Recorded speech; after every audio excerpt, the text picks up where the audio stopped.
Chapter 1. The Awakening of the System, Transcending to the Spirit Hall. The Heavendou Empire. The Spirit Hall. Could this be the Douluo Continent? It seems somewhat amiss. I distinctly recall lying in bed, engrossed in the Douluo Continent mobile game, when suddenly a window popped up, stating, "Please click. Congratulations, you have acquired a Spirit System."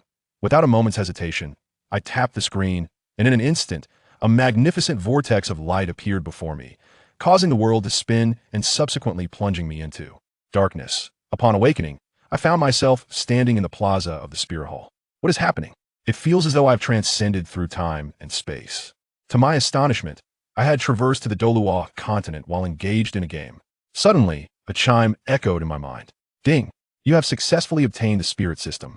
A vivid screen materialized in my mind, displaying colors as clear as day. Goodness! This is the legendary power of the system. I am now endowed with the Spirit System. Does this mean I shall possess formidable spirit powers like them? Ding!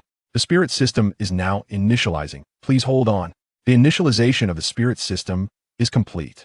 Spirit System host, Roger. Age, 10 years. Spirit, 0. Gender, male. Height, 140 centimeters.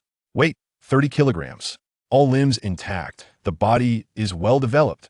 Verification complete. The Spirit System is now operational. What is this? Is it conducting a physical examination? System reminder. Host, please refrain from distractions. The system is connecting with your body, and your neural pathways are receiving system information. Please concentrate. Voice prompt from the Spirit System. Level 0, unawakened. Levels 1 to 10 are Spirit Masters. Levels 11 to 20 are Soul Masters.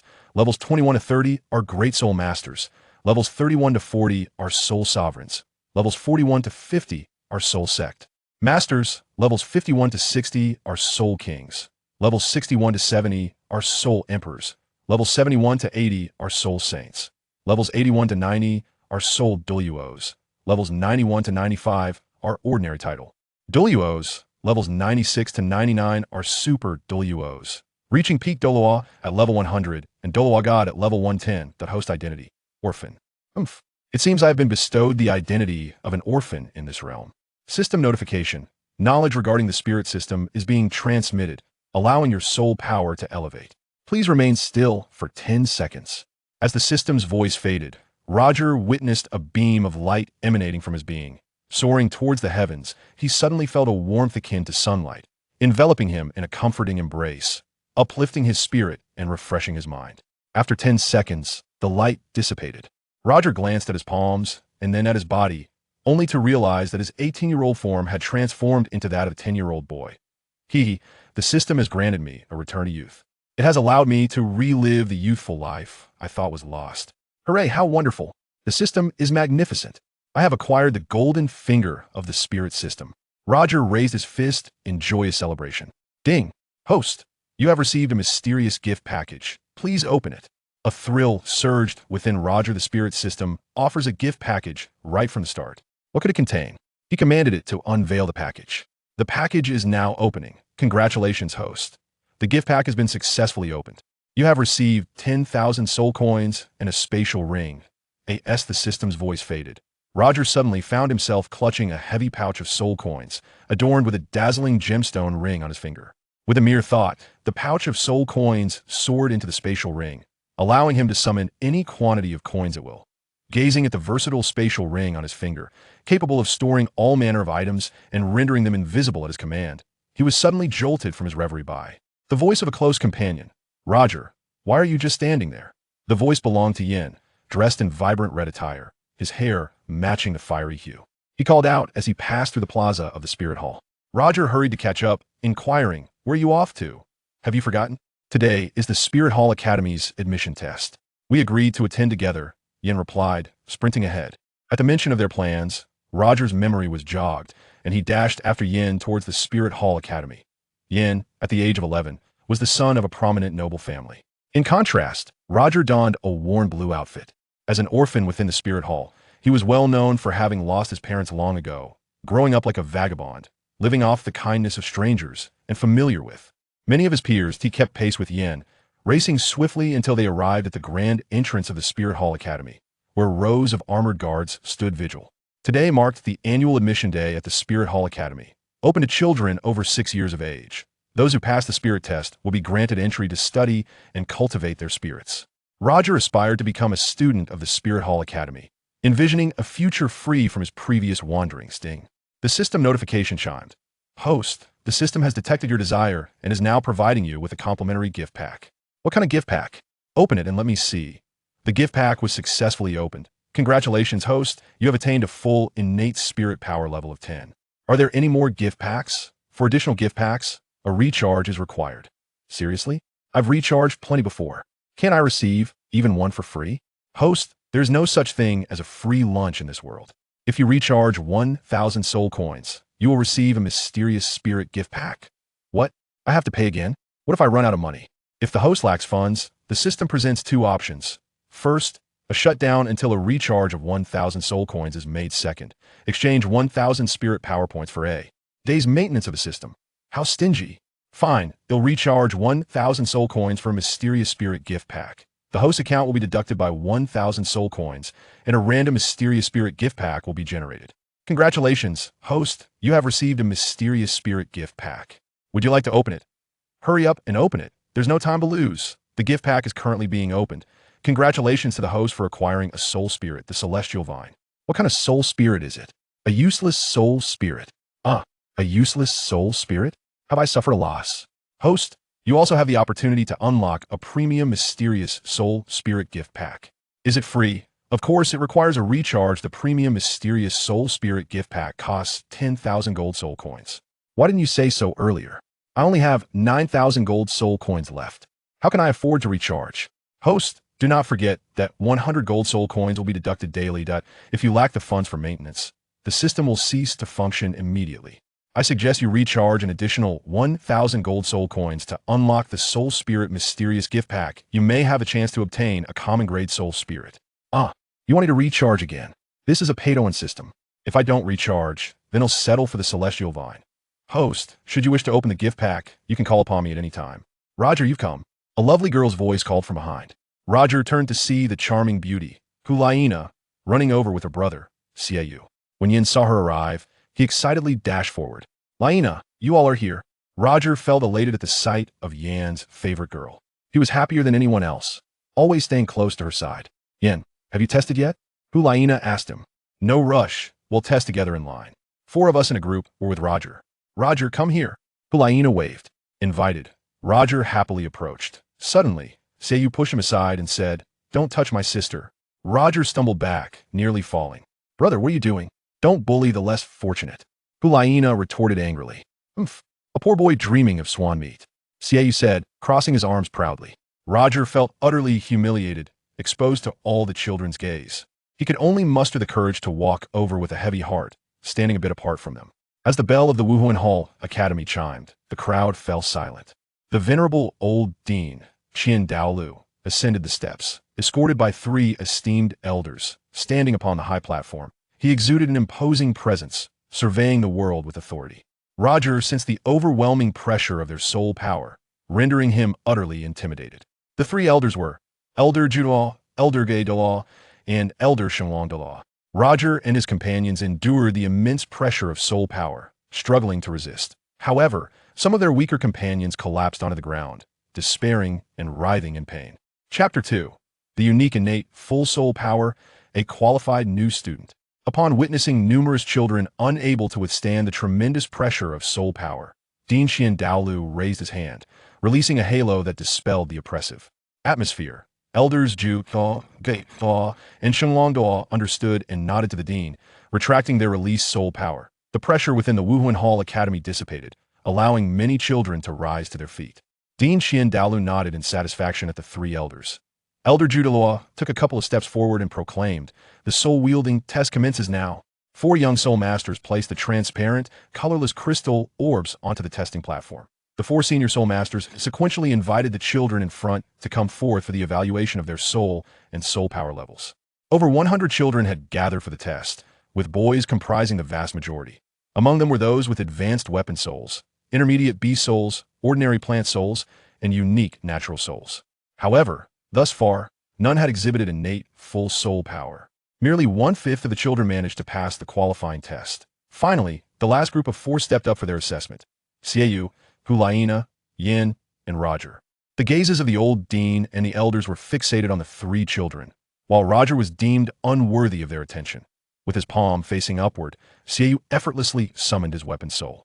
A soul master declared loudly, Xiaoyu, Moonblade, Advanced Weapon Soul. Subsequently, the other soul masters announced in succession. Hulaina, Demon Fox, Advanced Beast Soul. Yin, Ancient Flame Lord, Advanced Unique Natural Soul. Ding. Host, would you like to recharge to unlock the Advanced Mysterious Soul gift pack? I have no money. Please leave me be. Roger firmly rejected. Host, your useless soul cannot pass the qualifying test. I truly have no funds to recharge. I must conserve my resources. Host, how about recharging 5,000 gold soul coins for an intermediate soul gift pack? Absolutely not. Greedy system. You want me to be broke in the future, don't you? Host, the system reminds you that it will be challenging for you to qualify for the Spirit Hall Academy. Leave me alone. Do not disturb me. Seeing the hesitant boy before him, the soul master inquired, do you wish to test? Otherwise, you forfeit. Roger, in a state of urgency, exclaimed, I want to. The soul master gestured for him to proceed. Suddenly, Roger felt an overwhelming surge of anxiety as he extended his palm to release the plant soul he had just acquired. His three companions gazed at him in astonishment. His was a vine grass, deemed a useless soul. This was unfortunate for him. The soul master announced loudly, Roger, immortal vine grass, ordinary low-level plant soul. It may not be a completely useless soul, but it was indeed the lowest tier, equating to a useless soul in practical terms. Now, we shall begin testing the soul power, declared a young soul master. Filled with newfound confidence, Roger grasped the colorless crystal orb simultaneously with his three companions. Suddenly, the crystal orb erupted with a brilliant, blinding light. The soul master proclaimed loudly, Xiaoyu, soul power level 9 Hulaina, level 8 Yin, level 8 Roger, level 10 innate full soul power. He possesses innate full soul power. The other children in the arena were left in a state of shock. The old dean and the three elder masters believed they had misheard. Elder Douluo, in particular, was skeptical and insisted on personally verifying the results. Upon realizing he was the only child among them with innate full soul power, Roger couldn't help but feel a swell of pride, expressing his gratitude towards the soul system. Child, please extend your hand to me. Elder Douluo extended his long, sharp fingers towards him. Startled, Roger trembled involuntarily, yet he obediently complied and offered his hand. Elder Douluo pointed delicately at the palm of his hand, testing with a faint surge of soul power. His expression shifted to one of astonishment indeed. He possessed innate full soul power. After covering his palm with his spiritual sense to confirm, he nodded in affirmation. Child, you have a useless martial soul, yet with innate full soul power, your martial soul can be transformed into a higher grade 1 through diligent cultivation. Your unique innate full soul power sets you apart. You have qualified, Elder Douluo remarked with admiration. Upon hearing the word qualified, Roger's face broke into a radiant smile. He was utterly elated. Hulaina rushed to his side and exclaimed, Congratulations! You are now a student of the Martial Soul Hall Academy. Let us strive together in our martial soul cultivation.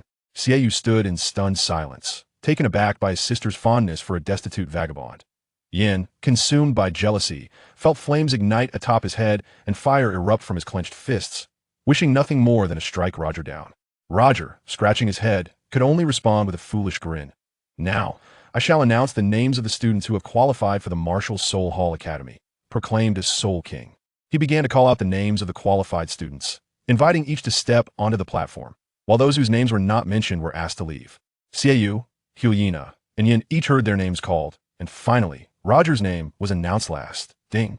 Congratulations, host. You have successfully become a student of the Martial Soul Hall Academy, and you will receive a scholarship henceforth. Is that so? Roger chuckled joyfully, speaking only to the system. Host, you may now engage in work study at the academy. The more gold soul coins you recharge, the faster your soul power will upgrade, allowing you to unlock advanced, elite martial soul skills. System, you demand too much in terms of funding. How can I possibly earn so many gold soul coins? Host, you can complete system tasks to earn gold soul coin rewards. Tasks yield gold soul coins? Why didn't you mention that sooner? Ding. Host, please accept your first task. Eliminate a soul beast over 10 years old. Reward, 100 gold soul coins. Increase your soul power by 1 level. Reward, 100 gold soul coins. Absorb your first soul ring. Reward, 1,000 gold soul coins. Such generous rewards. Roger thought gleefully. Host, the tasks must be completed personally. Assistance from others will be deemed ineffective, and the tasks are not simple. Hey, system, where am I to complete these tasks? Host, task location. Start Dou Great Forest. Start Dou Great Forest? How do I get there? Host, I do not know. There is no route map for the task. You will need to inquire to find out. System, your tasks are so troublesome. Can't you just take me there? No qualified new students. Please follow me, a voice from a soul sect teacher called out, interrupting Roger's thoughts. He followed the other new students, preoccupied with how to complete the system tasks. Where was the Star Dou Great Forest? He knew that the Star Dou Great Forest was a realm teeming with soul beasts, where one could hunt various soul beasts, absorb soul power, gain soul rings, enhance combat capabilities, and ultimately break through the bottleneck of soul power upgrades. As they arrived at the academy's rear courtyard, towering 5-story buildings surrounded them, leaving Roger perplexed about their purpose. That a teacher from the Soul Academy halted and announced, "The building ahead is your dormitory, where you 25 new students will reside. You'll be grouped into sets of 5, irrespective of gender. You may now freely form your 5-member groups." Upon hearing the teacher's words, they promptly sprang into action. Roger, being destitute, had no choice but to accept anyone willing to team up with him. "Hey, shall we form a group?" A girl suddenly volunteered. Taken aback, Roger nodded in agreement. "He'll join too," Hulaina chimed in. "Laina, why would you want to team up with him?" Xiaoyu protested loudly. Hulaina playfully stuck out her tongue at her brother, making a cute face and signaling that he had no authority over her choice. "Well then, he'll join your group," Yin volunteered. With no other options, Xiaoyu sighed. "Fine, I'll join you all. If it weren't for taking care of my sister, I wouldn't be associating with you." "All right, the groups are formed, and you can go upstairs to choose your dormitory on your own. No fighting allowed." As soon as teacher Huanzong spoke, the freshmen rushed up to the dormitory building in a frenzy. "Bro, let's choose the top floor. Hurry up." Hulaina had long known that the best dormitory was on the highest floor, and she shouted loudly, pointing upstairs. Xiaoyu and Yin heard her and quickly rushed up. The other freshmen also heard that the best dormitory was on the top floor, so they scrambled to get there first. A cacophony of voices was incessantly heard. Hulaina felt excited, letting her brother compete for the dormitory, and then she walked up slowly and unhurriedly. They all rushed up. Roger saw that he couldn't compete with that group of people, so he wanted to find another way. Ding! The system beeped. "Host, you can climb the pillars and walls to go up directly." Roger heard the system prompt and found a pillar that went straight to the 5th floor. He rushed over and grabbed the huge pillar to climb up. In the past, Roger had done a lot of sneaking around, climbing buildings and jumping walls, so climbing a pillar was a piece of cake for him. In the blink of an eye, Roger, with his agile skills, was the first to reach the 5th floor and the first to occupy the dormitory there. Ding! "Host, the dormitory here is spacious and wide, with good ventilation, making it quiet for sleeping." Roger followed the system's judgment and chose this place. The group of new students hadn't arrived yet, but Roger was already guarding the entrance of the hall, announcing that this place was claimed. Xiaoyu and Yin lived up to expectations, defeating the other new students and being the first and second to rush up to the 5th floor. However, upon seeing the poor kid had arrived first, they ran over when they saw him wave. "This is the best," Roger told them. Xiaoyu shot him a glance filled with hatred. "How did you get up here?" "Poor kid?" Xiaoyu asked angrily. "I climbed up the column," Roger answered honestly. Yin, catching his breath, nodded in agreement. Xiaoyu took a look at the column and believed him. "This time, I'll give you credit," he thought, glaring stubbornly. "Next time, I will definitely surpass the poor kid." TCH. So frustrating. Xiaoyu clenched his fists in anger. Chapter 3. Martial Soul Heart Method. Hulaina receives a book. Hulaina was the last to reach the 5th floor. She saw her brother with a red neck and Yin panting heavily. "What's wrong with you guys?" Hulaina asked in praise. "Why are you so exhausted?" "Brother, who are you angry with?" Xiaoyu and Yin simultaneously looked at the poor kid. After Xiao Shui arrived, she went to check each room and liked every single one. "Hey, these rooms are so big. They all come with separate bathrooms, so we don't have to fight to use the toilet and bathroom anymore." Xiao Shui exclaimed happily as she spoke to them. "Oomph." Xiaoyu still couldn't contain his anger and huffed at the poor kid. He then took his sister's hand and said, "Let's go choose a room." "Brother, what's so special about these rooms? There are 7 or 8 rooms. Just pick one," Hulaina said, not wanting her brother to make all the decisions. Xiaoyu chose the best room, which had a balcony and a window.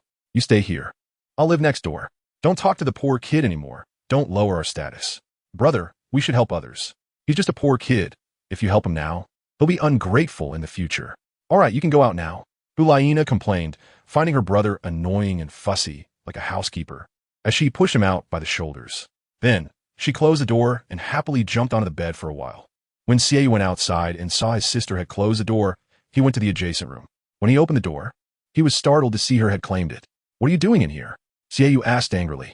Xiao Shui wanted to live next door, but after they entered, she immediately occupied a room just as good as hers. "Why can't I stay here? Does this room have your name on it?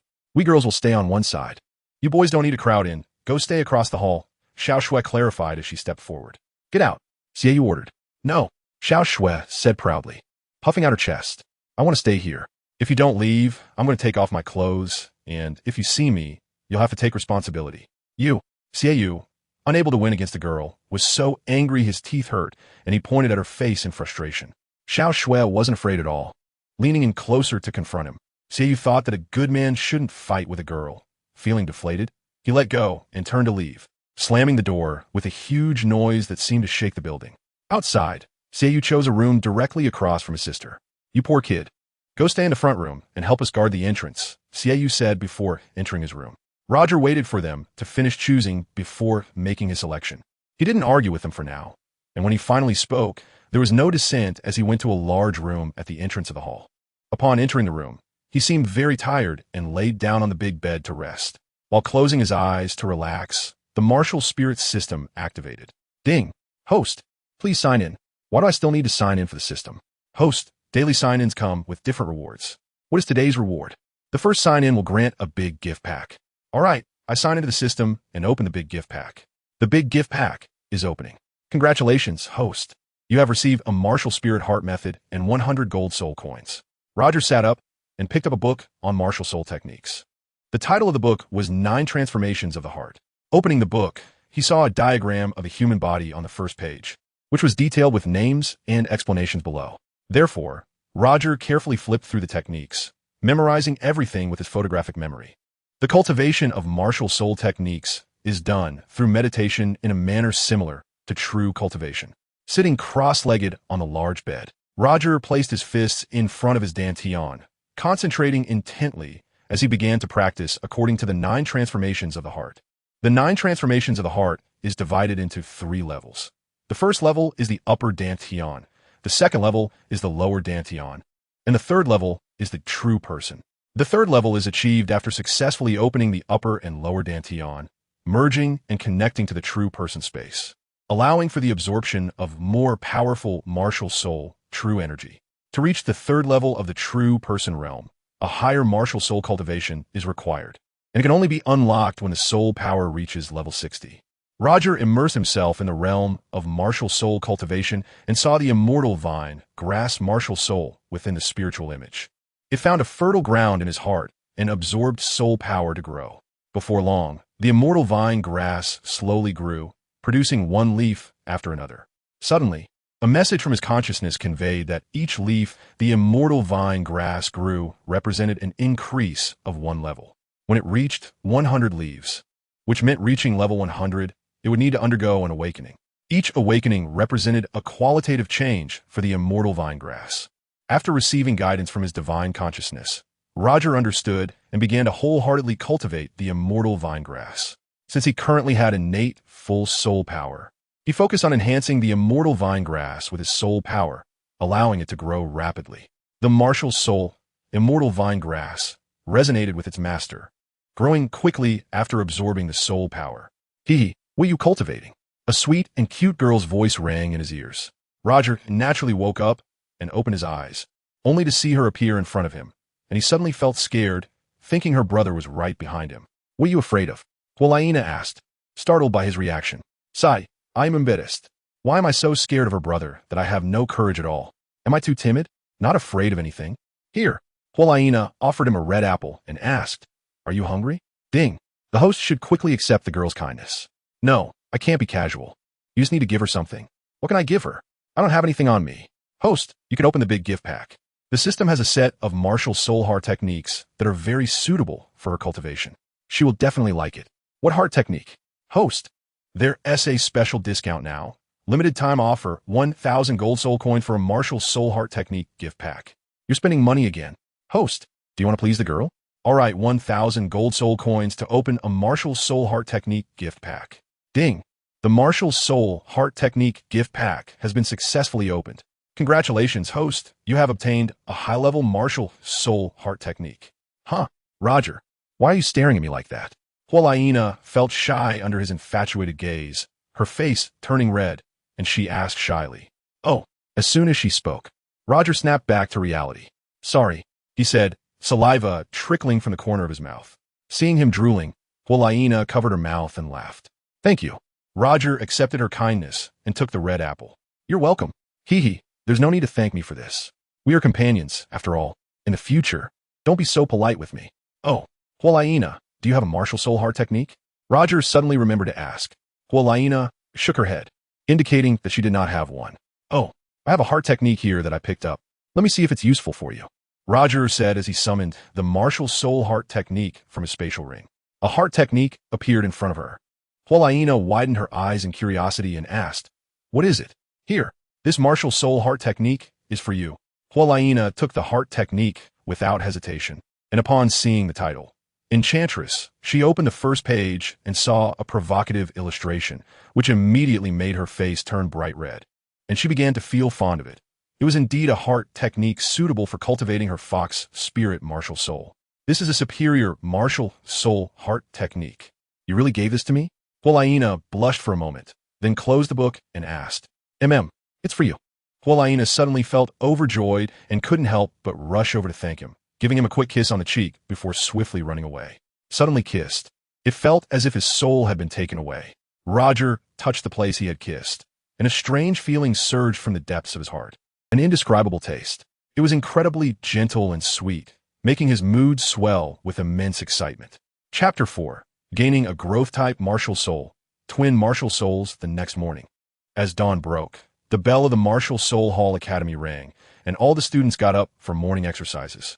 Roger and his companions finished their morning exercise and had breakfast. Then, they went to the classroom for lessons, where teachers of various levels imparted knowledge about soul cultivation. In the afternoon, Elder Ju arrived. He gathered the new students to capture soul beasts, helping them to level up. Each new student would break through to level 10 and obtain their first primary soul ring. The primary soul ring reminder. The highest level soul ring that can be absorbed cannot exceed 1,000 years, and it is generally advisable to use a 100-year soul ring. Roger and his companions have gathered. Elder Ju displayed 9 dazzling soul rings in yellow, purple, black, black, and black. With both hands, he opened a time-space transmission black hole that leads directly to the Dou Forest. The Soul Sect and the Soul King teacher led the way into the time-space black hole. Elder Ju, as the commander-in-chief, also entered the time-space black hole. Before departing, the teacher clarified the situation. To obtain a soul ring, one must personally kill the soul beast. Roger discovered a big secret. It turns out that Hualaina, Xieyu, and Yen are all direct disciples of the Spirit Hall, and their master is the great elder of Douluo. Among them, the elder Ju Douluo is Xieyu's master. Yen and Hualaina's master still remains unknown, but it's certain that their teacher is also an elder. Roger really wants to have an elder as his master. Roger rushed into the time-space black hole and suddenly arrived in the starry forest. Immediately, he found himself in the midst of the forest, where strange and unsettling sounds echoed all around. Roger and the others dispersed, each searching for soul beasts. The Soul Sect teacher reminded them that upon reaching the Dou Great Forest, they must not hunt high-level soul beasts. Instead, they should try to kill small soul beasts to level up to level 10. Those at full level can directly look for soul beasts. Soul rings can be exchanged in the future, so there is no need to worry about absorbing low-level soul rings. Roger's mind flashed with the teacher's reminder. With innate full soul power, Roger could directly search for suitable soul beasts to hunt after entering the Dou Forest. Elder Ju Douluo had sent the newcomers to the living area of soul beasts below 100 years old. Under normal circumstances, newcomers would not encounter life-threatening dangers, and there would be Soul Sects and Soul King teachers to watch over them. Each newcomer dispersed, spreading out to every corner, conducting a net-like search for low-level soul beasts. Suddenly, the sounds of fighting echoed everywhere. Roger looked around and saw it. Ding! Host, you can recharge to unlock the soul weapon gift pack. System, I need a weapon to kill soul beasts, Roger said eagerly, feeling fear in the strange forest. How can I hunt soul beasts when I am unarmed? Host, The soul weapon is the weapon. Do you need a recharge to unlock it? Nonsense. Hurry up and open one. Host, you currently have 7,000 gold soul coins remaining. You consumed too many gold soul coins yesterday. It requires 1,000 gold soul coins to recharge and unlock the soul weapon. Are you sure you want to randomly unlock a soul weapon? Don't waste time. Recharge 1,000 gold soul coins. Money is not more important than life. Soul weapon recharge of 1,000 gold soul coins successful. You have obtained a soul weapon gift pack. Random unlocking in progress. Congratulations, host. You have obtained a weapon. What weapon is it? A flash. A metal rod is in hand. Damn. Roger looked at the rusty iron rod in his hand and cursed in great disappointment. System. Fuck your mother. I paid 1,000 gold soul coins for a piece of iron rod. I might as well grab a kitchen knife and kill a soul beast faster. The host replied, it's a high-level weapon. It hasn't been used for a long time, and it has rusted a bit over the years. Cut. Forget it. Roger ran deep into the forest with an iron rod, thinking that the deeper he went, the higher the level of soul beasts would be. 10-year soul beasts were too weak. It would be a pity to kill them. After running 1,000 meters into the forest, it seemed he reached a barrier. Going further would lead him into a dangerous, forbidden area. Roger climbed up a towering tree, stretched his head out of the canopy, and gazed at the vast, boundless starry forest. Ding. Host, you have a big gift package to open. Do you want to recharge? Host, you need to recharge 1,000 gold soul coins. Ah, the pay-to-win system. Are you really going to make my gold soul coins shine? Host, this is an auxiliary martial soul that can increase functionality and enhance your combat abilities. Do you want to give up this gift package? All right, forget it. You really are pay-to-win. Recharge 1,000 gold soul coins and hurry up to open the big gift package. Host, you have obtained a recharge gift package, and it is being opened. Congratulations, host. You have received a lifetime purple light divine eye, along with additional functions. Roger blinked, and in an instant, he activated his pair of purple divine eyes, capable of seeing through 1,000 miles, clearly observing everything from afar. With the purple divine eyes, Roger scanned the surroundings and saw all that was happening in the great forest. They were hunting soul beasts. Suddenly, he locked eyes with Elder Douluo, who also had a pair of unique eyes, but they were not the purple divine eyes. His divine eyes were considerably inferior. Roger thought to himself that this 1,000 gold soul coins were much more valuable than a mere iron rod. Roger was secretly happy. Suddenly, he saw a golden monkey hiding in the treetops 100 meters ahead, too scared to move. Host, there is a century-old golden silk monkey on the tree 100 meters ahead. You can kill it to complete the series of tasks. Roger reached out and shot a vine to grab a large tree on the opposite side, swinging over. He quickly launched a sneak attack, taking advantage of its moment of inattention to strike with an iron rod. However, the golden-haired monkey had already sensed the danger and dodged by jumping away just as the rod came down. It leaped onto another large tree to escape. Roger chased after the golden silk monkey, wanting to drive it to the ground. He continued to pursue it without stopping. Up ahead, the golden silk monkey collided with a barrier and couldn't escape into the depths of the forest. The golden silk monkey turned back. Roger used the first soul skill of the fairy vine, Entangle. Suddenly, fairy vines began to grow everywhere on the ground and in the trees, actively attacking and surrounding the golden silk monkey. It jumped and leaped, but was captured and brought down to the ground by the fairy vines. Roger raised the iron rod and jumped down to strike. Bang! A loud noise. Roger staggered back 10 meters, propping himself up to see the golden-haired monkey holding a shiny golden iron rod. Ding! Host, you have encountered a golden-haired monkey with a martial soul true form. Quickly take it down. Martial soul true form. Oof. Just what I need, a decent high-level martial soul true form. Roger received a system alert and felt an overwhelming interest from the bottom of his heart. He must have it in this life. The first soul skill of the fairy vine grass, bind. Only by continuously entangling and trapping the golden silk monkey could he have a chance to hunt it down. After being tightly bound by the layers of resilient fairy vine grass, the golden silk monkey struggled on the grass. Roger only wanted to obtain its soul ring and martial soul true form, showing no mercy for its life. He jumped high, lifted the iron rod, and struck heavily down on its forehead. Bang! The iron rod knocked the golden-haired monkey unconscious, and with another strike, it was left gasping for breath. With one more hit, it lay dead on the grass. Roger learned the martial soul heart method and quickly sat down beside the golden silk monkey to absorb its soul ring.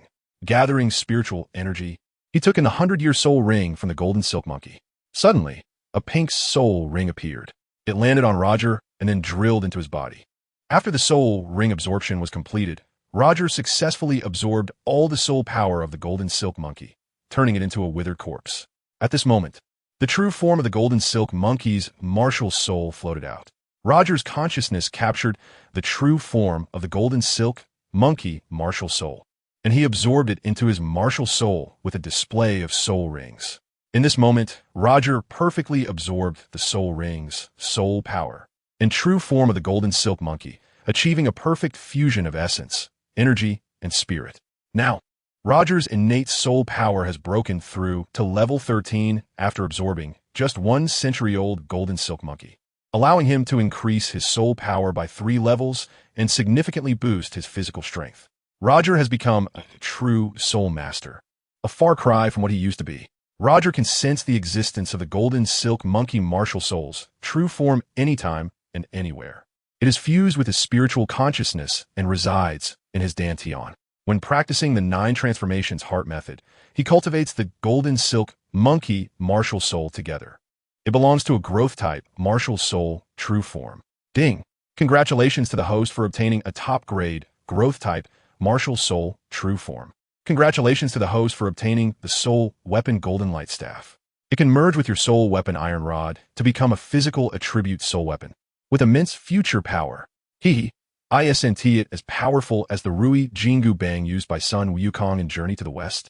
Host, the golden light staff's power will greatly increase as your soul power level rises. TCH, I understand this. Do I need you to teach me? Hurry up and give me my rewards. Ding. The host has completed the first task, killing a soul beast with a soul ring of over 10 years, rewarding 100 gold soul coins and increasing soul power by 3 levels for a total reward of 300 gold soul coins. Absorbing the first soul ring is complete, rewarding 1,000 gold soul coins. Host, the total task reward is 1,400 gold soul coins, with 6,400 gold soul coins remaining. Hey, system. I killed a soul beast with a 100-year soul ring, which is 10 times 10 years, so I should be rewarded 1,000 gold soul coins. Did you make a mistake? You killed 1, not 10, so it doesn't count. TCH. System, you're stingy. If the host wants to level up quickly, go kill soul beasts. TCH. I want to kill them. They're all lives, just trying to cultivate soul power. It would be a pity to kill them. After the golden silk monkey's body absorbed the soul ring and the martial soul true form, it disappeared without a trace into the air. Roger has completed his task, swaggering towards the new student gathering place with an iron rod on his shoulder. Ding! Host, you have obtained the true form of your martial soul, and you belong to the dual martial soul category. You must not show off, or it will bring disaster. What should I do then? Host, tone it down a bit and hide your golden silk monkey martial soul. System, you really know how to teach people. I'm a bit impressed. Host, don't forget, I am the martial soul system, omnipresent, and can foresee worldly affairs. System, just keep boasting, act like a deity. Roger put the soul weapon iron rod into the spatial ring. Hulaina, Seiyu, and Yen, who received the favor of the elder Judoa, each caught a 1,000-year-old fox, a 1,000-year-old wolf, and a 1,000-year-old earth flame snake. They all obtained 1,000-year soul rings and 1,000-year soul power, enabling their soul power levels to break through to level 15. They have undergone a transformation and are no longer the same as before. Roger, you have completed the task. Roger turned his head and saw Xiaoxue running over from behind. Did you finish? I did. What soul beast did you kill? I killed a monkey. How about you? I killed a 100-year-old snow leopard. I've reached level 12. Xiaoxue happily finished speaking and ran towards the gathering place. It seemed that they had all completed their tasks, and Roger was the last to arrive at the gathering point. Elder Ju summoned a time-space black hole, allowing all the freshmen to return to the Wuhuan Hall Academy, without exception. Chapter 5. They're the Elder's Disciples.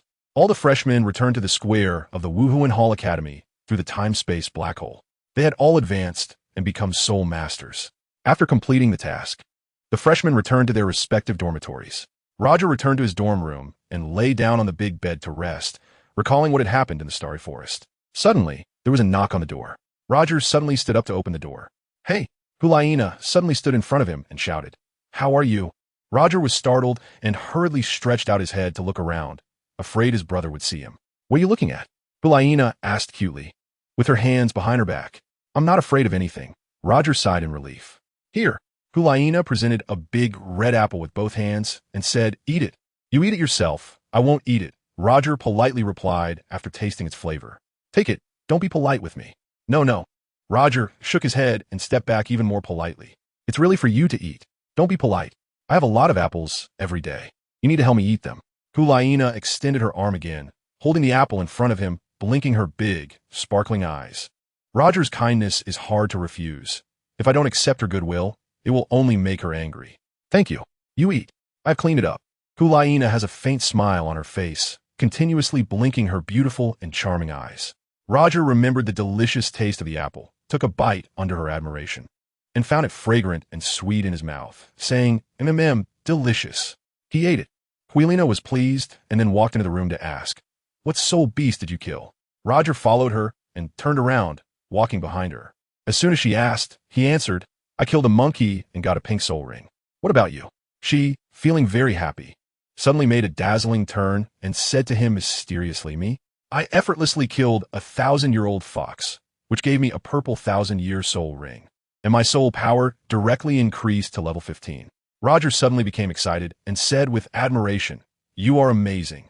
Hulaina playfully shook her delicate, fair fingers and leaned forward, saying, "You are wrong. I told you, I effortlessly killed a 1,000-year fox.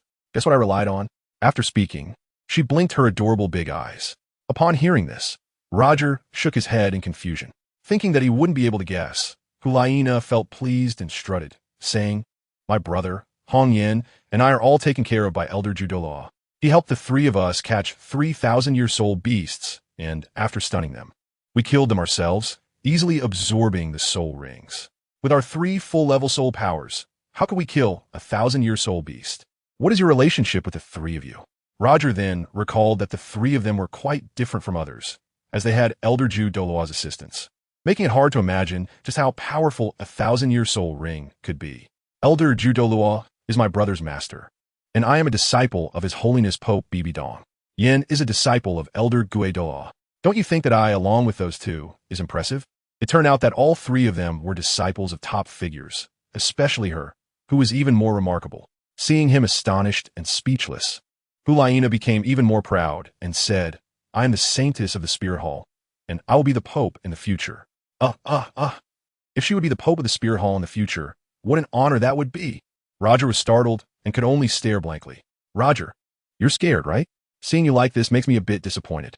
Hulaina blinked her bright eyes and snapped her fingers in front of him, saying, "Shall we be friends?" He absorbed every word she said. Roger blinked and came to his senses. Seeing her cute appearance made him smile happily. "Hulaina, you came here again?" Roger and she were startled by the sound of intimidation.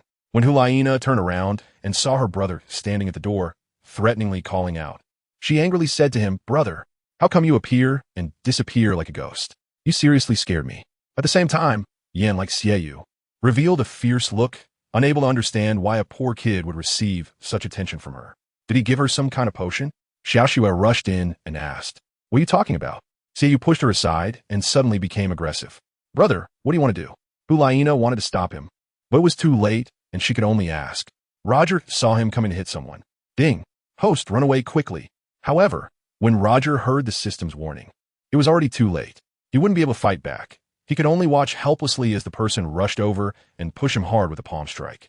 In an instant, Roger flew far away, crashing into the wall and falling down, the half-eaten apple in his hand dropping to the floor.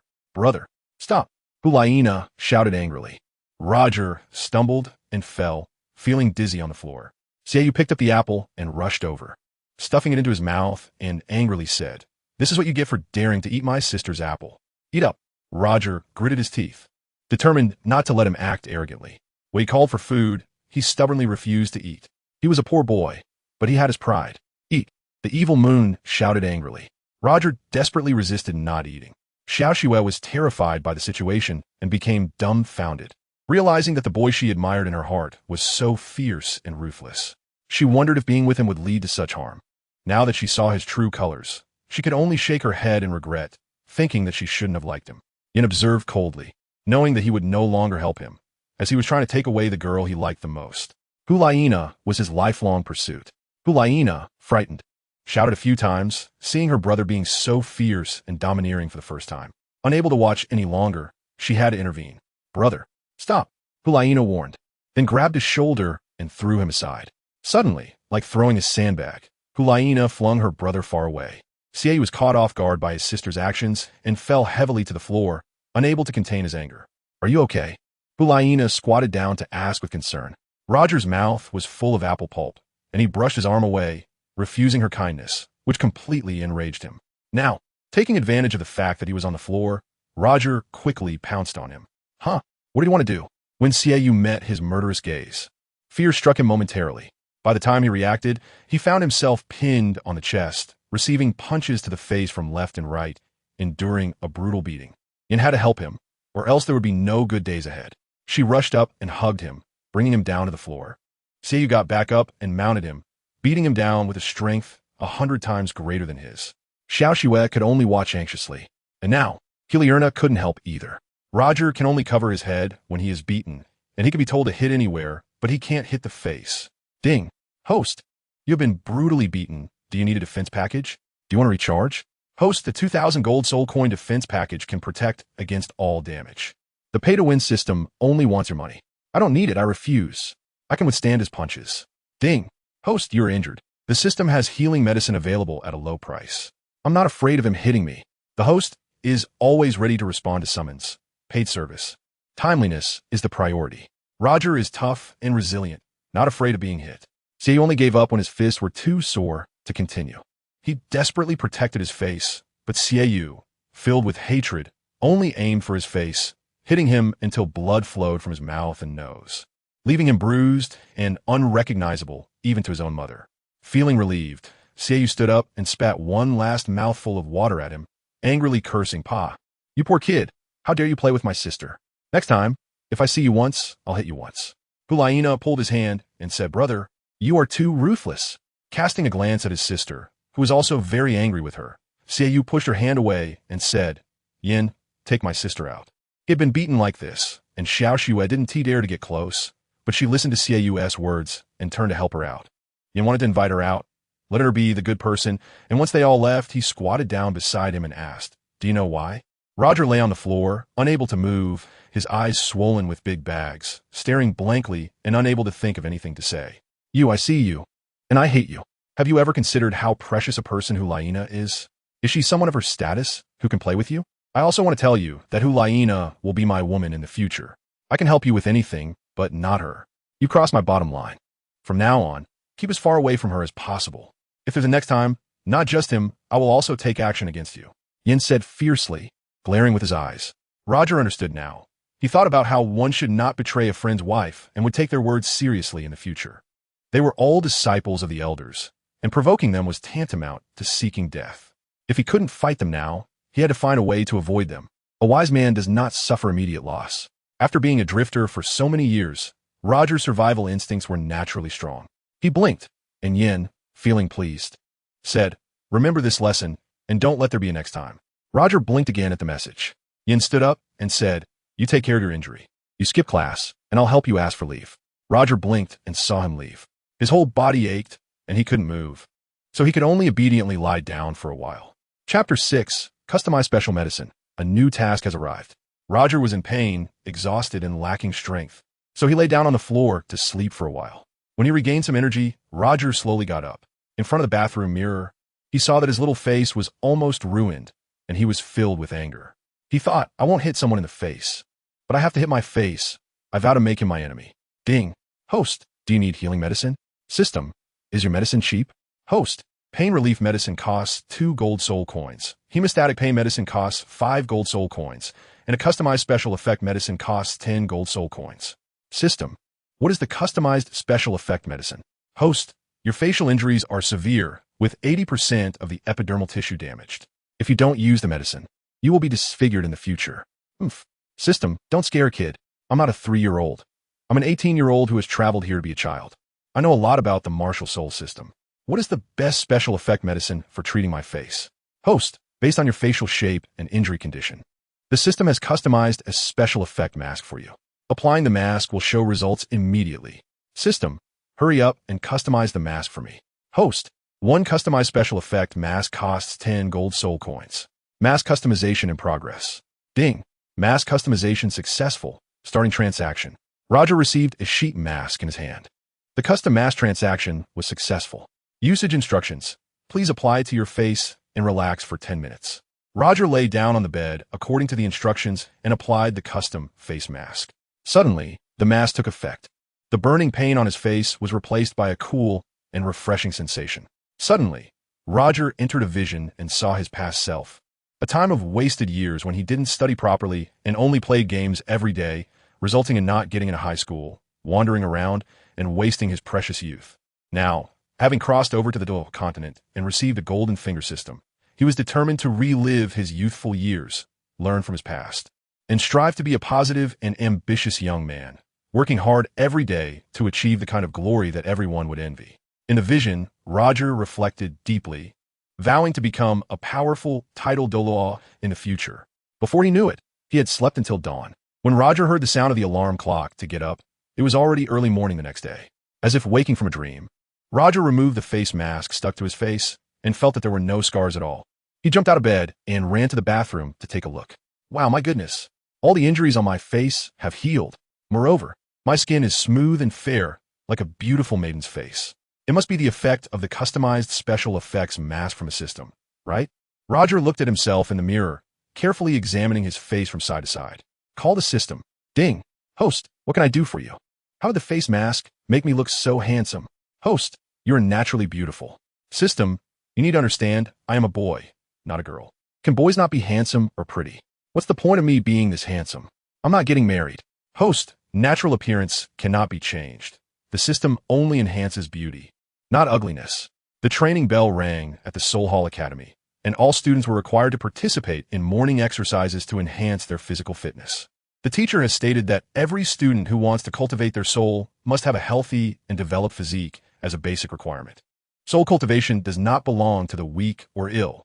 Roger ran out of the room and saw them flying down the stairs. He tried to catch up and greet them, but they treated him like a stranger.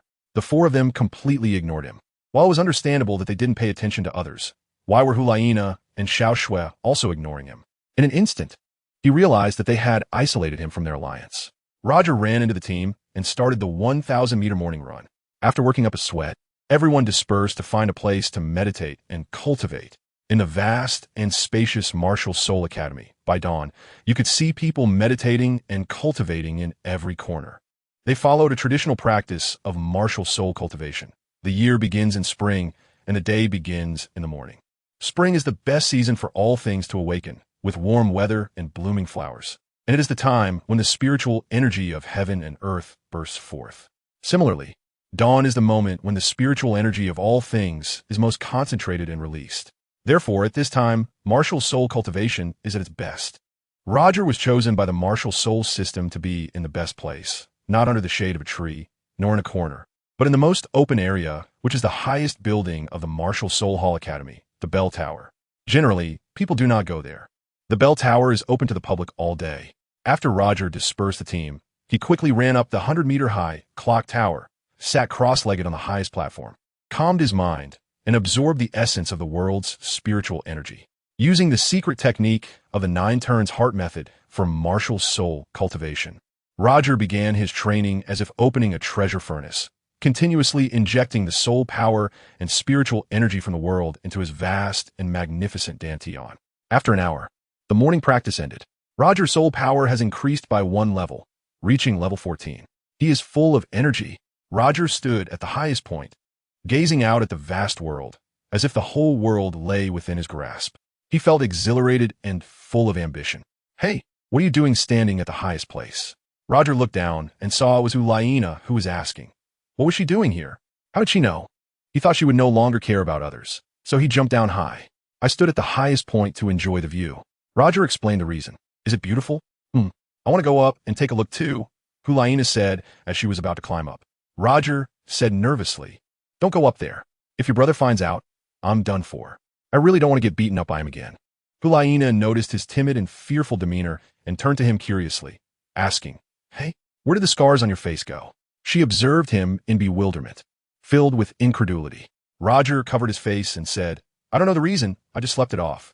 It's okay, as long as your injury is healed, she replied. I was still thinking about what kind of healing medicine to bring you. My brother was too harsh. I got really angry with him and thought about ignoring him in the future. He wants to deprive me of my human rights. He is your brother. You should listen to him. I heard your parents passed away a long time ago. I think he feels a heavy responsibility as an older brother, which is why he is so strict. The way you put it makes me really happy. Seeing her so cheerful, Roger smiled foolishly at her. When he smiled, Hulaina also broke into a silly grin. Ding! Host, you have a new task. What task? Host, your new task is to find a master as soon as possible, with a reward of 1,000 gold soul coins. Finding a master also gives gold soul coins? Host, you should ask her to help you find a competent master. Can I really ask her? Host, how will you know if you don't try? Roger accepted the task and opinion from the system. Hey, Hulaina, can you help me think about it? Is it difficult for me to find a master? Hulaina pointed above and asked, you want to find a master? I thought all three of you already have masters. Can I still find a master? Am I being unrealistic? After expressing his thoughts, Roger regretted asking. You want to find a master? Follow me, Hulaina said as she lifted her hand and ran off. Roger followed her, feeling excited all over. The 100-meter high clock tower. After a while, they ran down. When they arrived at the plaza of the Wuhuan Palace Academy, Roger quickly ran after her. Xiaoyu was searching for his sister together with Yin and Xiao Shui. He kept thinking that his sister must have gone to find a poor boy. Xiaoyu, look, that's Roger and your sister. Xiao Shui exclaimed as she pointed. Xiaoyu looked in the direction and angrily said, got him. Make him die a terrible death. Let's go. Yin was even more anxious than him and chased after them. Xiao Shui only ran alongside Xiaoyu, wanting to get closer to him and earn his favor. Even if she wasn't valued by him, at least she wouldn't be oppressed by him. Finding a powerful senior brother in the Wuhuan Palace Academy was very important. Chapter 7. The Pope of Wuhuan Palace. Bibi Dong takes disciples on a towering mountain. There was a vast and magnificent mountain city called Wuhuan City. Wuhuan City was surrounded by high stone walls for 10 miles, with 4 main gates in the east, west, south, and north, all guarded by elite soul masters from the Wuhuan Palace. Inside the city, the 2 core structures were the Grand Wuhuan Palace Castle and the renowned Wuhuan Palace Academy. Among them, the super Doa Bibi Dong served as the Pope of the Wuhuan Palace, while the first Pope, Qian Daolu, became the principal of the Wuhuan Palace Academy and the master of the Elder Hall, holding a higher prestige within than Bibi Dong. The Wuhuan Palace was a sole organization between the Tiandou Empire and the Xinglua Empire on the Douluo Continent. It balanced the conflicts between the 2 empires, ensuring peace in the world. Both the Tiandou Empire and the Xinglua Empire tried their best to curry favor with the Wuhuan Palace for protection, contributing 1 billion gold soul coins and countless supplies every year. As a result, the Wuhuan Palace possessed immense wealth, with branches spread across the world, gathering talented soul masters. Every year, they awakened the martial souls of all eligible children for free, and those awakened would become soul masters, allowing them to cultivate their martial souls. Young soul masters in Wuhuan City had the opportunity to become free freshmen through assessments at the Wuhuan Palace Academy, following teachers from the Soul Sect and Soul King to improve their martial soul cultivation. The Wuhuan Palace Academy was only separated from the Wuhuan Palace Castle by a river in the city. Crossing a bridge led directly to the west gate of the Wuhuan Palace Castle, entering straight into the Wuhuan Palace. Hulaina held Roger's hand and ran out of the academy gate, then crossed the big bridge to enter the Wuhuan Palace Castle. Roger ran while looking up at the tall, resplendent Spirit Hall Castle, deeply captivated. They ran towards the Pope Hall of the Spirit Hall Castle. Xiaoyu Yin and Xiao Shui chased after them and ran in. Hulaina wanted to find her master, Pope Bibi Dong, who was in the Pope Hall.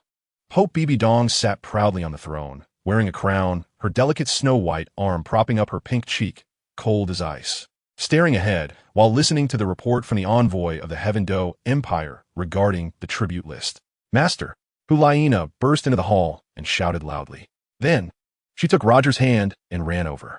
Bibi Dong, the elders, and their envoys were all taken aback. They all looked over.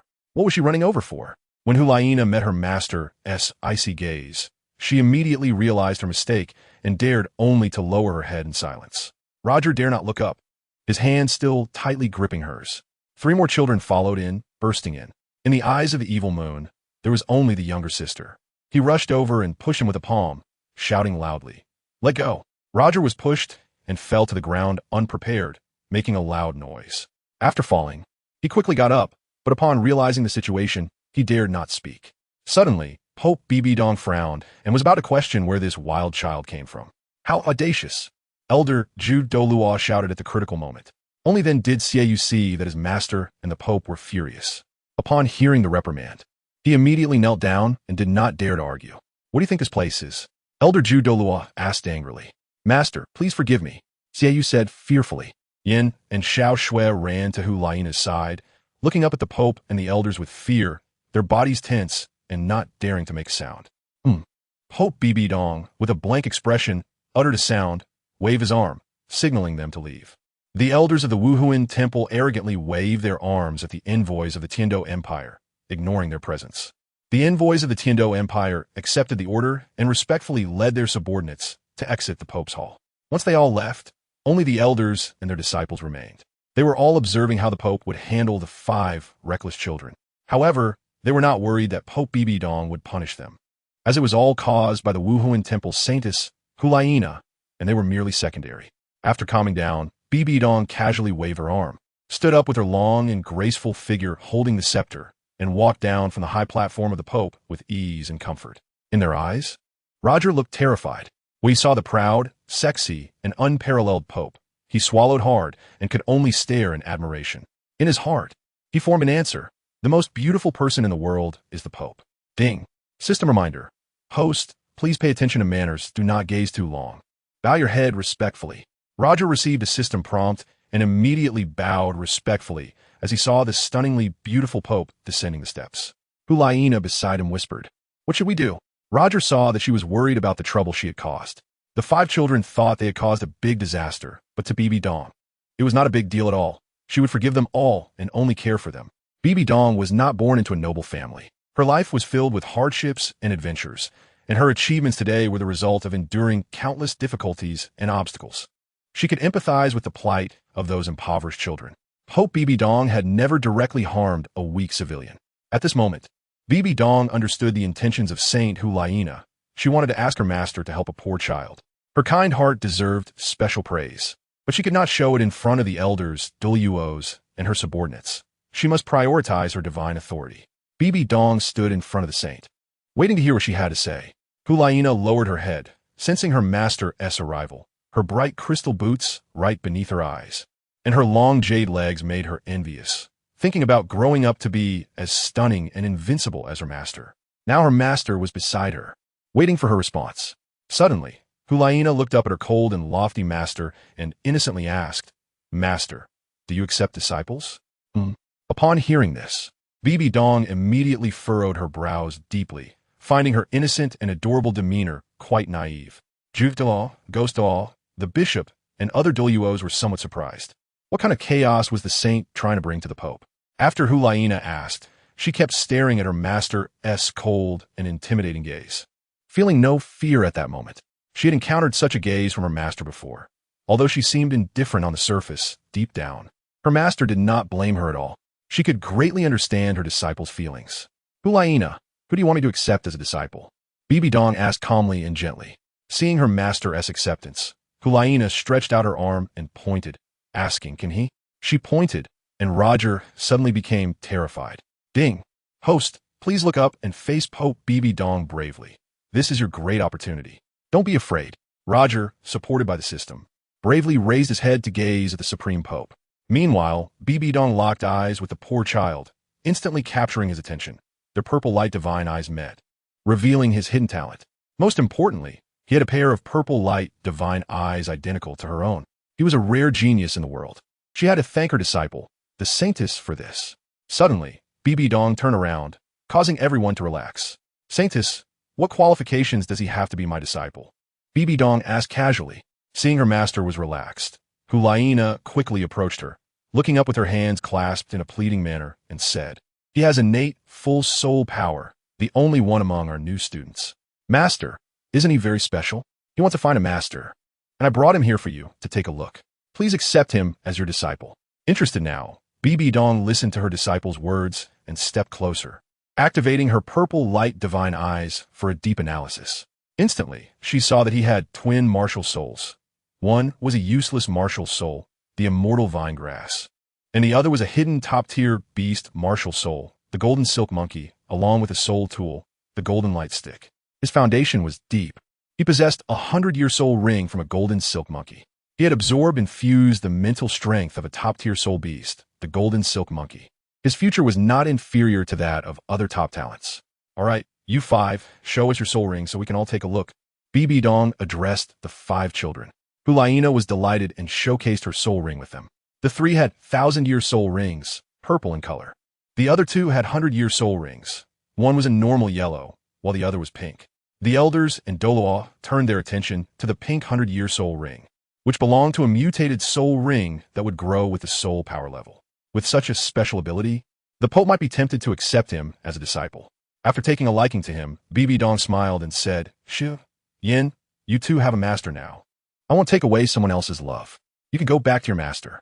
Shu obediently went to the side of her master, Zhu Douluo, while Yin went to the side of her master, Ghost Douluo. Now only she and he were left. The Pope had taken a liking to him, and no one else could compete. "Little girl, what is your name?" Bibi Dong first asked a very sensible little girl. "My name is Xiao Xue. Do you have parents?" Xiao Xue shook her head. She was an orphan. "Where are your parents?" "They died during a mission." Xiao Xue looked up and told the Pope while shedding a tear. Bibi Dong nodded, recalling that the Spirit Hall often had missions and hundreds of elite soul masters were lost each year. Her parents might have been among them. It turned out she was also an orphan. Roger was surprised. In the Spirit Hall, encountering a child casually might mean he is an orphan, but most of them have someone to care for and raise them. The Spirit Hall has special pensions. The children of soul masters who sacrifice themselves on missions will be taken care of. The Spirit Hall will not abandon them, and, as descendants of elites, they will have strong innate talents. "What is your name?" Bibi Dong asked the boy she had been staring at. "My name is Roger. I am an orphan." Roger answered bravely. Bibi Dong nodded and asked, "Do you 2 want to be my disciples?" Hulaina, standing beside her, happily hinted for them to nod in agreement. "Em willing." Roger answered first. "I want to be your disciple." Xiao Xue replied more clearly. "Good, you 2 will be my disciples from now on." Bibi Dong joyfully accepted. When they saw Her Majesty the Pope had taken in 2 new disciples, they congratulated her together. "Congratulations, Your Holiness, on accepting 2 new disciples." Bibi Dong waved her hand and said, "You can all leave now." They respectfully exited one by one. In the Pope's hall, only the 4 of them remained. Bibi Dong glanced back and directly walked to the rear hall. Hulaina understood everything, waved to the 2 of them, and urged them to follow their master quickly. Chapter 8. Master's Gift. Hulaina becomes senior sister. The backyard of the Spirit Hall was an extremely exquisite castle building, its highest point reaching the clouds. Roger is the last one following Xiao Xue. She is behind Hulaina, and she is behind Master Bibi Dong, the Pope. Everyone is walking together up the crystal-like shining staircase. Where are they going? Roger could only feel that this was the Master's castle, and no one else was allowed to enter. Thinking that from now on, he could come and go freely in the most magnificent castle on the Douluo Continent, which was unparalleled compared to those imperial castles. Bibi Dong arrived at the Pope's rest hall, where 2 fairy-like attendants respectfully opened a double door to welcome His Holiness the Pope. Hulaina was lively and cheerful, and proudly turned around to wave at the 2, telling them to come over quickly and not to be afraid. In the Pope's palace hall, Bibi Dong sat on an exquisite, crown-shaped wide sofa, elegantly crossing her legs and resting her fingertips against her right temple. Bibi Dong was a super Douluo with twin supreme martial souls. Her first martial soul was the Death Spider Emperor, and her second was the Soul-Devouring Spider Emperor. Her twin martial souls consumed a massive amount of mental energy day and night, while also facing the backlash from her powerful soul power. At the moment of breaking through to level 100 of soul power, her body was constantly under immense pressure, and every move was made to minimize soul power consumption. Especially the neuron information released by her brain greatly drained her mental energy, and only by exerting less effort could she maintain a balance of consumption. A super battle would be devastating. Unless she could quickly break through the Douluo realm and ascend to godhood, achieving a qualitative leap, she would then become a divine body, solidifying her spirit, and at that time, she would feel light as a feather and refreshed. Bibi Dong was solely focused on becoming the Rakshasa god. Years ago, she obtained a 100,000-year spirit ring from the Divine Rabbit, but let another smaller 100,000-year Divine Rabbit escape. She searched the Dou Forest, but still had not received any news of it, not knowing where it was hiding. If she could obtain the 100,000-year spirit ring from the Divine Rabbit again, she would become a god in one fell swoop, becoming invincible in the world. How could she not achieve her ambitions? Hulaina came over cutely and affectionately called out, "Master, we're here." Bibi Dong blinked her bright eyes, a shining smile in her gaze, and said, "You two can come in." Roger and Xiaoxue stood at the door and, after smelling it, walked respectfully towards their master. "Quickly greet the master," Hulaina gently reminded with experience. "Oh." Roger knelt down on both legs, cupped his fists, and bowed, saying, "Disciple Roger pays respects to master." Xiaoxue followed suit, kneeling and bowing, saying, "Disciple Xiaoxue pays respects to master." Bibi Dong watched them with appreciation, a joyful smile appearing at the corners of her mouth, and said, "Hulaina, let them stand up." "Get up quickly." Hulaina reached out to invite them. "Thank you, senior sister." Roger expressed his gratitude. "Thank you, senior sister." Xiaoxue followed suit in thanking her. Bibi Dong glanced at them and asked, "What gifts do you two want from master?" Roger and Xiaoxue don't know the answer. Ding. Host apprenticeship task completed, rewarded with 1,000 gold soul coins. Roger smiled happily and asked the system, "What tasks are next?" The system replied, "Host. The next task is to serve the master once." "How do I serve? Do I need to fetch tea and water?" "Host. The task is issued personally by the master. Your initiative to serve doesn't count." "System, you're so stingy. I won't recharge you." "Host, you haven't signed in today. Don't you want to sign in? Can't you just sign me in automatically?" "Yesterday's sign-in only rewarded 100 gold soul coins. Isn't today's also 100 gold soul coins?" "Host, today's sign-in is a mysterious gift package." "All right, system. I will sign in done." The system prompted, "Host has received the sign-in mysterious gift package. Open the package." Mysterious package opening. "Congratulations, host. You have obtained a top-grade beast martial soul cultivation method, worth 100,000 gold soul coins." System, why is it so expensive? I recharged and bought 1,000 gold soul coins. Host, you didn't see the clear prompt. That was a one-time discount package. It is high grade, and this one is top grade. Now I understand. I believe the system never makes mistakes, but I have already obtained the 9 turns mind method and don't need the martial soul cultivation method anymore. Well, I'll give it to the master as a meeting gift.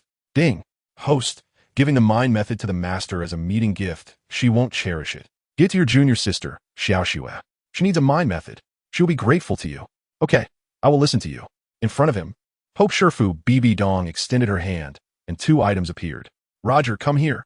Roger approached his master, his nose filled with a rich and fragrant aroma, almost dizzying him. "You can keep this top-quality space belt." "Thank you, master."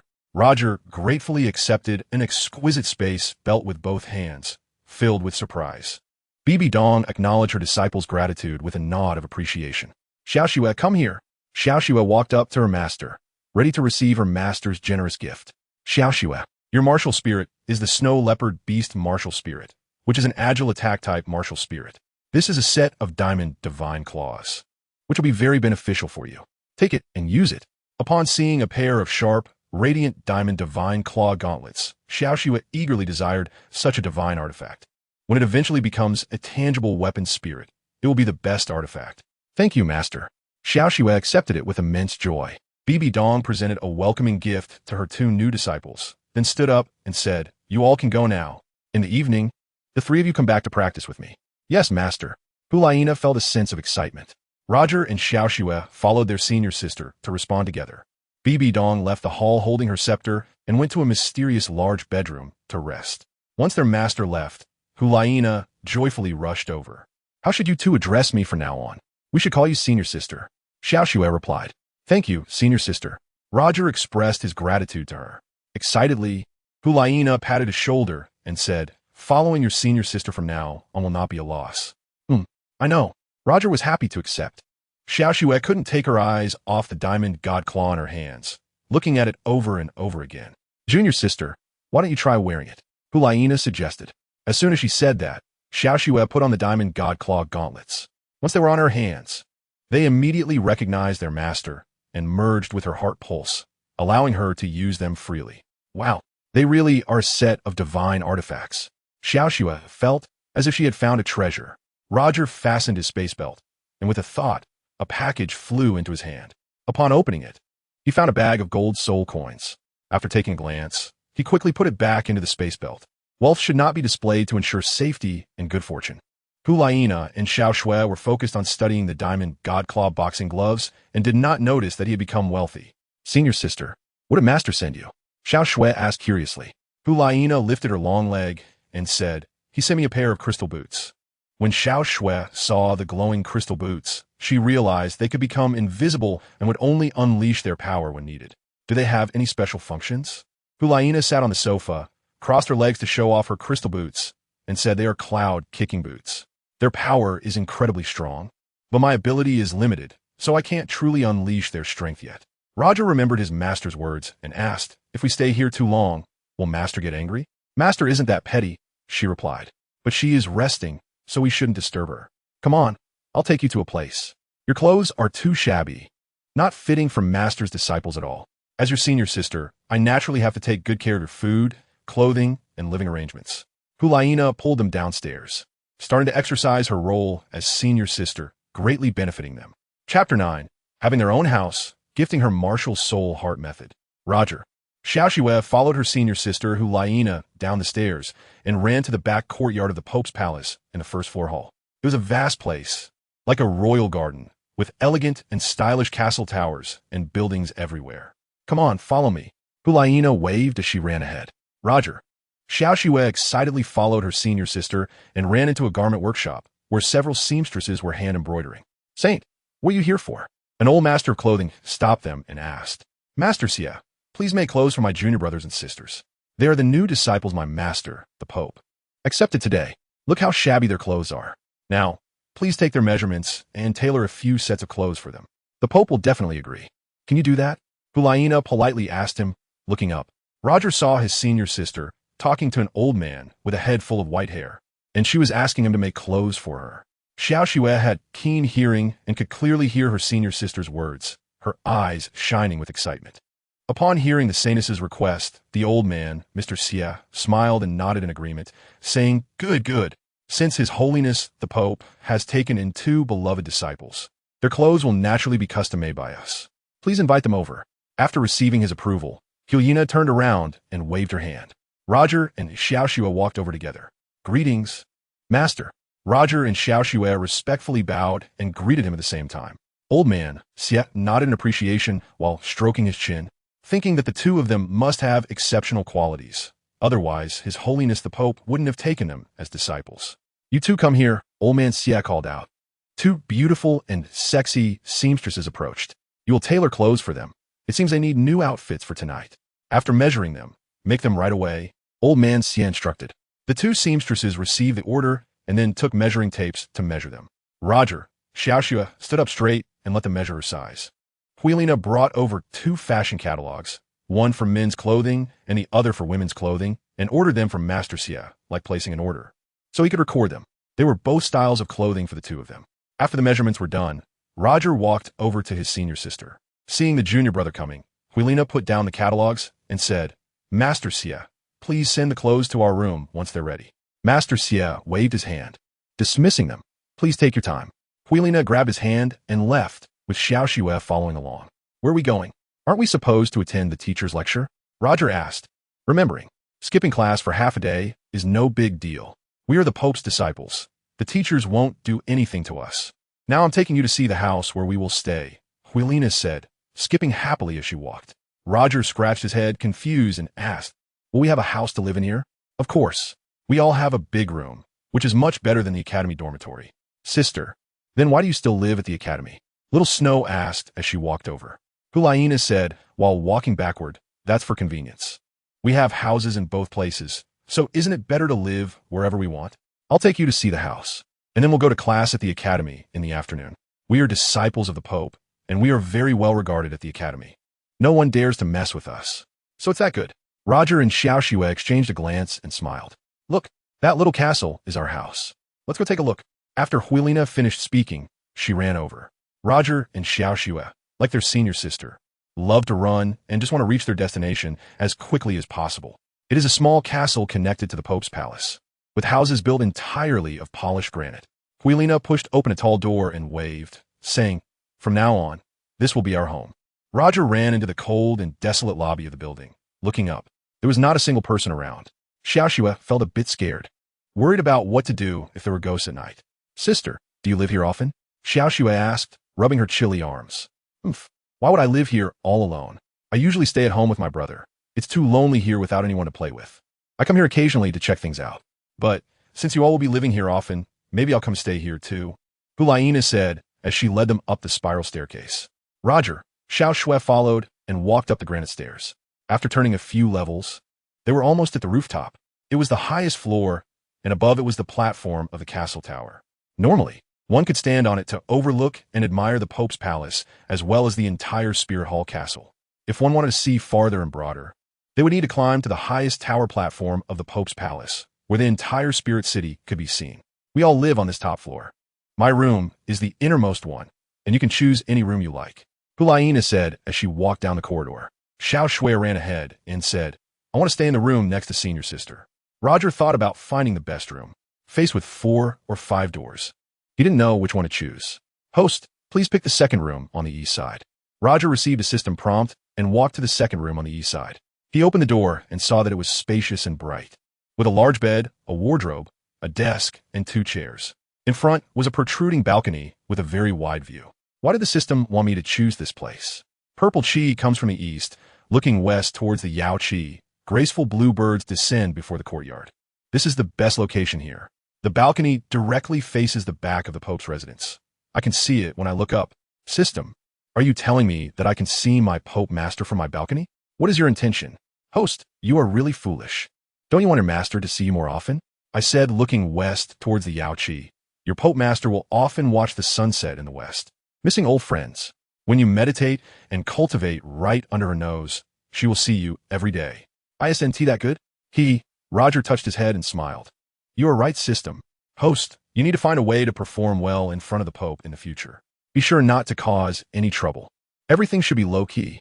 Do not be eager for quick success to gain the Pope's favor. If I don't want to gain the Pope's favor, what's the use? The Eastern Pope only likes disciples with combat capabilities. This is not the time for you to show off. In the future, when your abilities are strong enough, you will naturally be valued. The Spirit Hall is full of hidden dangers.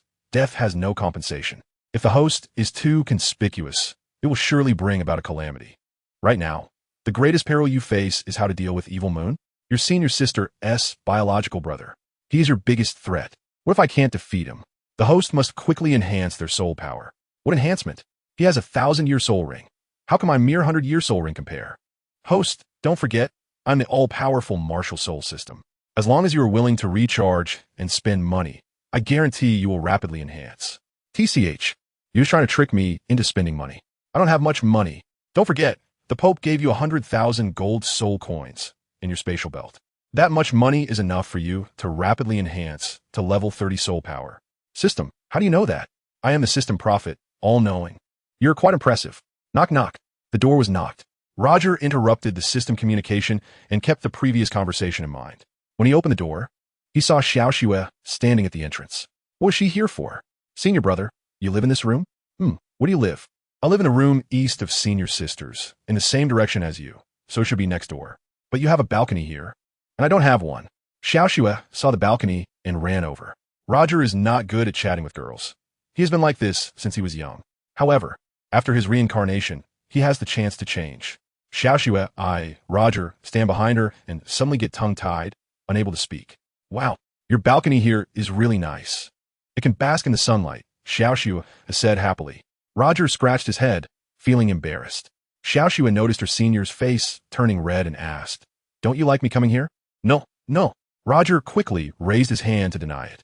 Xiao Shui, with her hands on her back, looked around the room and said, I never dreamed I would have such a wonderful day. Senior, let's help each other in the future, okay? No problem. Ding. Host, now is the opportunity. Quickly give her that martial soul manual as a gift for the meeting. She will surely be grateful. Is it okay to do it now? Trust me, host. Roger accepted the system's prompt. Hey, Xiao Shui, do you have any martial soul mental methods? Xiao Shui turned around, looking puzzled, and asked, I don't have one. Do you know where I can find a martial soul mental method? Roger grinned foolishly and said, Just so happens I have one here. If you want it, I'll give it to you.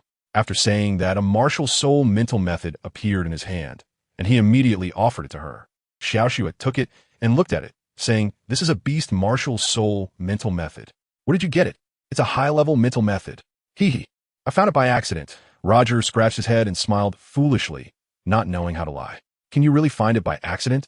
Xiao Shua leaned closer and asked, staring at him. Roger then realized he had messed up the lie and quickly corrected himself. I accidentally stole it. I used to do some petty thefts often. I would sneak into other people's homes and take a book or two. Anyway, I had no use for it. Yours is a beast martial soul, so it's perfect for you to cultivate. If you really give it to me, I'll be grateful. Little Snow treasured it like a precious gem, reluctant to part with it, fearing that he would change his mind after thanking him and receive the spatial ring. But you mustn't tell anyone. I'm afraid it might bring trouble. Roger then explained with a clear mind. Don't worry, since it's not meant to be seen. I want to let it see the light of day. You can rest assured, senior brother. My mouth is tighter than the city gates. Little Snow reached out to thank him and patted him on the shoulder. Roger will only smile happier. You two are here? Hulaina said as she walked in. I went to the bathroom and was worried you would leave. Where are we going? Roger asked.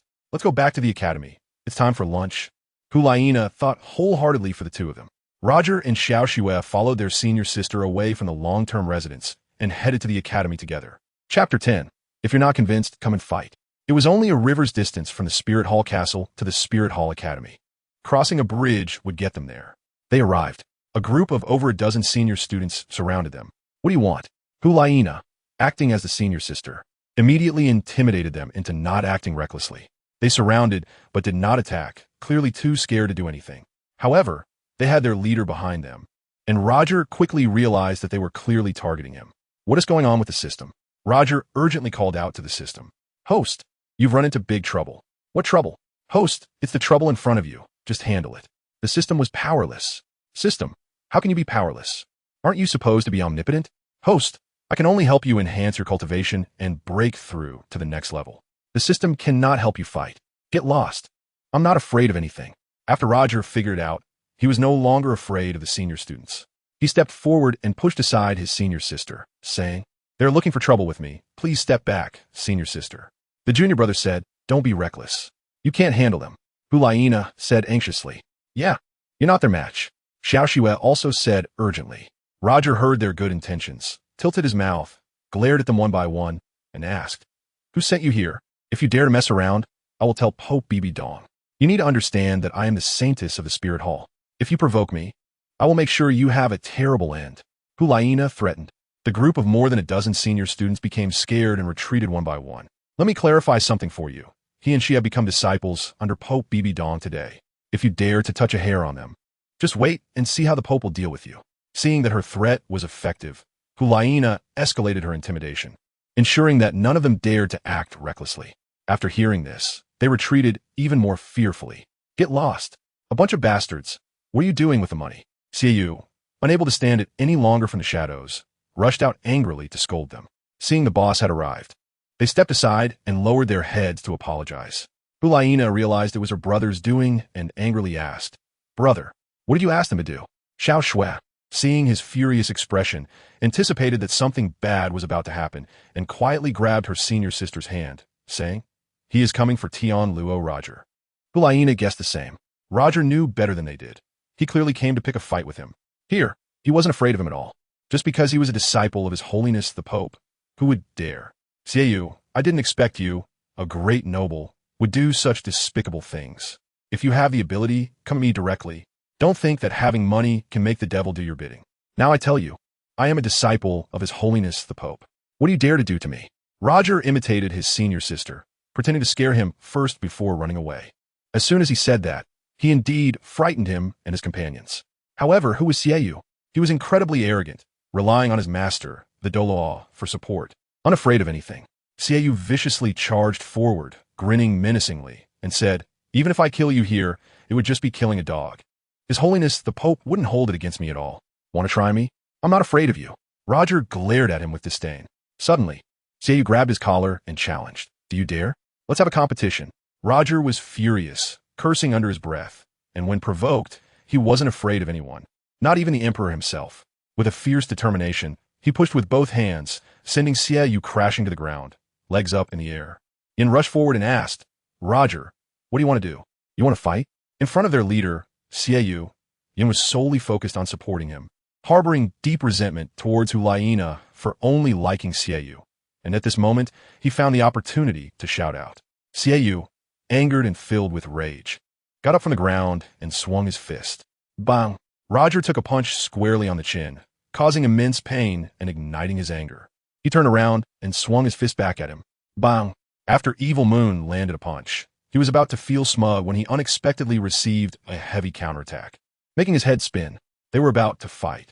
Hanyan took a step back, opting for self-preservation to avoid getting into trouble. He had already helped where he could, and Evil Moon wouldn't blame him. You're seeking death. Evil Moon's eyes glinted with malice, revealing his most vicious side as he swung his arm, wielding two crescent-shaped blades in his hands. Brother, you can't use a soul weapon to harm someone. Even your master can't protect you. Hulaina stepped in a block.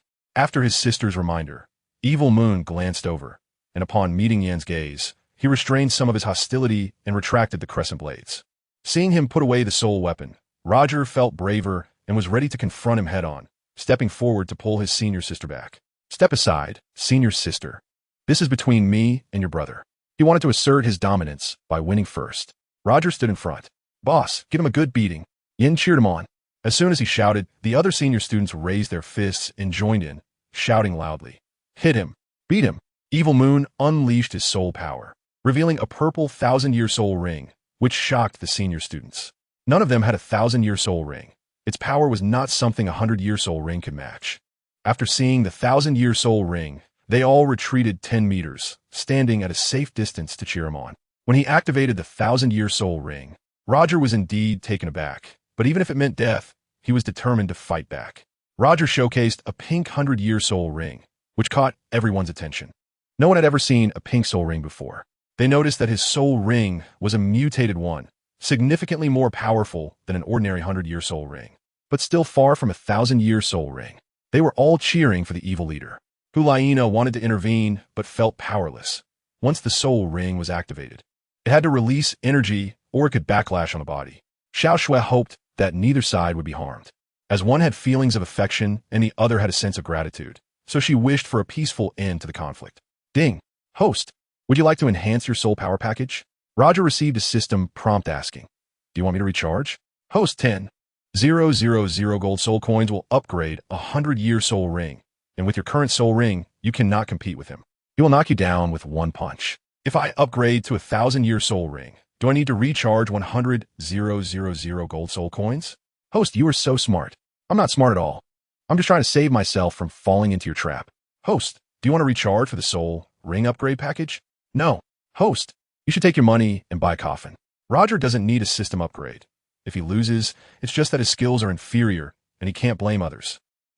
Roger clenched his fists and charged forward. Evil Moon gathered his soul power, waiting for him to attack, allowing him a few moves to avoid rumors of bullying the weak with strength.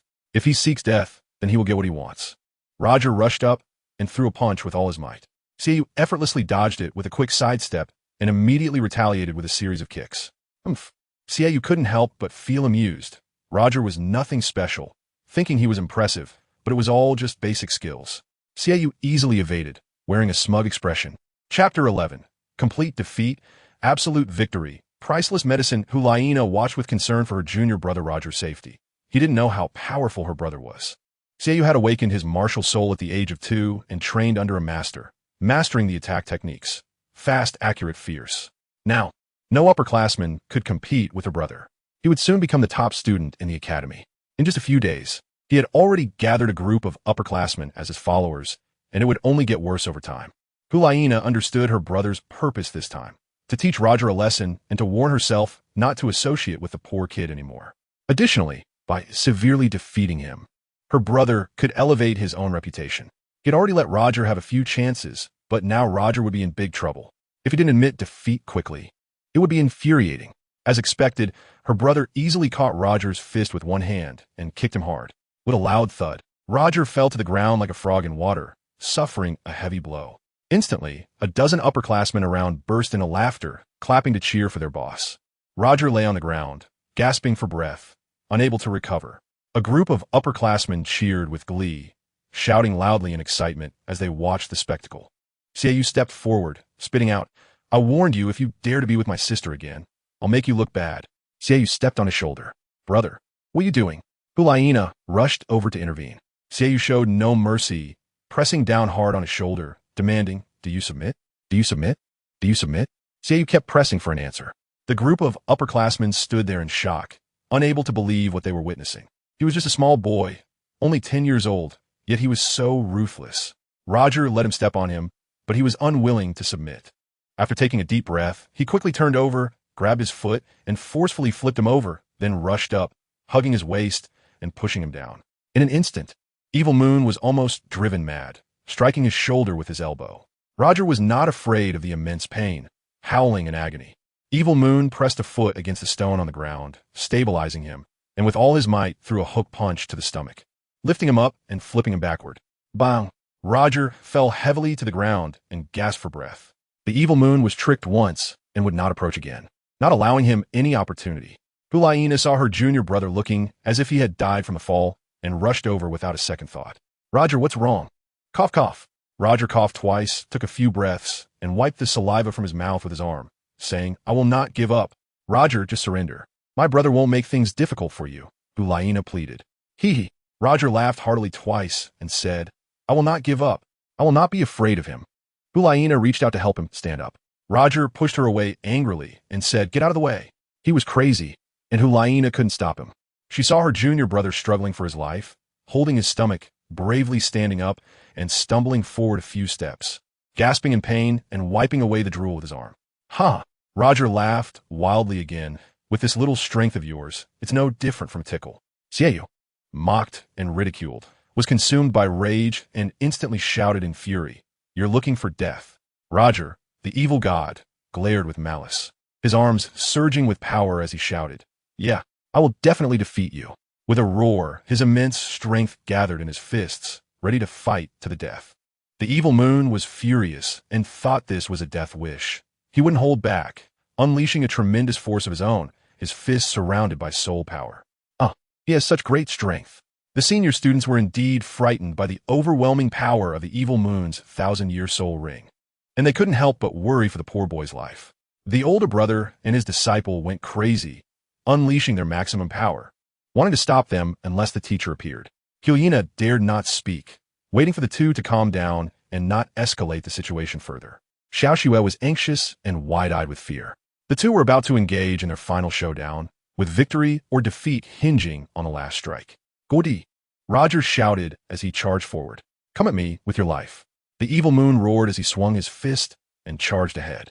Roger, with a fierce glare and hatred, unleashed the maximum soul power from his fists. The two fists collided directly. Bang! One punch sent the opponent flying. In an instant, he crashed into a large tree, causing branches and leaves to fall. They all stared in shock, filled with fear. This was the gap in power between them. Hulaina rushed over, fearing that her junior brother was dead. They watched in disbelief as he was sent flying into the tree, then fell heavily to the ground. After unleashing all his strength, Xiaoyu gasped heavily, barely able to stand before collapsing. Are you okay?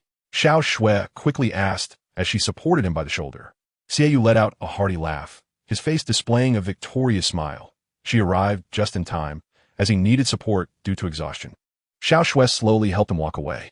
They saw their leader when decisively and swarmed around him, congratulating him. They surrounded their leader as they left. Roger was completely defeated, his life or death unknown. Only Hulaina remained concerned, thinking that her junior brother was dead, cautiously reaching out to touch his nose.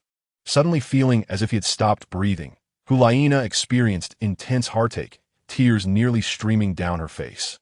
Yin rushed over to her, pulled her away, and said, Don't worry about him, he won't die. He is dead. Hulaina cried, tears flowing. Is he really dead? Yin didn't believe it.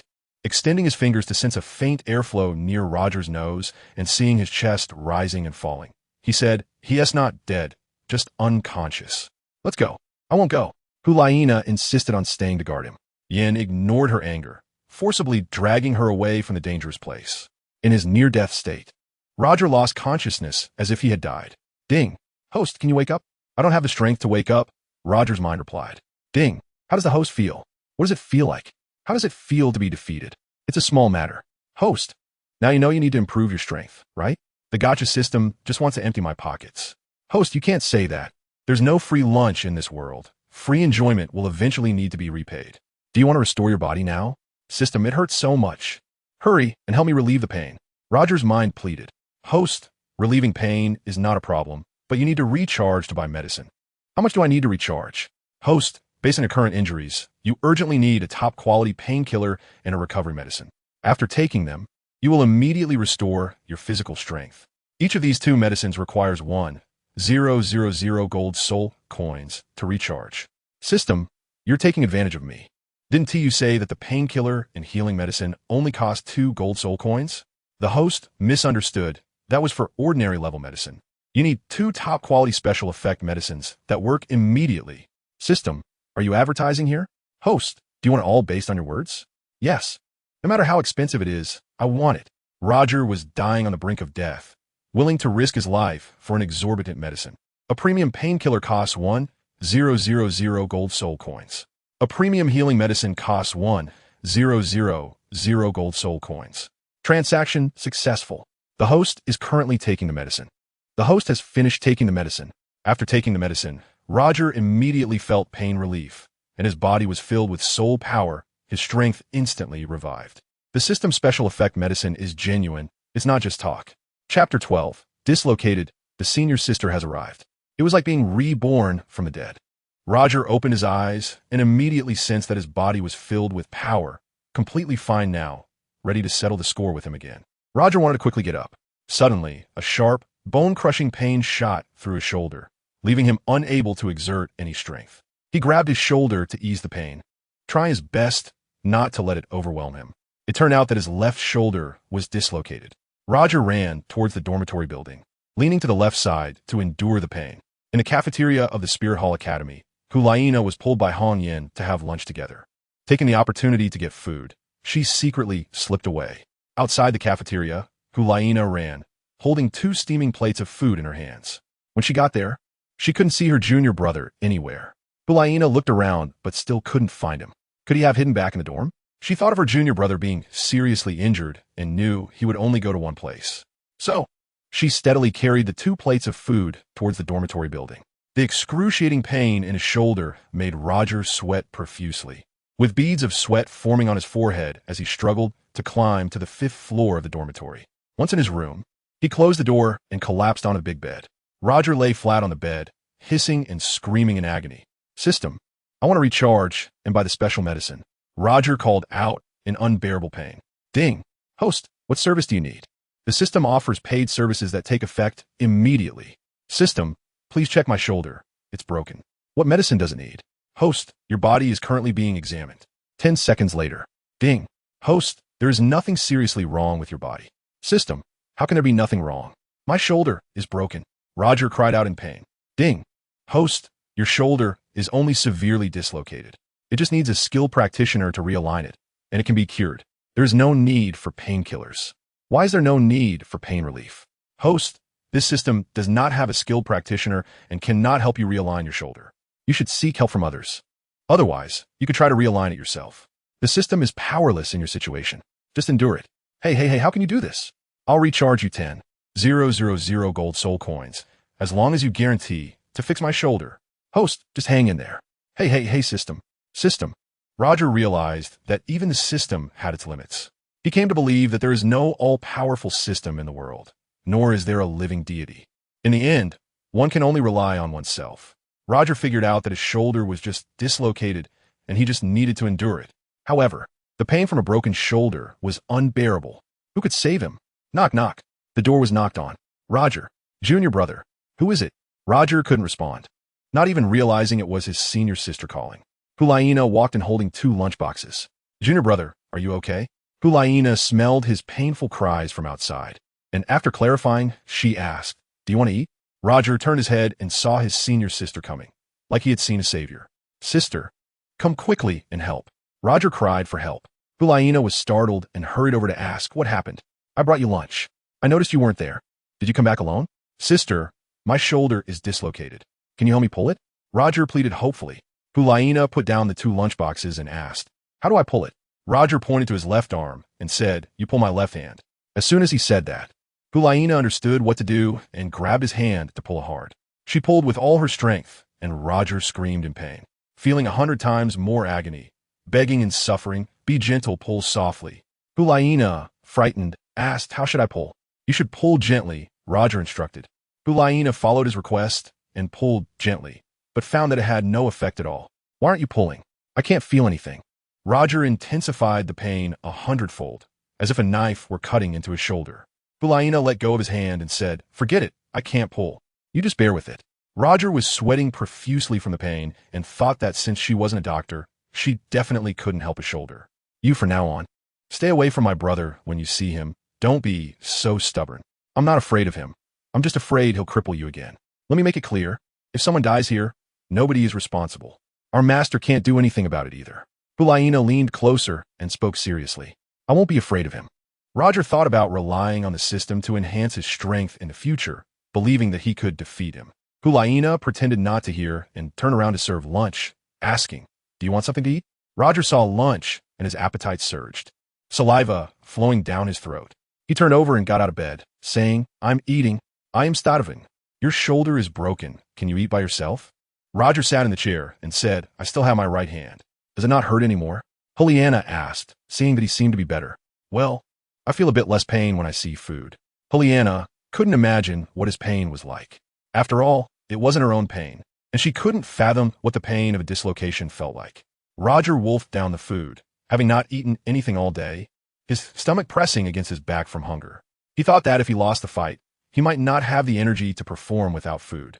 "Here, you can have my portion too," Hulaina said, seeing him turn into a starving ghost, losing all her own appetite and simply giving him her share to eat. Roger quickly finished a portion of lunch and asked, "Aren't you going to eat?" "No, I'm full," Hulaina said as she sat down on the chair beside him. Watching him eat. "Then I'll eat," Roger said without hesitation, taking the food over. "Go ahead. Seeing you eat makes the pain go away. I think you must be hungry and in pain, right?" Hulaina still couldn't understand what his pain was really like.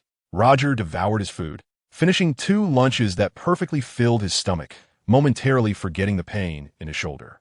As the saying goes, man is iron, food is steel. If you don't eat a meal, you'll feel anxious. "Boss, she must have come here." Suddenly, an angry voice from outside interrupted him. It was Hong Yin, who had brought people to cause trouble. Roger immediately lifted his head at the sound of his voice. At that moment, Hulaina also heard it and rushed to close the door. They just happened to arrive at the entrance. "Hulaina, you really are with him again. What do you want to do?" Xiaoyu shouted angrily.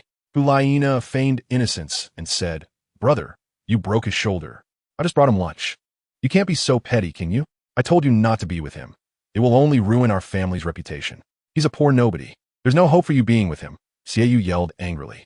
"Brother, I just want to do a good deed. Can't I help him? You're thinking too far ahead. Can't I just have a friend? Besides, I'm his senior sister. It's only right for me to take care of my junior brother. You broke his shoulder. Don't cause him any more trouble in the future." The more Hulaina spoke, the more justified she became, leaving her brother with no grounds to refute. "Hulaina, you cannot be with him. Being with him will lead you astray," Hong Yin interjected anxiously. "Hey, red hair, I can choose to play with whoever I want. It's none of your business. He's my junior brother. I'm going to play with him. What are you to me? Do you want to meddle in my affairs?" "Humph," Hulaina shouted back at him. Faced with her fierce glare, Hong Yin was too intimidated to speak further. Xiao Shui rushed in and said, "All right, let's go outside. Everyone should leave this place." Xiaoyu wanted to personally drag his sister out, and it was just in time that she arrived, or else he would have offended someone again. "Hey, junior brother, don't forget that master asked us to go there to practice at night," Hulaina urgently reminded. "Sister, don't worry. When the time comes, I'll help you call him. From now on, I'll convey your intentions and help you take care of him, okay?" Xiao Shui said, learning to be the mediator and do good.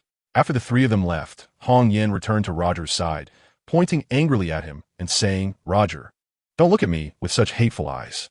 Hulaina is not someone a poor guy like you can aspire to. Listen carefully to what I say. Xiaoyu is the boss.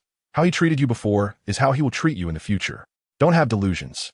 Take care of yourself, or else you'll make me turn against you mercilessly." Roger slowly swallowed the food in his mouth and asked, "Haven't you already turned against me?" You tell him that one day you will defeat him. "Ugh, you wish." The red flame let out a shout, then raised a finger to seriously warn him not to let it happen again. They all left. Roger's eyes were calm as he hurriedly finished the last bit of food. In the eyes of the poor, food is essential and nothing can be wasted. Chapter 13. Martial Soul Skills, Invincible Diamond and Golden Light Stick Skills. Once full, one can forget the pain. Is it true? It seems to be true. Roger finished 2 servings of lunch and felt very full. This was the fullest he had ever been. In the past, he would only eat until he was half full at most. Wow, so satisfied. Roger lay down on the bed to rest. Suddenly, the soul system called out. Ding! Host, you forgot to check in today. System check-in. Roger responded in his heart, thinking that checking in would also earn him a reward of 100 gold soul coins. Ding! Congratulations, host. You have received a martial soul skill package. Roger opened his eyes wide in surprise and asked, What soul skill? He thought to himself, if there is a soul skill, then that's impressive. Host, would you like to activate the soul skill package? You can choose whether to install the soul skill. Each installation requires a recharge of 1,000 gold soul coins. What? System, this soul skill is for show after activation, right? What if I don't have money? Host, if you don't have money to install the skill, it will be stored in your inventory. Can I transfer the skill for a fee? Host, soul skills cannot be traded, but they can be taught by the host, which may diminish your strength. So please use it with caution. The system is opening the soul skill package. The soul skill package is being opened. Congratulations, host. You have obtained a top-tier soul skill, Invincible Diamond. After installation, the host will receive a 10-second invincible skill with no damage, and all attributes will be increased by 10%. Is it a super defense? Roger asked excitedly. Host, yes. System, please hurry and install it. It's just 1,000 gold soul coins. Host, installation fee transaction successful. Installing Invincible Diamond. 1 second later, the skill installation was successful. Host, the Invincible Diamond skill has been successfully installed, and you can activate the skill with your mental strength. Is it true? Roger sat up, and with a thought, a shining golden Vajra shield enveloped his entire body. Then, he casually struck out with a palm, sending forth a golden palm imprint that blocked all attacks for 10 seconds, allowing him to take the opportunity to escape from danger. This technique is only to be used in the most perilous situations, as the cooldown time for the next activation is 30 minutes. He clearly saw the usage prompt given by the martial soul system in his mind. Host, you have understood the prompt. In the future, martial soul skills will improve with your cultivation level, and you will understand this better later on. Roger scratched his head and asked, System, do all future soul skills need to be purchased with recharge? Of course, the system does not engage in unprofitable transactions. What kind of soul skill do you want? System, I want a soul skill with very strong combat capabilities. Host, your request is not excessive. Let me clarify that soul skills come in ordinary, advanced, super, and peak divine levels. Which one do you want? System, of course, I want the highest peak divine level. How many gold soul coins does it require to recharge? The peak divine skill requires 100 million gold soul coins. It has the power to shake mountains and seas, and to destroy heaven and earth. Do you want it? 100 million gold soul coins? I'm afraid it would take a lifetime to earn that much. No pity, no hurry. The super skill is very powerful. It only requires 10 million gold soul coins. System, are you joking? I can't even earn 10 million. Maybe after a few hundred years. Host, the advanced skill requires 1 million gold soul coins. You can do it. 1 million? I don't have that right now. Can I ask if there are any soul skills for 10,000? Host, do you want the ordinary level? How much is the ordinary level? The ordinary level also requires 100,000 gold soul coins. The ordinary level is so expensive. This recharge system is too powerful. I can only sigh in despair. Host, don't rush. Don't be disappointed. The soul system is currently having a big discount. 90 off. 100 million only requires 10 million. 100,000 only requires 10,000. You have over 100,000 gold soul coins. You should be able to buy several soul skills. No way. I still need to keep the gold soul coins for more important uses. I can at most recharge for a strong attack soul skill. Host, you are very shrewd. With your current cultivation level, having too many soul skills can't be fully utilized. Strength is the most important. The system will select soul skills for you based on your soul situation, which requires you to recharge 1,000 gold soul coins for soul skill selection. System, you are a money-grabbing merchant. Host, service to your door. A handling fee must be charged. There is no free lunch in this world, except for discounts and giveaways. Yes. System, you are shrewd. I will recharge 1,000 gold soul coins for my soul skill selection. Soul skill selection recharge transaction successful. Ding! Congratulations. You have selected a suitable soul skill, the Golden Light Rod soul skill, which is very suitable for your golden silk ape soul body. With a 90 discount, it only costs 10,000 gold soul coins. All right, I accept the deal. Host, Golden Light Rod soul skill transaction successful. Host, installation fee of 1,000 gold soul coins, transaction successful. Suddenly, Roger's body erupted with golden light, which was a sign that the soul skill installation was successful, similar to the earlier appearance of the invincible diamond. Congratulations, host, you have obtained the golden light rod soul skill. Its power will greatly increase with your future cultivation level. The golden light rod soul skill has 72 sets of rod techniques. It belongs to strong attack and group attack characteristics. A strong attack can kill enemies with one strike, and a group attack can break through thousands of troops with one strike. Roger happily asked, is it really that powerful? In the future, the host will know. Host, do you need any recharge services? I want to enhance my soul ring. The host chose to enhance the soul ring and can recharge with the soul ring soul power package. 1,000 year soul ring soul power package. 2,000 year soul ring soul power package. 5,000 year soul ring soul power package. And 10,000 year soul ring soul power package. Based on the current financial capability of the host, you can only afford the 1,000 year soul ring soul power package, which requires 90,000 gold soul coins with a 10% discount. 90,000 gold soul coins? System, are you kidding me? Didn't you say it was 1,000 gold soul coins? Roger asked while bargaining. Host, your ears are seriously mistaken. 1,000 gold soul coins can only recharge for a 100-year soul ring, with no discounts available. Host, would you like to recharge? Yes. I can't be defeated by him again next time. Host, the 1,000-year soul ring soul power package has been successfully recharged. Would you like to use it to enhance immediately? Yes, right away. Host, the pink 100-year soul ring is currently enhancing with a 1,000-year soul ring. Suddenly, Roger displayed the 100-year pink soul ring, which was continuously enhancing, and its increasing power was clearly felt. After about 30 seconds, the pink soul ring turned into a purple pink soul ring, which is a 1,000-year soul ring. Congratulations, host. Your 1,000-year soul ring has been successfully upgraded. Roger looked at the 1,000-year soul ring on him, feeling overjoyed. He could sense the immense power of the 1,000-year soul ring with all 10 fingers on his palms, and he knew that things would never be the same again. At that moment, Roger gained the soul power granted by the soul ring, leveling up twice in a row, reaching level 16 in an instant. He could now see the benefits brought by the martial soul system, and he would no longer hesitate to invest in it. Here, Roger had improved his soul ring and soul power levels.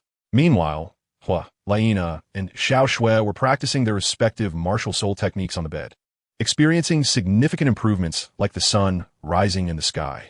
Chapter 14. Martial soul techniques like wings to a tiger. Roger's determination. An hour later, their training was complete. Hua Laina withdrew from her meditation and activated the entry-level techniques of the enchanting martial soul, which she could strengthen at any time in the future. She felt quite pleased, as the enchanting technique was the cultivation method of the true form of the fox spirit martial soul, and her future soul power surge would rely heavily on the enhancement of the technique. Meanwhile, in the adjacent dormitory, Xiao Shui also unlocked the entry-level secrets of her beast martial soul technique. With the technique accompanying her martial soul cultivation would greatly benefit, allowing her soul power to rise rapidly. Time was almost up. It was time to head to class.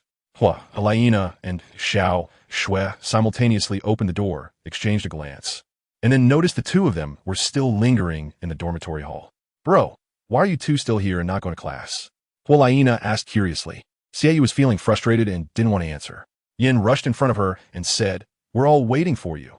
Hua Laina disliked this and pushed past him, saying, What am I waiting for? Actually, I have to keep an eye on you so you don't cause trouble. Yin conveyed the boss's meaning.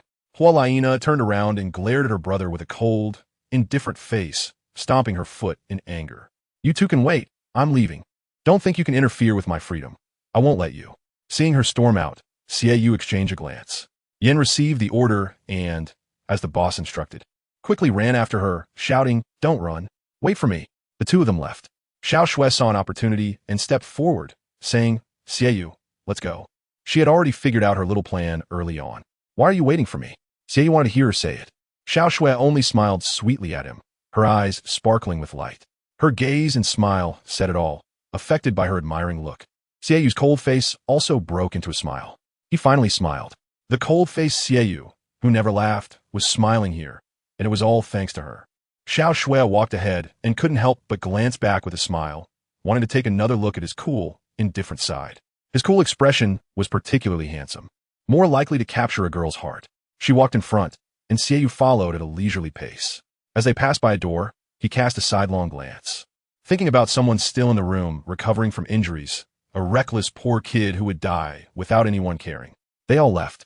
Roger sat cross-legged on the bed, with his eyes closed, fully immersed in a spiritual vision, practicing in that enchanting world, allowing the fairy vine to continuously grow and branch out. The fairy vine became increasingly attuned to its host, synchronizing with the host's consciousness, responding to thoughts and intentions, and the fairy vine mirrored those actions. Now, the fairy vine had grown 30 leaves, corresponding to level 30, and developed several branches, both large and small, as well as fine branches. Each tiny branch could sense the host's intentions and respond in unison.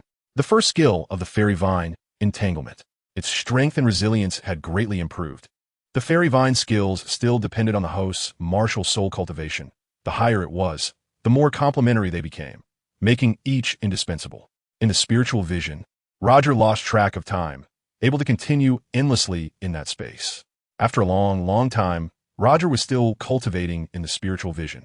Suddenly, influenced by the outside world, Roger opened his eyes as if waking up. Hee.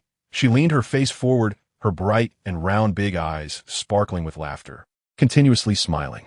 Roger opened his eyes and saw his senior sister smiling right in front of him, like a ghost appearing, which scared him to the point of turning pale. His heart nearly stopping, and his throat felt blocked. Other than his eyeballs moving and his eyelids blinking, everything else had come to a halt. Junior brother, did I scare you? Hulaina asked curiously, stopping her laughter. Roger was stunned, blinking in confusion. How dare you show up here again? Aren't you afraid your brother will come looking for trouble?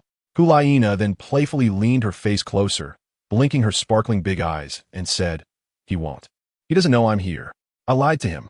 Roger stared in surprise, afraid to touch her petite nose, and tilted his head to ask, How did you trick him? Huilina pulled back her body, walked a few steps proudly, then turned around cutely and said, I tricked him. I went to the Pope's master. He believed me, and he went to find his master too. He won't bother with me anymore. What she said was indeed convincing, and Roger believed her. Sister, what brings you to me? Huilina stepped forward and offered with both hands. Here, I invite you to have an apple. Roger was immediately touched when he saw the apple. His senior sister was so caring. You giving me another apple? Roger asked, unsure of how to express himself. Don't you want to eat it? Hulaina asked, bringing it to his mouth. I like eating it. My brother said that girls should eat more apples. I brought it for you since I can't finish it. You've never bought apples for yourself, right? I'll bring you apples often in the future. Don't be polite with me, Hulaina said, waving a finger in front of him.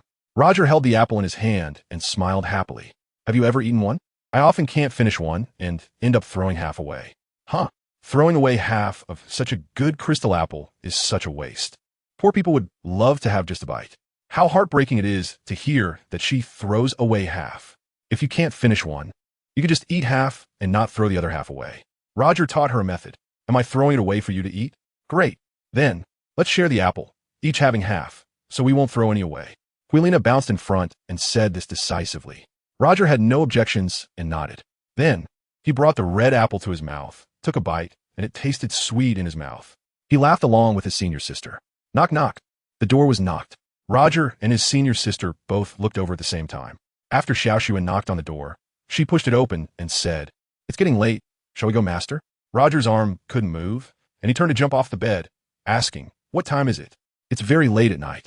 If we don't go to master, she'll be angry, Xiao Shui said worriedly. Hulaina waved her hand and said, It's fine. It's still early.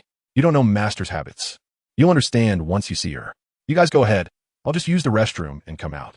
Roger, feeling the urge, rushed to the restroom first. Hulaina pulled Xiao Shui out. Roger went to the bathroom to relieve himself, then went to the washroom to grab a wet towel to wipe his face, looking much more refreshed. Junior, senior, hurry up. Hulaina and Xiao Shui shouted loudly at the door, unable to help but giggle. Roger hurried over. Have you had dinner? Of course, it's already past time. Who told you not to go eat? Are you hungry now? Hulaina asked happily. Roger shook his head and said, I'm not hungry at all. I've been training, and next time I won't be afraid of anyone. Aren't you afraid of my brother? Hulaina asked as she danced and walked. Not afraid. Next time I won't be afraid. Don't be reckless. Do you know how powerful Evil Moon is? Even senior students are afraid of him.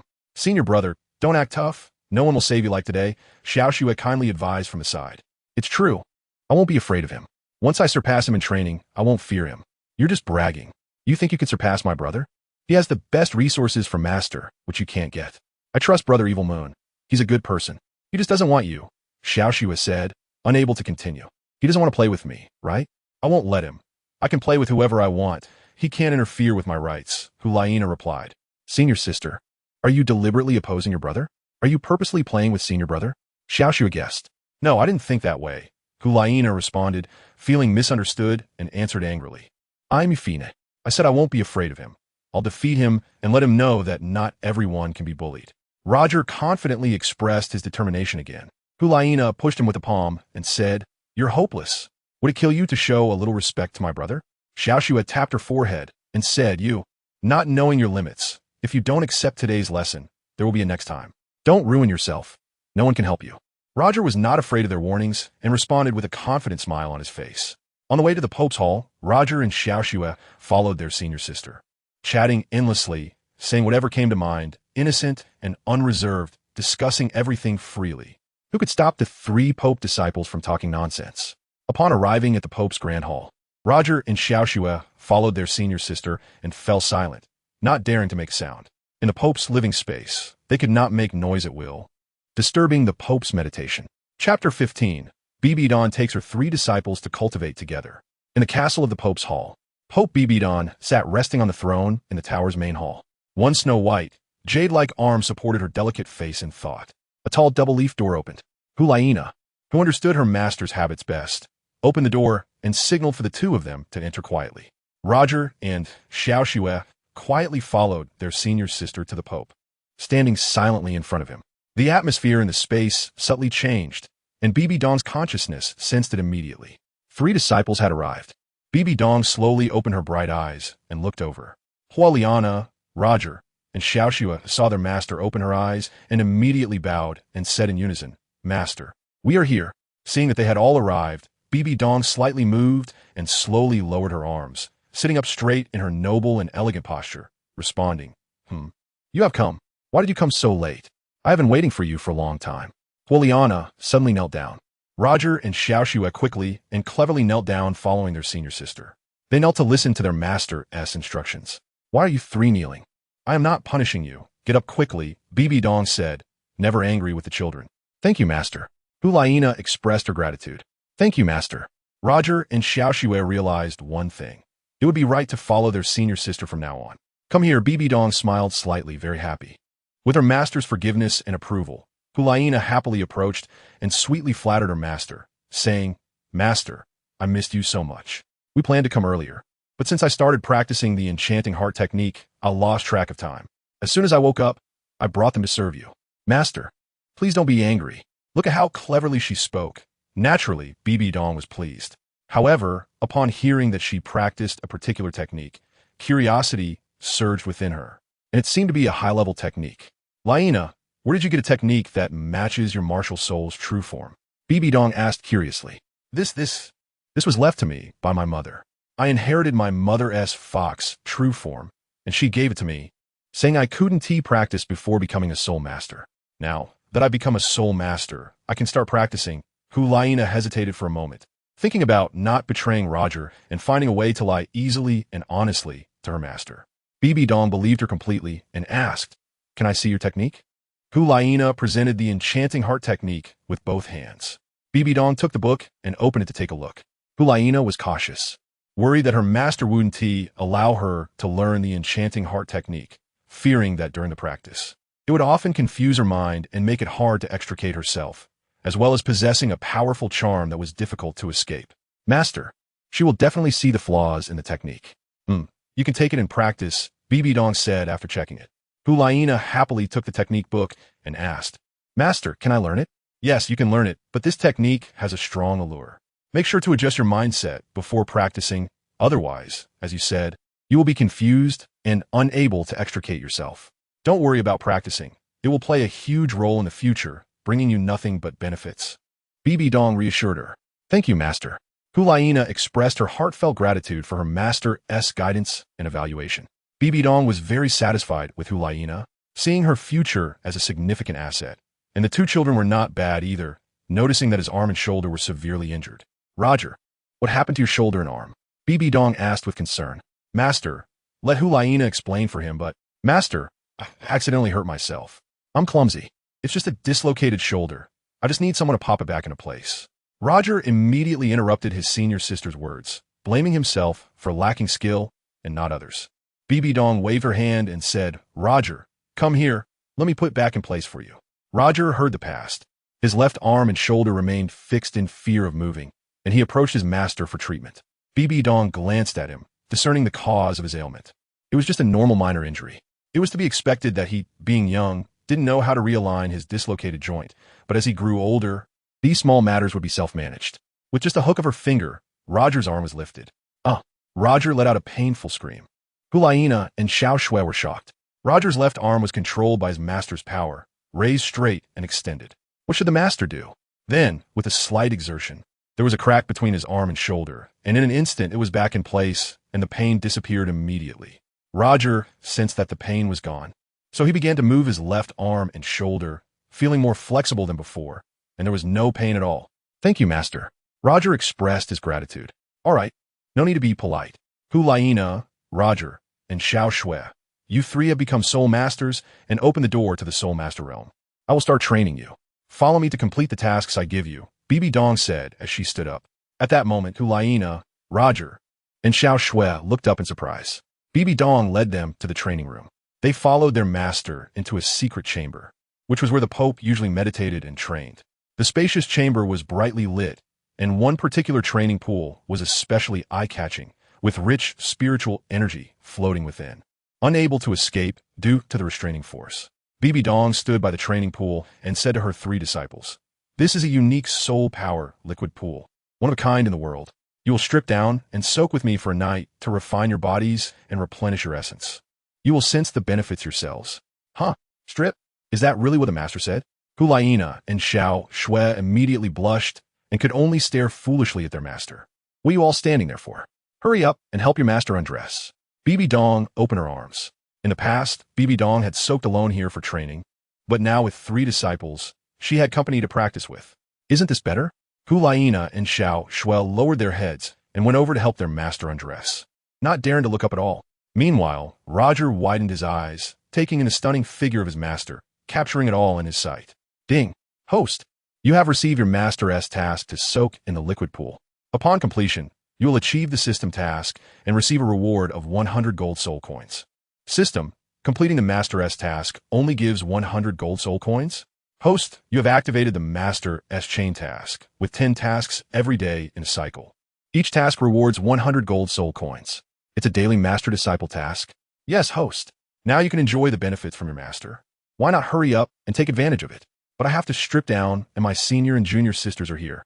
Isn't that a bit inappropriate? Roger didn't have the audacity and could only think it was very unfair to them, preferring not to have such benefits. Host, do you wish to defy your master's orders? Bibi Dong confidently addressed her three disciples. Hurry up, hearing their master's command. Hulaina was the first to shyly cover her face. Xiao Shui also covered her face, hesitant to move. Roger, you go first, Bibi Dong said with care as she noticed his hesitation. Oh, master, I understand. Roger obediently complied. Roger shyly took off her clothes in front of them, her hands covering her body, and was the first to step into the soul liquid pool. She sat down in a place that was neither too shallow nor too deep, allowing the liquid to submerge her shoulders while keeping her neck and head above water. Sitting in the pool, she closed her eyes. Bibi Dong instructed. Yes, master, I understand. Roger replied to her master with her eyes closed. Bibi Dong signaled for the two of them to hurry up, asking what they were still hesitating about. Hulaina and Xiao Shui obediently listened to their master, gradually calming their initially difficult emotions. Bibi Dong led them into the soul liquid pool, teaching them to close their eyes, sit quietly, and cultivate to enter the state of spiritual imagery. Roger, Hulaina, and Xiao Shui each entered the spirit realm with their master, and with the assistance of the spirit liquid, their cultivation progressed rapidly. Chapter 16. The Secret History of Pope Bibi Dong in the Soul Power Spirit Liquid Pool. Hulaina sat in meditation and entered the spirit realm, where she practiced her enchanting martial soul, focusing on the most powerful seduction technique in the world, the nine-tailed fox's seduction technique. She was constantly undergoing mental training within it. In the spirit liquid pool, Xiao Shui also sat in meditation and entered the spirit realm, where she practiced the agile attack techniques of the snow leopard. As her soul power increased, her agile attack techniques became even more refined. Roger quickly entered the spiritual image like his senior and junior sisters, where he practiced the aggressive techniques of the golden silk monkey and the group attack techniques of the immortal vine grass, constantly enhancing the cooperative power of his dual martial souls.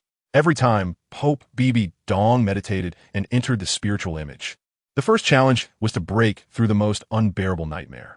It was the greatest nightmare of Pope Bibi Dong's life. Once she entered that nightmare, her emotions fluctuated violently, and her nature became terrifying, almost turning her into a demon. Ding. Host, the system has detected the Pope's terrifying and unstable aura. Do you wish to save her? System. What does the Pope want to do? Roger was pulled back into consciousness and asked clearly. Host, Her Majesty the Pope has a past that is hard to look back on, which she has kept hidden in her heart. The host can enter Her Majesty the Pope's spiritual image with the assistance of the martial soul system and communicate with her. The host can gain insight into all of Her Majesty the Pope's past. Do you wish to? This is a rare opportunity. Roger is not the mentality of a 10-year-old child.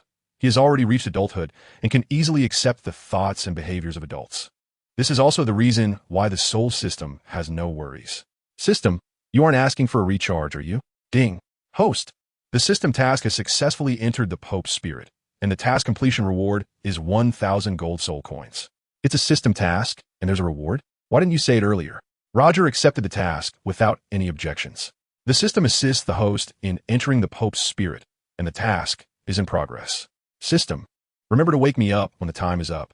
Suddenly, Roger entered the Pope's spirit, connected with the information in Master Pope's brain, and then fell into a nightmare, witnessing his master kneeling on the ground in tears. Time rewinds to over a decade ago, when Master Bibi Dong was still a pure and beautiful young girl, passionately in love with a soul master. Pope Bibi Dong was born with twin martial souls and was favored by the Pope of the Spirit Hall, Qiang Sunji, who took her as an inner disciple. From then on, the second-generation Pope Qiang Sunji became Bibi Dong's master, but he had always been coveting Bibi Dong's beauty, dreaming of her becoming the woman in his arms. Qiang Sunji noticed that Bibi Dong had a secret relationship with the young master Yu Xiaojiang, and jealousy surged within him. One night, he took Bibi Dong to the inner hall and committed an unspeakable and despicable act against her. Roger saw his master, Qiang Sunji, in a pitiful state, curled up on the ground, crying sorrowfully. She had just suffered the humiliation inflicted by her master and would now be forever tainted, unable to face her first love, Yu Xiaojiang, again. From that moment on, the Pope Bibi Dong underwent a drastic change in temperament, filled with deep hatred in her heart, vowing to personally kill her master Qiang Sunji to relieve her resentment. Bibi Dong never expected that the opportunity for revenge would soon come to her. Qiang Sunji led numerous elders to surround and attack Tang Hao and his wife, forcing the 100,000-year blue-silver emperor to sacrifice. Tang Hao obtained the 100,000-year soul ring, greatly increasing his power, and he wreaked havoc, heavily injuring many elders of the Spirit Hall, while Pope Qiang Sunji returned home severely wounded after a crushing defeat. After returning to the Spirit Hall, Qiang Sunji stayed in the Pope's hall to recuperate. Bibi Dong seized this opportunity, and on a dark and windy midnight, she unleashed the soul-eating spider empress's soul-hunting and killing skills, delivering a fatal blow to her master Qiang Sunji to wash away her shame. With her changed temperament, Bibi Dong not only killed her merciless master, but also used the soul-eating technique to devour the soul rings and absorb the soul power, turning Qiang Sunji into a terrifying, lifeless corpse overnight, leaving no trace behind.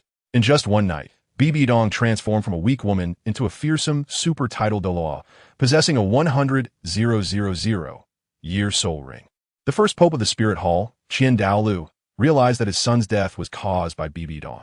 Bibi Dong's power was only beneath Qian Daolu and above all others, unmatched by anyone, especially since she threatened with the life of her unborn child. Thus, under Qian Daolu's protection, Bibi Dong ascended to the position of Pope of the Spirit Hall. After 10 months of pregnancy, she gave birth to a girl named Qian Renxue, who was sent to the Tiandou Empire to be raised in secrecy as a prince. By now, she should be of the same age as her senior sister Hulaina. Hulaina received Bibi Dong's favor, treated as a substitute for her own daughter. Within Bibi Dong's spiritual vision, Roger saw all the hidden history she had experienced and truly felt that his master was a deeply pitiful person. Roger knew that after Master Bibi Dong transformed into the Rakshasa god, he died at the hands of a kid named Tang San. The fate of Master cannot be changed. One can only follow the historical trend and wholeheartedly be a good disciple of Master in the future. Master cried sadly in the spirit image. It was Master's nightmare. Roger walked over to his master. Master, why are you crying? Roger greeted kindly. Disciple, what brings you here? Bibi Dong raised her tear-filled eyes, puzzled and unable to understand. Master, I was summoned to your dream. Why are you so sad? Bibi Dong cried out in grievance, wiping away her tears. Disciple, you do not know my troubles. Master, can you share your troubles? Once you share them, you won't be in so much pain. I will keep your secret safe. Bibi Dong suddenly asked with a mix of joy and tears. Disciple, can you really keep my secret? Yes, I will keep it safe. And I won't tell anyone even if it costs me my life. If I do, let my master kill me. You're my dream. How could you reveal a secret? Bibi Dong felt relieved and smiled brightly. Master, please trust me. I would be willing to die for you. I believe you, Bibi Dong said as she stood up. Master? Roger pleaded for her to speak her heart. Bibi Dong wiped her tears and slowly said, Once upon a time, I was a beautiful young girl. I was born an orphan, not knowing who my biological parents were. I was born with the twin spirit of the Spider Emperor. I always suspected that my parents were spirit beasts. Did they die for me? My origins have always been a mystery. Since I can remember, I've been an 18-year-old young woman with no memories of my past. I think my biological parents died as a sacrifice for me. My twin spirits are unique in this world. Soon after, I met a talented young man in Notting City named Yu Xiaojiang. He was very smart and friendly. We hit it off and fell in love. One day, I caught the attention of the Pope of the Spirit Hall named Qiang Sunji. He was a titled Douluo, powerful and formidable.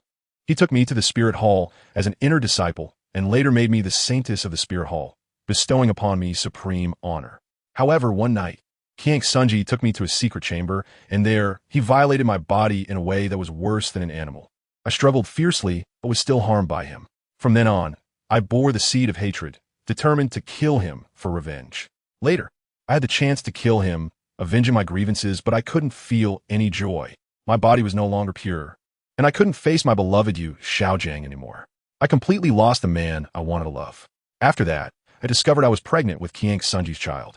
With the help of the former Pope, Qian Daolu, who was also his father, I successfully became the Pope of the Spirit Hall. For the future, I sent my newly born daughter away to be a prince in the Heaven-Do Empire. Now, I regret sending away my biological daughter, Qian Renxue. Thinking of her brings me heartache. Roger saw his master shedding tears again and asked, Why send her away? Master, don't you want to raise her? No. Bibi Dong shook her head in agony and said, It's not that. When I see her, I am reminded of the night he violated me. I see the most despicable man in the world. He used to be my most beloved master. He treated me like a precious gem. I never expected he would do something so filthy. I can't accept it. My daughter is a spawn of sin.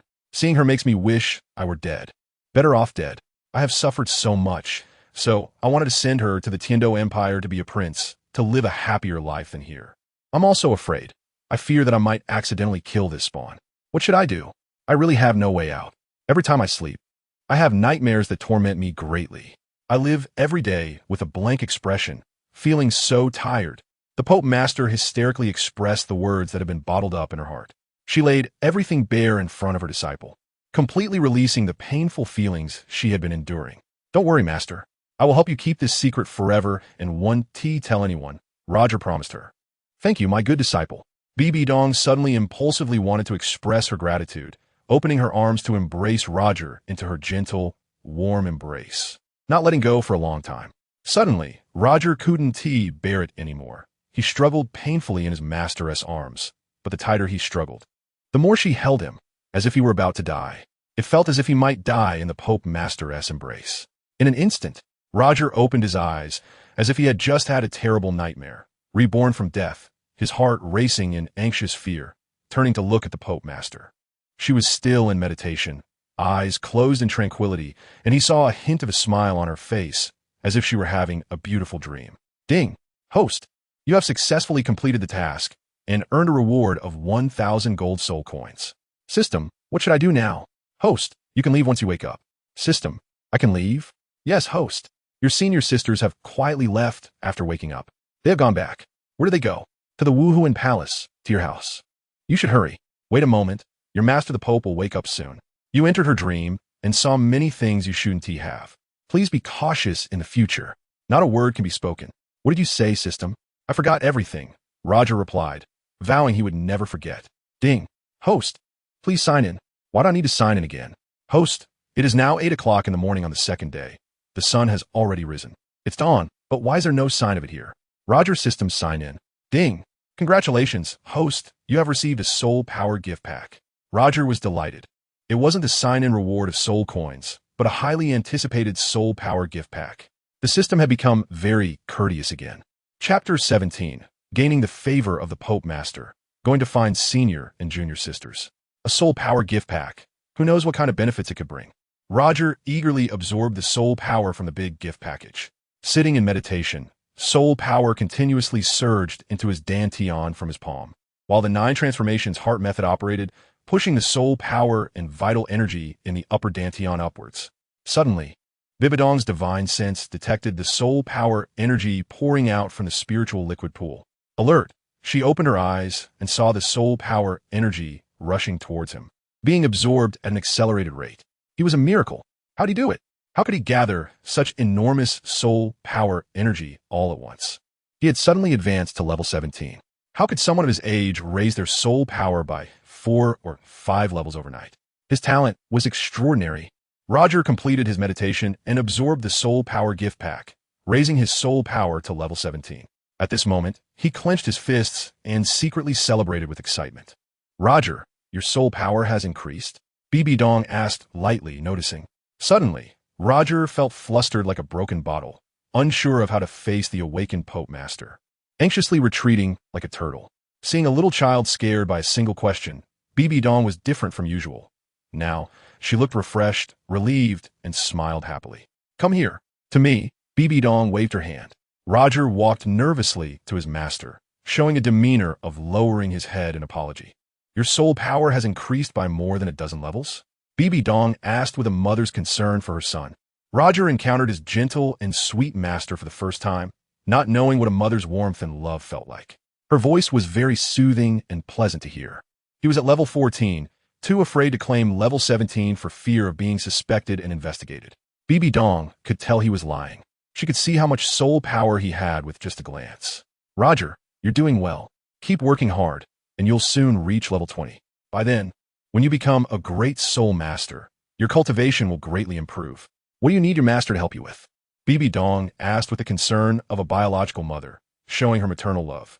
Roger didn't know how to ask his master for anything. He only hoped his master wouldn't be angry and that not being punished would be a huge stroke of luck. You're so handsome. If anyone dares to bully you in the future, just let me know, and I'll help you take care of them. Okay? Bibi Dong suddenly developed a fondness for him, gently caressing his face with her fingers. Master, I will work hard to cultivate and defeat everyone in the future. Roger finally mustered the courage to express his great ambition. Good. Master believes in you. You're fine now. Go ahead and come back tonight to soak in the spirit liquid for cultivation. In the future, if you want to find your master, you can come anytime. Your master will always see you. Thank you, master. I'm leaving. Roger received his master's immense encouragement and respectfully bid farewell. You go ahead. Bibi Dong, having opened her heart through a dream last night, felt revitalized and was ready to live a wonderful life again. Watching him leave the spirit liquid pool, Roger crawled out of the enormous spiritual liquid pool, feeling refreshed and invigorated after his training, as if he had been reborn, significantly enhancing his cultivation. After putting on his clothes outside, Roger went to bid farewell to his master. Bibi Dong waved him off, allowing him to leave. Grateful for the permission, Roger respectfully exited. Once outside, he excitedly ran down the stairs, eager to find his senior and junior sisters in the tower. Roger rushed into the tower and hurriedly ran up the stairs. When he reached the top floor, he pushed open his room door and then went to open their room. At that moment, Hyena had just come out of the shower and was choosing clothes in front of the wardrobe, happily humming a tune, casually picking and trying on outfits in front of the mirror. Suddenly, the door was pushed open. Hyena looked over in shock, seeing her junior brother hurriedly entering. What was he doing here? However, she realized she was not wearing anything, just completely naked. Roger, upon opening the door, saw everything at a glance. His senior sister was changing clothes, but she had nothing on, and although it was from the side, It was enough to startle him. After Helena realized she was undressed, she screamed in fright, and thankfully, she had a piece of clothing in her hand, which she quickly used to cover herself. Roger paused for a moment, then said, "I went to the wrong door. I'm looking for my junior sister." With that, he turned and ran away. After he left, Hulaina's face turned red with fright. This was different from last night. That time, he had prepared himself to avoid her, and he had closed his eyes. Besides, she had also closed her eyes then, so they hadn't seen each other. But this time, he had pushed open the door and seen her. Moreover, the ghost had scared away the soul first. Even if Hulaina had strong psychological preparation, she couldn't escape it. Fortunately, her senior brother ran away. He wasn't the type to take advantage of the situation. Hulaina didn't blame him at all. She quickly put on her clothes as soon as he left. Each piece was custom-made by a master tailor. Once the clothes were on her, she transformed into a beautiful and charming little princess. After the frightening escape, Roger went to open the door to his junior sister. Xiaoxue was also in front of the dressing mirror changing clothes, but she was already fully dressed. Suddenly, the door was pushed open. Xiaoxue looked over in shock. "Why are you all back?" Roger asked as he pushed the door open. Xiaoxue understood with a blink and ran over to him, saying, "Our clothes are ready. Didn't you know? The clothes are ready? Who made them?" Roger scratched his head in confusion. "Do you think my clothes are pretty?" Little Snow, wearing a beautiful ruffled skirt and looking as lovely as a princess, asked her senior brother while showcasing her outfit. Roger saw her looking beautiful in her new dress and reacted to her words, asking, "Do I have new clothes too?" "Yes," replied Xiaoxue, fresh and lovely, with a clear voice. Roger thought about having new clothes to wear, and he turned and ran to his room. Upon entering, he found 3 sets of new clothes, tops and pants, as well as socks and shoes. Even the underwear was brand new. This was the special treatment of being a disciple of the Holy Pope. In front of them, Roger was at a loss, unsure of which outfit to choose. However, controlling his excitement, he picked the outfit in the middle and ran to the bathroom to change. Once he had changed into new clothes, Roger was overjoyed, feeling like he was wearing the best clothes he had ever owned, something he never dreamed would happen. But was realized today. "Roger, are you there? We're coming in." Hulaina called out as she pulled her junior sister to come and take a look, knocking on the door and shouting. They had arrived. Roger put on her clothes and went out, and when they saw her, they walked in with smiles on their faces. "You're wearing new clothes today, so you have to treat us." Hulaina ran in to congratulate her. Roger scratched his head, feeling a bit shy and awkward. Xiaoxue stood in front of him, looking around, and said, "You dress like a little prince. You're so handsome." Hee. Roger suddenly broke into a silly smile and said, "What is so handsome about me? I just wear new clothes. Come on, we don't need you to treat us. We didn't join the morning practice at the academy, so we should go eat breakfast." Yesterday, Roger skipped class for a whole day, and today the teacher wanted to make things difficult for you. I said, "Roger is a new disciple of His Holiness the Pope. Who would dare to criticize him now?" Helena stepped forward to clarify something. "Did you tell the teacher and your classmates?" Roger asked in surprise. "Of course. I'm your senior sister. From now on, I'll look after both of you, and I'm not afraid of anyone," Helena assured, patting her junior brother's shoulder. "But you can't handle the big boss Xiaoxue," Xiaoxue reminded. "That's an exception. He's my brother. I can't just take him down," Helena replied directly. What she said makes sense. How could siblings harm each other? "Roger, if he can't win, don't provoke him anymore." "I've told him not to bully you again," Xiaoxue said, pushing his shoulder. Roger was being pushed out quickly by her and asked, "Hey, where are we going?" "Don't shiver. We're going to show off at the academy," Hulaina said with a cheerful laugh. "What do you mean by showing off?" "It's about attracting attention and flaunting." Chapter 18. Special Treatment. Millennium Soul Ring Eruption. The cafeteria of the Spirit Hall Academy was spacious and bright, divided into 2 levels, the upper level for senior students and the lower level for junior students. When Hulaina, Roger, and Xiaoxue entered the cafeteria, they were immediately noticed by the senior students upstairs, who began to look over and discuss them. The 3 of them were disciples of His Holiness Pope Bibi Dong, and he was the only male disciple among them. They speculated on what merits he had to earn the Pope's favor. But the accurate information was that he was recommended to the Pope by Saintess Hulaina to become a disciple. Hulaina, as the Saintess of the Spirit Hall, was destined to inherit the position of Pope in the future. Her status was incredibly high, unmatched by anyone else. They looked at the 3 of them with envy and admiration as they walked into the cafeteria. Roger followed behind his senior sister, strutting with a bit of the arrogance of someone who borrowed power. Xiaoxue trailed behind, waving her little finger proudly to greet the students in their grade. They could only look up from a distance, their eyes shining with admiration and envy. Yin ran over. Lena, why are you three so late? The food is all gone. Yin said, can't you save some for us? Hulaina asked angrily, hands on her hips. I saved some for the two of you, but I saved for the boss too. Let's go have breakfast. Hulaina walked toward her brother. Xiaoyu still found it displeasing and told him not to hang around his sister, but it only brought them closer together, making his fists itch with anger, wishing he could rush over and knock his head off. Brother, we're here. Hulaina ran over and cuddled up on his shoulder, asking, you didn't wait for me to eat? Do you not like me anymore?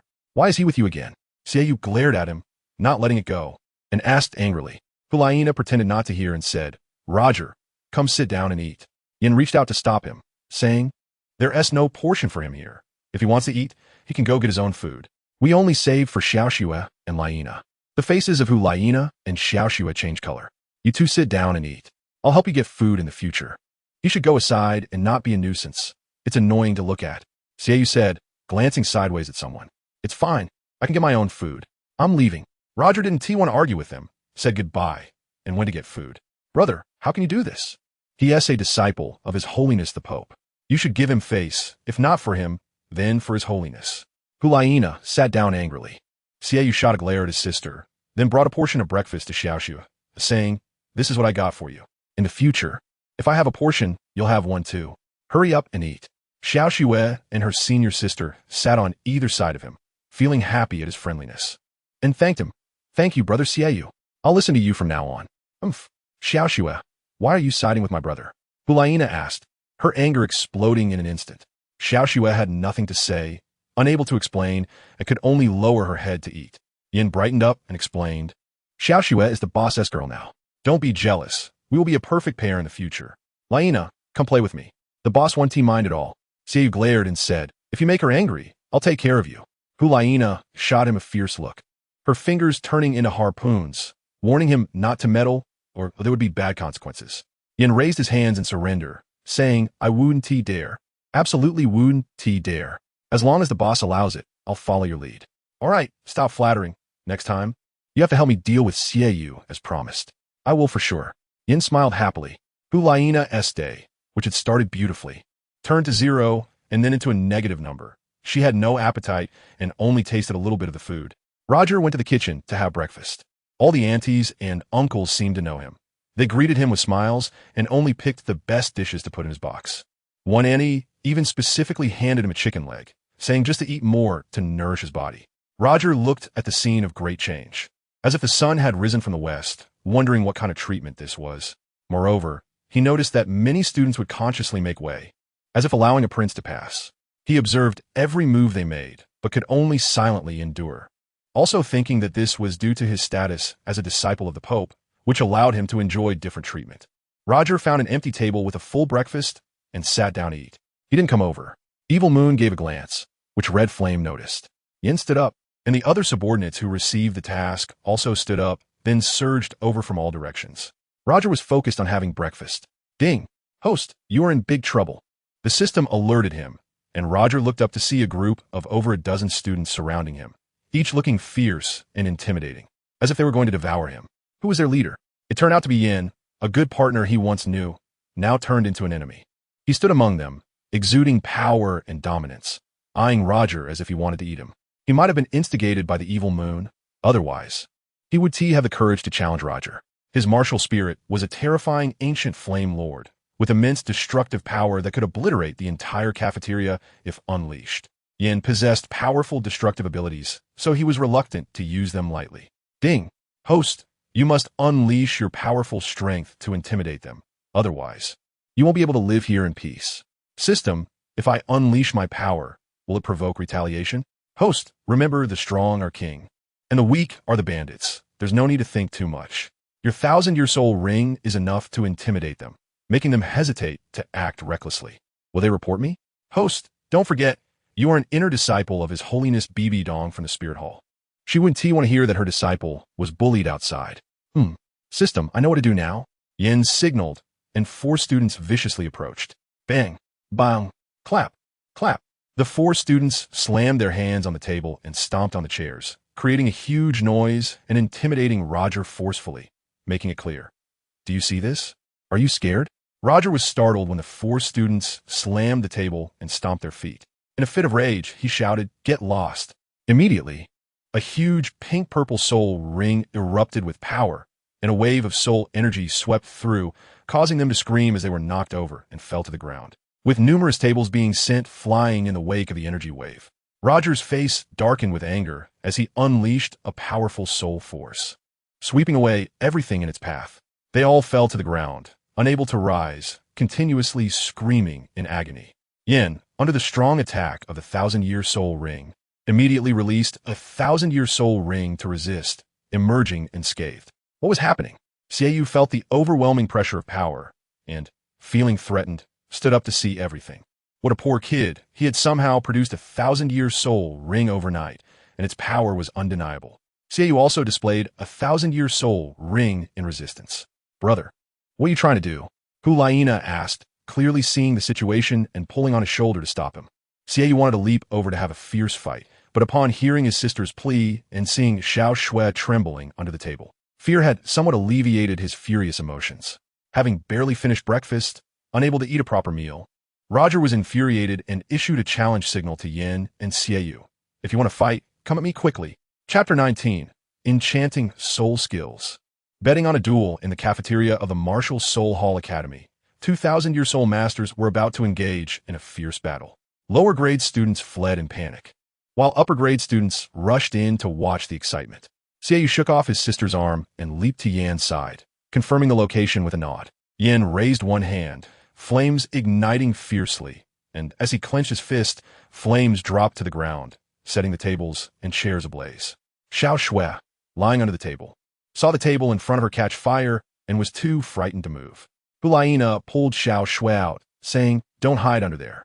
Rescued by her senior sister, Xiao Shui regained a bit of courage and witnessed her brother Xiaoyu draw out the soul weapon Moonblade, rumored to be the sharpest weapon in the Martial Soul Hall, capable of cutting through anything. Meanwhile, senior brother Roger was quite mysterious. Where did he get a 1,000-year soul ring overnight? Had he been hiding his strength all along? Feeling scared, Xiao Shui clung to her sister, asking for her protection. Hulaina was not afraid. Releasing her 1,000-year soul ring was enough to resist their threats. She was only worried that if a fight broke out, her junior brother might be torn to pieces by his brother, which was her biggest concern. Roger was not afraid of the two of them at all. He stretched out his arm and spread his 5 fingers. Release. The 30-level fairy vine grass quickly bloomed all over the ground, filling every corner around him. The vine spirits waved and swayed, eager to launch an attack. Suddenly, the dense distribution of fairy vine grass frightened Xiaoyu and Yin, making them hesitate. They couldn't figure out what these were, nor did they know how powerful they could be. Until they clarified things, they should not act rashly. "What is that?" Xiao Shui asked herself, in confusion. Hulaina had a sudden idea. At this moment, she would release an illusion to confuse them, and then rescue the person and escape. Enchanting technique, mist enchant. Suddenly, a burst of red mist rose from the ground, gradually becoming thicker. Hee.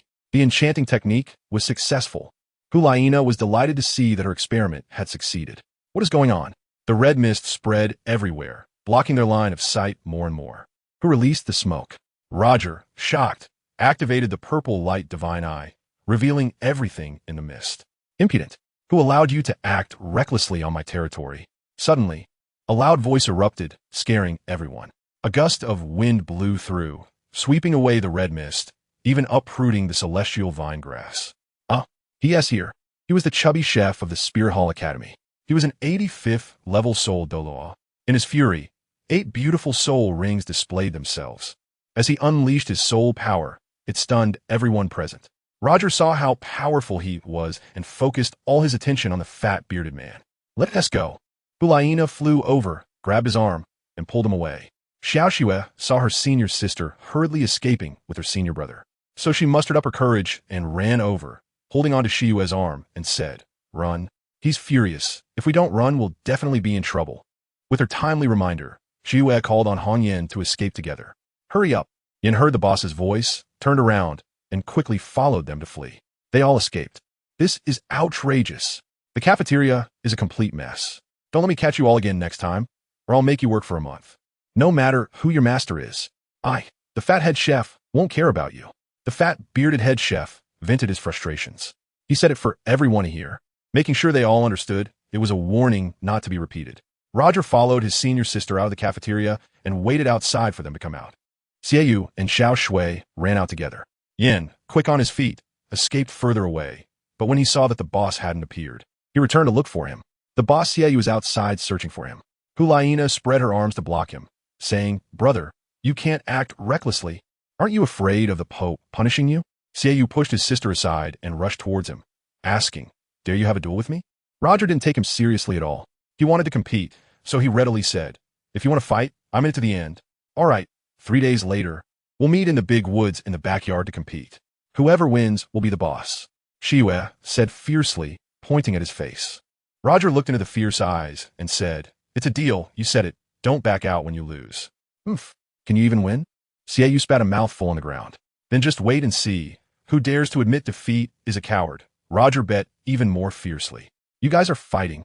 I'm joining in," Yin said as he ran over after hearing half of it. "Redhead, what do you want to get involved in?" Hulaina turned around and pushed him away with a fierce hand, shouting, "Are you looking for death?" Then a flurry of punches and kicks followed. Yin was intimidated by her furious rage, and he said defiantly, "I didn't get involved in anything. I just wanted to help your brother. Don't meddle in my affairs." Hulaina's face turned red with anger, and she exploded at him fiercely and rudely. "I didn't meddle in anything," Yin suddenly realized and innocently spread his hands to ask. Roger said to the senior sister, "This has nothing to do with him. This is a duel between him and me. Whoever wins will be the boss. I accept this challenge. You guys can't do it." Hulaina called out in fear that anyone would get hurt. Xiaoyu wouldn't understand his sister's feelings and pushed a palm toward his chest, saying, "It's settled then. We'll meet in the big forest 3 days later. Whoever doesn't show up is a coward." With a serious warning, Xiaoyu threatened him with a fierce glare. Roger stood tall and unafraid, showing no fear. "Oh, you want to spar? I don't care," Hulaina shouted angrily. When they saw she was really upset, they decided to stop and wait for 3 days to see the outcome of the duel. Suddenly, the class bell rang. "Class is starting." Xiao Shue pulled her senior sister. Hulaina didn't want to attend class and angrily shook her body in place. Seeing her throwing a fit, Shue ignored her sister and went to class alone. Yin followed the leader to class. All the students of the Spirit Hall Academy entered the classroom for lessons, enjoying the lively scene outside. Soon, everyone in the academy learned of a major piece of news. Roger can't skip class. He must attend today and take his senior sister to the classroom with Xiao Shue. Once in the classroom, everyone is quiet and orderly, waiting for the teacher to start the lesson. Today, the news of the lower grade students causing a commotion in the cafeteria has spread, and it has also reached the ears of Pope Bibi Dong. She is not interested in the nature of the incident, but is intrigued by something else bizarre. How could a century-old soul ring overnight become a 1,000-year soul ring? A mutated soul ring indeed holds too many mysteries that are hard to comprehend, especially since it is a soul ring that can grow. The Wuhuan Hall Academy places great importance on mutated soul rings, and after the old Dean Xian Daolu learned about it, he specifically asked Roger to visit his office. During lunchtime, Roger was sent to see the dean by a teacher from the soul sect. "You can go in now, and make sure to answer the old dean's questions seriously." Roger looked up at his soul master and listened to his words. The door opened, and Roger walked into the dean's office. Then the door closed. Roger saw the old dean with a long beard resting on a reclining chair. "Ding." The host carefully answered the old dean Qian Daoliu's questions. "System, how should I respond?" "Host, don't panic. Just follow my answer." Roger thought that with the help of the system, he should be able to easily face the long-bearded old dean. "Kid, come here." Roger walked over quietly upon hearing the voice of the old dean. Chapter 20. Qian Daolu, Old Dean, Pays Respect to the Master. Roger stood before the old dean of the Qian Daolu, his hands hanging down and his head bowed, trembling all over as if he was admitting his mistake. Qian Daolu lay on a recliner, holding a scepter in his hand, observing the remarkably handsome young boy in front of him with a deep gaze. He seemed to see his younger self in the boy, who had also been extraordinarily impressive at that age, but had never attracted attention like this. Something strange was happening to him. A mutated soul ring had increased tenfold overnight, a phenomenon unheard of in the Douluo Continent. What kind of being was he? "Kid, I heard that your soul ring increased tenfold overnight. Do you know how it happened?" Qian Daolu asked kindly, staring intently. "Ding. Host, please remember that you must never reveal that you have the martial soul system golden finger.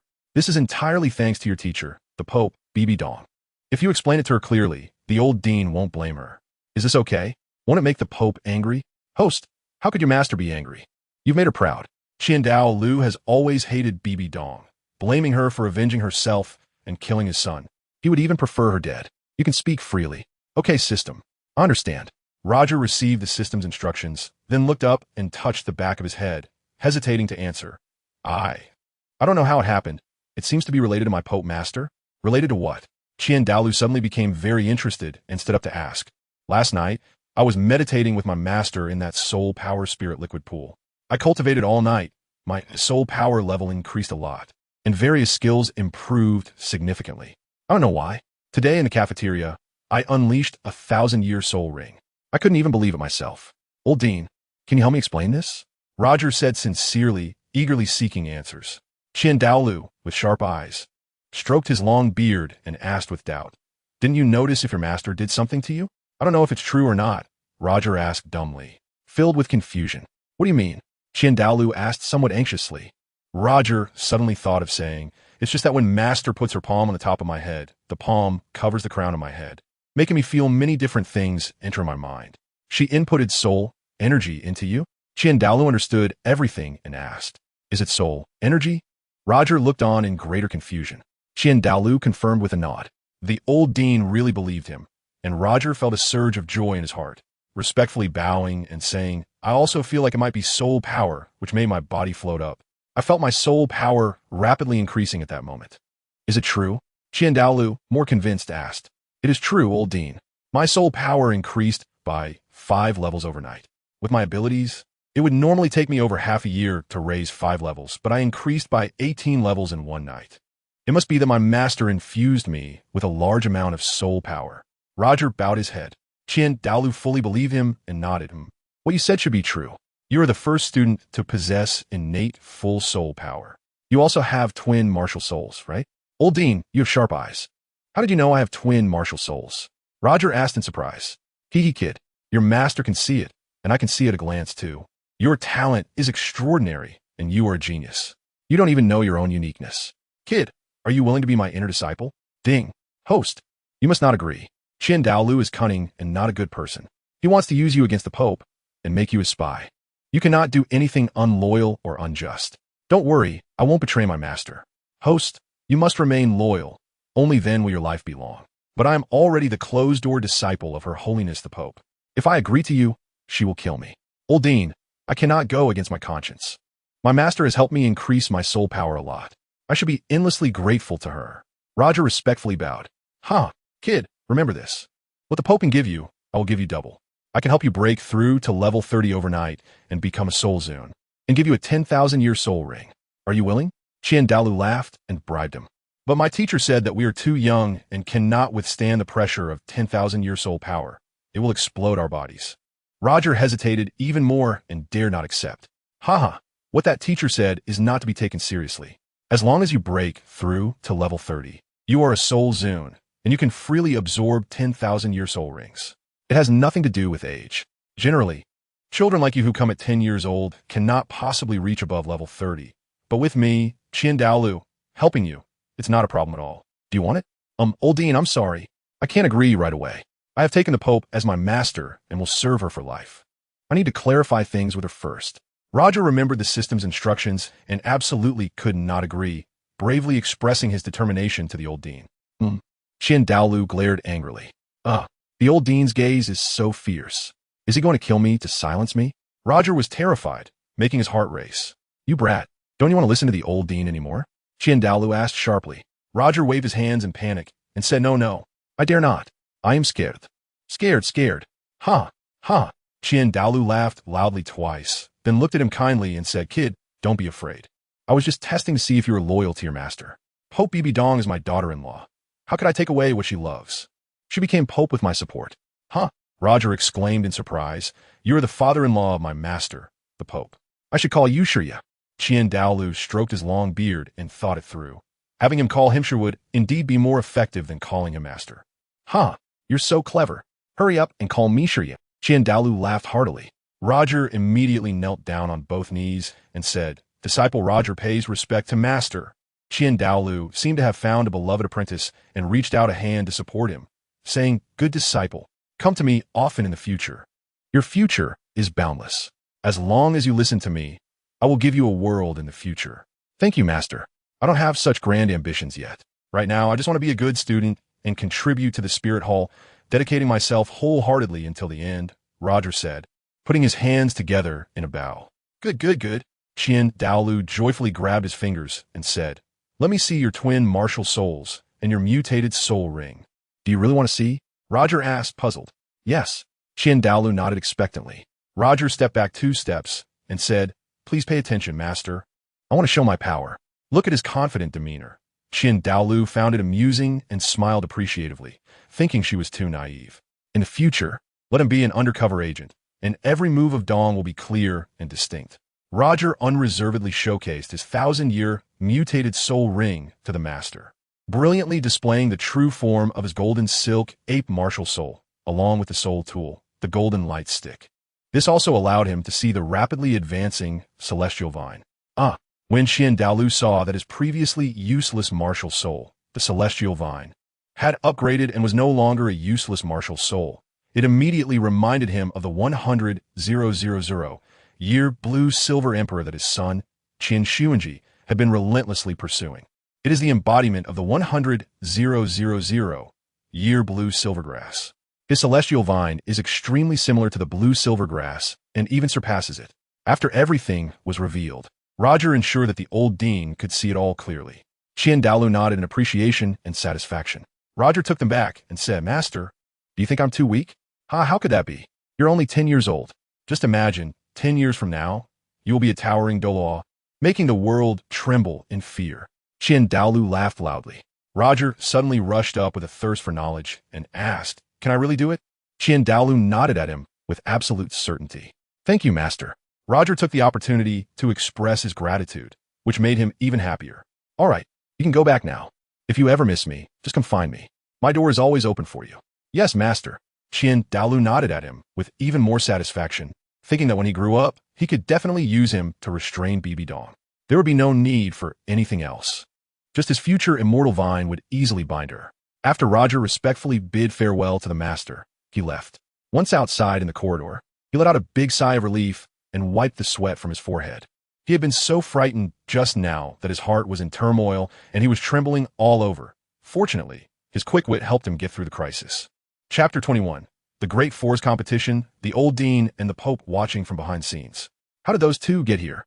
Roger looked up in the corridor and saw his senior and junior sisters waiting at the staircase for someone. They ran over when they saw him. How is it? Did they give you a hard time? Hulaina asked eagerly. Xiao Shui circled around him and, looking puzzled, asked, are you really okay? Roger smiled foolishly at his senior sister and junior sisters, saying, how could I have any problems? He didn't put me in a difficult position at all. Just asked a few questions. It's not suitable to stay here for long, Xiao Shui said as she pushed her senior brother's shoulder and walked away. What did he ask?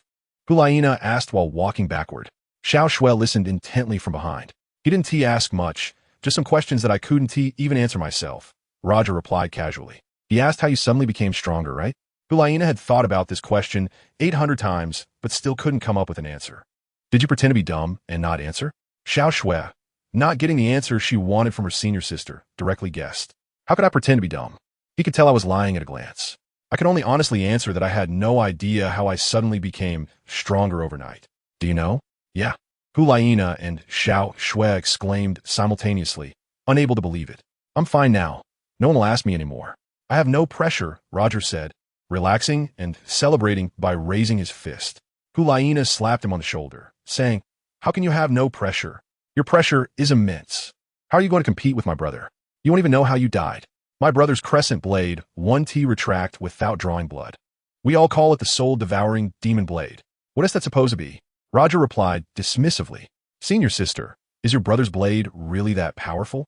Xiao Shui asked, looking foolish. Yes, absolutely true. You're dead for sure this time. I can't save you, Hulaina said angrily, pushing her junior brother's head, feeling heartache from the anger. Senior brother, you might as well admit defeat in the competition. There's nothing shameful about admitting defeat, Xiao Shui suggested. Roger didn't need their concern. He pushed him away with both hands and ran down the stairs, saying, I won't give up. He was unaware of the danger. No one could save him.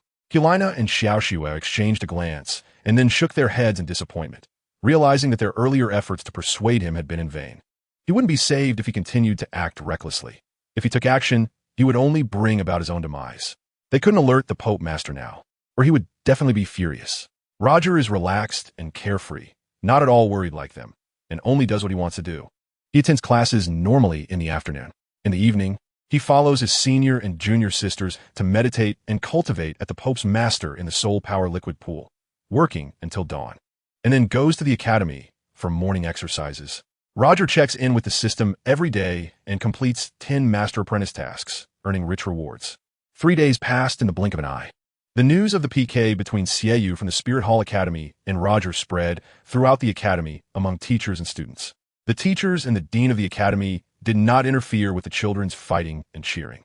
The Pope and the elders of the Spirit Hall also paid no attention to it. Such trivial matters were not worth mentioning. Whoever initiated it would bear the responsibility. On the afternoon of the third day, many curious students rushed to the large forest behind the academy. For safety reasons, several Soul Sect teachers also went there. In the large forest, there was an open space, the ideal place for any super expert to PK. Hundreds of students from the Spirit Hall Academy arrived one after another at the large forest, crouching in various corners to watch the battle, eagerly anticipating an unprecedented grand competition. Xiaoyu was well prepared and full of confidence as he entered the large forest under their support. Roger, accompanied only by his senior sisters, was constantly persuaded by them to stop the match and concede, assuring him that it wouldn't be shameful. However, Roger stubbornly refused to listen to them, vowing in his heart to settle this matter. Like a man, once he spoke, he wouldn't go back on his word. Listening to them now would make him a coward. And how could he continue to mix in the academy? How could he be worthy of being the Pope's disciple? Even if he had to face death, he would do so bravely. Ding. Host has a special mission. What mission? Host mission. When once against the opponent in PK, reward 10,000 gold soul coins. Level must be high. System, you set this task because you knew I was going to compete, right? Host, this was originally your PK competition mission. To be implemented here first. Spirit skills are the most suitable for martial field PK competitions. Do you have any questions? System, I have no questions. Since it's a mission, I will strive to complete it. Host, I wish you to complete your first PK mission soon. You can rest assured. I'm ready to take the reward. Upon arriving at the martial arts arena in the large forest, the students formed a large circle, excited as if attending a giant party. The academy and the Spirit Hall had already paid great attention to the competition between the two students. They all knew this was an extraordinary match, where the true strong of the younger generation would emerge today. The old Dean Qin Daolu sat in the dean's office, looking up at the display screen in the sky, which was broadcasting live. Although no one was hosting the report, the live situation was quite astonishing, just like watching a great show. Meanwhile, Bibi Dong sat on the Pope's throne, with a group of Douluo elders watching the live broadcast of the upcoming competition on the giant screen. Elder Ju, congratulations to you this time. Elder Shenlong stepped forward and said. Elder Ju's eyes sparkled with pride as he slowly waved his fingers and said, "Don't tease me. My apprentice Xiaoyu is still a fledgling, unaware of the vastness of the sky and the depth of the earth. I have high hopes for the Pope's disciple Roger. He is the one who is hidden and unassuming. Letting him teach his apprentice a lesson would be better. Elder Ju, you are being humble in front of the Pope. Everyone knows the strength of your precious apprentice Xiaoyu, right? His moon blade is indestructible, and I assume no child of the same level has the strength to break it? Golden Crocodile, Douluo, step forward. Yes, we have all noticed your beloved disciple," said Snake Spear Douluo. "I think these two are evenly matched. Xiaoyu possesses the sharpest treasure blade, but Roger, being the Pope's disciple, naturally has extraordinary abilities. His twin martial soul strength is exceptional, and everyone must have heard about the miracles he performed. Roger rose to level 18 overnight, and his 100-year soul ring was upgraded to 1,000 years. Who could have imagined such a miracle?" Ghost Leopard Douluo said. "Indeed, he is right." The people present almost forgot that strange major event. After hearing this, everyone turned pale. Bibi Dong sat high on her throne, propping her chin with her fist, her expression listless as she lazily opened her eyes and said, "You don't need to be surprised. He was raised by me. There is no such miracle in the world." Pope Bibi Dong must give them an explanation. Otherwise, the rumors would become more exaggerated. She decided to keep this secret for herself to study and decipher. Oh, so it was indeed raised by the Pope herself. Then there is no doubt about it. The Pope cares deeply for his disciples. We should learn more from the Pope. said Sea Turtle Daw respectfully as he stepped forward. They all heard this and respectfully accepted it from the Pope. Humph. Bibi Dong disdainfully snorted inwardly, looking down on these flattering people who had a set of ways to curry favor by inviting them to watch the competition. She aimed to let them know that the Pope's disciples were not to be trifled with, and she naturally believed in her disciple Roger's strength. Today, let disciple Roger put Xiaoyu in his place, making him realize that there are mountains beyond mountains and skies beyond skies, and there are many children in the world stronger than him. Chapter 22, Roger versus Xiaoyu. 1. The competition was about to begin. Hulaina never gave up on advising Roger to forfeit the competition, warning him not to joke with his life, as if he were killed, no one would be responsible. Xiao Shui also made a final attempt to persuade her senior brother not to go on stage. Roger confidently smiled as he pulled apart their hands and walked forward, turning back to say, "Don't worry, it's not as serious as it sounds." Hulaina and Xiao Shui wanted to persuade him further, but he walked to the center of the arena without any concerns. His willingness to step into the ring sparked cheers and applause from the crowd. "Go, boss." Yin raised his fist to cheer for the evil moon boss, hoping to completely defeat him this time, so he would never dare to bother Hulaina again. The evil moon confidently patted him on the shoulder, then raised his hands to wave, sending a message to all the partners that victory was in sight, urging them to stay tuned. The arena erupted with enthusiastic cheers, calling out to go for it and to defeat him. They were all a bunch of gloating guys, only eager to rub salt in the wounds of the weak, showing no sympathy whatsoever. Hulaina was seething with anger, wishing she could rush over and slap each of them, leaving them bruised and bloodied. The evil moon walked to the center of the arena, raised his hands, and the crowd fell silent. He coldly stared at his opponent, wanting to finish the match in a flash. Roger locked eyes with him, feeling the same cold and invincible gaze from others, raising his own momentum even higher. "Ding! Host, would you like to recharge for a powerful enhancement package? Additional attributes to significantly boost your strength." "System, I don't need that. I want to compete fairly with him." "Ding! Host, you will be at a disadvantage this way. The opponent has the best resources, with soul power reaching level 19, and his weapon soul. The Moon Blade curved sword has double hits in 2 rounds, unmatched in sharpness. Does the host need a powerful defense package?" "System, stop talking nonsense. Shut up." Roger was determined to defeat him with his own strength. "Ding, host. Please seek your own blessings and strive for victory to earn substantial rewards." "Hee, I love hearing about money rewards. Just wait and see." Roger smiled confidently. Oof. He still dares to smile. Xiaoyu shot him a disdainful glance, waiting for him to kneel and beg for mercy, to respect his opponent. Roger was not afraid of his contempt and stepped forward boldly to announce his strength. "My name is Roger. Dual Martial Souls. Immortal Vine Plant Martial Soul. Golden Silk Monkey Beast Martial Soul. Soul Power Level 18. 1,000-year Soul Ring." Roger declared his strength, and at the same time revealed his pinkish-purple 1,000-year soul ring for his opponent to see clearly. After Roger finished stating his strength, Xiaoyu also declared his. "I am Xiaoyu. Weapon Soul, Moon Blade, Curved Sword. Soul Power Level 19. 1,000-year Soul Ring." After Xiaoyu finished declaring his strength, he also displayed his yellow 1,000-year soul ring for his opponent to see. The entire arena fell silent. They saw Xiaoyu holding 2 dark red moon blade, curved swords in both hands, their sharpness sending chills down people's spines, making them tremble in fear. At the same time, when his weapon's soul manifested, the entire space darkened, releasing a dark and ominous aura. They couldn't help but feel a sense of dread, creating shadows in their hearts. Then, threatened by the dark attribute, they chose to retreat 10 meters in fear, leaving a wider space for the match. "Hee." Xiaoyu confidently smiled, retracting the moon blade curved swords, thinking, why use a sledgehammer to kill a chicken? Roger retrieved the golden light staff and the fairy vine with him. Under the influence of the evil moon, Roger unleashed the power of his soul rings with all his might.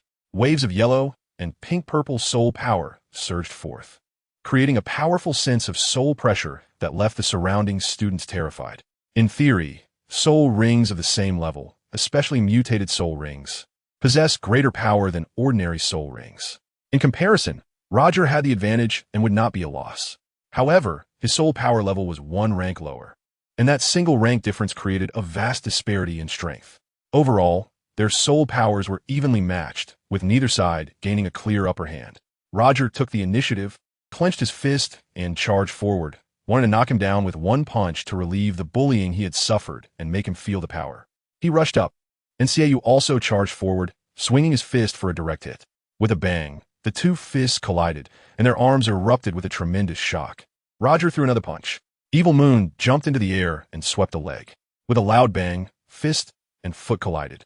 In an instant, Roger felt the immense power of his kick, forcing him to retract his fist and take 2 steps back to steady himself. He now understood the power of his continuous punches and kicks. Luo Riping has never practiced martial arts, and his punches and kicks lack any form or technique. In contrast, Xiaoyu's been practicing martial arts since childhood, so his punches and kicks are naturally integrated, delivering power with rhythm and strength. Roger clearly understood the situation. He absolutely couldn't let him unleash his combo attacks, or he would definitely be left defenseless. With a leap in the air, he was pushed back. An Evil Moon landed on the ground, suddenly launching a long-range attack that left him no time to think. His speed was incredible. Roger raised his fist and threw a punch. The Evil Moon moved quickly and agilely, disappearing in a flash. With a bang, he suddenly appeared, delivering a heavy blow forward, then vanished again. Roger's chest was swept by his arm, and there was simply no way to dodge it. His whole body was flipped over, and he fell heavily to the ground on all fours. Bang! Roger fell to the ground, spitting out water. Oh no, he looked terrible. When Hulaina saw her junior brother's miserable state, she quickly closed her eyes, unable to bear to watch. When she opened her eyes again, he was lying on the ground, severely injured. In an instant, the crowd erupted into cheers. They witnessed a passionate scene, and everyone was filled with joy. Xiao Shui clasped her hands into fists and placed them on her chest in prayer, hoping that neither of them would be seriously hurt. One was the person she liked the most, and the other was someone she was very grateful to. They were both extremely important to her, and she didn't want them to be harmed. He was knocked down by a single move, clearly seen by the old dean, the Pope, and the elders on the screen in the sky. They couldn't help but reach a consensus. One was good at fighting, and the other could take a hit. It seemed that a fierce battle had just begun.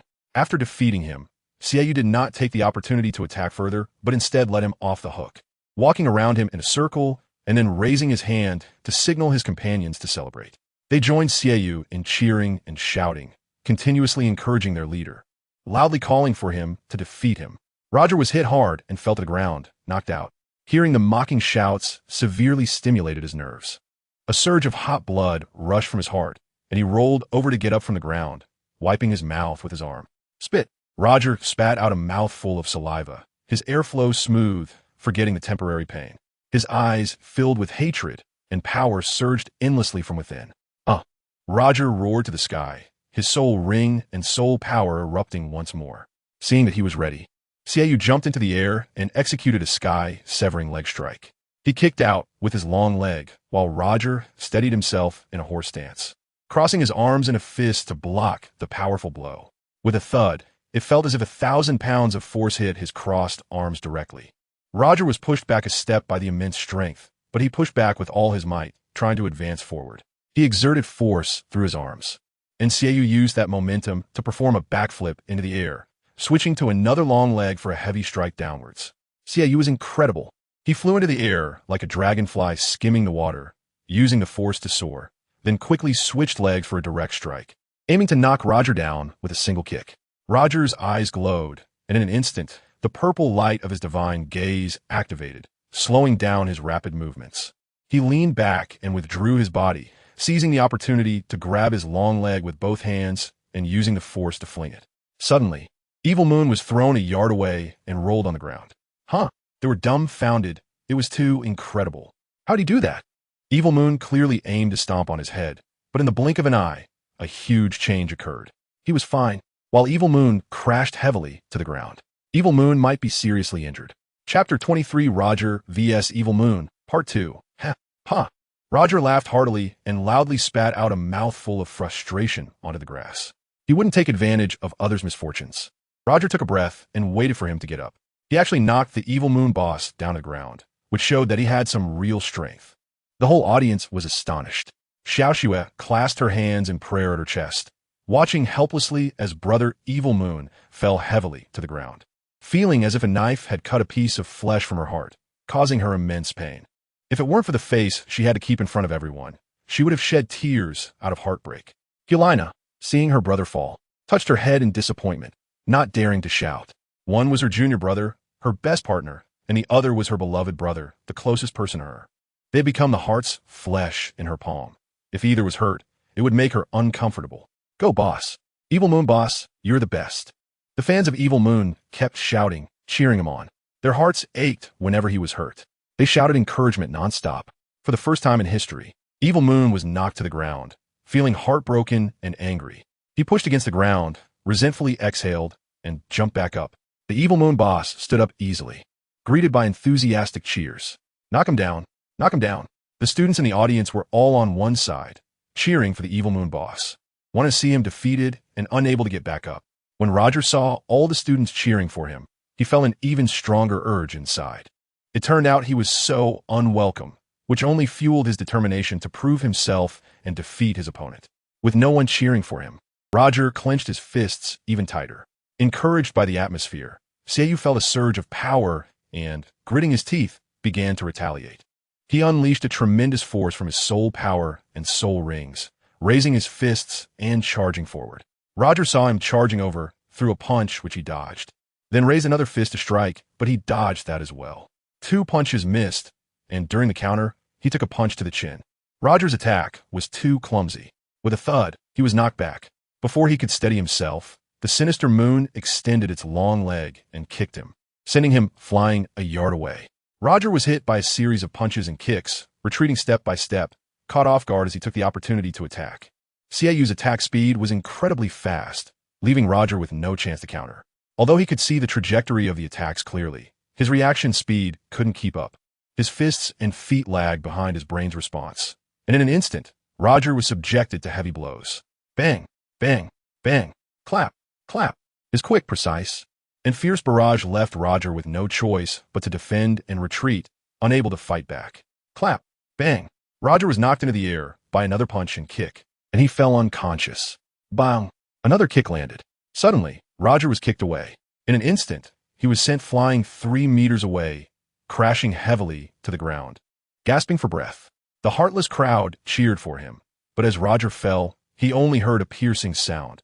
His anger boiled to the extreme, reminding him not to underestimate the young and poor. He would not be defeated today. Therefore, Roger endured and endured, his body filled with rage as he struggled to rise, his gaze sharp and piercing. If he still refused to back down, then he would be knocked down forever. Shiyue approached, grabbed his neck, and kept throwing punches without end. Look at how brother was fiercely punching the junior brother. Juliana was scared, her heart racing with each punch, and she began to move her body to the rhythm. The senior sister was curious, and Xiao Shiyue noticed, glancing over at her. She was moving in sync with brother Shiyue's punches, her heart pounding painfully. Did the senior sister really have feelings for him?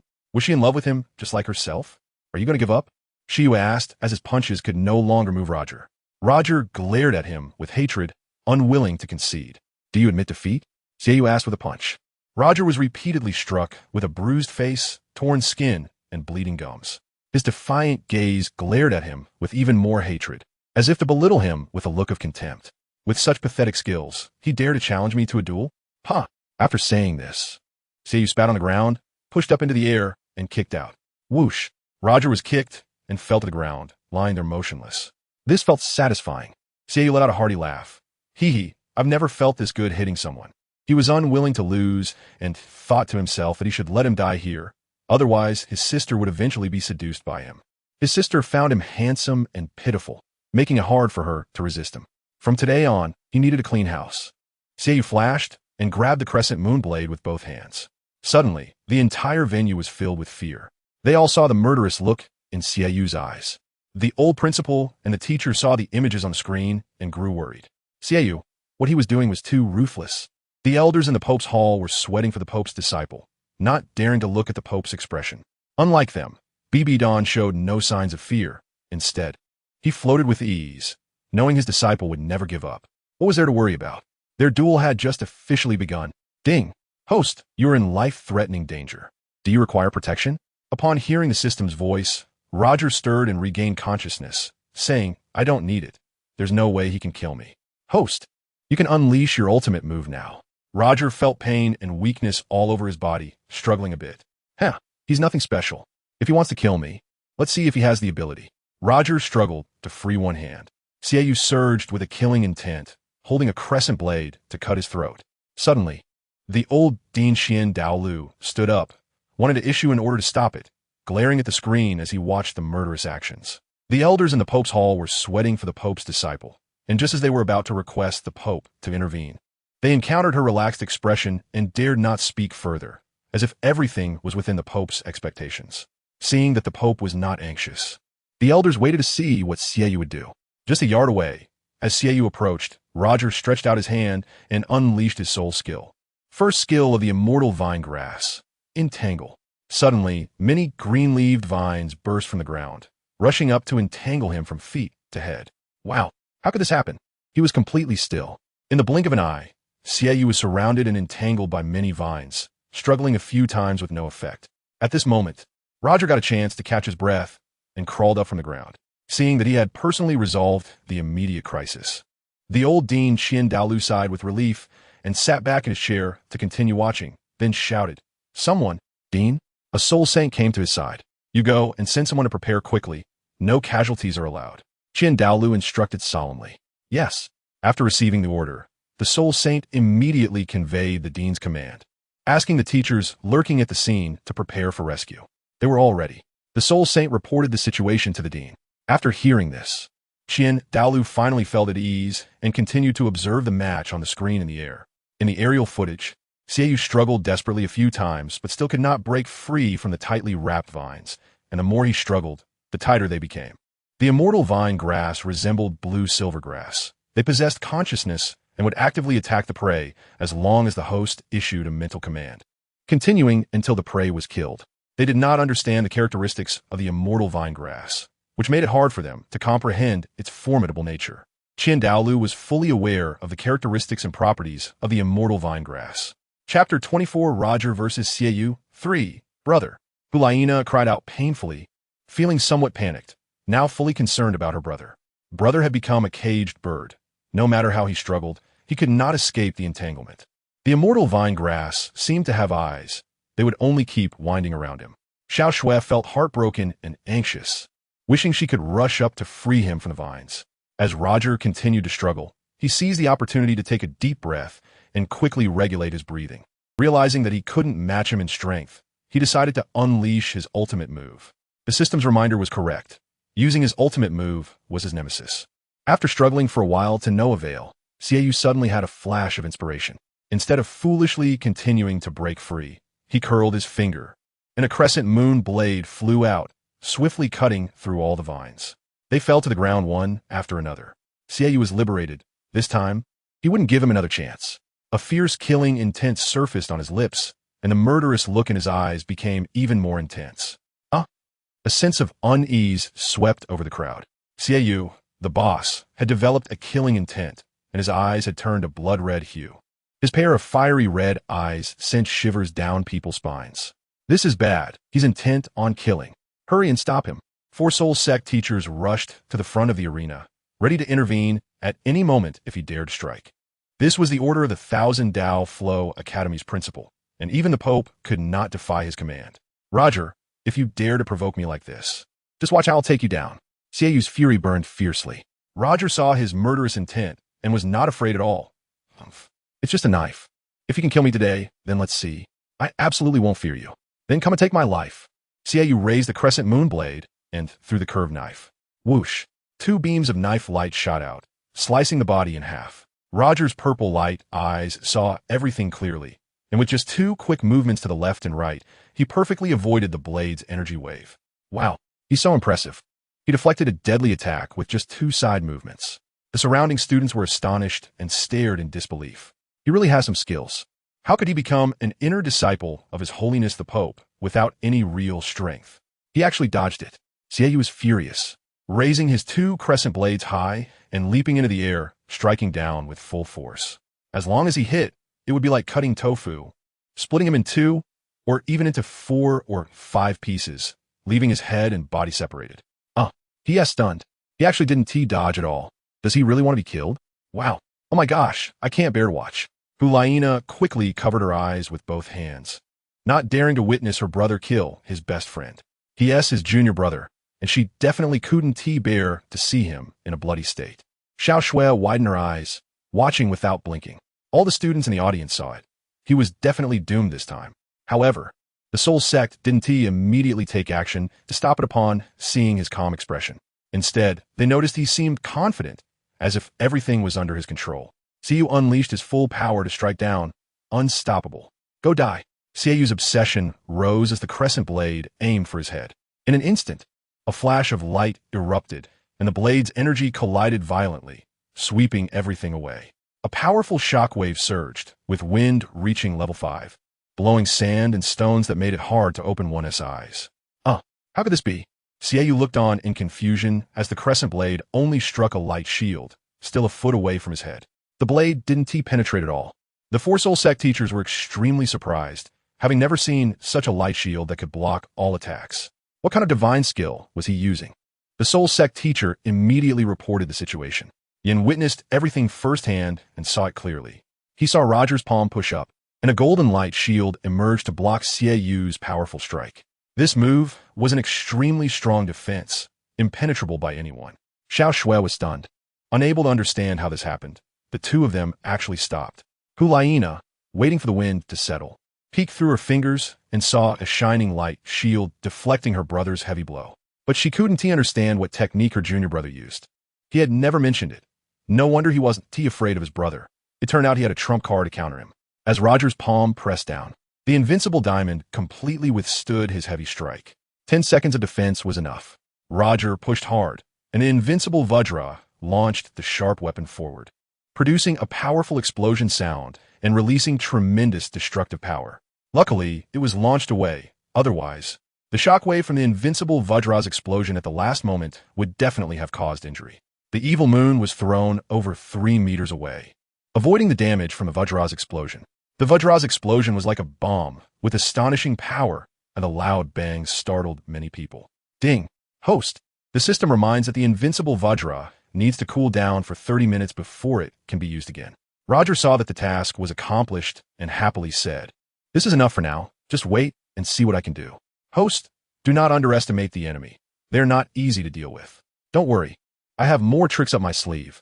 Let him see my golden rod. Host, please take care.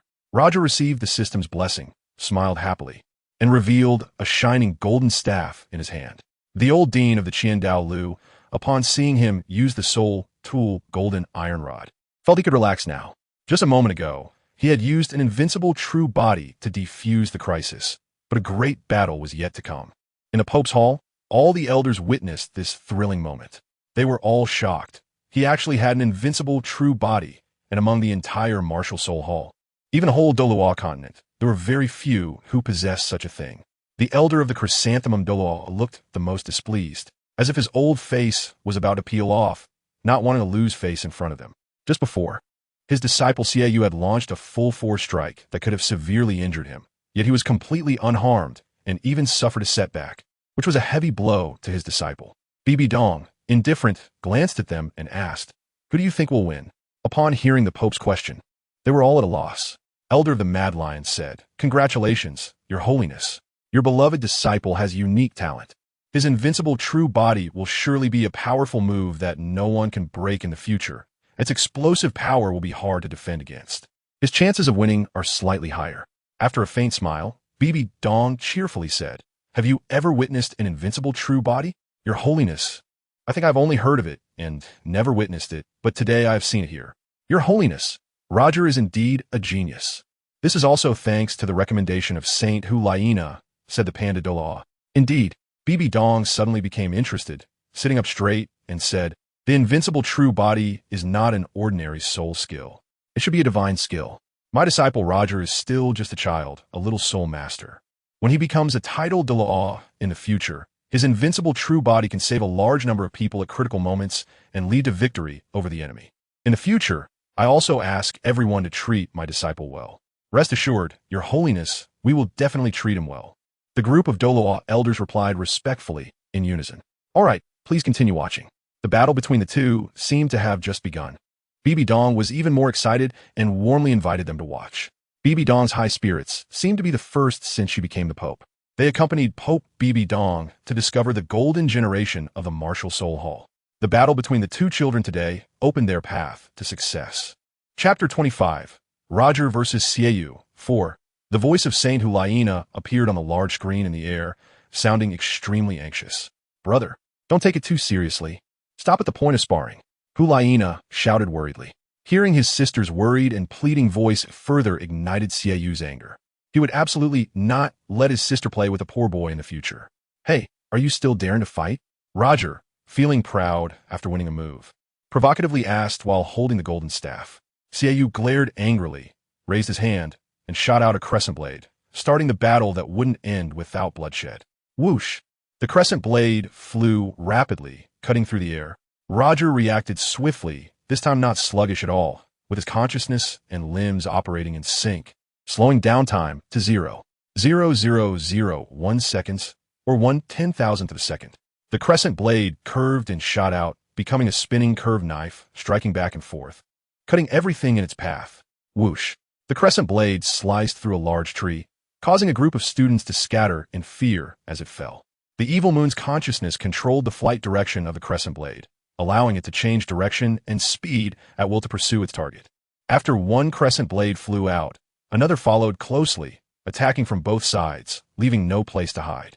The evil moon's leader unleashed a powerful move, startling the onlooking students into a frenzy, retreating 10 meters to stay safely out of the curved blade's striking range. Roger cleverly dodged the pursuit of the curved dagger, swinging his golden staff to block them and counterattacking. Evil Moon intercepted the dagger and deflected the golden staff, sending the large stick flying with a flick. In an instant, both sides engaged in a close-range struggle, their weapons clashing fiercely. Evil Moon skillfully wielded the crescent blade, forcing Roger to focus solely on defense and retreat. Roger waved the golden staff wildly, without any technique, hitting more chaotically than the dog-beating stick, only landing heavy blows on his curved blade, trying to win with no skill against skill. One moment he struck a tree, the next he hit the air, then the ground, and again the giant rock, creating a flurry of strikes without any rhythm to stop. Suddenly, Roger retreated with a quick leap. Evil Moon seized the opportunity to chase. Damn! Roger suddenly remembered a move that could extend the golden staff infinitely, similar to the Rui Jingu Bang of Sun Wukong. In the heat of battle, he had forgotten it. Now he recalled that the golden staff had 72 different techniques, one of which could extend the staff for range combat. His moon blade curved dagger was indeed incredibly powerful in close combat, combined with his astonishing speed, making it difficult for him to avoid significant losses in melee. In an instant, the golden staff extended. Evil Moon couldn't react in time. With a loud bang, he was sent flying and crashed against the giant tree, pinned down. Roger pressed the golden rod hard against his chest, pinning him to the tree trunk, leaving him unable to move. Brother, Huliana cried out in shock, wanted to rush over to save him. Xiao Shui quickly grabbed her shoulder and urged her not to go over. The evil moon was pinned against the tree trunk, with all four limbs hanging in the air, unable to exert any strength at all. Roger used another move, the first skill of the celestial vine, entanglement. Suddenly, the celestial vine sprouted from the tree trunk, wrapping around him in the blink of an eye, binding him tightly. The evil moon was wrapped up like a large zongzi, with a big stick pressing against his chest and throat, rendering him completely powerless and unable to struggle. So how about it? Do you still want to fight? Roger asked happily, looking down at him. The evil moon was pressed against his chest, unable to exert any strength in his limbs, and was experiencing severe suffocation. In a moment, he would be oxygen deprived and become weak all over, at which point he would be defeated without further attack. He struggled desperately, but to no effect. The evil moon would never admit defeat, no matter what. Yin met his gaze and immediately unleashed the ancient flame, Lord Martial Soul, striking the ground hard to release the soul skill, Earth Flame Tide. Instantly, the ground began to shake violently, with lava rolling everywhere and flames shooting into the sky. The entire space rapidly heated up, and if they didn't run quickly, they would be scorched by the blazing lava. This frightened all the students, causing them to scatter in all directions to escape. A forest ignited in flames, burning fiercely, with thick smoke billowing. In no time, the fire reached the sky. The ground undulated continuously, as if a magnitude 6 earthquake was happening beneath their feet. Roger lost his balance and let go of the golden stick. Roger's feet were smoking, and the ground's temperature was rapidly rising, roasting his entire body. This was the power released by Yin. Its destructive force was too intense. Roger witnessed the power of Yin here and realized that he could no longer underestimate him and needed to be more cautious. Xiaoyu took the opportunity to fly out with his crescent moon blade, cutting through the vines and landing steadily on the ground. At that moment, the chance came. Xiaoyu was unaffected by the flames and aimed to launch a final spinning attack. Be careful.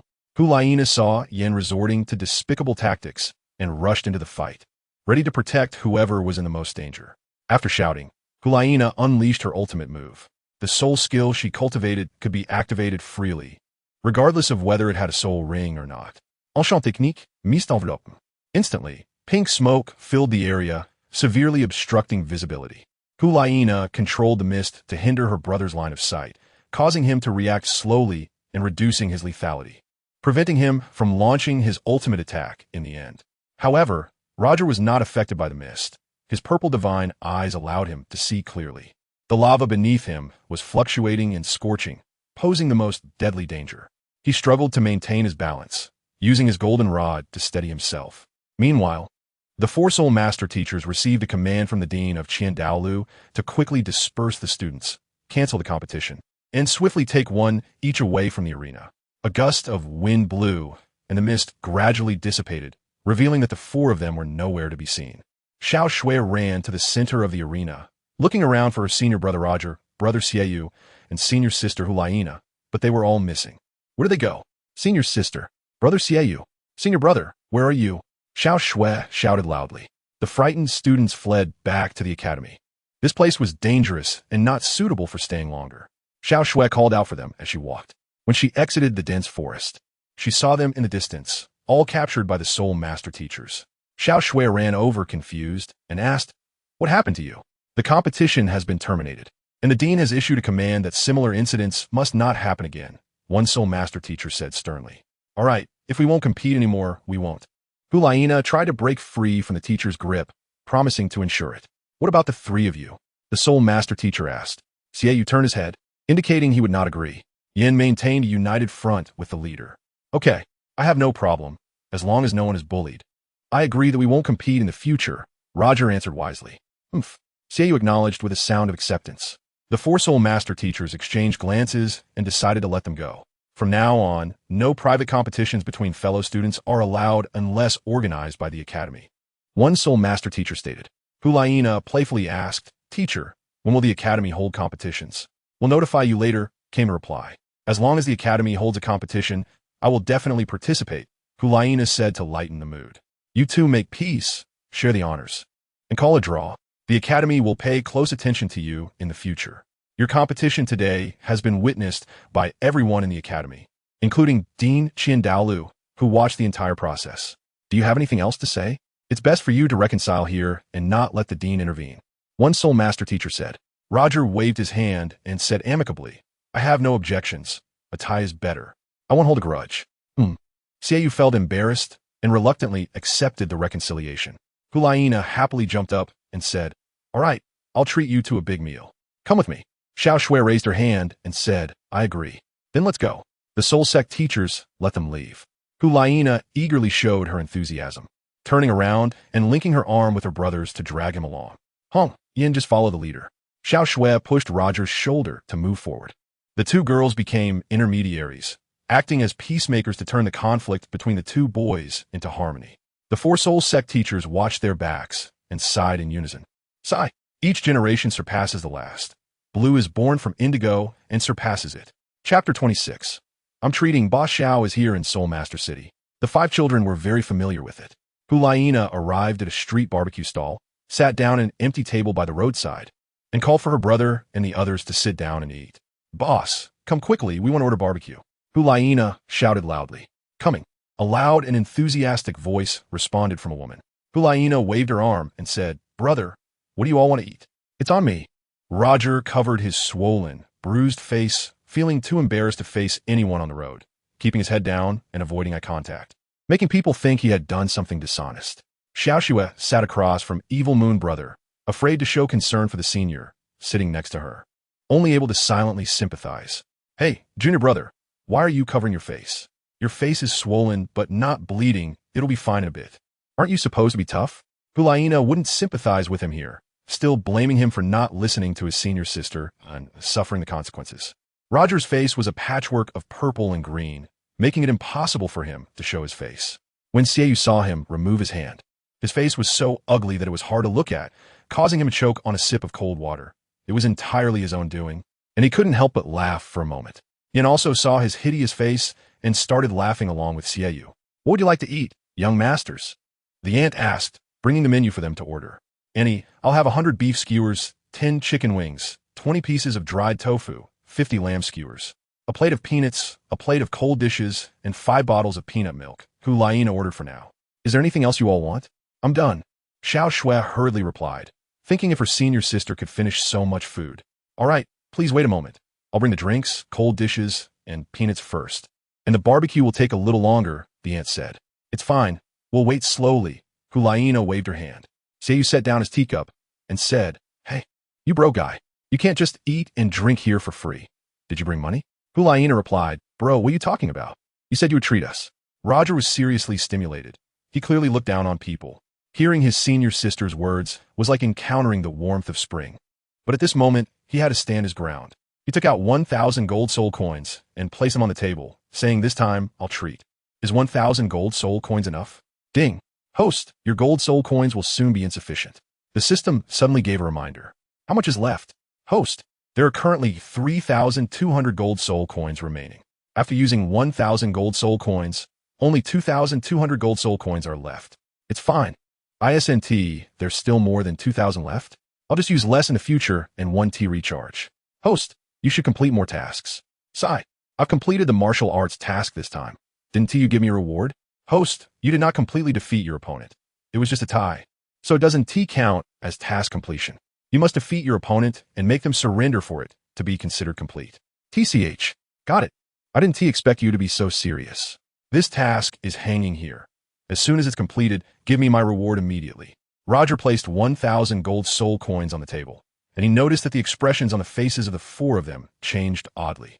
Wasn't he afraid of being robbed with 1,000 gold soul coins on the table? They all looked surprised. Xiao Shui anxiously nudged him on the shoulder and asked, "Why are you taking out so much money? 200 or 300 gold soul coins would be enough." "It's fine. I have money to spend now." 1,000 gold soul coins is nothing, Roger thought, recalling how he had spent over 100,000 gold soul coins on the martial soul system in recent days. To him, 1,000 gold soul coins was insignificant. Seeing how confidently he spoke, Xiaoyu, not one to hold back, decided to test his generosity and reached out to take the 1,000 gold soul coins, placing them in front of him and saying, "This is from your master, right? What does it matter to you where I got it? As a disciple of the Pope, am I afraid of lacking money?" Roger said, widening his eyes and acting tough. It seemed he was telling the truth. The Pope must have given this poor kid a lot of money, otherwise with a shabby appearance. He wouldn't even be able to take out 100 gold soul coins. Trusting him for once, Xiaoyu placed the money in front of his sister and said, "You take it. He's treating us. Whatever is left after paying, give it all to him. We're having a meal here to vent our frustrations. Brother, you won't make things difficult for him anymore, right?" Hulina asked, not wanting to believe her ears. "TCH, Xiaoyu smirked, not willing to repeat the same sentence. "Huh." Hulina happily picked up the 1,000 gold soul coins and said, "I wanted a treat, but I couldn't. Let's do it next time. We're eating on Roger's tab here. And from now on, we're a team. No more bullying." "Oomph." Yin, hearing what she said, became even angrier than Xiaoyu, raising his eyebrows and looking up at the sky, pretending he hadn't heard anything. "Hey, redhead, what do you mean? Do you not like me? Do you still want to hang out with me?" Hulina asked aggressively. Yin raised his head and replied, "I only hang out with Xiaoyu. What's the point of hanging out with a girl like you? Long hair, short sight, and trouble. What do you mean by that?" Hulina pressed him again. "Don't call me redhead anymore. I'm really angry." Yin suddenly stood up, fuming. "Hey, so I can't call you redhead anymore? You want to fight me, huh? Can you even win?" Hulina asked, even more aggressively. "Haha, little master. What are you two arguing about? The dishes are here. Eat quickly and calm down." The boss lady advised as she brought the food. "Annie, how much is it? Let us settle the bill first to avoid forgetting to pay when we fight." Hulina said, preparing for a fight, wanting to settle the bill first to fight without worries. The boss lady calculated and said, "A total of 253 gold soul coins. You can give 250. Hulina handed over 250 gold soul coins and tossed the rest, saying, "Take it." As the money was thrown on the table, Roger collected it back. Seeing her pay, Yin thought of the saying, a soft mouth and short hands when eating someone else's food, and decided to let it go. A good man doesn't fight with a woman. Yin found a saying to give himself an out. Gome, gome. Your beef skewers and fried tofu skewers are ready. The rest will be out shortly. Little master, you should be harmonious and not get upset over trivial matters. The boss lady brought the dishes to the table, urging them not to fight, or else her stall would suffer. I can't be bothered. Hulina swallowed her anger. Xiaoyu fed a beef skewer into his sister's mouth and said, eat quickly. Why should a little girl learn to fight like a boy? In the future, I'll protect you.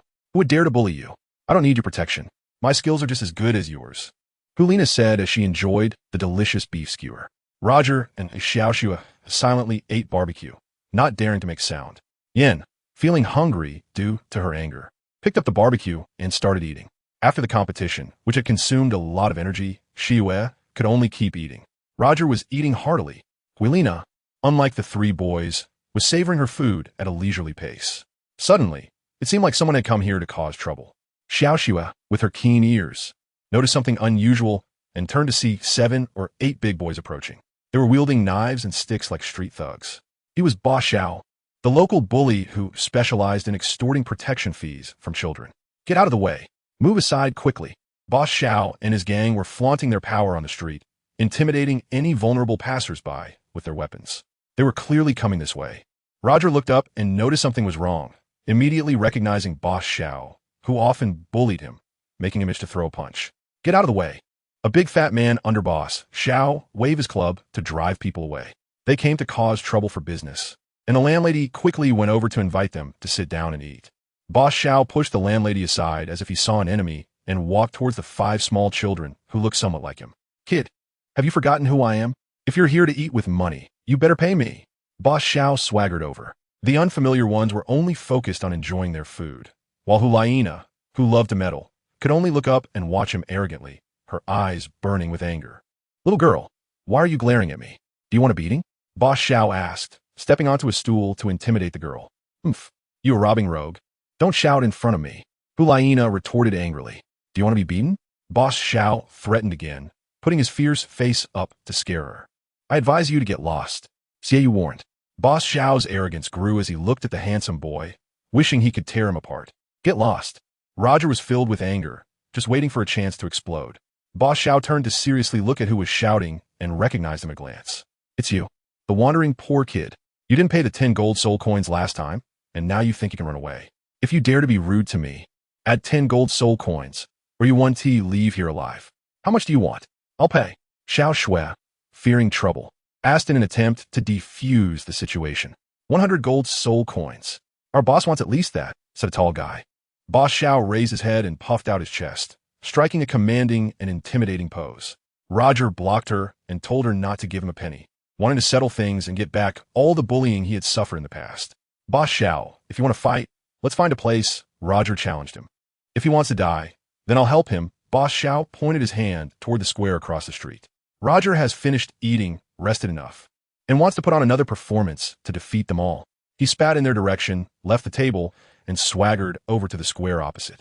Chapter 27, Golden Stick Combo, teaching Boss Xiao a lesson. Rogers challenged Elder Xiao. How could Hulina be absent? She ran over without a care.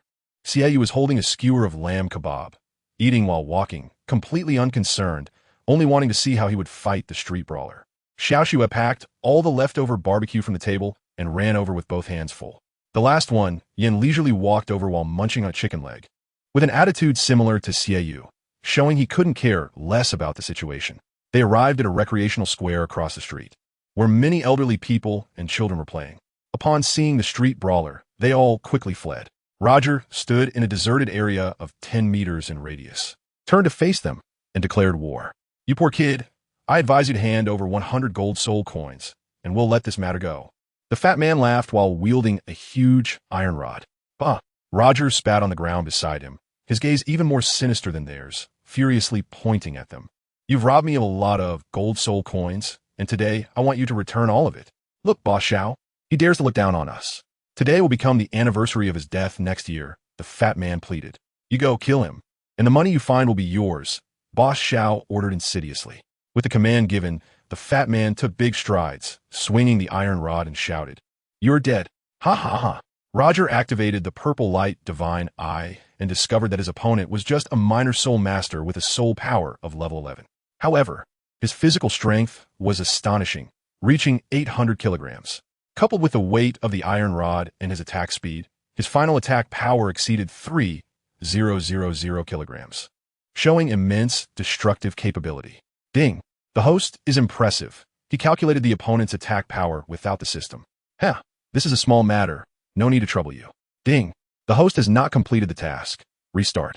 Defeating their strongest leader will reward you with 10,000 gold soul coins. Defeating him will yield a big reward? Yes, host. Then please watch closely. I'm about to take out my anger on him.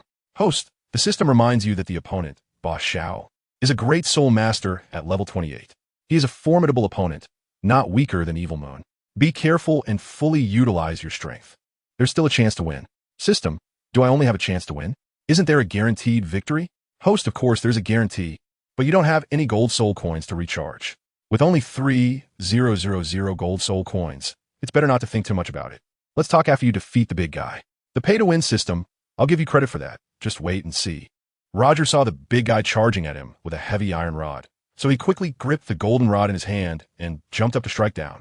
The big guy swung the iron rod to counterattack, sweeping it away. Roger was knocked back by a tremendous force, sliding a yard along the ground.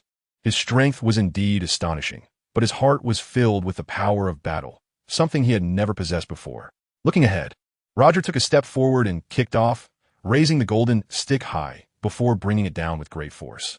The big guy raised his iron rod to block it, easily catching the blow and pushing back with vigor. Roger jumped into the air and landed on the ground, breathing heavily. The 2 hits he just delivered took a lot of effort, but didn't even budge the big guy, and he ended up suffering a loss. No, he couldn't keep fighting like this. His strength was far from enough. It seemed he had to unleash his special move. The big guy laughed loudly while holding the iron rod, feeling quite pleased with himself. Roger stood up, his soul ring expanded, and his first soul skill released the true form of the gold-threaded monkey martial soul, along with the soul tool golden light stick, instantly increasing his strength and speed. The chubby guy then showcased his 100-year soul ring, and his martial soul's true form was a fierce bull. No wonder he had such great strength. It turned out to be a bull martial soul. Hulaina and the others saw that the chubby guy had a huge wild bull martial soul, which was quite intimidating, and it left them feeling a bit scared. Now he had met a formidable opponent. Roger was furious to deal with the brutish giant. He couldn't confront him head-on with brute force. The big guy raised a heavy iron rod to launch an attack. Release. Roger spread his 5 fingers. The magical vine grass instantly burst out of the ground and wrapped around the big guy in the blink of an eye. The big guy was tied up like a rice dumpling, rolling on the ground like a pig. That felt satisfying. Roger couldn't believe that a big fat man who only knew how to cling on was easily dealt with by the fairy vine. Oh yeah, Hulaina jumped up excitedly and shouted. Roger pressed the glow stick against the fat man's neck and asked, "Aren't you supposed to be tough? What happened now? Let me go. Using tricks doesn't make you a hero." The fat man yelled angrily as he struggled. "Hey, take a good look. I'm still just a kid, not a hero at all. Just lie down on the ground obediently. Let me go." Roger would not give him another chance to break free. Release. Bind. The celestial vine stretched tighter and tighter, turning him into prey. Boss Xiao watched helplessly as his capable subordinate was defeated in one move, his teeth grinding in anger. There was no need to be polite to the poor kid. He waved his arm and issued the command. Attack. The 5 big boys launched a group assault. System. Why can't I unleash my 72 sets of golden light rods freely? Host, you haven't practiced your optics. How can you easily unleash skill effects? System. Aren't you just scamming me? Let's start practical training. The punching dummy. Where's the dummy? There's not a single wooden dummy? Host, are you silly? When you release the celestial vine to bind, don't the 5 of them become wooden dummies? System, your suggested technique is too underhanded. Host, the system kindly reminds you. Do as you see fit. The 5 of them surrounded and attacked from all directions. Roger slapped the ground, releasing the first skill of the mystic vine, Entangle. The mystic vine transformed into a ghostly figure that reached up from the ground, directly striking with the entanglement. The mystic vine never disappoints its host. When it wants to entangle, it does so with a 100% success rate. Seeing the connection between the mystic vine and its master, Roger skillfully executed the entanglement skill. The 5 big boys were tightly bound by the mystic vine, unable to struggle or move. Roger swung the golden stick and struck. The first skill of the golden stick, Flying Stick. Roger remembered the 72 skills of the golden stick and jumped down from the air, striking a big boy on the head with the stick. Wow, junior brother, is he trying to kill someone? Hulaina and the others stared wide-eyed in shock. With a loud bang, the stick hit the ground, creating a large pit. No, practicing on a human dummy is simply not okay. It could lead to death. They won't survive this. At that moment, Roger swung his stick and struck the ground. Then he unleashed his second skill, sweeping across the army. 5 big guys were sent flying into the air, screaming, and then fell to the ground, groaning in pain. Hee. Roger felt a bit proud. He had successfully used his first and second skills. The third skill is heaven and earth. He had used this move before, lifting the evil moon onto a tree trunk, executing the very move of heaven and earth, stretching infinitely. The fourth skill is pulling 1,000 pounds. It can change shape at will, using its bouncing ability to add speed to its attacks. It belongs to the chasing skills, and no fleeing soldier can escape. Boss Xiao, unable to contain his anger, roared loudly, wielding a large machete, looking fierce. He was coming. Roger raised a stick in front of him and pointed, saying, "Kneel down and surrender, and I will spare your life." What a big talker. You've completely angered me. Boss Xiao flexed his arm, revealing a yellow 100-year soul ring and a purple soul ring. His martial soul was the true form of a wild wolf, a very ordinary type of beast martial soul. Level 28. He was a great soul master. No doubt about it. Roger faced a strong enemy, confident that he was more powerful than Shiyue. His only weakness was that he lacked a deadly soul skill, far inferior to Shiyue's Moonblade curved dagger. He swung his large blade and charged forward to attack. Roger's fourth soul skill of the Golden Light Stick, 1,000 pounds of strength. The Golden Light Stick bends and transforms into a slingshot, launching into the air, connecting to the first skill of the first Golden Light Stick, Skyward Stick. With a powerful strike downwards, bang, Xiao Boss holds his great sword to withstand the heavy blow. Roger leaned back after the strike, and the Golden Light Staff's second soul skill, sweeping thousands of armies. Boss Xiao didn't have time to react, and a swing hit him square in the stomach, sending him flying 2 zhong away. The Golden Light Staff's third soul skill, heaven toppling and earth shaking. In the blink of an eye, the Golden Light Staff transformed into a 100-meter-long rod, flying straight up. Bang! Boss Xiao was sent soaring into the sky. Retract. The Golden Light Staff quickly returned to its original form. Boss Xiao fell from the sky. Boom! With a loud crash, Boss Xiao landed on the ground like a dead fish. The immortal vine grass entangled. Roger picked up the golden stick and jumped into the air, striking down heavily. A scream of agony. Boss Xiao seemed to have met his end. Oh, what a terrible hit. Hulaina covered her eyes, unable to look directly. Xiao Shiyue and the other 2 stared wide-eyed in shock. Roger's powerful combo attacks are incredible, leaving the level 28 Soul Master with no chance to fight back. After the match ended, Xie Yu and Hong Yin couldn't help but swallow in admiration. It turns out he has a trump card that he didn't have time to use during the competition, and they finally got to see it here. Roger hit Boss Xiao on the chest with a stick and asked, "Are you convinced?" Boss Xiao gasped heavily, his whole body bound and unable to move. He could only obediently submit and said, "I submit. I submit. Then what should I call you from now on?" "Boss. You are our boss." Roger smiled proudly for the first time and said to him, "Being the boss is not a big deal, but you guys shouldn't think about being the boss here. In the future, just focus on finding a job, and if I catch you bullying the weak again, be careful that your hands and feet might get broken." Yes. All right. I won't be the boss anymore. I'll go find a job," promised Boss Xiao. Roger squatted down seriously and said, "If you want to be a good person in the future, you will live longer. Otherwise, you won't even know when you die." "I will be a good person," Big Xiao promised pitifully. Seeing that he was truly repentant, Roger stood up and put away the fairy vine grass. The 6 of them came over and helped Big Xiao up. Big Xiao, having suffered a crushing defeat, presented his hands filled with silver and said, "Boss, this is all of our gold soul coins. Please accept it." Roger certainly remembers how much he robbed, only taking back 50 gold soul coins. "Where did you steal it from? Quickly return it. If I see you robbing again, I will warn you," Roger threatened. "I know. I will return it immediately." Boss Xiao agreed and quickly led his men to flee. Roger looked at the 50 gold soul coins in his hand, the hard-earned money from his past life. Seeing them brought him great relief, as he felt he had regained all the grievances he had suffered before. At this moment, he felt particularly proud. Chapter 28. The Junior Sister's Words, the Senior Sister's Care. Hulaina was the most excited, running over joyfully. "Yay! Junior brother, you are amazing," Hulaina said. Jumping with delight, Roger began to dream unexpectedly as he perfectly defeated Xiao Laoda and his gang. Looking back at the two of them, he hoped to gain their recognition and become partners in the future. He indeed made a remarkable impression, and Xiaoyu developed a feeling of admiration for him, moving towards him in line with the trend. Brother, you're awesome. Xiao Xue gave a thumbs up. Oomph. Hong Yan's pride was hurt, and he scoffed at him disdainfully. Xiaoyu came up to him and patted his shoulder, saying, "You did well. Help me keep an eye on my sister. If she has any mishaps, I'll hold you responsible." Ha! Brother finally gets it. Let me have partners from outside. Hulaina laughed happily. Boss, didn't you ask me to take care of her?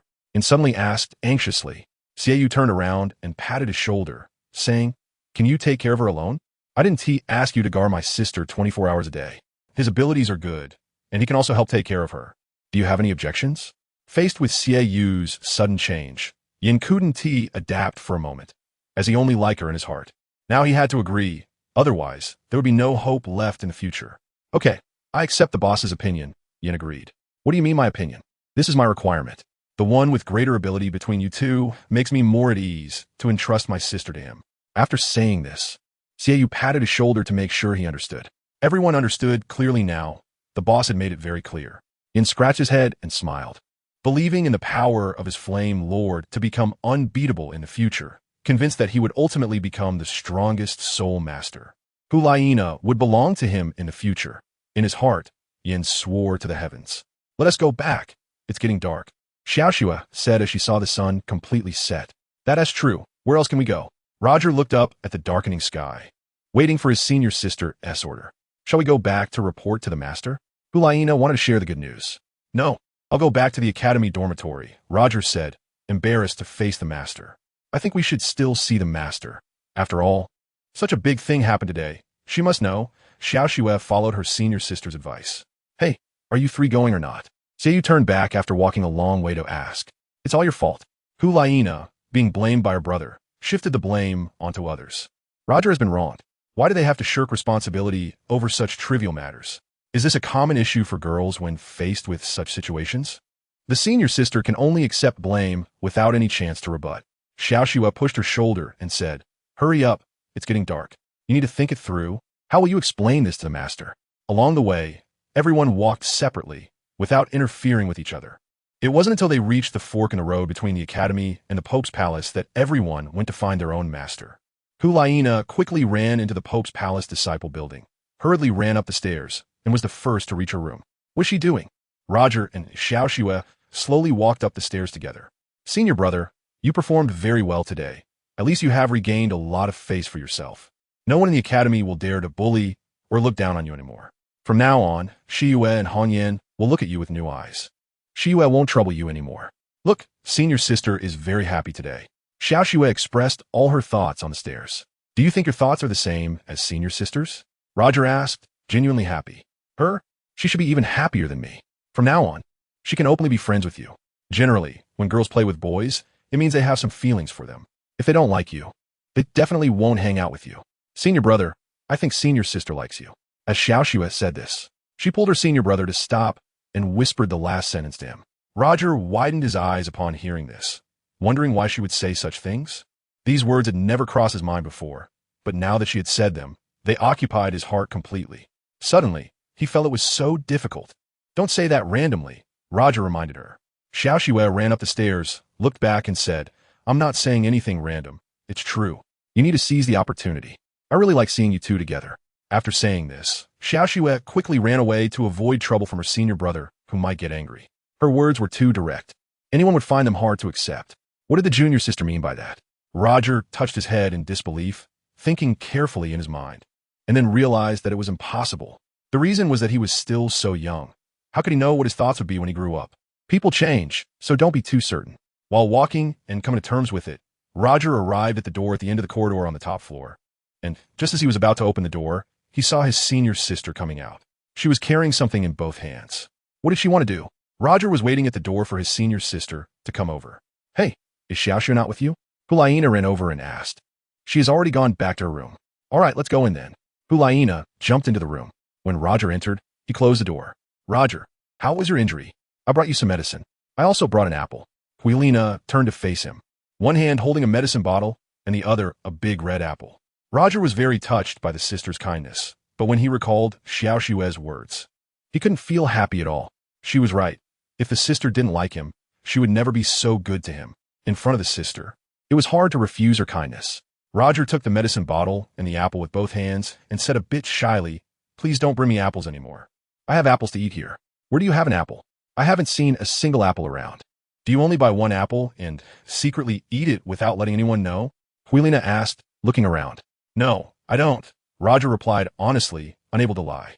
"All right, let me apply the medicine for you." Huilina was solely focused on taking care of him, with no other thoughts, pure and kind-hearted. After saying that, she pushed him to sit on a chair. Roger sat still on the chair, following orders, allowing her to apply medicine on his face, mouth, and around his eyes. "We're not going to see the master today. We're afraid you won't be able to explain clearly when you see the master. Look at how badly you've been beaten by my brother. How can you face the master?" Huilina said as she carefully applied the medicine. "Senior sister, do you think the master will know about the duel between me and him?" Roger asked, thinking that the master would definitely know. "Don't worry. The Pope Master wouldn't care about such trivial matters. The master only cares about big things in her heart." "Does the master have big things in her heart?" "In any case, it's something very important. The master told me to cultivate my martial soul well, saying it will allow me to do great things in the future." "What do you think the master means by that?" "Senior sister, didn't you say that you would inherit the position of Pope in the future?" "Sigh. When will that be?" "I've thought it through. If the master lives for a few more 100 years, I'll have to wait a few 100 years to become the Pope. What if the Pope Master has another candidate? My ideal would be in vain. I don't see it as the most important thing. Being a saintess is arranged by the Master, and it could also ruin me as a saintess. But I see the Master pretending to have worries all day. She must have something important on her mind." Roger sat still in the chair as his senior sister continued to apply medicine. After the medicine was applied to his facial wound, he felt very comfortable, believing that the injury would heal soon. "All right, I've applied the medicine on your face. Don't touch the wound with your fingers, and it will be fine in a little while," Huilina said, relaxing her hands. Roger looked at her with gratitude and smiled. Huilina didn't pay attention to his smile, put down the medicine bottle, and said, "From now on, you apply the medicine yourself." "Thank you, senior sister." Roger couldn't help but express his gratitude. "You should rest now. I'm going back to my room. Remember to eat an apple." After Huilina finished speaking, she directly opened the door and went out, then closed the door behind her. Roger watched his senior sister leave, feeling somewhat doubtful. It was not at all like what Xiao Xue said. Senior sister just wanted to be a good senior. How could she have romantic feelings? She was only 10 years old. Could she really have such thoughts in her heart? Ding! Congratulations, host. You have received a task reward of 10,000 gold soul coins. System. Why are you only giving me the reward now? Roger thought to complain. Host, do you have time to accept the reward? Aren't you afraid of being discovered as different? What makes me different? Host, you're a traveler. You possess a super martial soul system. You're unlike any of them. System, can I fall in love, get married, and have children in this world? Host, those are basic living conditions, and of course you can. But you're different. Your previous self knew some history of Douluo Continent. You know that the fate of the Pope will be in the hands of a person named Tang San. The system will arrange for you to do some unique things. System, do you want me to change the history of Douluo Continent? Host, yes. It will depend on your abilities then. Can I save my master? Host, that is still uncertain. In the future, you will have to accept the arrangements of fate just like them. No one can predict what will happen later. What you need to do now is to continuously cultivate your martial soul and become stronger. I understand. System, look at my face. It's all covered in blemishes. I want to customize a special effect mask for 10 gold soul coins. Host, no problem at all. You can use the special effect mask to heal your injuries. In an instant, Roger received a special effect mask in his hand, lay down on the bed, and applied the mask. Chapter 29. A startling face upon opening the door. Wow. After applying the mask, my whole face feels icy cool and refreshed. It feels so comfortable and relaxing. I can't feel any pain on my face anymore. Roger fell into a deep sleep after feeling no pain. Xiao Xue returned to the house and began to take a long bath. After delivering apples and medicine to Roger, Huilina also went back to her room to take a bath. The two of them lay in the bathtub, enjoying the bath as if in a beautiful dream. Time passed quickly. Both sleeping and bathing made them forget about time. In the Pope's palace, Bibi Dong waited and waited, but still did not see her 3 disciples come. Bibi Dong called out. The elder of the Wuhuan temple approached the Pope respectfully and asked, "What is your command, Your Holiness?" "Go, call them 3 here." "Yes." The elder received the order and went personally to their small castle to convey the command. Upon arriving at the small castle's hall, the elder instructed 2 maidservants to go upstairs to invite the 3 disciples of the Pope. They received the order and went upstairs. The elder stood patiently in the hall waiting. Knock, knock. The door was knocked. Roger slept like a dead pig, unable to be awakened by even the loudest noise. Ding! Host, wake up, someone is here. Huh? Someone is here? Roger suddenly jumped up, feeling anxious as he looked around. Who had arrived? Knock, knock. Someone was knocking on the door, and it definitely wasn't his senior or junior sisters. Roger jumped out of bed to open the door, removing the face mask that was stuck to his face. As soon as the door opened, he saw a young, beautiful, and sexy maid. She was very respectful and charming. Young Master Roger, His Holiness the Pope requests your presence. The Archbishop is waiting for you in the hall downstairs. Roger heard the maid say this and replied, Oh, I'll go right away. Just as he was about to rush out, he was stopped. Young Master Roger, you can't go to meet His Holiness the Pope like this. Why not? The maid covered her nose with a finger and said, You have a strong smell of sweat on you. His Holiness does not like that. Go take a shower and change into clean clothes. Roger said, Wait for me for 10 minutes. I will be ready soon. The maid nodded. Roger quickly ran to take a shower. The 2 of them, hearing the maid's message, happily changed their clothes and prepared to set off. At the door, Hulaina ran into her junior sister Xiaoxue coming out. Xiaoxue, you're here too? Hulaina, dressed in a beautiful princess dress, cheerfully ran over to ask. Xiaoxue was also wearing a pink dress, just as beautiful as her senior sister. She came to her side, took her hands like sisters, and looked at her joyfully. Should we go call Roger? Xiaoxue suggested. Sure. Hulaina was eager to see him. Xiaoxue pulled her senior sister to his room, and upon arriving, they went in to look for him. They saw a maid waiting in the room. Where is he? Meeting the maid's gaze, they understood that he was in the bathroom taking a shower.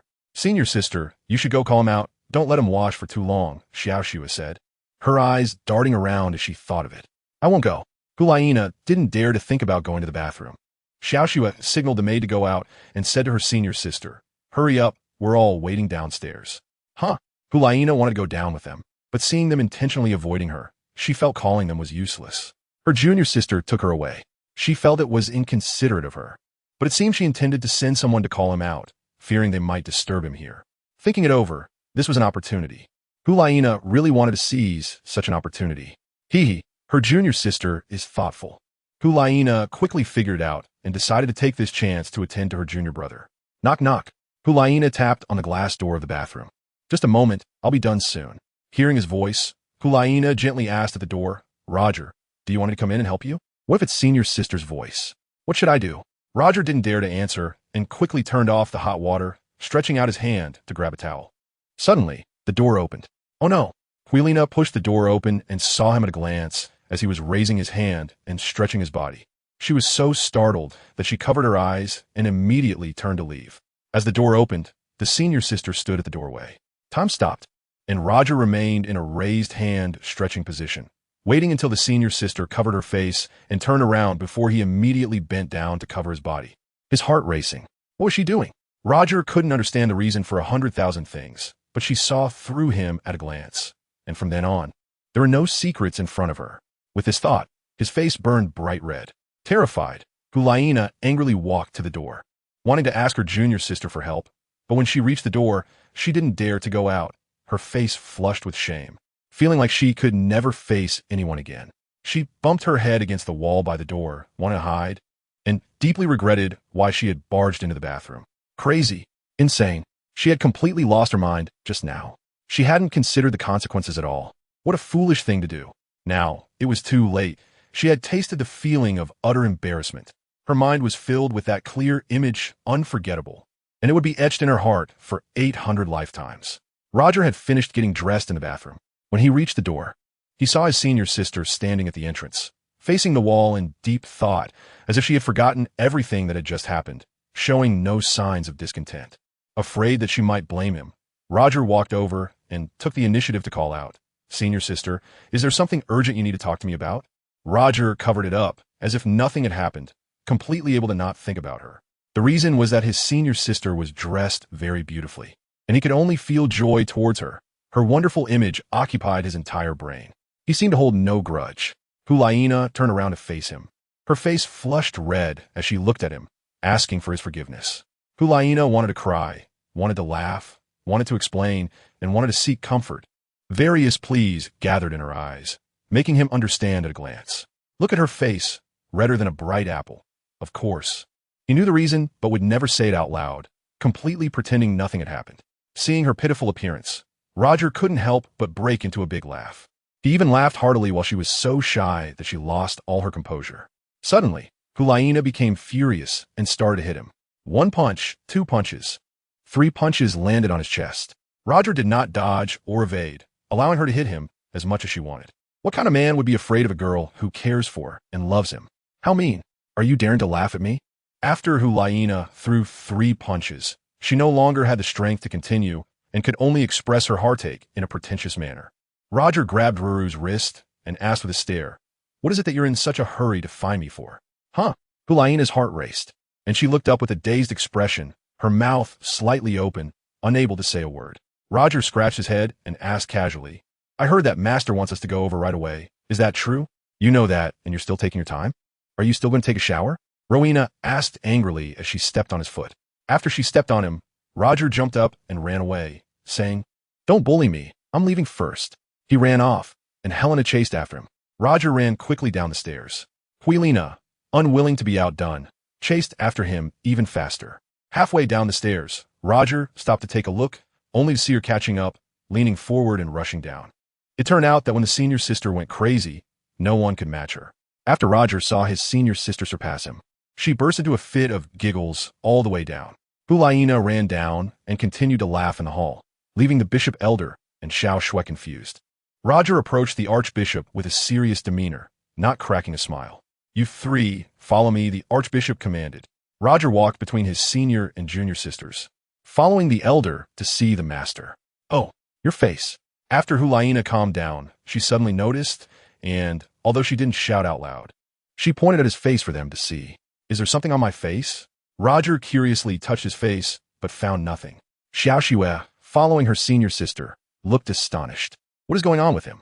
In less than half a day's time, that bruised and battered face had transformed into a handsome and flawless one. Looking even more attractive than before, he had become a fair and handsome face, and if he put on some makeup, he would definitely look like a fairy descending to earth. "Senior brother, how did you do that?" Xiao Shui asked, pulling on his arm in confusion. "I don't know," Roger replied, completely unaware of the reason. Hulaina became rough, holding his face and turning it back and forth, checking where the scars had gone. After examining, Hulaina lowered her hands and sighed, feeling sorry for him, saying, "Alas. All right, you're fine now. I won't have to worry about you anymore." What did her words mean? Roger couldn't understand and didn't want to be treated as a plaything for their research, so he took the initiative to leave and ran to see the Pope Master. Chapter 30, Bibi Dong's Thoughts. Hulaina was frightened. When they arrived at the Pope's chamber, the elder bishop stopped them and asked the 3 disciples to wait for a moment until he announced their arrival. As soon as he entered, Hulaina turned around and grabbed her junior brother's shoulder, her gaze sharp as she questioned, "Quickly tell me, what happened to your face? How did you recover so quickly from such a severe injury? You look even more handsome than before. Are you hiding something from us?" Her words echoed what Xiao Shui wanted to ask, and they nodded in unity, their expressions equally intimidating, urging their senior brother to clarify. Faced with the stern inquiries from his senior sister and junior sister, Roger appeared very innocent, playing dumb and looking at them cluelessly, unable to explain, making it useless for them to press him. At that moment, the elder bishop came out. Hulaina immediately patted his shoulder amicably and said, "Let's go. We're going to see the Pope Master." The elder bishop extended his hand to invite the 3 disciples to enter quickly, as the Pope was already losing patience. In her heart, Hulaina scoffed. She never regarded the elders under the Pope with any respect, always appearing somewhat proud and brushing past them without acknowledgement. Meanwhile, Roger and Xiao Shui were as polite to the elder bishop as they were to their master, showing great respect and courtesy.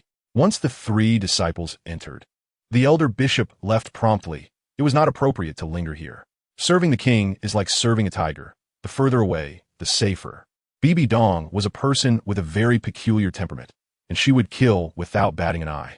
Bibi Dong stood on the open balcony of her chamber with her staff, quietly gazing at the moon and stars in the western sky. Her heart filled with endless longing for her first love. "I do not seek him, nor does he seek me." Yu Xiaojing was quite a ruthless person. Who did he offend? He was a small man without any masculine sentiment. If he were a man of feelings and righteousness, he would risk his life and disregard everything to persist in his love. Now, I am below one person and above 10,000, except for the grandfather Dauluo. In the vast Douluo Continent, who else should I fear? They have arrived. Bibi Dong's thoughts of longing were not yet finished, still immersed in her memories of him. How could Yu Xiaojiang understand the difficulties of such a situation? Behind the Pope Master, Hulaina, Roger, and Xiao Xue quietly waited for their master to turn around and notice his disciples had come. The three of them were very well behaved and did not rush over to disturb him. After Bibi Dong finished her thoughts, she turned around with her staff and looked over. "You're here?" Seeing the Pope Master finally speak, Hulaina was the first to run over kindly, placing her hands on her master's arm and looking up at him. Roger and Xiao Xue are not as clever as their senior sister. They are afraid of making mistakes due to their clumsiness and would rather wait and do nothing than risk doing something wrong, as long as they patiently wait for their master to give instructions. Ding. Host, you have not completed the master-apprentice chain task today. What should I do since the master hasn't assigned any tasks? Host, you have done so many things today. Won't you confess to your Pope for leniency? With the system's reminder, Roger knows what to do. Roger walked up to the Pope Master and bowed, saying, "Master, today I have something to report to you." Bibi Dong ignored him and sat down on the throne, supported by Hulaina, holding the scepter and settling her slender figure. Roger turned around and walked back to his master, then knelt down in confession. "Master, today I made a mistake by privately sparring with someone without your permission. I am willing to accept punishment." Roger boldly admitted his fault. As soon as he spoke, Hulaina and Xiao Xue both became anxious, blaming him in their hearts for causing trouble. It was originally a minor issue, but now it would lead to heavy punishment. Hulaina and Xiao Xue hoped their master would be lenient and spare him this time. "Oh, are you talking about the competition in the big forest?" Bibi Dong seemed to realize and asked. "Yes, master." Roger knelt at his master's feet without hiding anything. Bibi Dong snapped her fingers to activate the screen in the air, replaying the sparring video, and focused on the exciting battle scene to ask, "Is it you and Xiaoyu?" Hulaina and Xiao Xue looked up at the video in the air together. It turned out that Bibi Dong already knew everything, and there was nothing left to hide. In the spirit hall, nothing escapes the eyes of the Pope. "Yes." Roger looked up at the screen and turned to confirm his answer. "It's nothing. You don't need to report such small matters to me in the future. You three can handle it yourselves. Even if you lose outside, don't come back to ask me for revenge. You should win back in the same way you lost. My disciples have never been defeated. If you can't even accomplish this, you're not qualified to be my closed-door disciples." This time, Roger did not lose. He must work harder in the future. Xiaoyu is definitely your strongest opponent. In the future, who among you will become the most formidable Douluo will depend on your future cultivation. Do you remember? Bibi Dong did not blame them at all, but made things very clear. "Yes, master. I will remember." Roger absorbed everything she said. At this moment, Hulaina and Xiao Xue looked at their master with great surprise, hardly believing it. It turned out that their master supported disciples getting into fights outside, but with the condition that if they lost, they shouldn't ask for the master's help but endure and fight back. Was this the master granting freedom to his disciples? It seemed like her brother's master, Elder Ju, had the same attitude as her own master, so there was no need to persuade others to fight. They could just fight if they wanted to. At this moment, Hulaina's heart underwent a huge change, and she had no objections to her master's requirements. However, Xiao Xue was extremely shocked and felt scared upon hearing her master's words. She absolutely wouldn't cause trouble in the future, but would instead endure and avoid conflict to ensure peace. "Hulaina, come here." "Huh? What is it? Is the master looking for trouble?" Upon hearing her master's stern voice, Hulaina jumped in shock and turned to stand in front of her master, ready to accept her fate. "Hulaina, tell me, what is that skill?" Bibi Dong asked as she pointed to change the screen. The screen displayed a swirling mass of pink mist, which was exactly what puzzled her master. Hulaina understood it now. "Master, Hulaina suddenly knelt down in confession, too scared to answer. "Where did you learn such a super skill? I don't recall allowing you to learn this. This is a skill even I don't know about. How did you accomplish it?" Bibi Dong's voice became increasingly stern as she questioned. I figured it out myself," Hulaina stammered in fear, trembling as she responded to her master. Bibi Dong would not believe that she could comprehend a super soul skill. With a flick of her finger, a book flew into her hand, and upon glancing at it, she discovered Enchanting Heart Method, a peerless secret manual. "Where did you get this?" Bibi Dong asked in astonishment. At this moment, she doubted the origins of the Enchanting Heart Method. It was extraordinary, and the talented Hulaina had actually learned the super soul skill contained within. It was necessary to ask more details. Roger, standing nearby, was extremely worried. What? It's a peerless secret manual? Why didn't he, the system, make this clear? Roger felt a deep sense of regret, fearing he didn't know how to handle the situation. Once his senior sister exposed it, there would only be one way out. The master would never believe that a poor orphan could possess a peerless secret manual. Roger was scared, making his senior sister 10,000 times more nervous. At the same time, Xiaoxue was more anxious about the senior sister than anyone else. This time, the senior sister was likely to fail. Hulyina, don't you want to tell me? Bibi Dong asked seriously again. Aye. Hulyina was so scared that she lost her courage, looking up at the fear, only able to stammer incoherently, her mind blank and unable to articulate. Seeing her looking like she knew nothing, there was no need to probe further. Bibi Dong glanced at the demonic charm heart method and understood it more deeply. It was the martial soul heart method of Hulyina's fox spirit. When she cultivated this heart method to the highest realm, it would be harder for her master to kill her than ascending to heaven. And she would also fall under her charm technique, losing her senses. You can get up now. I won't pursue this matter, Bibi Dong forgave. Huh? Hulyina opened her mouth in shock, unable to believe that she could pass like this. She was terrified just now, fearing that if her master asked again, she would have to lie and say she found it, or that it was given by her mother before she passed away. In any case, she couldn't expose her junior brother. Chapter 31. Bibi Dong interrogates her disciples. Releases benefits. Bibi Dong looked at the demonic charm heart method with appreciation and smiled. Hulyina then worried whether her master would confiscate the martial soul heart method. Hulyina, this heart method belongs to your martial soul.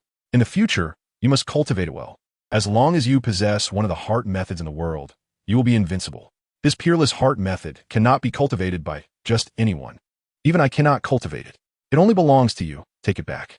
Listening to her master, Hulyina was overjoyed, her eyes shining brightly as she cupped her hands to receive the heart method.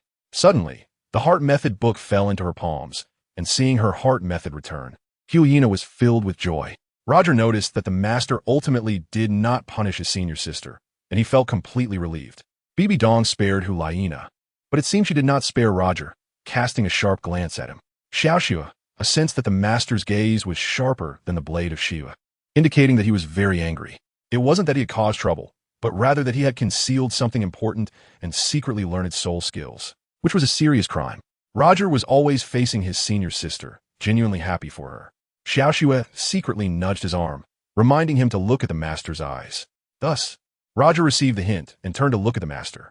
The master was gazing sharply, deep in thought, as if trying to see through him, which sent a chill down Roger's spine. At the same time, Hulyina and Xiaoxue were also focused on the master's expression, seemingly wanting to kill him. Roger encountered his master's displeased gaze and lowered his head in acknowledgement of his mistake. Do you know where the invincible body comes from? Bibi Dong wanted to ask, but didn't intend to, yet still felt the need to express her concern. Huh? The master asked with a smile. Roger was not as worried anymore. His fingers were tightly clenched in his fists, and his legs trembled uncontrollably, shivering in sheer fear and anxiety. Yes. Where did your golden light shield come from? Hulyina also remembered and eagerly asked her master. Xiaoxue widened her eyes, now blaming her senior sister for speaking out of turn. Didn't she notice that the master was about to blame her? Senior sister added fuel to the fire. Where did her cleverness go at this moment? Roger touched his head and realized. So he boldly told his master, "It's my golden silkworm martial soul's true body martial soul skill. It's the first time I've used it, and I didn't know it was so powerful. Master, did I use my martial soul skill incorrectly? Oh, is it a golden silkworm soul skill? The soul ring skill of the golden silkworm is the invincible true body. However, when I first discovered it, the soul ring didn't carry any soul skills, but it does carry the true martial soul." Bibi Dong wouldn't doubt her own judgment, and like Hulyina, he might have his own unspeakable secrets. Or he might not even know where it came from, only able to use it. He is young and hasn't fully comprehended the true body of his martial soul and the soul ring skills. Is that so? I believe you.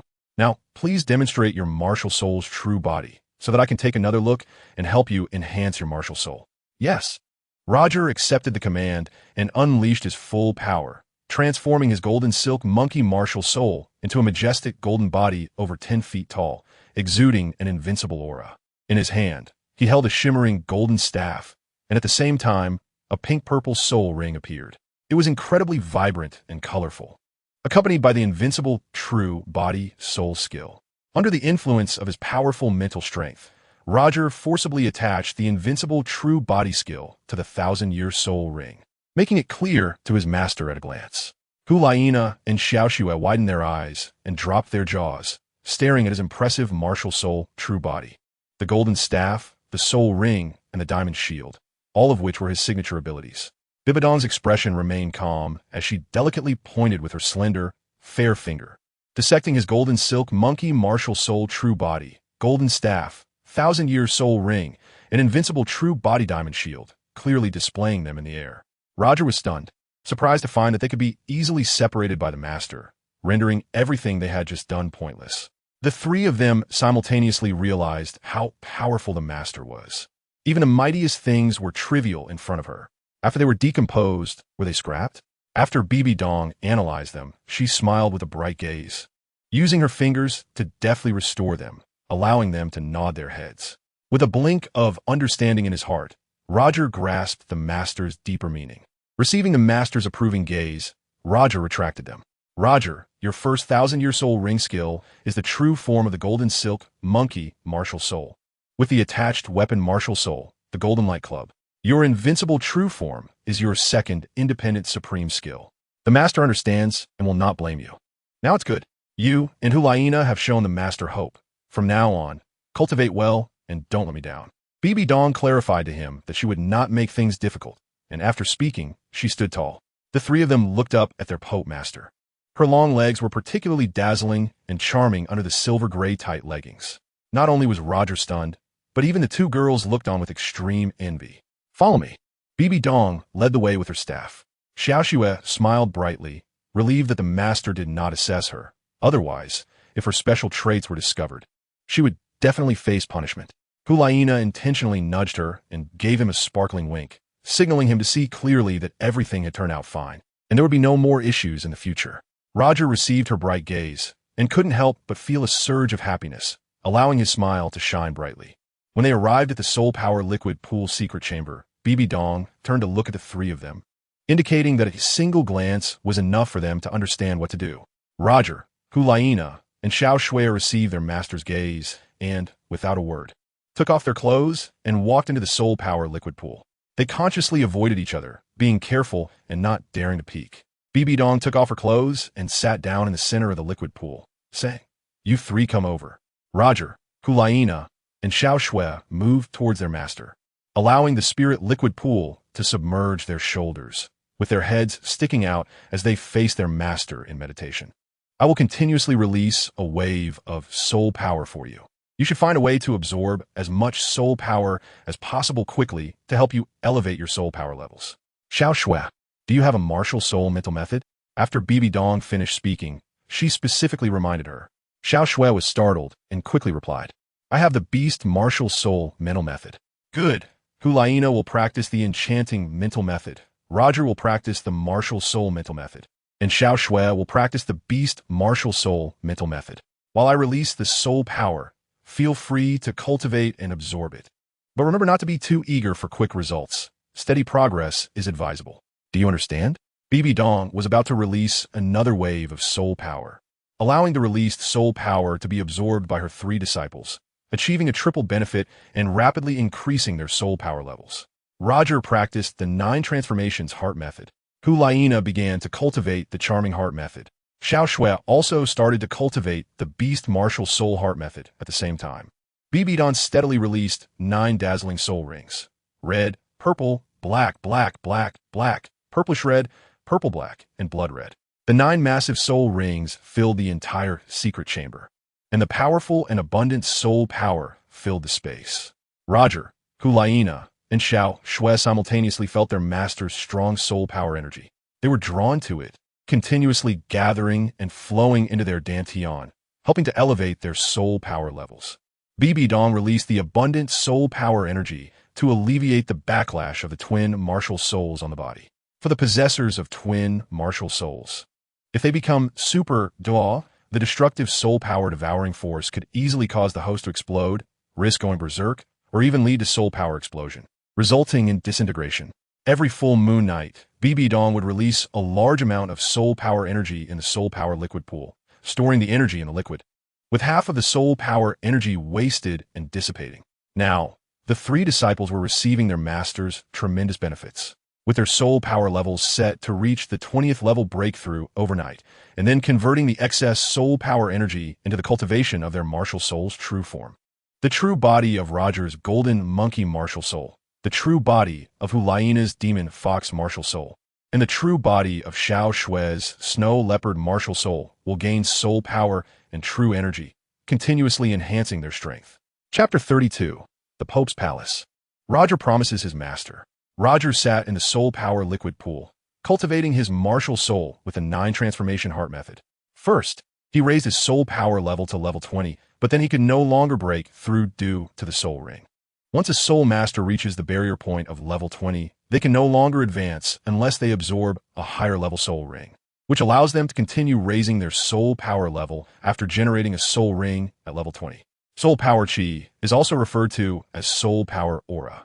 After filling up to level 20, Roger did not give up on continuing to absorb soul power chi, nourishing the immortal vine grass for growth using the soul power chi within the spiritual image.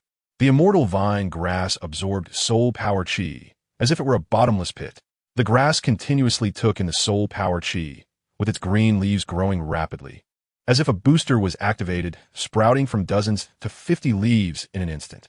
The immortal vine grass suddenly leveled up to level 50, and its power should not be underestimated. A day spent in the spiritual image equaled a year in the human realm.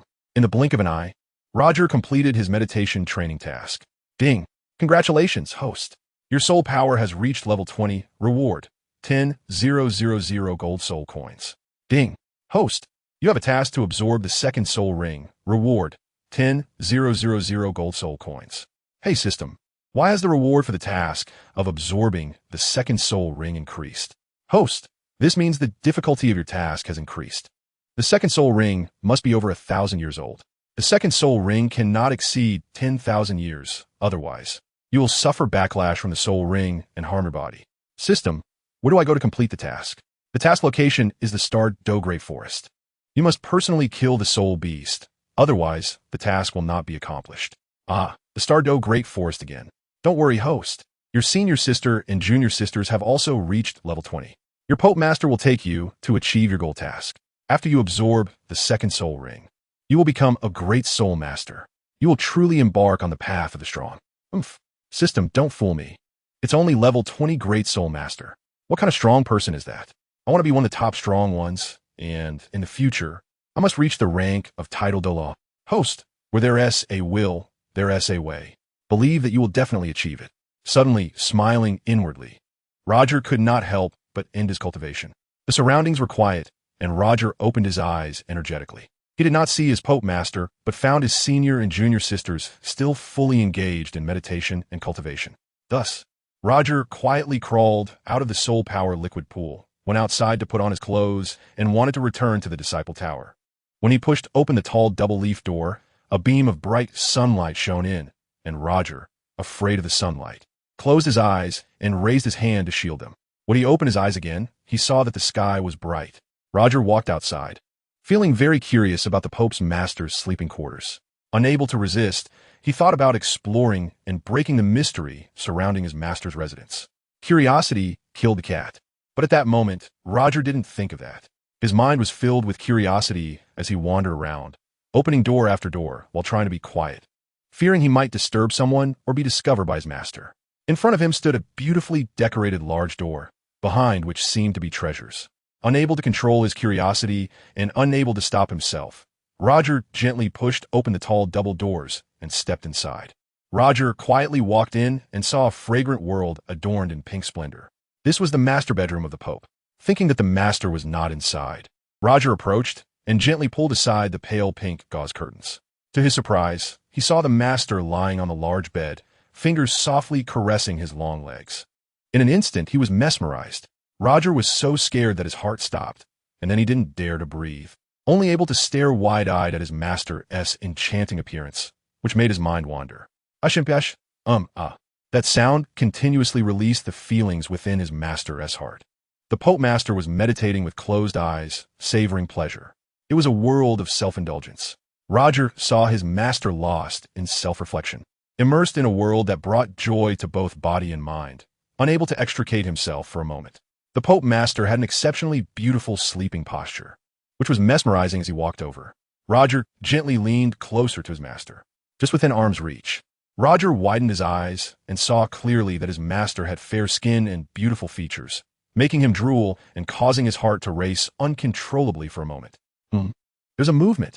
Pope Bibi Dong, highly alert, suddenly opened her eyes wide and saw her disciple Roger standing in front of her, staring blankly. What is he doing?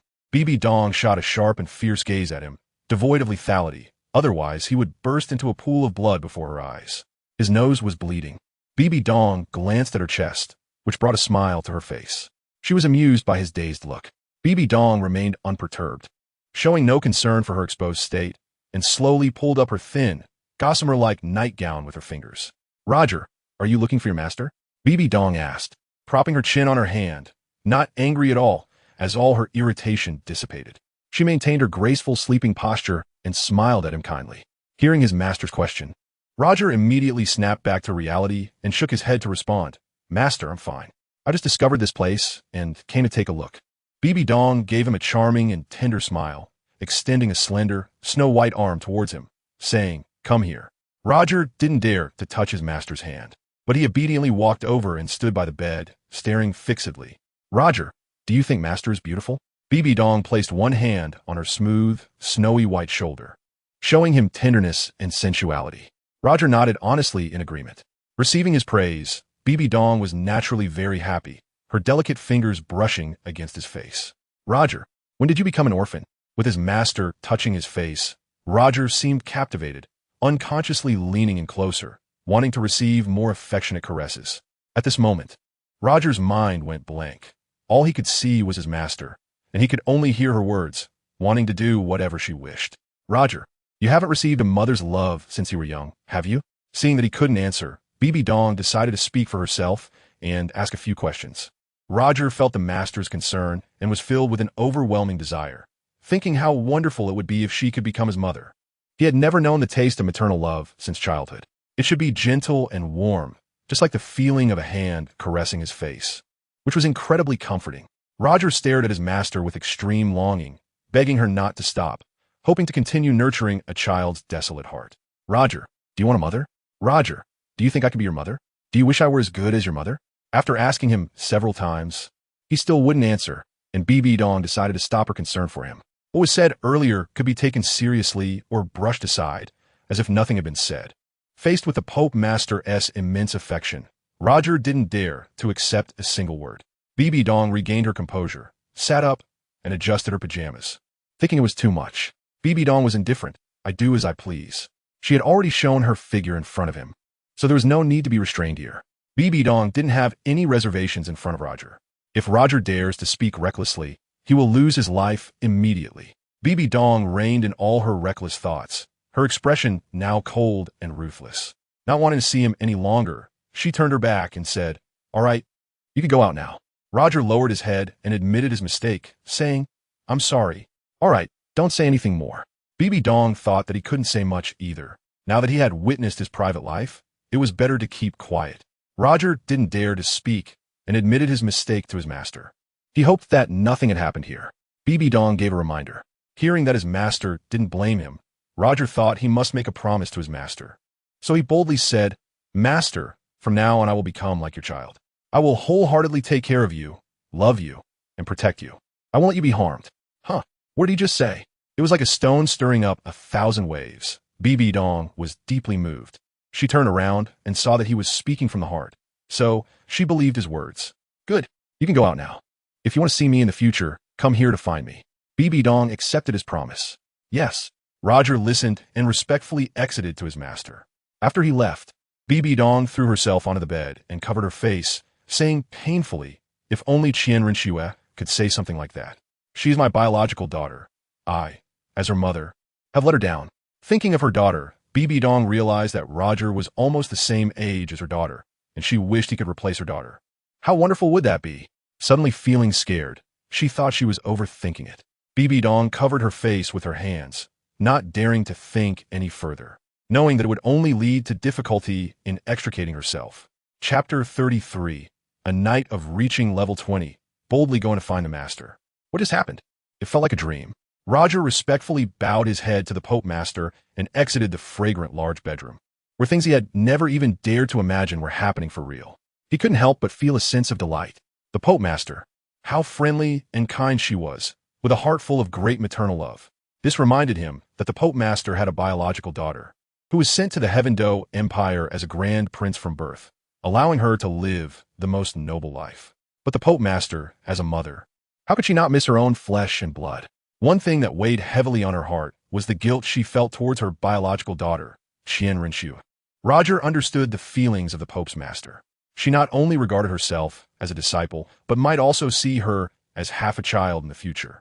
Huilina was treated as half a daughter by the Pope's Master, but they had not yet reached that level of intimacy. After leaving the large bedroom, Roger observed that no one was around and walked down from the Pope's castle to rest in the Disciple Tower's house. Being a disciple of the Pope comes with many privileges, one of which is that skipping class does not require an explanation. As long as one shows up, it's fine. The teachers at the Spear Hall Academy have no authority to discipline the Pope's closed-door disciples. After meditating and cultivating all night, Roger was eager to lie down on the big bed for a while to relax his muscles. As he walked to the corridor on the top floor, he glanced at the door. His senior sister and junior sister were still meditating and cultivating, and they had reached level 20 in their spirit power overnight. In fact, for novice spirit masters, cultivation is very easy, and for disciples who receive special resources from the Pope, it is quite possible to reach level 30 in just one night. Last night, all the spirit power absorbed during cultivation was the essence of the Pope's Master's spirit energy, which is many times more concentrated than natural spiritual energy or beast spirit energy.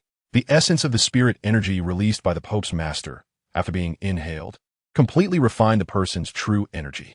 The Master wanted to ensure that her disciples benefited from it, allowing them to absorb it, which was the best welfare she could provide for them. Roger lay on the big bed, staring at the ceiling, reminiscing about the scene in the large bedroom.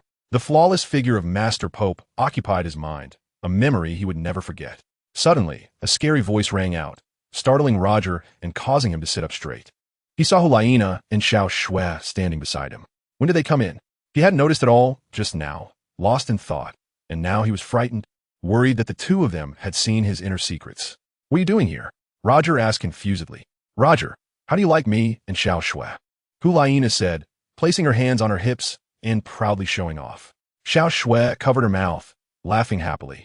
They were indeed both in high spirits, especially since their soul power had reached level 20, and they had come here specifically to show off. Roger, confused, asked, why are you all so happy? Didn't you say a word to the Master when you came back? Of course we did. Xiao Shui and I have both reached level 20 in soul power, Huilina said, raising two fingers and shaking them to show off. It was clear they came here to brag. Roger thought, I'm also at level 20.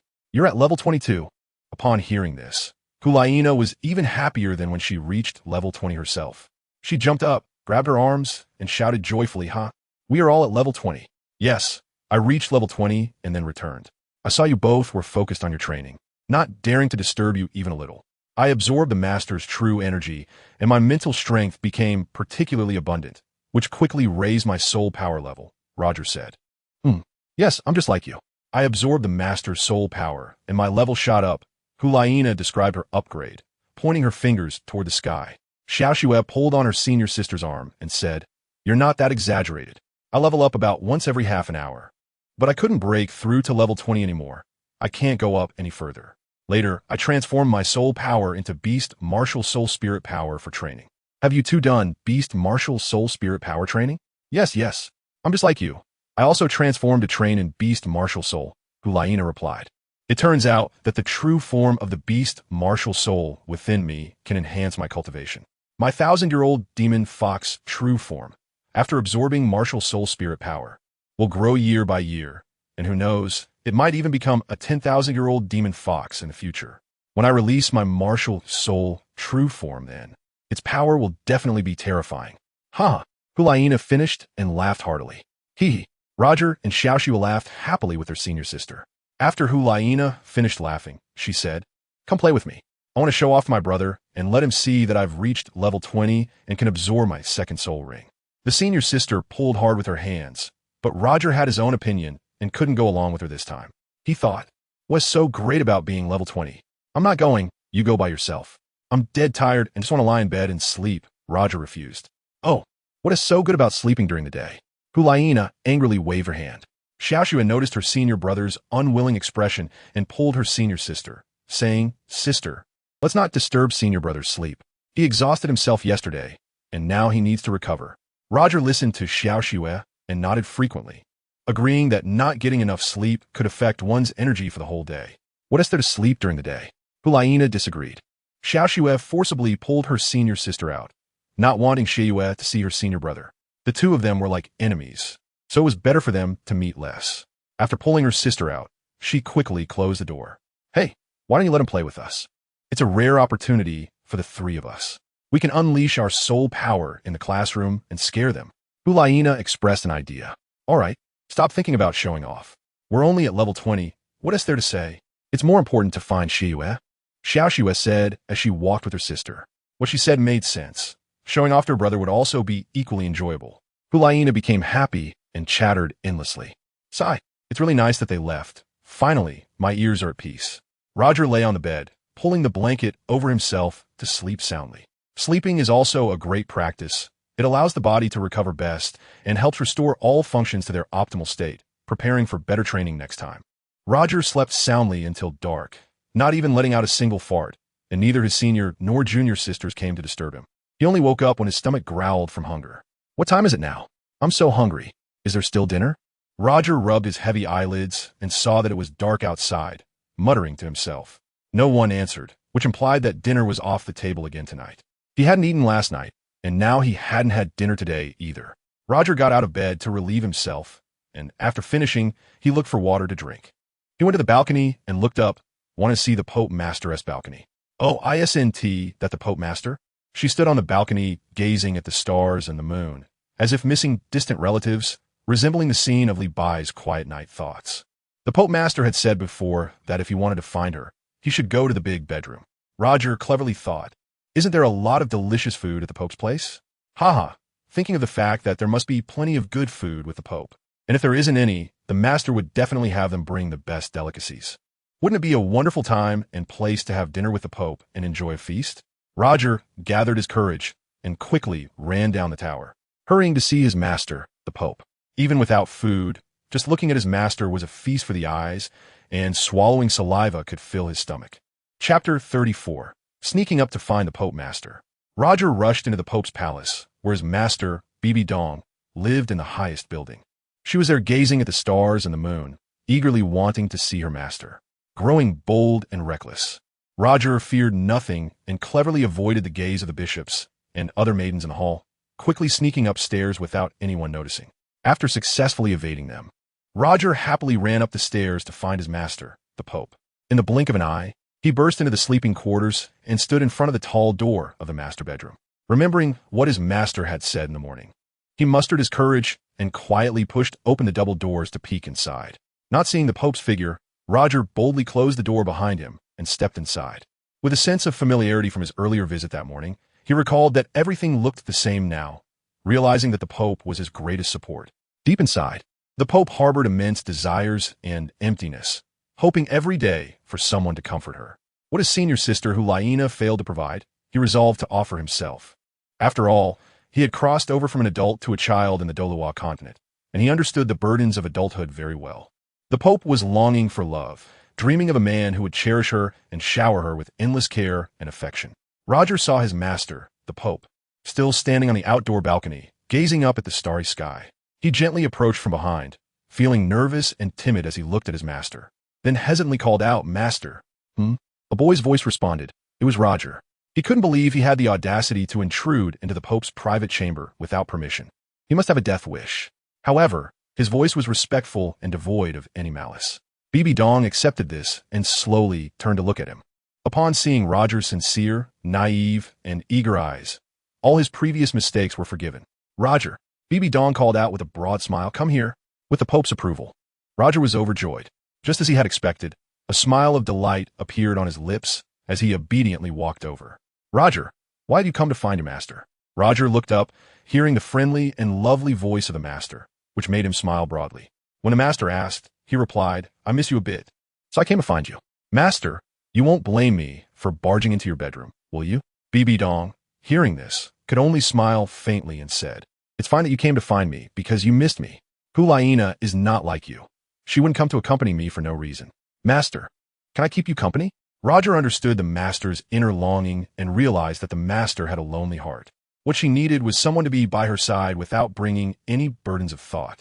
Roger is a 10-year-old boy and also a disciple, which makes it natural for masters and disciples to be together. Bibi Dong Roger understood and raised his hand to touch the delicate fingers, as if he were caressing smooth jade. The master's fingers were very soft and smooth, not warm, but rather cold, like holding two frozen fingers. However, his own warm fingers were just right to melt the icy ones. Roger learned through his master's finger that here, like a well-behaved little servant, he carefully asked, Master, have you had dinner? What does he want to say? Bibi Dong frowned, her gaze sharp. I said it wrong. I should have asked, Roger looked on, making the best of the mistake. Seeing his innocent and pure expression, Bibi Dong replied, I never have dinner. I only have a little lunch. What do you want to say? Oh, got it. Roger raised his head and communicated with his eyes to his master. You haven't eaten? Bibi Dong noticed the question. Roger lowered his head and said, I'm not hungry. Today, I slept the whole day and woke up in the evening. The academy's cafeteria had already closed. I missed my master and came up here. Master, did I do something wrong? Bibi Dong sat on an elegant and luxurious armchair, her long legs crossed together, resting her fist against one side of her cheek, calmly staring at her disciple. Roger stood quietly beside his master, not daring to say a word. After a while, Bibi Dong proactively broke the silence, thinking that her disciple had come here just to mooch a meal. He was still young and didn't quite understand the rules, so she would not hold it against him for his ignorance. With a poke of her staff, her voice reached downstairs. The high-ranking elder in the main hall heard the special sound coming from upstairs and immediately instructed a maid to go upstairs. Before long, the door to the master bedroom opened, and two young and beautiful maids entered. She ordered them to prepare 2 servings of supper to be brought up. Bibi Dong maintained her elegant and dignified posture, remaining still and not glancing at them as she gave her orders. The 2 maids raised their heads and replied yes. Seeing the Pope's disciple present, they respectfully exited after receiving their orders. Your Grace, the Pope requests 2 servings of supper to be delivered immediately, one maid reported. The elder was surprised and asked, why 2 servings? For His Holiness the Pope and young Master Roger. You all hurry and prepare. And make sure to prepare a little extra, the elder instructed, realizing that the Pope had called for supper for her beloved disciple, which indicated that she greatly valued young Master Roger. The battle yesterday had made him famous and had caught the Pope's attention, leading to her special care and cultivation of him. Bibi Dong was known throughout the world for being cold and ruthless. Once angered, there would be no way out. The elder never dared to enter the Pope's master bedroom, only sending maids in to serve. Outside the master bedroom door, the elder remained, waiting for the Pope's summons, even if it meant waiting all night without a call. Seeing that he still did not dare to speak, Bibi Dong thought it was likely due to their insufficient familiarity. He was nothing like Hulaina, who would chatter endlessly, and sometimes her voice was truly unbearable, making her wish to swat her like a fly. Hulaina had some self-awareness and avoided disturbing others when there was nothing to say. But Roger was very different, remaining extremely quiet by her side. Like a living wooden man. Roger, you are progressing quickly, which makes me see you in a new light. Hulaina broke the silence. Upon receiving praise from the Pope, Roger's face lit up with excitement and joy. I see you have cultivated a special technique. Let me observe it, Bibi Dong said, wondering if he could be honest and watching his actions. Roger was taken aback for a moment, then honestly replied, It's a book of mind techniques given to me by someone. I'm practicing with it. Oh, what book is it? Bibi Dong asked with belief. Roger took out the 9 transformations heart method from the spatial storage ring and presented it to his master with both hands. Bibi Dong already knew that he was cultivating a top-tier martial soul heart method. Upon receiving it and taking a look, she realized it was the 9 transformations heart method, which was extremely high level. Where did you get this? Bibi Dong asked sternly. Suddenly, Roger knelt at his master's feet and confessed. Chapter 35. No leaving, you must stay. There is no way to disobey a master's command. Bibi Dong glanced at the profound 9 transformations heart method and then calmly set it down. Roger trembled in fear. Master, please tell me, who gave you the heart technique? Roger knelt down and looked up, seeing that his master did not seem to have any intention of blaming him, but just wanted to understand. So he said, I was playing on the street when a man in a long black robe approached me. He had a full beard and looked very old, like a strange person. He gave me a package of food and this book. He just told me to practice it well, and I wouldn't be bullied anymore. Do you understand? Bibi Dong blinked with a doubtful expression and asked, believing him. Roger looked at him pitifully and said, there are many things I can't understand. I can only practice based on my comprehension and refer to the illustrations. It's normal for someone as young as you not to understand. In the future, as you learn more, you'll understand. Yes, master. Take this and practice well with it. It is an extremely high-level martial soul technique, and you must not let it fall into the hands of others. Bibi Dong also gave a reminder to her disciple. Master, don't you want it? Roger asked, wanting to gift it to her. Bibi Dong suddenly smiled on her cold face and said, I have transcended the ordinary now, so I don't need such techniques anymore. If it were over a decade ago, I would have fought hard to obtain it. So it's that important? Roger now completely believed in the martial soul system. It was not wrong in what it said. Bibi Dong nodded with shining eyes. You can get up now. Yes, thank you. Master. Roger retracted the 9-turn heart method into his spatial ring and stood up to thank his master. Bibi Dong smiled at him with appreciation. Roger stepped aside. At this moment, 2 maidservants entered with a late-night meal. After they set it up on a large tea table, they invited the Pope. Your Holiness, the late-night meal is ready. Understood. Your Holiness, the Bishop Elder is outside. Do you have any instructions? You may all leave. Yes. The 2 maidservants respectfully exited upon receiving the order. After they left, Bibi Dong stood up and said, Come, Roger, help me to join for the late-night meal. Roger, like a eunuch, reached out to support his master's hand to eat. Then, at the invitation of the Pope Master, Roger respectfully sat beside him, sitting up straight and listening to the instructions. Bibi Dong only served a small bowl of sweet porridge, while the rest was all placed in front of him, with a bright gaze telling him to eat quickly. Don't be polite with me. Eat whatever you want, Bibi Dong said as he handed over the chopsticks. Roger does not take the Pope's politeness as mere courtesy. Instead, he becomes even more polite and careful, ensuring that he makes no mistakes at all. He waits for the master to pick up his chopsticks before he does, and when eating, he starts with the smaller pieces, gradually taking smaller bites of the larger ones. He is also cautious to avoid making any noise while eating, so as not to disturb the master's appetite. Seeing his timid way of eating, Bibi Dong smiles, her cheeks lifting, and she begins to guide him like a teacher with a child, enthusiastically encouraging him to eat quickly and not to nibble like a little girl.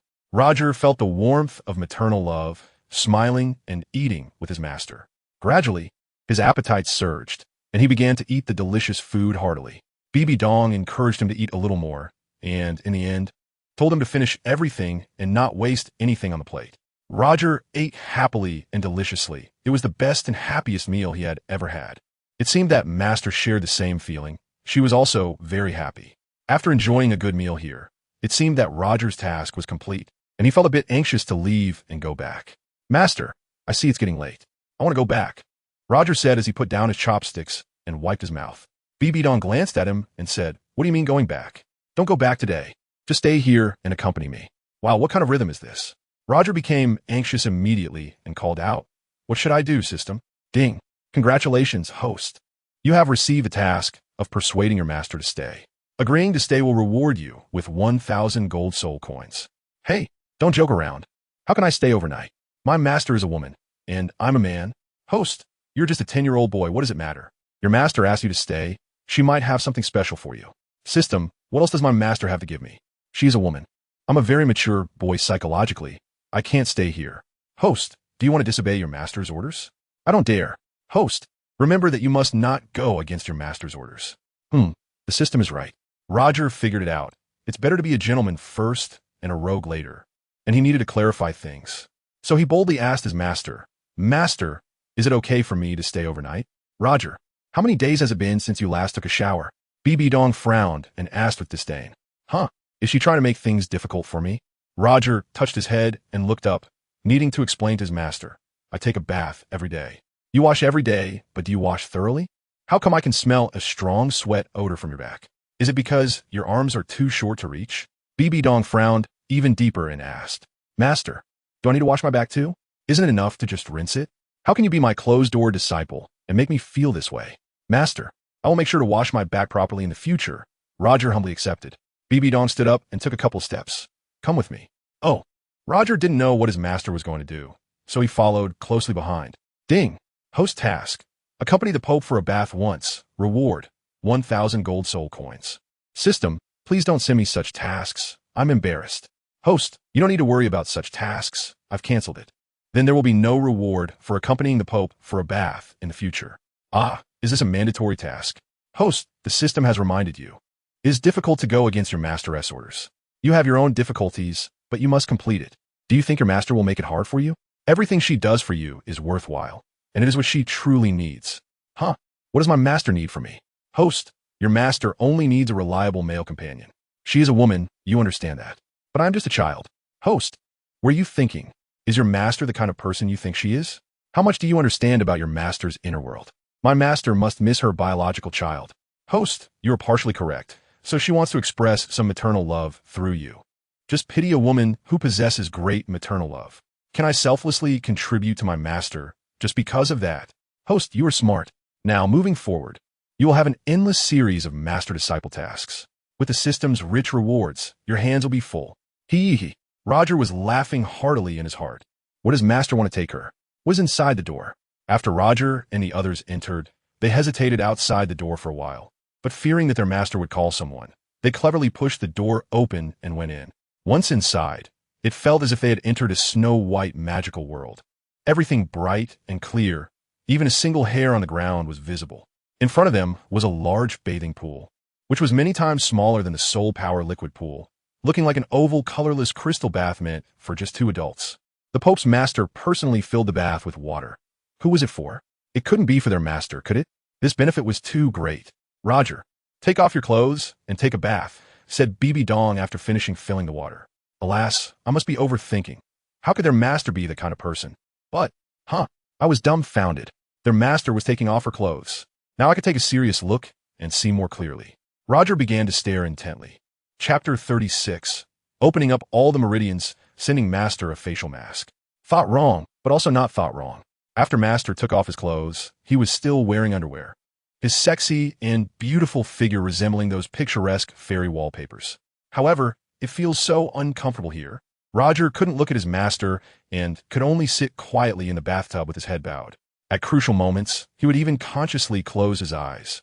His master was afraid of getting her clothes wet, so she took off her outer garment and stood behind him, using a bath sponge to scrub his back. In this setting, Roger was completely like a boy being bathed by his mother, carefully getting himself cleaned. The scene here would be unbelievable. Who would believe that a high-ranking pope would personally bathe a boy? No one would believe such a story if it were told. Roger also wouldn't believe such rumors. But since it happened right in front of him, he could only keep it forever in his heart, never to forget it for a lifetime. About 10 minutes later, after finishing the bath, he had also washed his hair clean. Roger obediently went to rinse off the foam on his body, feeling completely clean and extremely refreshed. Roger, come here. Hearing the master's voice, Roger turned around and saw the master reclining in the foam bath, with only his head above the water. Was he asking his disciple for help? Roger put on his shorts. You also helped to scrub the back for the master. Bibi Dong handed over the bath ball.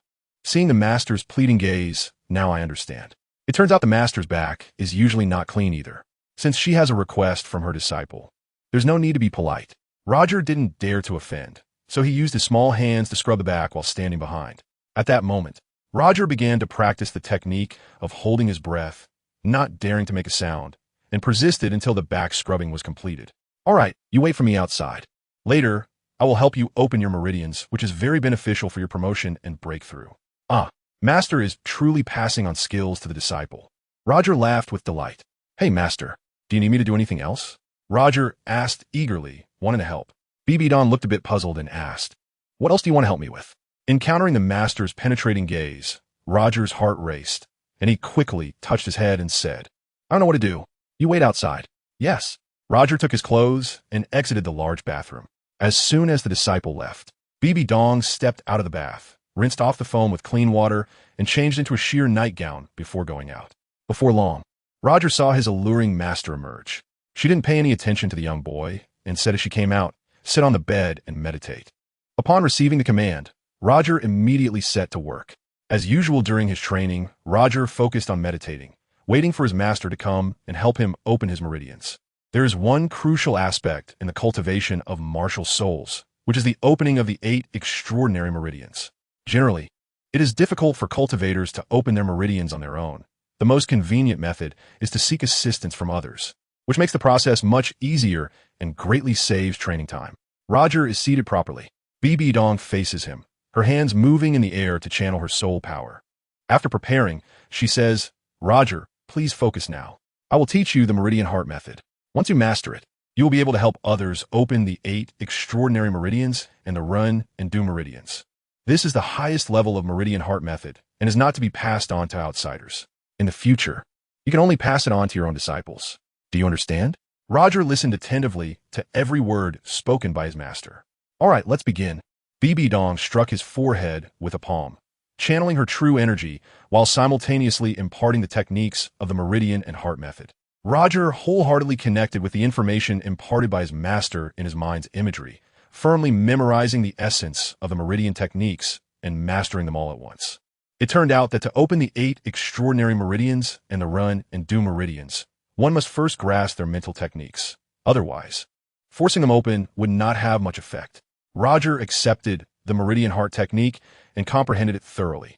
Bibi Dong imparted the Meridian Heart technique to her disciple and aimed to complete it in one go. Using her super soul power to unblock the 8 extraordinary meridians and the Run and Do meridians for her disciple, Bibi Dong sat on a large bed, activating 9 soul rings around her body, with 2 palms radiating brilliant soul power. A dazzling small light orb formed at the tip of her fingers as she first unblocked the 8 extraordinary meridians for Roger. The 8 extraordinary meridians are crucial meridians that spread throughout the body and are more complicated to unblock than the Run and Do meridians. Bibi Dong curled her fingers, lifting Roger's body into the air, and struck his body with precision on important acupoints, unblocking them with a single hit. She instructed him not to wear clothes so that everything would be clear and precise, ensuring that the acupoints were accurately targeted without any deviation. How could a young boy like Roger understand the teacher's painstaking efforts? Unblocking the 8 extraordinary meridians requires extremely high-level techniques, emphasizing speed, accuracy, and intensity. Before long, Roger's body spun in the air, creating the sound of a whirlwind. Bibi Dong used lightning-fast finger techniques to unblock numerous meridian acupoints, allowing them to flow unobstructed. Once the 8 extraordinary meridians were successfully unblocked, she began to unblock the Run and Do meridians in one go. Unblocking the Run and Do requires a strong input of true energy as a foundation. Without a continuous supply of true energy, the doors to the Run and Do acupoints within the body cannot be opened, preventing the flow of energy. To assist Roger in unblocking the Run and Do meridians, she needed to expend a tremendous amount of true energy, which Bibi Dong was continuously depleting for him. Roger opened the 2 unparalleled meridians, which is not an easy task that can be accomplished in a short period.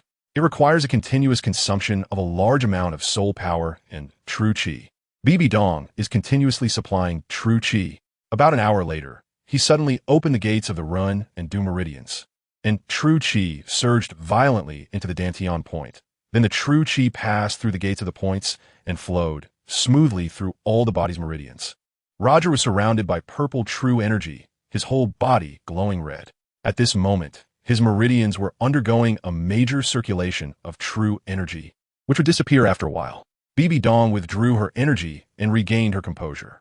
Roger absorbs the true energy from his entire body, ensuring that the true energy within his meridians flows smoothly. He then gathers all of it into the upper Dantian, which is the secret of the 9 transformations heart method. Once the true energy in the upper Dantian is full, he opens the lower Dantian. After both the upper and lower Dantian are filled with true energy, he opens the passage to the true realm of the Dantian. At that time, the martial soul cultivation reaches an advanced stage. Roger absorbed the last trace of true energy, opened his shining eyes, and saw his master standing in front of him, protecting him. "How is it?" Bibi Dong asked, the first to praise her disciple upon seeing his success. Roger felt the true energy flowing through him and said, "It feels like true energy is flowing all over my body, and I have so much spiritual power. I feel like I've been reborn." "Master, thank you." Bibi Dong smiled appreciatively and said, "What do I have to be thankful for? You need to strengthen your training in the future. Don't let your master down." "Okay," Roger replied readily, and was about to stand up and go back. Wait a minute, Bibi Dong said anxiously. Roger paused and looked at his master. Bibi Dong reached out to press on his acupoints, rendering him unable to move, and explained, "You can't go down now. Wait a moment, and I'll send you back."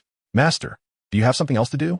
Roger could only move his mouth, as all the meridians in his body were sealed. Bibi Dong envied his increasingly handsome face and pinched it, asking, "What happened to your face? It was covered in injuries yesterday, but today there isn't a single scar. And you become even more handsome. Roger, tell me, I won't make it difficult for you." "Huh? Master, like the senior and junior sisters, has noticed this. Now I'm in big trouble. How will I explain this? Call the system, quickly give me an idea. Host, why don't you give your master a few facial masks?" "System, do you have beauty masks?" Roger asked anxiously. "Host, there are no beauty masks, but there are moisturizing masks, and your master is about to use a moisturizing mask. If she applies it overnight, she'll definitely look radiant tomorrow. Do you want a few? Give me 10. I also want to repay my master's kindness." "Host, a customized moisturizing mask costs 100 gold soul coins each, so 10 will be 1,000 gold soul coins." "System, why are you raising the price?" "Host, you're wronging the system. It has costs. The moisturizing masks are made from extracted essences." "All right, deal." Roger couldn't let his master wait too long. Bibi Dong couldn't wait any longer and asked again, "Roger, do you have something to hide from me?" No. Roger quickly waved his hands and smiled. "I'm afraid you won't believe me. Actually, I got a special recipe, and the alchemist customized some for me. It's perfect for beauty and healing when applied to the face." "Oh, do you have any left?" Bibi Dong was indeed surprised and looked at him with wide eyes. "I only have 10 left. I'll give them to you right away." As soon as he said that, Bibi Dong immediately released his acupuncture points. Once the points were released, Roger felt relieved and took out 10 moisturizing face masks. "Master, this is my healing face mask. Have you seen anything like it?" Bibi Dong had never seen such a strange item and asked, "How do you use it?" "You just tear it open, take it out, and then place it on your face. You can remove it when the mask paper dries." Upon hearing this, Bibi Dong understood how to use it and nodded slightly. Roger put down 10 facial masks and asked, "Master, can I go back?" Bibi Dong then pressed on his acupoint again, this time making him unable to speak. It was the dizzy acupoint. Roger was struck on a pressure point by his master and immediately fainted. Bibi Dong got out of bed, picked him up in her arms, and leaped off the balcony. In the blink of an eye, they arrived at Roger's bedroom, where she laid him down on the bed to sleep. Roger lay on the bed, snoring soundly. Suddenly, Bibi Dong felt her heart flutter and couldn't help but lean down to gently kiss his face. This kiss made her heart race and her cheeks blush. She felt a bit flustered and doubtful. How could she steal a kiss from her disciple here? Bibi Dong touched her flushed face, feeling 1,000 incredibilities, as if she had committed the greatest wrongdoing in the world, like she had betrayed her conscience. The love she had for Yu Xiaojiang was completely overshadowed by her handsome disciple. It was not a suitable place to linger. Her 2 disciples might discover them. Bibi Dong hurriedly went to the balcony and looked up at the high papal bedroom. From here, she could see the large balcony above. If her disciple stood there, he would spot her at a glance. Of course, her disciple would also see her at once. Bibi Dong quickly disappeared and returned to the balcony above. Walking into the large bedroom, she picked up a face mask, followed her disciple's instructions to unfold it, and then lay down on the bed, carefully applying it to her face. It immediately took effect, quickly moisturizing her skin. She could clearly feel it on her face, and Bibi Dong smiled knowingly. Kissing her disciple was the right thing to do. He had given her so many unimaginable things. She hoped he wouldn't disappoint her in the future and would continue to seek her favor. Bibi Dong lay comfortably on the big bed, drifting into a sweet dream. Chapter 37. A blow to the head and a slap to the face. The senior sister is like a dog's nose. Wow. It smells so good. It felt like lying in the gentle and warm embrace of her master, beautifully falling into a deep sleep without wanting to wake up at all. She just wanted to sleep forever in her master's arms. Roger was in a sweet dream, while Juliana, like a dog's nose, pressed her face against him and sniffed all over his body. The strong scent of a woman on him was almost suffocating. Last night, he had vanished, apparently spending time with the Pope Master. Such a big event, and he didn't take her along. Juliana was particularly familiar with the fragrance of the Pope Master and could smell it strongly here. Bang! Slap! Juliana was furious and first punched him on the head, then gave him a slap across the face. Roger screamed in pain, quickly waking up from his beautiful dream, only to feel intense pain on his face and head. "What are you doing?" Roger woke up to find it was his senior sister who had hit him on the head and slapped his face to wake him up. First, he managed to suppress the pain, but then he couldn't hold back his furious anger towards her and shouted a question. Oof. Hulaina huffed with anger, hands on her hips, looking just like a domineering housekeeper, seething with rage as if she wanted to eat him alive. Roger touched the head of the cell, and even a slight touch on the scalp would make him wince in pain. What's so painful? Don't pretend. Tell me, where did you go last night? You made me wait here all night. Huilina was here to settle the score with him. Roger was not afraid of the birds at all. He responded to her angrily. Without any fondness, how would I know you were waiting here? I thought you were with your brother. What do you care about what I've been doing? Oh, are you not being honest anymore? Hulaina, furious, reached out to tug at her ear as a warning. Roger pulled her hand and said, all right, I'll talk. I'm afraid she might make a scene, and it could escalate to an uncontrollable situation, so I reluctantly agreed. What did you say? Hulaina asked, hands on her hips, in a fierce stance, unwilling to back down. I was with my master. If you don't believe me, you can ask her yourself, Roger replied, shutting her up with just one sentence. You. Hulaina stomped her feet in frustration. She could no longer make things difficult for him. The situation was indeed as he said, and the fragrance on him was solid evidence that he had been with his master last night. What reason was there to pursue it further? If the Pope knew, how would she feel? The Pope didn't want to see the headstrong and unruly Hulaina. Hulaina was so angry that she was left speechless, staring blankly, unable to vent her frustration. Last night, I went to find my master. She taught me to cultivate and then treated me to a little late-night snack. That's all. If you don't believe me, go ask my master, Roger said, noticing that she was completely at a loss, and took the opportunity to explain things to her kindly, knowing she wouldn't dare ask the master. Hulaina's anger instantly dissipated, and she turned to sit on the edge of the bed, wanting to reach out and touch his head, concerned as she asked, does your head still hurt? How could it not hurt? Roger now wanted to hold her accountable, blaming her without courtesy. Let me see. Hulaina, realizing her mistake, began to show genuine sympathy and asked. Roger leaned down to her eye level, asking her to check if the painful spot had developed a big bump. Hulaina, feeling distressed, brushed her hair aside, inhaling the strong scent of the shower gel. Did he use the Master's shower gel? The fragrance wafting from his hair was overwhelming, and she could hardly stand it the more she smelled it. All right, it's nothing, right? It's just a little red on the scalp. There's no bleeding. Hulaina exclaimed, unable to bear it. Roger was amused and pretended to exaggerate a bit to see if she was nervous. Outside the door, Xiaoxue saw from a distance that her senior sister was holding her senior brother's head, playfully hitting him while affectionately touching his face and kissing him. Upon seeing this, her heart sank heavily in shock. Her senior sister and senior brother were indeed not behaving themselves. They were playing house. What should she do now? Should she report this to Brother Xiaoxue? He had asked her to keep an eye on them. The more Xiaoxue looked, the more it seemed like they were really in a relationship. Unable to bear watching any longer, she turned around and ran back to her room, feeling hurt. You're so mean, daring to joke with me like this. What exactly did you do with Master? Hulaina asked angrily. Roger's face turned red as he said, what are you thinking? What could there be between Master and me? I just borrowed her shampoo to wash my hair. Master isn't that petty. Don't be fooled by Master's cold exterior. She is especially good to us. Haven't you felt Master's kindness? Have you really received Master's kindness? Hulaina asked in surprise. Borrowing some shampoo isn't a big deal, right? Roger calmly handled the situation, definitely not acting like a headless person, and first deceived the incredibly smart senior sister. If he didn't have some skills, he really couldn't fool her. However, with the ability to deceive Master, tricking her was a piece of cake. Hulaina stopped questioning him, and the situation was just as he explained, but there was one request she had to make him fulfill. Roger, you need to wash your hair and take a shower right now. You have to wash off all of Master's scent from you. Otherwise, if someone smells it at the academy, you're in big trouble, Hulaina demanded strongly. Their noses shouldn't be as sensitive as yours, right? Roger really didn't want to go wash, he asked. Hurry up, don't make me drag you to wash. Hulaina waved her hand, commanding him. Roger jumped out of bed and said, all right, then you could drag me to wash up.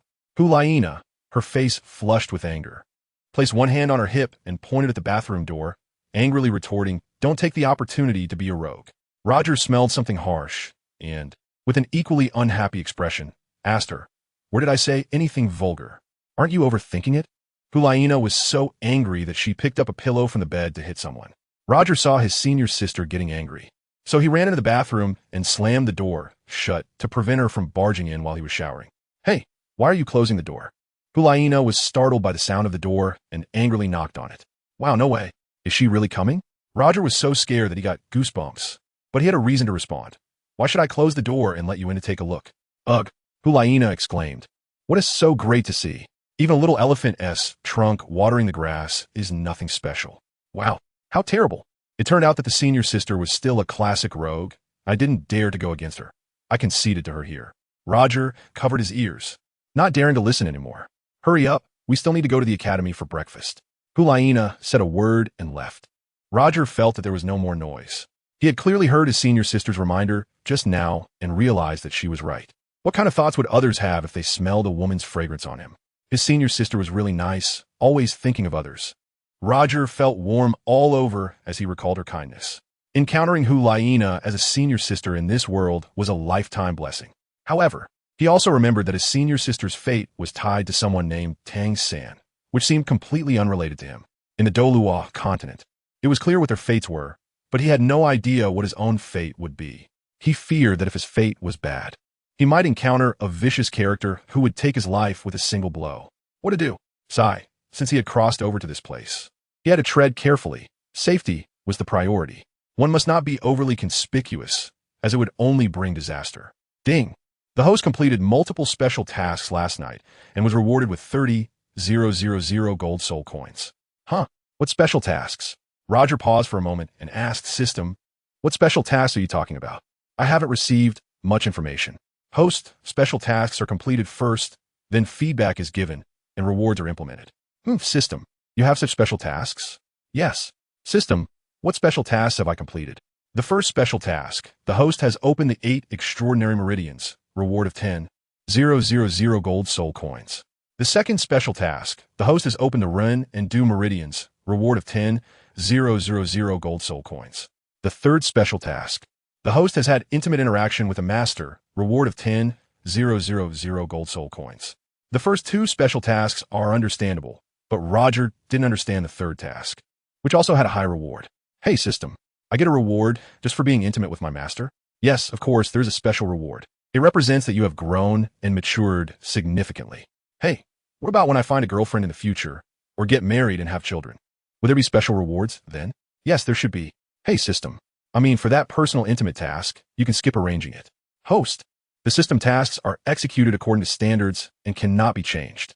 I remind the host to go with the flow in the future. Roger defaultedly accepted the question. Do I have any unfinished tasks? There's one unfinished task, host. Please absorb the second soul ring as soon as possible to trigger the subsequent new tasks. Understood. After Roger washed his hair, he thoroughly washed his entire body with soap. So the master's scent should have been washed away. After cleaning up, Roger carefully sniffed. Besides the smell of the soap, there was no trace of any woman's fragrance. Changing into new clothes, they completely masked all the scents on his body. Roger went outside and ran into his senior sister and junior sister, who had been waiting in the corridor. Hi, have you cleaned yourself up? Hulaina happily jumped in front and asked. She still loved to meddle in others' affairs. Roger caught the nervous look in his junior sister's eyes, as if she had been told everything that had happened by the senior sister. She was feeling anxious and afraid that the senior sister had found out. Roger smiled lightly at his junior sister. Xiaoxue was indeed very nervous that their relationship would become closer, fearing that if Yue found out, he would definitely interfere and they might end up falling out. Hulaina was pinching his shoulder, sniffing around him. All right, I don't smell like anything, Roger said, annoyed. Senior sister, what are you smelling? Xiaoxue asked curiously, standing beside them. She is like a dog now. She likes to smell the scent on me. Roger joked, grinning at Xiaoxue. Smack! Hulaina angrily slapped his shoulder and said, You're the one who is like a dog. I care about you so much, and you don't appreciate it all. Xiaoxue didn't understand and couldn't make sense of her senior sister's actions, keeping all her doubts to herself. Let us go. You don't have that smell anymore, Hulaina said as she jumped up and started bouncing as she walked. Xiaoxue looked at her senior sister in confusion and then turned to her senior brother for answers. Doesn't she seem a bit abnormal? Roger asked, pointing at his sister's back. Xiaoxue shot him a glare, thinking his words were too hurtful and she didn't have any good feelings for him. So she followed her senior sister down the stairs. The two of them walked ahead. Roger kept a considerable distance from behind, intentionally staying away. He didn't want anyone to notice him walking too close to them, especially thinking of Xiaoyu, and Yin made him a bit fearful. Now he rubbed his head, trying hard to recall what happened with his master last night, hoping that the incident wouldn't occur again. There was only one reason. He couldn't bear it. Chapter 38. Arriving at the Dou Forest, absorbing tree spirits ever since discovering that his junior brother Roger had a close relationship with the Pope Master. Hulaina had been inseparable from him, and Xiaoyu couldn't take her away. For 3 days, Roger was driven crazy by his senior sister, aside from sleeping. Using the bathroom and showering, he was constantly surrounded by her, finding her overly intrusive. She always wanted to know what the master had given him. That secret was something Roger would never reveal, not because his senior sister was bad, but because she was too clever. She firmly believed that the Pope Master must have given Roger something good. Otherwise, such things wouldn't happen, leading to eternal suspicion. On the evening of the 3rd day, Roger and his senior sister and junior sister received a command from His Holiness the Pope and hurried to the Pope's palace.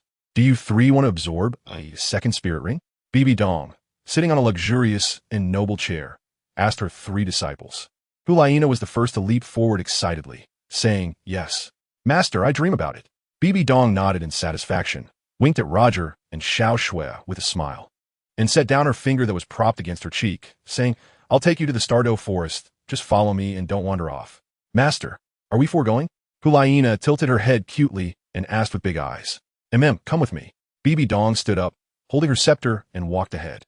Hulaina closely followed the Pope Master, waving her hand to her junior brother and sister, urging them not to fall behind. At the top of the spacious Pope's palace tower, Bibi Dong waved her hand and drew a line in the air, causing a shining time black hole to appear. Then she extended her hand and shot out 3 beams of light to bind the 3 disciples. Hulaina, Roger, and Xiao Shui simultaneously felt fear, not knowing why the master wanted to bind them. Bibi Dong led her 3 disciples into the time black hole, fearing they would scatter once inside. This time, the destination was quite different. In the blink of an eye, they appeared from the time black hole. Bibi Dong waved her hand, and the time black hole disappeared. Roger saw that this was the Dou Forest, but he didn't understand why they had to come here at night. Wasn't he afraid of ambushes from soul beasts? He called out to the system, "Why choose to come to the Dou Forest at night?" "Ding! Host, don't you understand the pattern of soul beasts being dormant during the day and active at night? I know this, but I don't understand why our Pope Master chose to travel at night." "Host, your question is quite foolish. Figure it out for yourself." "Hey, system, why are you being like this?" "Host, whether the attitude is good or not depends on the distinction between smart and foolish." "TCH, forget it. I won't rely on you for an explanation." Roger followed at the back, being the most cautious. Hulaina and Xiao Shui closely followed their master, careful and never leaving his side. "Master, there are many strange sounds in the Dou Forest at night?" Hulaina quietly asked, feeling a sense of dread. Xiao Shui was even more terrified than her senior sister, her head darting around alertly, ears perked to hear from all directions, sensing countless high-level spirit beasts moving about, all hunting for prey. Bibi Dong held her staff, calming herself and suppressing all spirit power fluctuations to avoid scaring away the spirit beasts with her powerful martial soul aura. They came here to capture spirit beasts over 2,000 years old for the 2 of them. The time black hole directly transported them to the depths of the Dou Forest. Another purpose of this trip was to continue searching for the missing 100,000-year-old rabbit, which was crucial for her ascension to the perfect Rakshasa god. With the dual martial souls of Spider Emperor within her body, she urgently needed 2 top-level 100,000-year-old rabbit martial souls to counterbalance with the Spider Emperor, achieving eternal harmony in her body and preventing any backlash. After ascending to godhood, she would have an eternal body, undying and imperishable. At this moment, Bibi Dong was even more cautious than her 3 disciples to avoid startling the snakes. Under the moonlight, Bibi Dong led her 3 disciples to the base of a towering tree. Looking up and unable to see the crown, which stood 500 meters tall, a million-year-old divine tree. Standing at the base of the tree, they looked like moving ants. Roger activated the purple light divine eye, as if putting on night vision goggles, allowing him to see the surrounding environment clearly. Among the 4 of them, only Hulaina was blind and had no knowledge of the scenery around her, relying solely on guesses and judgments. "Stay still under this tree," Bibi Dong instructed. "Huh? Is it a tree?" Hulaina questioned. It looked like a tall earth wall, covered in weeds, and she couldn't see what resembled a big tree above her. "This tree is so tall," Xiao Shui remarked softly, sensing the wind from the treetop. Hulaina looked at her in surprise, thinking she had seen the treetop, and asked, "Did you see the top of the tree?" "Xiao Shui, not wanting to show off her special ability to her senior sister, smiled with her eyes and said, "I guessed." Roger used the purple light divine eye to carefully examine the towering tree with his master, the Pope. After finishing, Bibi Dong came to the other side, reached out, and gathered a pile of firewood. When Hulaina saw her master starting the fire, she was the first to run over and pick up firewood to stoke the big fire. Roger noticed that the master was a bit different. She was starting a fire next to a vine wrapped around a towering tree. After the master lit the fire, Roger moved closer and touched the vine with his own hands. Xiao Xue followed her senior sister to collect firewood nearby, thinking about spending the night here. Xiao Xue just followed along with the tasks, not needing to worry about what the master would do. Whenever there was something she didn't understand, her senior sister couldn't help but ask, "Master, are we staying here for the night?" Hulaina asked, looking up as she stood beside her. Xiao Xue had the same question as her senior sister, hoping the master would clarify to ease their minds. Bibi Dong removed her hand from the vine, lowered her head to look at the three disciples, and a satisfied smile appeared on her face. She took a couple of steps to the fire and said, "Here, I will catch high-level soul beasts for you, and then you will kill the soul beasts to absorb their soul rings." "Master, what kind of soul beast do I need?" Hulaina asked curiously. "Hulaina, your martial soul is the true body of the demon fox, so you need a fox-type soul beast." Xiao Xue, your martial soul is the true body of the snow leopard, so you need a feline leopard-type soul beast. The soul rings you absorb for your martial soul cultivation cannot be just any soul beast soul ring. If the soul ring does not match your martial soul's true body, it will not only fail to produce soul ring power, but will also continuously harm your body, even posing a life-threatening risk. In the future, when you absorb soul rings, you can only absorb the soul rings of soul beasts that correspond to your innate martial soul's true body. Bibi Dong explained deliberately. Hulaina, Xiao Xue, and Roger listened attentively as the Pope Master reiterated the knowledge about soul rings, which had already been taught by the soul sect teacher during their classes at the Martial Soul Hall Academy. They exchanged glances of understanding. "Roger, come here for a moment." Sensing that the master had a special task, Roger walked over. "Do you recognize this vine tree?" Bibi Dong asked him. Roger saw a vine wrapped around a towering tree extending upwards into the darkness, with no end in sight, illuminated by the firelight. Roger looked at it with a puzzled expression. Huilina and Xiao Xue walked around the base of the vine tree. Its trunk had a diameter of 2 meters, looking more like a large tree than a vine. He wondered what the master wanted him to do. This was a million-year-old tree, while it was at least a 100,000-year-old vine tree. They belonged to different types of trees, but both had spirit and soul, which ordinary people could not perceive. Trees also had tree souls, which, like humans and soul beasts, possessed soul power and true energy. However, tree souls were difficult to absorb and utilize. "Roger, I will test you. Absorb the soul ring from this vine tree as your second soul ring. It is 100,000 years old, and its spirit tree soul is extraordinary," Bibi Dong explained to Roger. "Master, can it really allow Roger to absorb its 100,000-year tree soul? Can he handle it?" Huilina expressed her doubts. "That's right. The second soul ring should not exceed 10,000 years, Roger recalled, sharing the same concern. Xiao Xue was even more confused. Bibi Dong chuckled lightly. "A 100,000-year tree that hasn't fully matured will significantly reduce its power once absorbed. At most, it will yield a 10,000-year soul ring. This is a parasitic tree clinging to a towering tree. Its soul ring is different. Is that so?" Huilina burst out with 100,000 questions. Bibi Dong paid no attention to her questions and focused on Roger's thoughts, saying, "Roger, your martial soul is the immortal vine grass. You can communicate with this parasitic tree using the spirit of the immortal vine grass and absorb its soul ring through it. Trust me, you can definitely do it." "Huh." Huilina couldn't help but laugh out loud. Xiao Xue smiled along with her. Roger felt that it was not funny at all and wanted to ask his master one question. "Is it using my mental power?" Bibi Dong nodded solemnly. Roger came to sit under the parasitic tree, beginning to absorb the tree spirit, wanting to turn his master's words into reality. Chapter 39. Three-tailed white fox, green soul ring. Beside him, Hulaina was confused. The Pope Master and junior brother Roger were so confident that the tree would have a tree spirit and soul ring. What was the difference from playing music to a cow?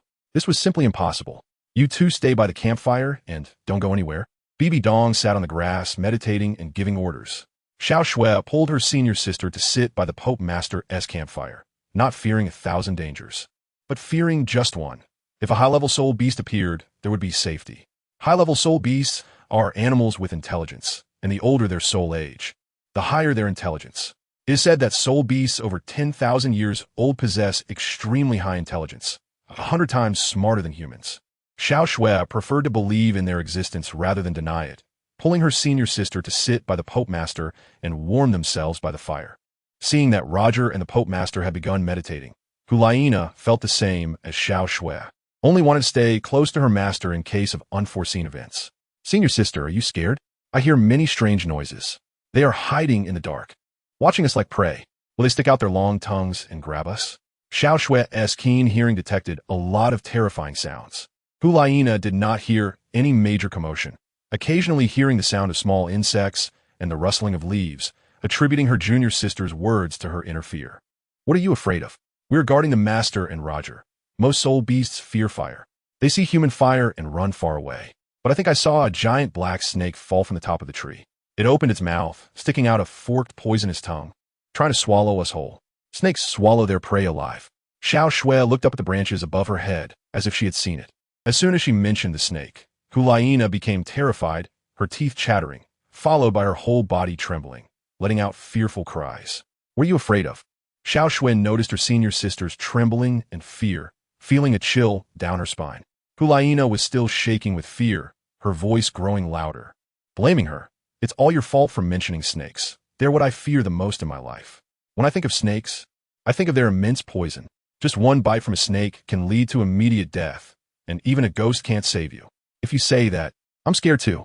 The Master and Roger don't care about us. It's like we're deep in a dark forest surrounded by snakes. I heard that king cobras and triangular belly snakes spray the most potent poison. Just one breath can kill a person. Have you seen such snakes? As Xiao Shui spoke, she tightened her grip on her senior sister's arm, trembling in fear together. Hulaina hugged Xiao Shui tightly, feeling extreme fear at the thought of poisonous snakes above her head, at her feet, and possibly behind her. They bare their fangs, their forked tongues extending. Xiao Shui, like someone fleeing for her life, burrowed into her senior sister's embrace. Hulaina, you've played with snakes and eaten them since childhood. Why are you trying to scare Xiao Shui? Bibi Dong meditated, using her spiritual power to search for soul beasts within a kilometer radius, always on guard for movements around her. This meant that within a kilometer, it was Bibi Dong's safe zone. Where was the fear and danger? Hulaina chuckled, covering her mouth and laughing heartily. Xiao Shui angrily pushed her away, saying, Senior sister, you're so bad. I thought you were really afraid of snakes. But it turns out the snakes are afraid of you. Huh. Hulaina couldn't help it, falling back on the grass and laughing wildly. Oomph. Xiao Shui was not in the mood to laugh with her, annoyed that her senior sister could still pretend to scare her. She huffed at her and turned to her brother. At this moment, Bibi Dong couldn't care less about Hulaina's antics. Her spiritual power wandering everywhere in search of high-level soul beasts from the fox and tiger, jackal, leopard, and cat clans. Suddenly, one of her spiritual senses detected a three-tailed fox with a 3,000-year soul ring, and it was female, perfectly matching Hulaina's martial soul. Hulaina, there's a three-tailed 1,000-year white fox 800 meters to the northeast. Go fetch it quickly. Bibi Dong's spiritual entity knocked the three-tailed fox unconscious. Upon hearing about the three-tailed white fox, Hulaina leaped 100 meters away and rushed northeast for 800 meters. In the blink of an eye, she arrived. Seeing that the Pope Master's spiritual entity had knocked the three-tailed 1,000-year white fox unconscious, Hulaina acted quickly and punched it again, knocking the three-tailed white fox out once more. Then, she grabbed the three-tailed white fox and returned to her master. The Pope Master helped my senior sister catch a 1,000-year fox. Xiao Shui ran over, witnessing her senior sister pull out a sharp dagger and stab into the heart of the three-tailed white fox. The three-tailed white fox, in her senior sister's hands, could only let out a pitiful groan before dying. It probably didn't even know how it died. Xiao Shui finally saw her senior sister's true nature. She could kill without blinking an eye. Just now, the memory of her deceiving others was still fresh in her mind, making her shudder. Suddenly, she felt it was safer to stay by her brother's side. Xiao Shui realized she should keep a distance from her senior sister. Her nature was extremely cruel, and she might bring disaster upon herself. Xiao Shui sat next to her brother, watching. After Hulaina killed the three-tailed white fox with one knife, she began to meditate and absorb the 3,000-year soul ring, then absorb the white fox's soul power, draining it completely, leaving only a withered corpse. Xiao Shui thought her senior sister had gained a huge reward and suddenly felt a sense of loss, staring at her brother with disappointment. How could he believe the master's words? Xiao Shui pondered in her heart. Could a tree have a tree spirit? Tonight, it was likely that high-level beast leopards would not be found, and Bibi Dong retracted her released spiritual entity. Hulaina wholeheartedly absorbed the soul ring, and after a while, she completed it. Bibi Dong glanced at her, not showing any concern, ensuring her safety. Xiao Shui saw her master coming and stood up to greet her. Master, have you seen that Roger hasn't shown any signs of improvement? Xiao Shui asked, concerned for him. Xiao Shui, I want to find you a 3,000-year beast leopard. It's rarer than foxes. I'll look for it for you tomorrow morning.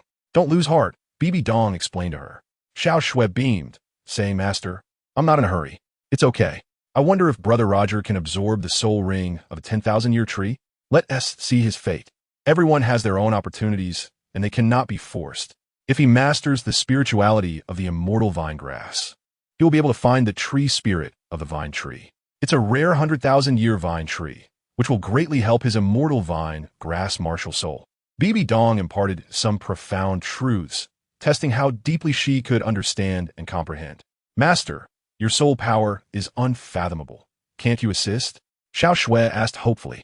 Bibi Dong shook her head, saying, No, absorbing the soul ring must be completed alone, without interference from others. Xiao Shui nodded in understanding. Suddenly, green immortal vine grass sprouted everywhere. This gave Xiao Shui and Bibi Dong hope. Roger had finally found the spiritual sense of the immortal vine grass, allowing them to coexist with the 100,000-year vine tree. Under the moonlight, the fairy vine grass reflects a crystalline green light, radiating an incredibly gentle warmth.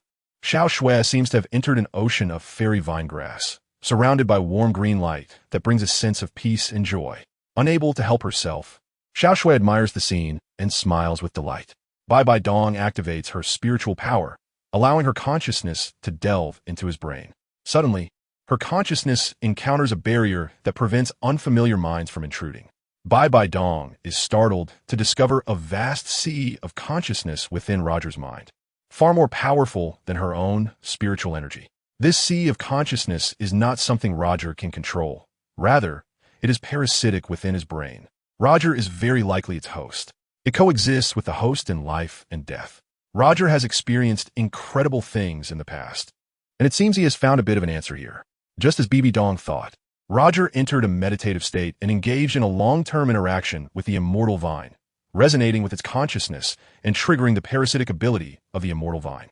Under the stimulation of its host, the immortal vine launched an invasion on the 10,000-year vine tree.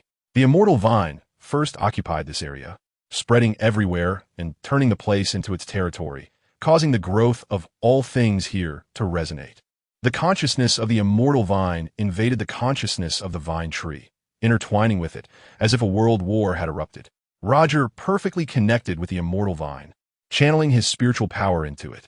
The immortal vine received the host's powerful spiritual energy and quickly overcame the spiritual consciousness of the 10,000-year-old tree. It successfully parasitized within the tree, forcibly absorbing the tree's soul energy continuously. Wow, so beautiful!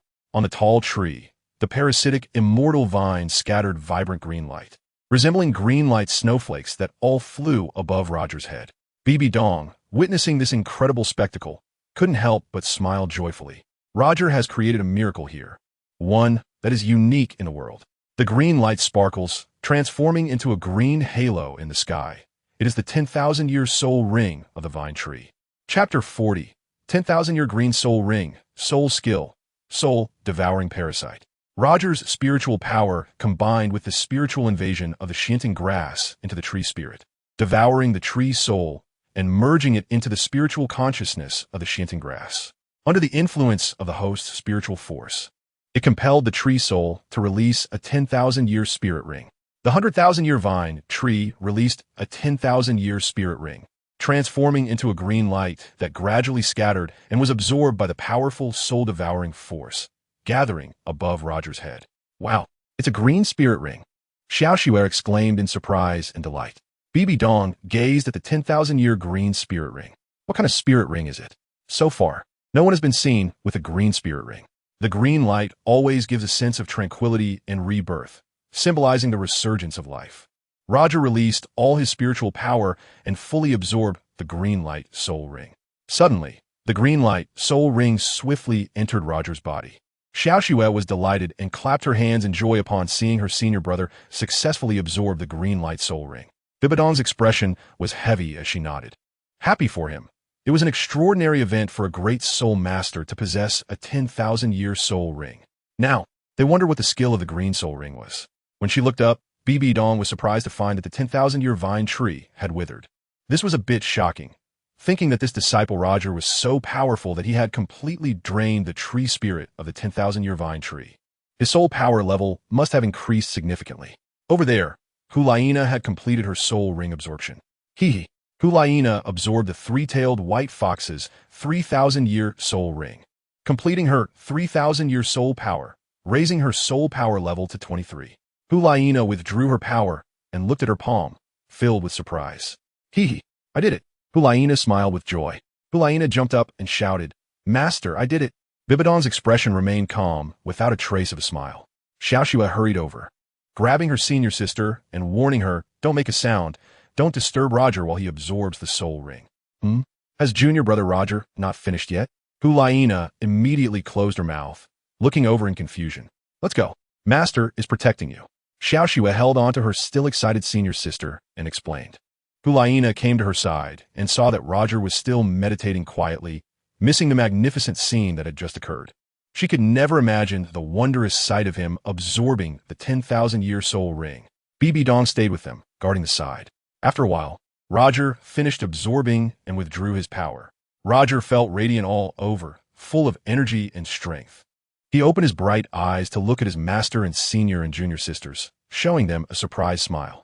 Hulaina jumped to his side and excitedly asked, Did you succeed? Roger nodded to his senior sister and walked towards his master. Master, I have successfully absorbed a 10,000-year soul ring, Roger reported to his master. Bibi Dong nodded with satisfaction and asked, Do you know what soul skill it is? Xiaoxue was looking forward eagerly. Hulaina blinked her bright eyes, filled with curiosity. I know, Roger said confidently. Hey, what is it? Hulaina asked eagerly beside him. Roger stepped back a few steps to show and verify the soul ring to his master. Roger stretched his body, and a shining green soul ring rose from his feet. This was also the first time he had seen such a dazzling green soul ring. Wow, it is a green soul ring that emits green light. Hulaina looked on with great envy, her mouth agape in astonishment, her eyes wide with amazement. When Xiaoxue saw the green soul ring, she clasped her hands together at her chest, overjoyed for him to have obtained a 10,000-year soul ring. The second soul skill of the immortal vine grass, soul devouring parasitism. Roger spread his palm, and all around, the fairy vines glowed with a green light, dazzling to the eyes. Bibi Dong looked at it in surprise, her gaze fixed seriously on the changing fairy vines. Has the fairy vine upgraded? Little Snow asked as she looked for answers. Roger smelled the answer. The immortal vine has broken through level 100, undergoing a qualitative change, becoming even more resilient than before. It has grown tendrils that can release soul power to devour souls, a type of soul power that paralyzes people. So, if it wraps around someone, does it mean they're paralyzed and lose their combat ability? Hulaina asked. Yes, it should be like that, but right now its paralyzing effect is not strong. It doesn't work on high-level soul masters, but it has a significant effect on those of the same level, Roger replied. Bibi Dong, sensing doubt, asked, Roger, what do you mean by soul-devouring parasitism? Roger presented a celestial vine that had grown in the palm of his hand to his master, explaining, Please look, master. After the celestial vine undergoes a qualitative change, it grows tendrils. As long as they are under my mental influence, the tendrils transform into sharp needles that pierce the skin and devour soul power, weakening the combat ability of my opponents. This skill is extremely dangerous and will only be used as a last resort. Devouring soul power can provide a tremendous boost, allowing me to have a continuous source of combat strength while turning my opponents into invalids. What does he mean by that? Hulaina and Xiaoxue simultaneously displayed expressions of great surprise, feeling extremely frightened afterward. What kind of monstrous soul skill is this? Bibi Dong listened with delight, gently placing her hand on his head and saying, This soul skill is special. Use it cautiously in the future. Yes, I understand. Roger accepted his master's guidance. Bibi Dong grew even more appreciative of Roger and turned to ask, Hulaina, what did you absorb? I. I. Hulaina felt a bit embarrassed, as the reason was that the three-tailed white fox was too enchanting, and she was afraid that Roger would have thoughts after seeing it. What is so special about me having a 1,000-year soul ring? Roger was a bit confused. Xiao Xue covered her mouth and smiled in understanding. To show your soul ring. Bibi Dong said impatiently. Hee, I'll just show it to my master, Hulaina agreed. Bibi Dong thought that the three-tailed white fox must have exceptional qualities, and if she wanted to keep it a secret, then let her keep it a secret, as soul skills are personal secrets. Just now, Roger had elaborated on the second soul skill, soul-devouring parasite, which left listeners shocked and made opponents deeply comprehend and take precautions, which is a major taboo. Roger and Xiao Xue were eagerly looking forward to their senior sister's second spirit ring. Watch closely, Hulaina said, spreading her arms. A magnificent purple 3,000-year spirit ring appeared perfectly, and Hulaina began to show off, urging them to pay close attention. Bibi Dong nodded in satisfaction upon seeing it. Xiao Xue, envious, clasped her hands together, happy for her senior sister's acquisition of the 3,000-year spirit ring. Roger nodded happily, like his master, and didn't share his excitement with her. Hulaina retracted her purple spirit ring and asked, How does it look? Pretty, right? Xiao Xue and Roger, in front of their master, dared not act too recklessly and only offered a faint smile to their senior sister. Oh dear, how could this be? She initially thought the two of them would be as happy and excited as she was. They were holding back in front of the master, pretending to be polite and refined. The sky was getting late. Bibi Dong waved her hand, and a huge tent appeared next to the campfire. You guys must be tired. Go inside and rest. Tomorrow, I'll have Xiao Xue catch you a matching spirit beast. Bibi Dong pointed to the tent and said, hearing their master's words. Hulaina was the first one to dive inside. Such a large tent could accommodate 10 people. Hulaina said as she entered the tent. The senior sister rushed to go in first, and no one there competed with her. After she went in, Roger politely let Xiao Xue enter the tent first, then stayed by the master's side without entering. Why aren't you going into the tent? Bibi Dong asked, affectionately stroking his head. I want to stay by master's side. Roger displayed a sense of manliness. Bibi Dong gently patted her beloved disciple's smooth face and said, Go in, you three rest inside. I'll stand guard outside. No spirit beast within 100 meters dares to come near. Does master really not want her disciple to keep her company? Roger wanted to become a gentle, considerate, and obedient boy in front of his master to satisfy her longing for her daughter far away. You go in. If you don't, they want to stay inside and will come out. Bibi Dong treated him like her own child, patting his face and head. The master's affectionate gesture earlier moved Roger greatly, and he obediently entered the tent. Oh, Roger, you just came in. I'll take this spot to sleep. Xiao Xue will sleep next to me. And the best spot is reserved for master, so you can sleep at the entrance and keep watch, Hulaina instructed while sitting on the laid-out leather blanket. Roger glanced and said, I can sleep anywhere. All right, I'm going to sleep, Hulaina said as she lay down and covered herself with a blanket. Xiao Xue slept beside her senior sister, feeling a bit scared and worried, so she pulled the blanket over her head. Sleeping in the same large tent felt like being in the same room. There was a distinction between men and women. Roger wrapped himself in a blanket and guarded the door, half asleep and half awake. Chapter 41. The master is missing, and the senior sister is very angry. The night passed, and dawn broke. Roger encountered a ray of sunlight, and immediately woke up. Coming out of the tent, Roger searched for where his master was. Where did the Pope Master go? Roger felt a bit anxious as he heard many birds chirping and making noise in the distance. The early bird catches the worm. But the early risers among people don't have food. Only those who are lazy in bed are the most comfortable. The two lazy ones don't want to move and sleep soundly, unaware that the sun is already up and shining on them. Where's the Pope Master? Roger stood guard outside the tent, not daring to wander far, thinking that his master, the Pope, should be nearby meditating. As long as he activated the purple light divine eye, he would be able to find him. Therefore, Roger's eyes changed, and he opened the purple light divine eye to look around. Nothing could escape his sight within a kilometer radius. After a while of searching, he still did not see the figure of his master. Ding! Host, please sign in today. System, I sign in. Roger signed in with annoyance. Ding! Congratulations, host. You have obtained the second soul ring. Reward, 10,000 gold soul coins. Does the system have any major tasks? Host, there will be plenty of major tasks in the future. With your current cultivation, Defeating a 1,000-year-old beast is difficult, so do not rush. The urgent task now is to continuously improve your strength. It will be of great use in the future. System, what is today's task? Host, today's task is a master apprentice task. System, do you know where my master is? I can't find her here. Host, seek in high places. Seek in high places? There are valleys and large forests here. Where are the high mountains? Host, the high places are close at hand and far away in the sky. After the system's reminder, Roger immediately looked up at the towering giant trees that seemed to touch the sky. How high are they? Purple light, divine eye. Roger gazed up with his divine eyes, seeing the Pope Master gracefully standing atop the treetops, radiant as if a fairy had descended from the heavens. Suddenly overcome with a surge of impulse, Roger wished to climb the towering tree and admire the beautiful scenery of the starry forest alongside his master. Brother Roger, what are you looking at? When Xiaoxue woke up and saw a figure standing at the door, she thought it must be her senior brother. Roger lowered his head and asked his junior sister, Xiaoxue, are you awake? I'm awake, but sister is still sleeping. She usually sleeps in, and if no one wake her up, she might sleep for a while longer. Have you seen Master? Roger asked knowingly. Master? Xiaoxue began to look around, searching here and there, then returned to him and asked, You don't know where Master is? I don't know either. Roger shook his head in response. Then I'll wake sister up right away and have her take us to find Master. Xiaoxue hurriedly crawled into the tent. At this moment, Roger thought he could only lie. He couldn't let them know about the peculiarities. Master was something that couldn't be hidden and would be discovered sooner or later. The system was right. The most important task now was to improve his strength and make Master the Pope look at him differently. Sister, wake up quickly. Master is missing. Xiaoxue ran over, shaking her and shouting. Hearing that Master was missing, Juliana immediately woke up, startled, and asked, Where's Master? I wouldn't have woken you up if I knew. Then what about Roger?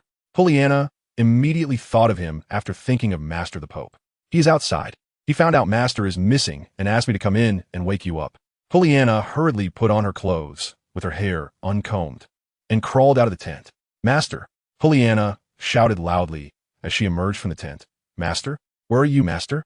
Roger turned his head and saw his senior sister with disheveled hair, looking like a sorrowful woman, crying out in sadness as she searched for her loved ones. Juliana was circling the big tent, asking, Roger, when was the last time you saw the Master? Seeing her on the verge of tears, Roger wanted to comfort her, but he couldn't say it out loud. He could only honestly reply, I haven't seen the Master since I came out, and I didn't find any trace of him after searching around. Then where could the Master have gone? Juliana asked anxiously, nearly crying out. Roger shook his head. Xiaoxue wondered if the Master had gone back. She wanted to ask, but held back the words at the tip of her tongue, thinking that the Master would never abandon his disciples and was most likely looking for a 1,000-year soul beast for them. Sister, don't worry. I think the Master has just gone to help me find a soul beast. Xiaoxue thought of the best reason to comfort her sister. When Juliana heard this, she believed it and asked, When will the Master be back? I don't know either. I'm just guessing. I can't be sure. I think the Master will be back soon. Xiaoxue speculated that the Master had gone to find a soul beast for her, which made her feel at ease. Juliana noticed that Roger was acting a bit strange, glancing at the tree from time to time. Hey, we're all anxious to find a Master, so why aren't you in a hurry to look for him? Juliana confronted him and questioned. Roger smiled and said, I have the same thought as Xiaoxue. Don't worry, Master will be back soon. Master won't abandon us. Look at him daring to say such words, completely unconcerned. Juliana raised her leg and gave him a kick, angrily saying, You are being so indifferent to Master. I'm so worried here. Roger was kicked, and in pain asked, Why did you hit me? I just want to hit you and kick you. You don't care about Master at all. Juliana confronted him angrily, kicking him one after another. Roger didn't dodge or evade, allowing her to kick him as much as she wanted in her anger. Xiaoxue saw her senior sister making a scene and felt angry at her senior brother again. After kicking, she stepped on his foot. She wanted to intervene, but was afraid that her senior sister would blame her and shift the trouble onto her. The senior sister dared to treat her senior brother like this because she wanted to act cute and vent her frustrations, seeking relief and satisfaction in her heart. Hey, I see you two look like you're dating. Xiaoxue joked. What did you say? Roger and Juliana looked over and saw her talking too much, going off on a tangent. Xiaoxue, what are you saying? Juliana asked angrily. Xiaoxue took off running, laughing loudly as she circled around the big tent. Juliana desperately chased after her, but Xiaoxue laughed and ran even faster. Roger, you quickly stop her. Juliana ordered from behind. Huh, senior sister. Are you asking your husband to stop me? Xiao Xue cleverly countered her. Roger certainly wouldn't dare to block her and would actively make way, as it was no longer relevant to him. She was just joking.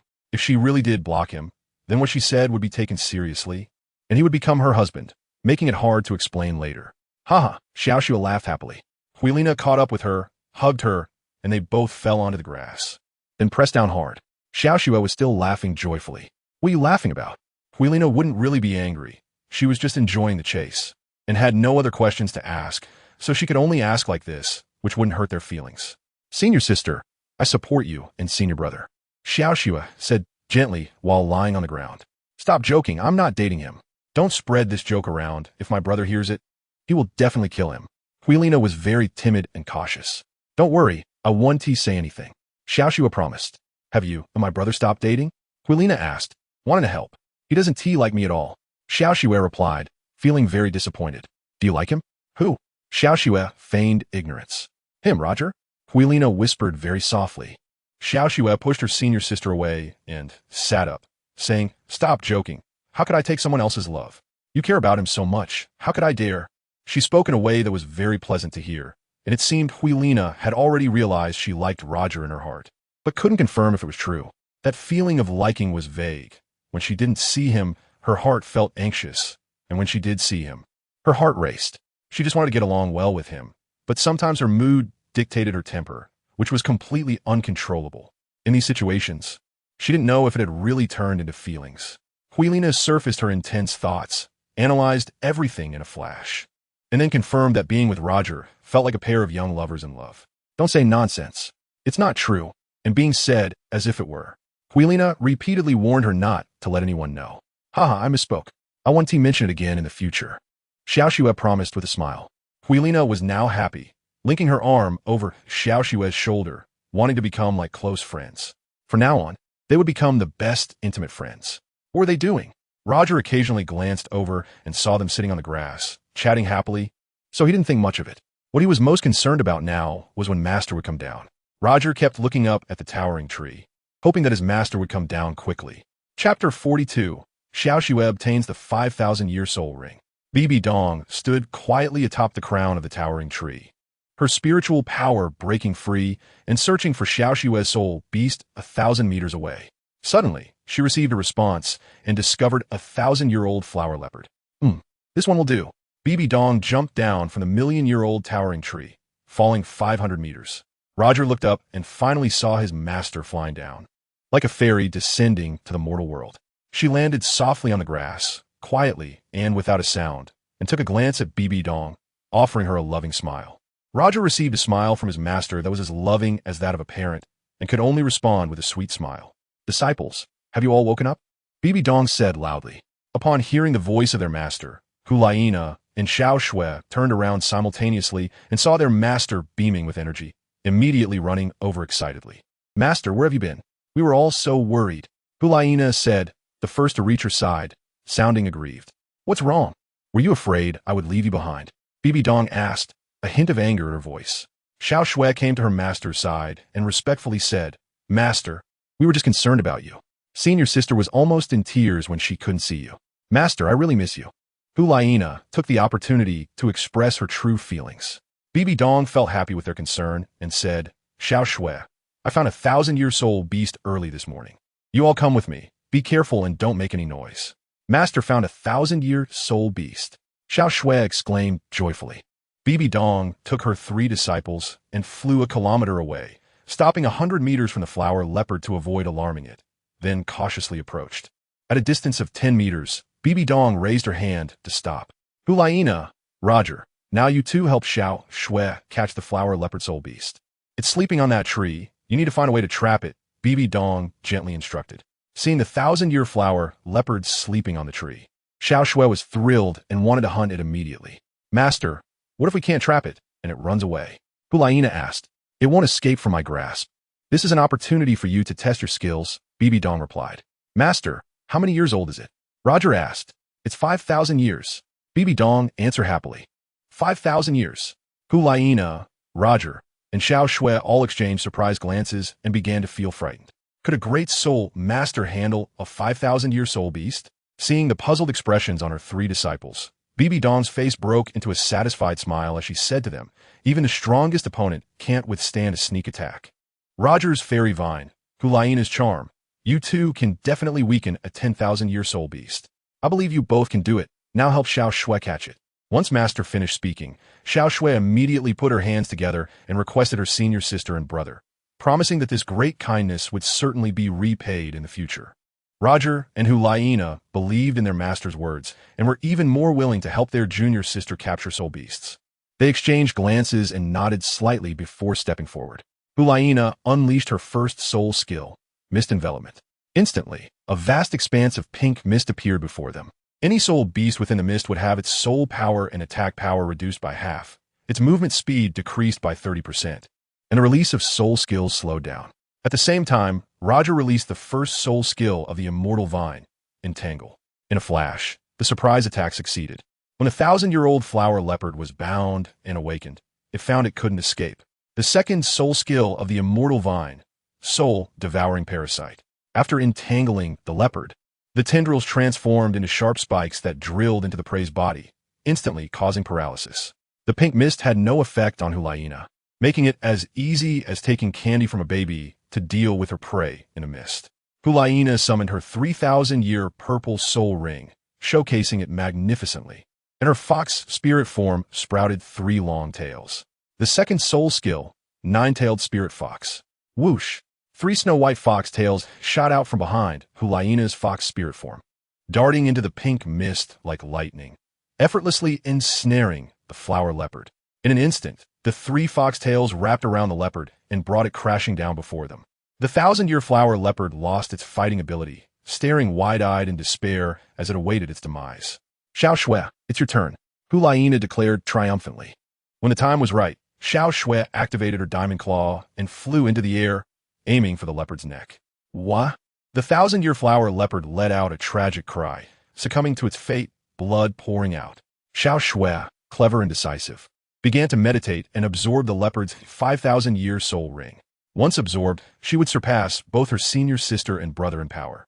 Hulaina watched as she killed the 1,000-year flower leopard and retracted her soul power. Roger witnessed junior sister Xiao Shui hunting soul beasts without any hesitation, acting decisively and showing no mercy. Just like her senior sister, she was quick and efficient in her actions. Bibi Dong was pleased to see Xiao Shui absorb the 5,000-year flower leopard soul ring, as she did not disappoint her 3 disciples here. One more wish remained on this trip, to find that elusive little rabbit, which they had been searching for 10 years without any news so far. After Xiao Shui finished her absorption, she would take them to a place to see the 2 great guardian soul beasts of the Dou Forest, the Titan giant ape and the sky blue bull python. Were they doing well? Xiao Shui was currently facing great difficulty in absorbing the 5,000-year high-level soul ring, aiming to reach the rank of Great Soul Master. Roger saw her struggling and wanted to lend her a hand, but his senior sister stopped him, gently shaking her head. She also thought about how the absorption of a soul ring must be done wholeheartedly by its host, without any outside interference. Otherwise, it would backlash and harm the body, turning Xiao Shui into a useless person. Hulaina prevented Roger from intervening, actually feeling just as anxious for Xiao Shui. Now it was time to see her willpower. As they observed, Xiao Shui was entangled and struggling with the 1,000-year flower leopard soul in the spirit realm, forcing it to integrate into her body to become her second soul ring. In the time it takes to drink a cup of tea, Xiao Shui unleashed a powerful mental force, using all her martial soul to suppress the flower leopard soul, and then perfectly absorbed it. A magnificent, deep purple 5,000-year soul ring was fully displayed on Xiao Shui's body. Roger and his master and senior sister were surprised to see it. Xiao Shui finished her training, and the 5,000-year soul ring was absorbed into her body. I succeeded. Xiao Shui smiled with joy, opened her eyes, and saw her master and senior brothers and sisters beside her, happily getting up. Thank you, master. Xiao Shui bowed to her master. Thank you, senior sister and brother, for your great help. Xiao Shui bowed to them. Bibi Dong replied. You're doing very well now, and no one will dare to bully you in the future. Xiao Shui covered her mouth and laughed happily. Hulaina jumped over to congratulate her, saying, Yes, I will be afraid from now on. My brother won't be able to defeat you either. Roger, he will only be your defeated opponent. Xiao Shui couldn't help but laugh out loud. Senior sister, don't praise me too much. How can I? I can't win. Xiaoxue won't bully me either, Roger said specifically to someone. Oof. You are naturally Xiaoxue's defeated opponent. Your vines are no match against the Vajra divine claws. Hulaina immediately caught on and began to relentlessly tease him. Look, these two little rivals are about to start bickering again. Xiaoxue could only cover her mouth and laugh happily. Bibi Dong, annoyed by their noise, took the lead and walked ahead. Xiaoxue quickly followed her master. Hulaina and Roger followed behind, playfully chasing each other like two little dogs, and it seemed endless.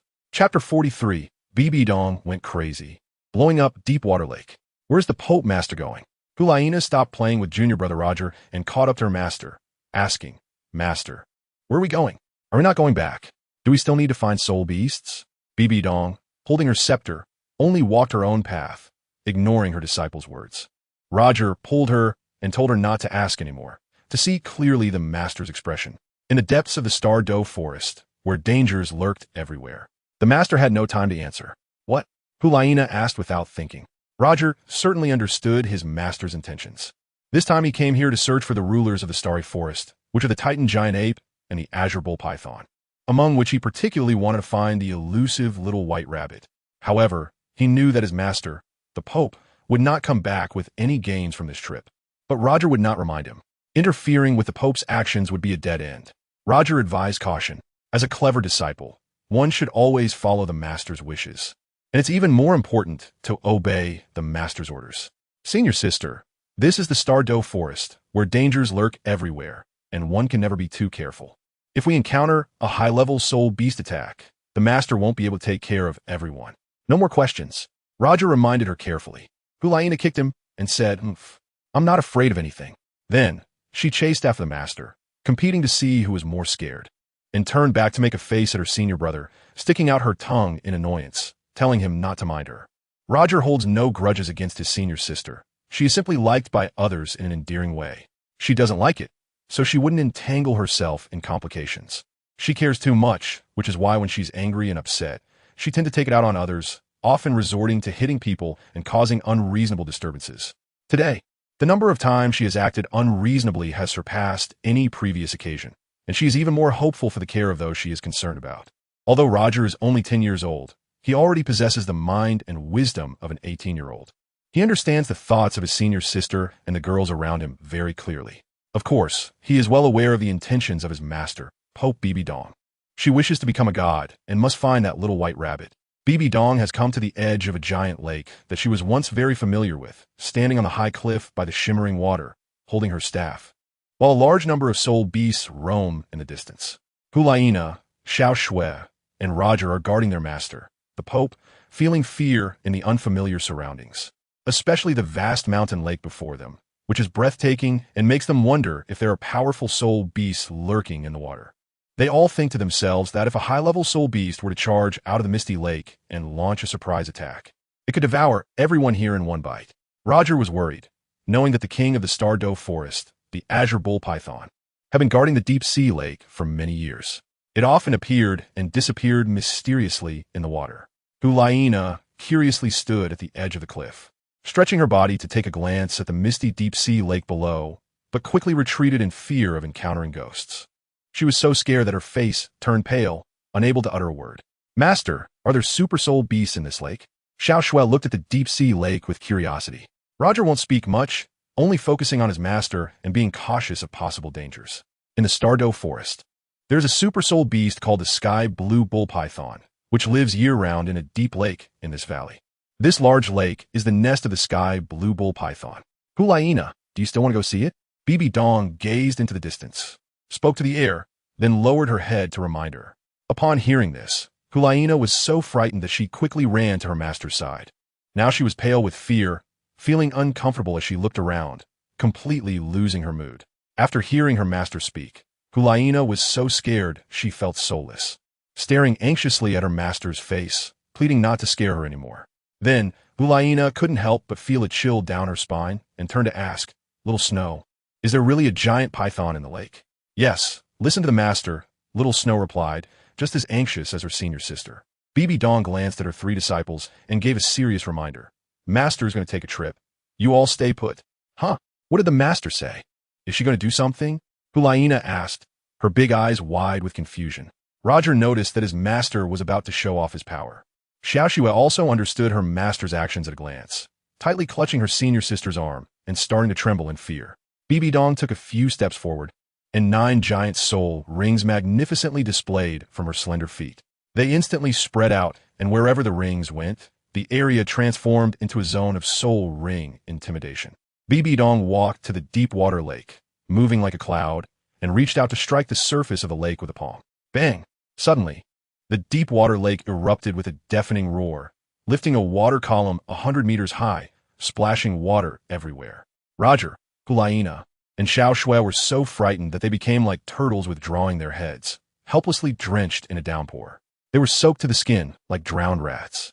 In contrast, the Pope Master wore a specially designed waterproof and warm outfit that kept her completely dry. Bibi Dong struck out with a palm strike, followed by a series of consecutive strikes. The deep water lake seemed to have encountered a giant bomb explosion, shaking the ground and creating a deafening sound as towering water columns surged into the sky. The lake water transformed into waterfalls hundreds of meters high, splashing everywhere. What exactly was the Pope Master trying to do? Was she crazy, randomly bombing the empty deep water lake without any target? Hulaina, now a drenched rat, looked up in confusion at her master above the lake, wondering if she had a grudge against the water. Xiaoxue, clever and astute, understood her master's intention and helped her keep a close watch on the deep water lake, speculating that the Heaven Azure Bull Python must be hiding in the water. The master was unleashing her ultimate move to force out the Heaven Azure Bull Python. Come out quickly. Bibi Dong couldn't help but roar in the end. The vast deep water lake, impacted by the immense soul power, stirred up huge waves. Roger has now witnessed the power of the Pope Master. This is not just talk. Once a great battle breaks out, it will definitely be catastrophic. Suddenly, a strong earthquake occurred. There were disturbances in the distant forest, and birds and beasts scattered in all directions, causing widespread uproar. You 3 stay put and don't move.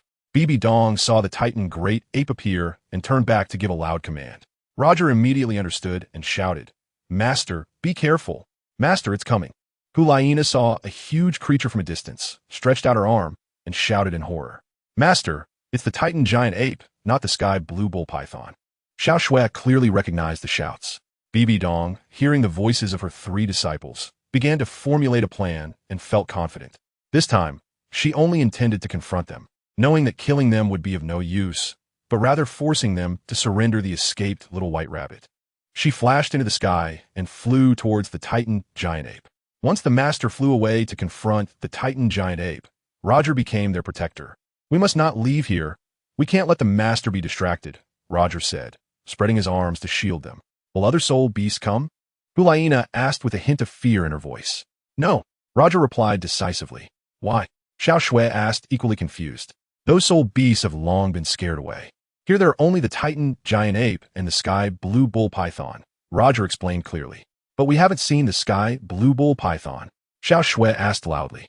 "It's in the deep water lake. We must stay hidden here and not move. As long as we don't pose a threat, they won't attack us," Roger reminded them. Suddenly, Hulaina looked at him with new eyes and asked, "Roger, how have you become so smart?" "I'm a man, so I must always stay alert. I will protect both of you for the master," Roger said sincerely. "Then you must protect me well," Hulaina said, wrapping her arms around him in a dependent manner. Xiaoxue watched her senior sister act so spoiled and affectionate at this moment, feeling a bit overwhelmed. Roger pushed her hand away and said, "Don't do that. Let's be careful, the 3 of us, and not distract the master." We quickly crouched down and hid under the boulder. Hulaina discovered the natural barrier and asked, "Where is it?" Roger turned his head and saw a giant rock just 10 meters away, which could withstand powerful soul force shockwaves. He then pulled Xiaoxue and his senior sister to run over. Hulaina squatted under the giant rock and said gratefully, "Aren't I clever?" "Thank you, senior sister." Xiaoxue sincerely expressed her gratitude. At that moment, Roger thought of the immortal vine grass and decided to deploy it within a 100-meter radius for early warning. If any high-level soul beasts appeared, they would be forewarned. Roger released a 10,000-year soul ring and used the second soul skill of the immortal vine grass, soul-devouring parasite. In an instant, green immortal vine grass started to grow everywhere. They began to set up defenses in all directions to ensure the safety of the area. Chapter 44, Bibi Dong versus the Titan Great Ape. Little Snow, timid and fearful, hid under Roger's belly. Hulaina was also afraid of the giant Titan great ape. Pressing her hands on Roger's shoulders, tightly leaning against him, she secretly poked her head out alongside him, gazing up at the Pope Master in the sky. Pope Master. She was about to engage in battle with the Titan great ape. Roger glanced at the little junior sister, Xiaoxua, hiding at the bottom, then turned to look at the senior sister, Hulaina, whose face was almost pressed against his. She was already lying on his back. What was going on? Had they become timid as mice? At this moment, they needed the protection of their senior brothers and junior brothers. Roger suddenly felt great being surrounded and supported by beautiful women, warming his heart and bringing him joy. The three of them leaned together, extending their bodies and heads to gaze at the Pope Master high in the distant sky, where 9 colorful soul rings enveloped the entire sky, and the powerful red soul ring aura changed the colors of the world.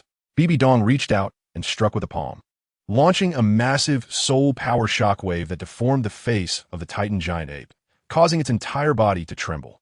Infuriated by the tremendous attack, the Titan giant ape opened its massive mouth and let out a roar, releasing a strong soul power shockwave in retaliation. Bibi Dong raised her staff to meet it, and a red light shield resisted its massive shockwave, sending residual waves sweeping through the Dou Forest, causing the distant birds and beasts to flee in a panic, desperately scrambling for safety. Nothing was more important than saving their lives. Lowly humans, do not dare to act wild in front of me. Get lost. The Titan giant ape roared after expelling a breath. Huh. A mere gorilla dares to act recklessly in front of the Pope. I advise you to hand over the 100,000-year little rabbit. Kneel and beg for mercy, or I'll strike you dead. Bibi Dong threatened, pointing a finger. If you want my sister Xiao Wu, then there's no reason for you to live. The Titan giant ape said furiously after realizing the powerful human opponent's intentions. You are seeking death. Bibi Dong shouted in anger, activating her purple divine eyes and unleashing an immense amount of soul power. The Titan giant ape staggered back a step under the intense soul power impact, using its massive body to brace against it. The Titan giant ape howled in rage, revealing 9 terrifying soul rings. Black, black, black, black, black, black, red, red, deep red. Among them was an enormous, deep red soul ring, which was the 100,000-year soul ring. Bibi Dong waited for it to release its 100,000-year soul ring, feeling the overwhelming soul power. The Titan giant ape's soul skill was gravity space control. It could punch through space and create an indestructible spatial barrier. Bibi Dong was clear about its abilities, while it did not realize how formidable it truly was. So she decided to show it. In the sky, as if walking on steps, Bibi Dong effortlessly released 9 soul rings. Purple, black, black, black, black, black, black, black, red, among which was a 100,000-year red soul ring, the same as the 100,000-year soul ring of the sister of the soft-bone rabbit mentioned by the Titan giant ape. Seeing the 100,000-year soul ring of the soft-bone rabbit sister, the Titan giant ape was enraged, pounding its chest and stomping its feet, frantically flailing its arms and vowing to take revenge. Noticing its fury, Bibi Dong sneered disdainfully, extending her arm to reveal her true form as the Spider Queen. Wow, so terrifying! Hulaina exclaimed, scared and swallowing hard. Xiaoxua was so frightened that she covered her mouth with both hands, her eyes wide open in shock. Roger remained calm, and with the purple light divine eye, he could see the true form of the Spider Emperor, the Pope's master, very clearly. This was just her initial transformation. In her final form, she would possess the power of gods and demons, capable of instantly killing the Titan giant ape with a single strike. Bibi Dong transformed into the true form of the Spider Emperor and casually walked towards the Titan giant ape in the sky. The Titan giant ape sensed the threat to its life, raised its massive fist, leaped into the air, and struck down with a heavy punch. Bibi Dong raised her staff and easily intercepted the blow. However, the punch tore through space, shattering like a mirror. Bibi Dong unleashed a soul power barrier, remaining completely unaffected by the spatial rift. A mere 97th level Douluo dared to battle a 98th level Douluo. The difference of 1 level was a chasm. Bibi Dong held her ground and stated frankly to it, "Then why don't you try my gravity power?" The Titan giant ape unleashed another gravity-infused punch. Bang! A huge explosive attack. Bibi Dong was pushed back a step by the heavy punch, but quickly unleashed her soul power, effortlessly countering the force of the punch. The Titan giant ape's overwhelming power was its gravity punch. After withstanding 1 or 2 punches, it could not exert greater strength. Bibi Dong withdrew her staff and shouted, "Monkey! Titan giant ape, your skills are impressive. Fighting you feels evenly matched. If I can't kill you today, I can still heavily injure you. The Titan giant ape roared angrily. Do not act wildly on my territory. Its skills were nothing special. Bibi Dong did not take it seriously. I will make you perish in my gravity-controlled domain, roared the Titan giant ape. Oomph. A big gorilla dares to act wildly in front of the Pope. Speak. If I don't kill you today, just tell me where my sister Xiao Wu is. As long as I find her, I will never step into the Dou Forest again. Otherwise, I will kill you in Deepening. Bibi Dong threatened as she pointed her staff at the Titan giant ape. Sister Xiao Wu is our great benefactor. How could I hand her over to you? Deepening and I swear to protect her with our lives. If you know what's good for you, get out of here. When my Deepening arrives, you will be doomed. After the Titan giant ape roared in anger, it calmed down upon hearing her words and said, even if you and that cow-headed snake-body monster come, I will still kill both of you. Is that little rabbit worth your protection? Bibi Dong tried to negotiate with it. Do not call my sister Xiao Wu a little beast. The Titan giant ape shouted angrily. It spewed a large amount of foul-smelling saliva, which Bibi Dong could not tolerate, and she waved her hand to block it, turning her head to the side. Its bad breath was more powerful than its strong soul techniques. If it sprayed a few more times, it might scare her away immediately. Beneath the boulder, Hulaina heard this. Isn't the sister Xiao Wu a human? Why is she a little beast? Hulaina asked curiously. I don't know. Roger, who was even more foolish than her, replied, knowing everything but not saying a word. Smart people die earlier, while fools live safely. I heard the master say, she seems to be a little rabbit. Xiao Shui heard clearly and helped answer her senior brother. Not daring to say too clearly, it was better to act a bit foolish in front of her senior sister. Oh, Sister Xiao Wu is a little rabbit. So of course she is a little beast. Hulaina understood completely. Senior sister, will the master kill it? Xiao Shui asked speculatively. I don't think so. Hulaina smartly replied. I think so too. The master just wanted to hand over Sister Xiao Wu. Roger added. Hey, how do you know better than me? Hulaina praised him as she touched his head.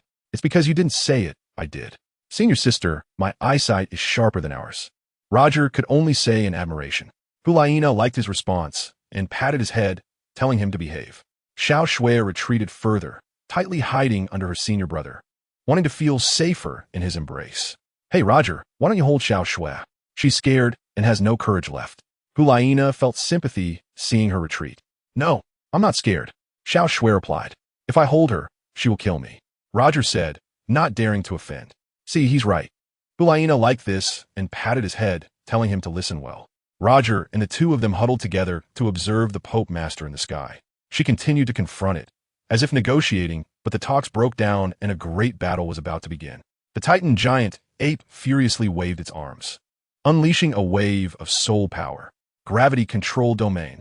The Titan giant ape released its soul skill ultimate move.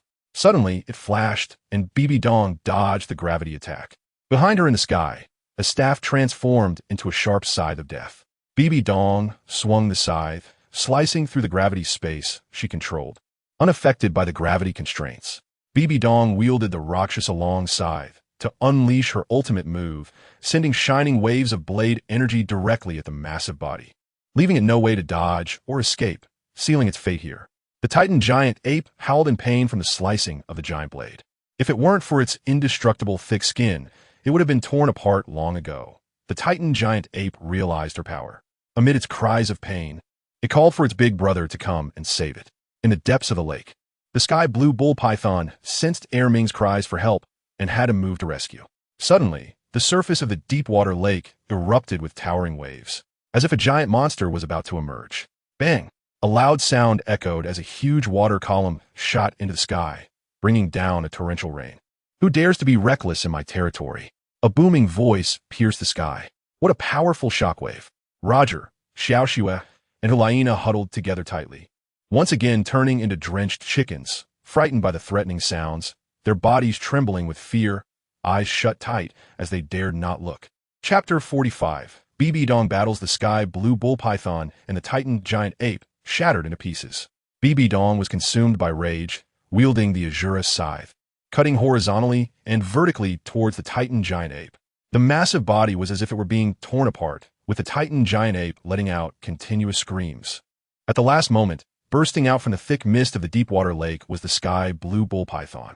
which unleashed an incredibly powerful soul force to intercept Bibi Dong's attack, significantly slowing it down. The sky blue bull python finally appeared.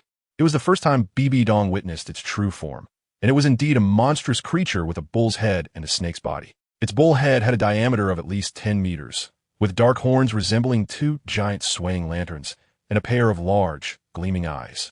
The bull head was connected to a long snake body that was blackish blue in color, with a snake tail dipping into the lake. Its size akin to a massive pillar supporting the sky. What a majestic and imposing sky blue bull python.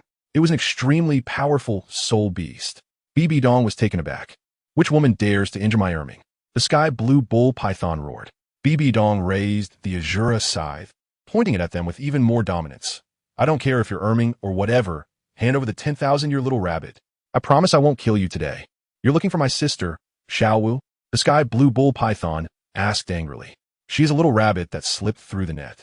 Where have you two hidden her? Bibi Dong threatened. The sky blue bull python's face turned furious. You are the villain who killed my sister Xiaowu's mother back then? What does killing a mother rabbit matter? She is a 100,000-year divine rabbit. How can she be just a rabbit? The sky blue bull python said with hatred. A rabbit is just a rabbit. How can it be compared to a human? This is my last warning to you. Hand over the little rabbit, or I'll take your lives. Bibi Dong threatened one last time. Don't be arrogant. With Big Brother Daming here, how dare you act recklessly? The Titan giant ape seized the opportunity to catch its breath, recovering from its injuries. And after regaining consciousness, it was furious and determined to kill her. You two prepare to die. Bibi Dong was serious, raising the Azura scythe, thinking of becoming the Azura god, as the sole tool in her hand transformed into the unbeatable Azura scythe, ready to end them without giving them a chance to boast. The Titan giant ape jumped high into the air, raising its long arms and heavy fists, roaring loudly. Gravity control domain, seamless attack. The sky blue bull python opened its cavernous mouth and sprayed. Slow domain. Suddenly, they were hit by an incredibly powerful airflow that bound and trapped their bodies. Bibi Dong clearly felt her attack speed slow down, and the release of her soul skills was restricted, falling right into the sky blue bull python's trap. Within its slow domain, she could not unleash her powerful soul skills. Bang! The Titan giant ape struck fiercely, shattering everything in the spatial domain. Bibi Dong let out a tragic scream, hit hard and propelled up to the rocky ground, smashing down with a loud crash, creating a massive pit in the ground. The Titan giant ape and the sky blue bull python combined their attacks, severely injuring her. Wow, the Pope Master has been heavily attacked. Roger was horrified, heartbroken for his master, and rushed out without hesitation. Gulaina wanted to reach out to grab him, trying to call him back, but in the next second, she gathered a lot of courage and quickly followed him to save their master. Xiao Xue was so frightened she fell to the ground, staring wide-eyed. Seeing her senior brothers and sisters risking their lives to save their master, moved by them, she couldn't be a coward anymore and got up to run towards their master. Bibi Dong was mortally wounded, smashed into the rocky ground and shattered. However, she felt paralyzed but could still move her fingers and think, turning her painful eyes to observe the surroundings. Seeing the sky blue bull python and the Titan giant ape in the sky, she couldn't help but chuckle. She had been careless earlier. Just because those two weren't divine beasts, even if killed 10,000 times, they wouldn't die. Bibi Dong moved her fingers, wanting to unleash her first martial soul, Death Spider Emperor. Suddenly, she stopped her efforts. Bibi Dong saw her 3 disciples rushing to save their master. They were not afraid of life-threatening dangers and dared to risk their lives to save her, which moved her deeply. Master! Roger shouted as he rushed to her side. Master! Master! Gulaina and Xiao Xue cried out in deep pain, following closely to her side, only wanting to save their master's life. You all get away, hide to the side. Bibi Dong commanded. No, we want to save our master. Roger insisted. Get away, you 3 hide. I'll be fine. Bibi Dong commanded again. Gulaina shed tears of pain, crying out, if master doesn't leave, we won't leave. We want to save our master. Xiao Xue also cried out with tears. Ding! Host, quickly listen to master's orders. She is immortal and will not die. You 3 are too dangerous. Quickly take her away. Is the system telling the truth? Host, listen carefully. Pope Bibi Dong possesses the Death Spider Emperor, and her 9th soul skill is immortality. No one can kill her except for gods. You all hurry and leave. Yes, system. Understand. Roger listened to the system's words, grabbing the arms of his senior sister and junior sister, and forcibly dragging them away. We must listen to the master. Let's go. We need to hide first, Roger shouted as he pulled the two of them along. Hulaina and Xiao Shui seemed to be more obedient to Roger's words, and as soon as he spoke, they left without hesitation. Once the three of them had gone far, Bibi Dong moved her consciousness, spreading her fingers wide, showcasing 9 soul rings: purple, black, black, black, black, black, red, red, and deep red. She then unleashed the 9th soul skill of the Death Spider Emperor, Undying Body. Instantly, Bibi Dong's shattered bones and muscles within her body were restored as if they had never been damaged. In the high sky, the Titan Giant Ape and the Sky Blue Bull Python saw the 3 human children who were unafraid to risk their lives to save her, and thus they felt pity and decided to let her go for the time being. However, they never expected her to resurrect and her power to increase dramatically, leaving them puzzled about her identity. What a formidable newcomer! They would no longer be polite. The Titan Giant Ape and the Sky Blue Bull Python exchanged glances, knowing what to do next. This time, they had to kill her. Otherwise, there would be endless troubles. Bibi Dong was furious, and the layers of gorgeous soul rings spun around, dazzling to behold. With an outstretched arm, Bibi Dong released a vast aura of bead locusts, turning the entire space into a crimson hue. The red aura enveloped the world. The Sky Blue Bull Python swung its massive head and unleashed its ultimate move, Slow Field. The atmosphere in the entire space became solid, causing various abilities to be halved. The Titan Giant Ape, aided by the control of the Great Brother's soul skill, was unaffected, leaping into the air to raise its fists for a heavy strike. In battles between masters, often one move decides the outcome, and life or death hangs in the balance in an instant. Bibi Dong would no longer be careless. She raised the Rakshasa Scythe and released her second martial soul form, Soul-Eating Spider Emperor. 9th soul skill, Space-Ripping Abyss Slash. Bibi Dong shouted, gripping the Rakshasa Scythe with both hands and swinging with all her might. Crack! Suddenly, the entire sealed space domain was torn apart like an avalanche. A wave of immense blade light shot forward. The Titan Giant Ape was knocked away by the bull horn, which then blocked the blade light, being pushed back 1,000 meters before flipping into the deep water lake. Big brother! The Titan Giant Ape cried out in pain. The Sky Blue Bull Python fell into the deep water lake, creating towering waves that erupted into a tsunami sweeping in all directions. Not good. Bibi Dong turned around and saw the towering waves rushing ashore, and her 3 disciples were in life-threatening danger. In a flash, Bibi Dong appeared before the massive waves, transforming the Rakshasa Scythe into a staff, easily holding it up to completely withstand the waves. Just moments ago, Roger, Hulaina, and Xiao Shui were paralyzed with fear by the towering waves, their legs feeling weak and unable to move, their faces showing expressions of impending death. Chapter 46. Bibi Dong's Great Battle, Artificial Respiration. The Pope Master is so powerful. Her staff emitted a golden shield in the air, blocking the towering waves. Hulaina and Xiao Shui, their legs trembling, knelt on the ground to catch their breath, finally escaping a disaster. Roger stood like a towering man, guarding them like a master, not allowing the huge waves to crash here. He was just putting on a show, right? Hulaina, seeing Roger's impressive demeanor, couldn't help but feel displeased and asked, "Hey, could you step aside a bit? We can't see anything." "Huh? Doing this is risking my life." And the senior sister actually doesn't appreciate it. Roger felt quite embarrassed. "Yeah, senior brother, could you move a little? We can't see the master. Your back is blocking our view," Xiao Shui chimed in, just as angrily as her senior sister. Roger turned around and asked, "Am I not blocking the water for you? We're already soaked, so why are we afraid of getting wet?" Hulaina asked with a displeased expression. "Oh, is that how it is?" Roger jumped to the side and asked, "Is this okay?"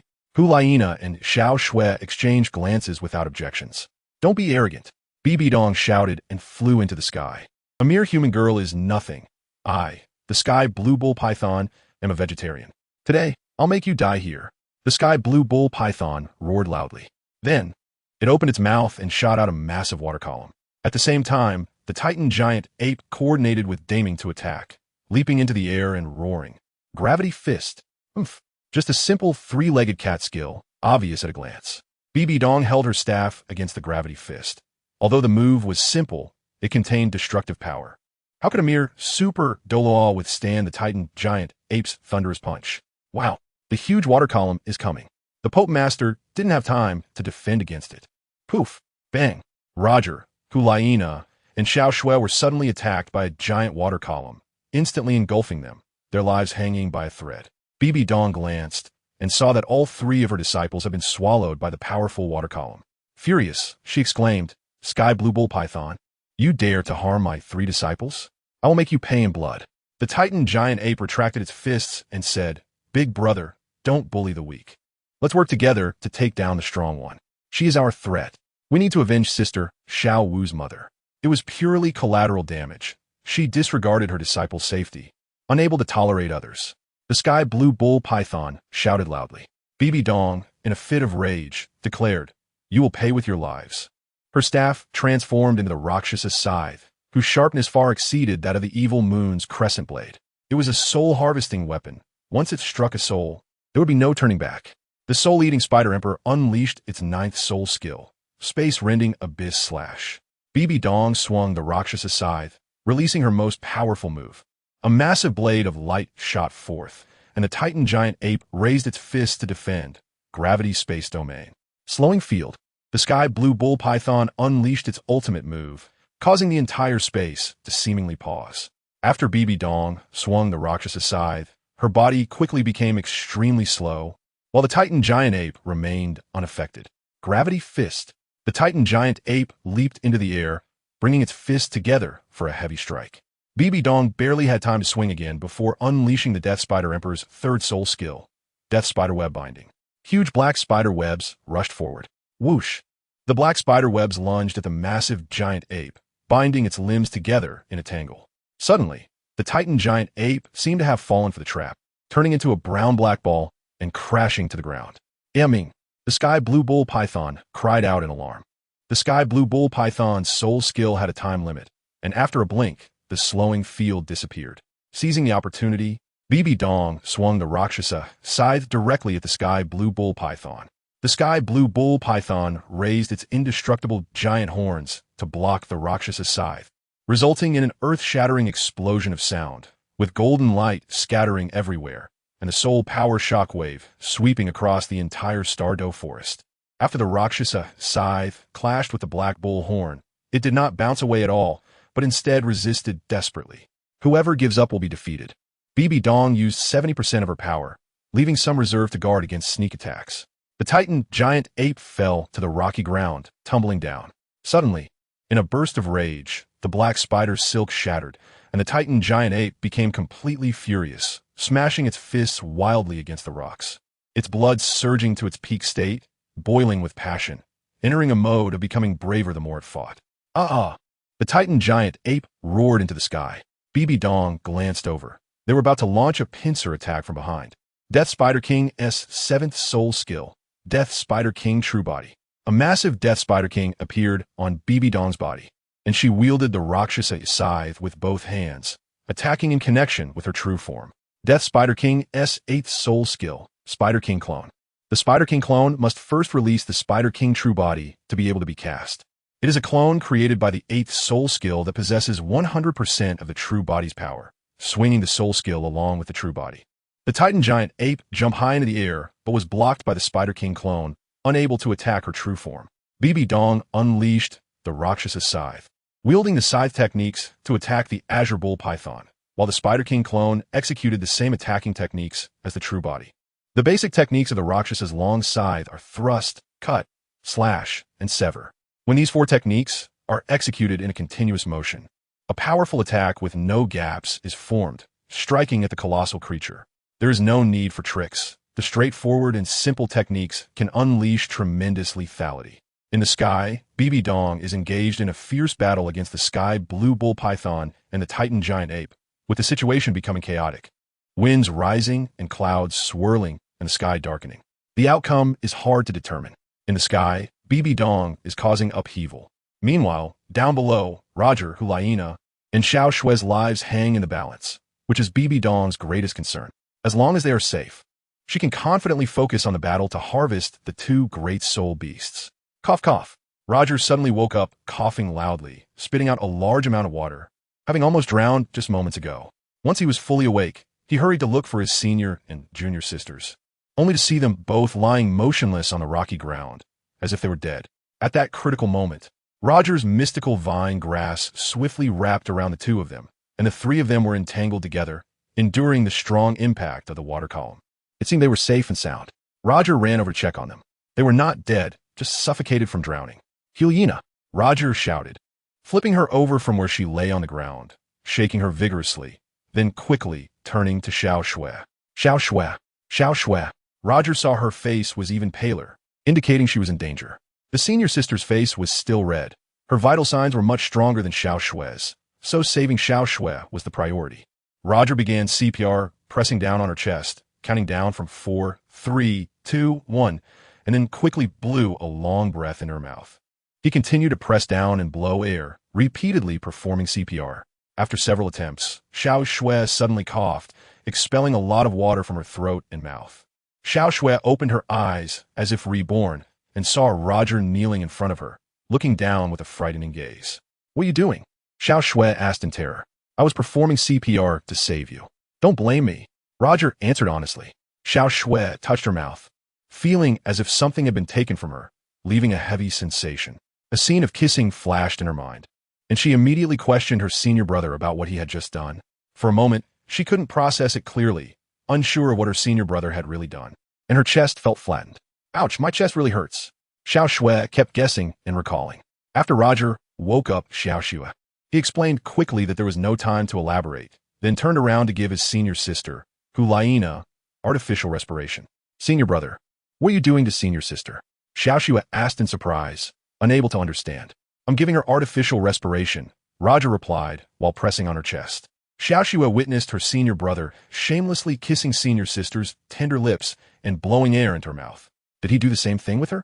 The thought of her senior brother treating her the same way as he did with senior sister was unbelievable and unimaginable. In an instant, Xiao Shui's face turned bright red, and she began to hate her senior brother deeply. On the fifth breath of artificial respiration, Hulaina suddenly opened her eyes and saw junior brother Roger kissing her mouth, pressing firmly and blowing forcefully. Slap! A loud slap echoed as it landed. Roger suddenly felt his face explode, and a wave of dizziness hit him. Chapter 47. A Big Fight, Super Defense Pill. Roger had a bright red handprint on his snow-white, delicate face, and there was no way to cover it up.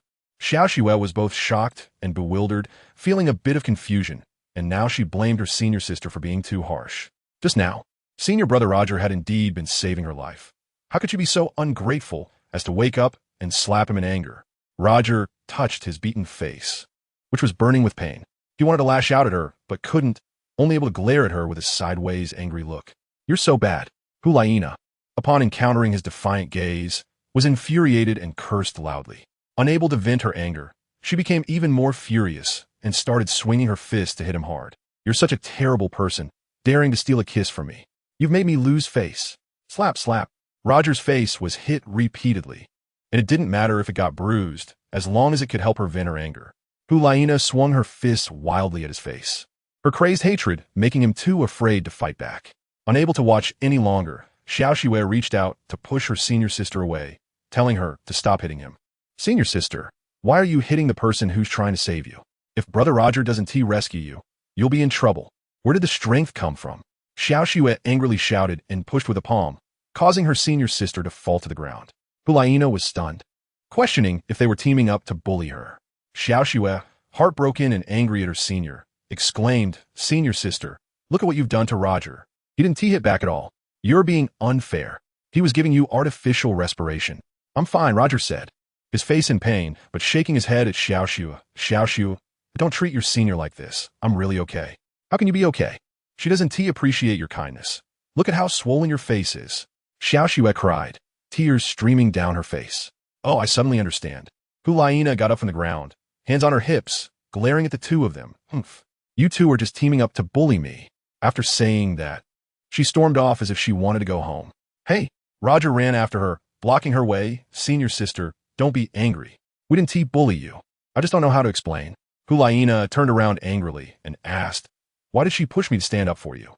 "She was trying to stop you," Roger said, earnestly trying to explain. "I didn't hit you to death. What reason does she have to stop me?" Hulaina asked, hands on her hips and pointing at him, her anger flaring. "She couldn't bear to see you hitting me like this. She felt sorry for me.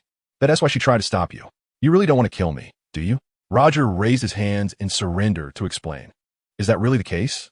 Hulaina asked, her anger easing. Look at my face. What has it turned into? Senior sister, can't you feel a little pity for me? Roger pointed to his bruised face, asking in a gentle tone. Hulaina glared at him, and only then did she realize how hard she had hit him. Denying it, she asked, did I hit you on the face? How could I hit that hard? Roger waved his hands in denial. No, it wasn't you. It was me accidentally falling and hitting it. Roger's heart was heavy. Exactly. Hulaina refused to admit it, widening her eyes and raising her hand. Look at how small my hand is. It's powerless. How could I hit you? Roger could only laugh foolishly. It definitely wasn't you. It was completely me being washed by the water and bumping into the ground. I'm really fine. Hulaina pulled him closer, asking, let me see, does her face hurt? Then, she realized she was wrong but wouldn't admit it, trying to save face. Hitting someone is wrong and only leads to regret. But being a girl, she wouldn't think that hitting someone could be so heavy-handed. And she began to feel pity for him. Why did my senior sister suddenly become so gentle and cute? She realized she had made a mistake and wanted to save face. So she deceived herself first before pretending to be gentle and admitting her fault. Roger shook his head in understanding. Hulaina gently touched the palm prints on his face and asked, your face is swollen like this. It makes me so sad. Don't be so gentle. Suddenly, Roger couldn't take it anymore and wanted to refuse, making his cheeks even redder, as red as if they were on fire. Beside them, Xiao Shui could see everything clearly. The two were clearly flirting, not just in love, but what else could it be? If Xie were here, he would definitely pick up the Crescent Moon blade and kill him without a doubt. They were given such a perfect environment here. Just let them have their romantic moments. Xiao Shui wisely moved away, gazing into the distant sky, where she could see flashes of blades and swords, and the earth shaking. From time to time, soul power shockwaves swept over. Xiao Shui could only vaguely see in the distance the Pope Master and the two super soul beasts engaged in a fierce battle in the sky. Roger pulled his senior sister over and asked Xiao Shui, how is Master doing in the battle? Xiao Shui snorted angrily. Look, Master is struggling. Those two monsters are so huge and fierce. They're practically bullying Master all by himself. We can't help it all. I feel so inferior. What do those two even count for? Soon Master will call us to clean up their corpses, and we'll cut their meat for barbecue tonight, Hulaina said disdainfully, pointing at the two giant monsters in the sky. Looking at her senior sister's fierce gaze, it was clear she hated them more than anyone else. Roger and Xiao Shui noticed their senior sister's nervousness. On the surface, she acted tough, but in reality, she was very scared, saying some extreme things to bolster her courage. It's too high. Otherwise, we could help our master fight the two big monsters. Roger's fists itched, only thinking about how he could be of help. With your strength, you would disappear before you even got there. You don't understand why our master wants to lure them into the sky to fight. It's to protect us. Our master is so great. Hulaina glanced at him disdainfully and then looked at their master with immense admiration. Yes, Master is protecting us, Xiao Shui said with complete belief. Roger also nodded in agreement. Calling system, can I help Master battle monsters? Ding. Host severe warning. Do not approach the Super Soul Beasts. They will annihilate the three of you, leaving you without a burial place. System, what should I do? Ding. Host, do you want the strongest defense pill? Of course. How much is it? The super defense pill is 10,000 gold soul coins each, and it has super additional effects. Do you want it? Please place your order. System, you are clearly taking advantage of the situation. I don't have that much money. You are profiting unjustly. Currently, the host has 35,800 gold soul coins, which is enough to customize 3 super defense pills. Roger glanced at the two of them and then decided to place an order. Deal. Hurry up and customize. Ding. The host successfully traded 3 super defense pills. They have special effects. They greatly enhance your physical condition. Roger held 3 super defense pills that looked like chocolate in his palm. Senior sister, junior sister, please have this. Roger offered the 3 defense pills. Were they? Little Snow asked eagerly. Are they candy? Hulaina guessed. Roger blinked and smiled, warmly inviting, please eat. We're all hungry. It was true. They were indeed very hungry. Xiao Shui and Holiana each took a golden super defense pill and put in their mouths to eat. Roger ate it first to reassure them. But as soon as the super defense pill entered their mouths, it immediately transformed into a warm current that flowed into their stomachs. Hulaina and Xiao Shui had the same result. Chapter 48, Stealth Support, Deming and Air Ming Escape. Suddenly, I'm so curious. How did the candy that went into our mouths turn into a warm current rushing into our stomachs? What did you give us? Hulaina asked painfully, clutching her neck as if she were poisoned. Why do I feel so warm all over, as if a powerful force is bursting out? Xiao Shui expressed her different feeling. Roger's feelings were exactly the same as what junior sister Xiao Shui described. His entire body felt warm, and overwhelming power surged forth. Hulaina also felt it strongly. Her whole body filled with combat power. System, what was that special effect you just mentioned? Host, a super defense pill can enhance combat power by 10,000 times. Your current combat power has reached Super Douluo, but the effect lasts only 10 minutes. You can assist your master in battling the Super Soul Beast. System, you're not sending us to our deaths, are you? Host, the system never speaks recklessly. Wow, I believe you like I believe in a ghost. If master finds us, we'll be in even worse trouble. Host, whether you help or not depends on your conscience. I'm not going. Roger resolutely refused, believing that master could easily handle those two big monsters. Host, please look at the sky. Roger looked up and saw that his senior sister and junior sister had grown wings behind them and were flying towards their master. When he glanced back, he also grew enormous wings, which propelled him into the sky. System, you sent the three of us to our deaths. I want to fuck your mother. Host, don't worry. You can't fuck my mother. Roger couldn't manage so much anymore. He involuntarily flew up into the sky, unable to stop even if he wanted to, only able to chase after the two of them. Master, we're here to help you. Hulaina shouted as she flew towards her master. Master, we come. Xiao Shui followed with a shout. However, the Pope Master was fiercely battling with them, completely unaware that his three disciples had come to assist. Roger looked at himself and the two of them. It turned out they were all invisible, and Master didn't notice at all. This is the reason why the system called for assistance in battle. If Master can't discover them, then those two Super Soul Beasts won't be able to either. This is the magic of the super defensive pill. Damn. What kind of tricks is the system trying to play?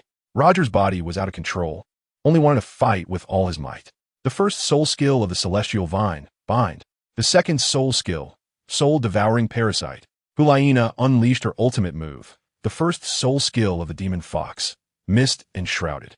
Xiao Shui released her ultimate move. The first soul skill of the Snow Leopard, Diamond God Claw. Suddenly, the Azure Bull Python and the Titan Giant Ape were attacked by an invisible and intangible tidal level soul power ultimate move, and their bodies were strongly restrained, slowing down their combat capabilities. However, they did not notice at all who was behind the scenes using underhanded tactics. The Azure Bull Python and the Titan Giant Ape exchanged glances, suddenly feeling that something was very wrong. Big brother, we need to retreat. The Titan Giant Ape suddenly felt ambushed by a group of tidal Douluos and realized the seriousness of the situation. After fighting her for hundreds of rounds, they still saw no hope of victory. It was better to retreat first. Erming, you go first, I'll cover you. The Azure Bull Python also sensed this and shouted to him. Big brother, be careful. The Titan Giant Ape obeyed his brother's command, not wanting to hold him back. If they couldn't win, it was better to retreat first. Deming and Erming had exceptionally developed intelligence and would not stubbornly fight when faced with significant danger. They were not reckless, but rather wise spirit beasts. Once Erming left, Deming, the Azure Bull Python, did not hesitate to unleash his ultimate move, Slow Field, to buy enough time for their escape. Bibi Dong entered a state of no-self during the battle, her gaze fixed solely on her opponent, disregarding anyone else. Once the soul-devouring Spider Queen appeared, she would slay gods if they appeared and demons if they appeared, leaving no room for retreat. Upon seeing them retreat, Bibi Dong wanted to give chase, but they had a planned escape. She allowed the Titan Giant Ape to escape first, and only then did the Azure Bull Python dive into the Deepwater Lake. They managed to escape safely, and Bibi Dong had no way to handle them. Bibi Dong did not realize at all that it was her three disciples assisting in the battle that had resolved the relentless, fierce fight. Roger, Hulaina, and Xiao Shui used their ultimate moves while invisible, and then quickly fled back to their original position, waiting for their master to return triumphantly. However, at the moment Hulaina and Xiao Shui landed, they collapsed as if poisoned and could not get up. How could this happen? Roger was in a panic and didn't understand. System, what's going on? He shouted internally. Ding. Host, don't panic. They just overexerted themselves and fainted. They will forget what just happened once they wake up. Your Pope Master will also be completely unaware. System, then why am I unaffected? Roger asked, utterly confused. Host, the reason is very simple. You're my host, so nothing will happen to you. The system accompanies the host throughout their life. System, is there no way for me to get rid of you? Host, unless you die. TCH, it seems I become your puppet. Host, you're mistaken. I'm just a system. I won't interfere with your life, nor will I interfere with your emotions. You are still a completely autonomous host. The system will only help you become an immortal in the world. You will understand this in the future. TCH, Roger shouted internally, wanting to break free, but feeling powerless. At that moment, the Pope Master returned from the sky. Roger instantly became rational and calm. Bibi Dong flew down beside the two of them and asked, Roger, are you okay? Master, I'm fine. They both fainted, Roger reported. Bibi Dong waved her hand, creating a time-space black hole, and said, Roger, pick up Hulaina and come back with me. Yes, Roger just wanted to leave quickly with his master. So he bent down to embrace his senior sister's light body. Bibi Dong held Xiao Shui in her arms and took Roger with her into the time-space black hole. In a flash, the time-space black hole disappeared. Bibi Dong emerged from the time-space black hole, arriving at the rooftop platform of the Disciple building with Xiao Shui in her arms. Roger held his senior sister and followed their master down the stairs, then laid her down on the big bed in the bedroom to rest. He took a glance at her. Her breathing was steady, and she was not in any danger. Roger carried Xiao Shui to her room. Bibi Dong placed her palm on Hulaina's forehead and suddenly felt a powerful flow of energy within her body. But this energy was coming from something external. It was very likely that she had ingested something strange. Therefore, Bibi Dong infused her with soul power to stabilize her blood and heart pulse. After a while, she was fine. Bibi Dong felt relieved and went to check on Xiao Shui's condition. Master, when will they wake up? Roger asked as soon as he saw his master. Bibi Dong hurriedly examined Xiao Shui's condition and found that it was the same as Hulaina's. Could it be that they both ate something unusual? Seeing the strange expression on his master's face, Roger was too worried to speak. Bibi Dong infused her with soul power again to help stabilize her blood and heart pulse. Master, are they both okay? Roger asked again. Bibi Dong turned around and asked, Roger, did you see what they ate?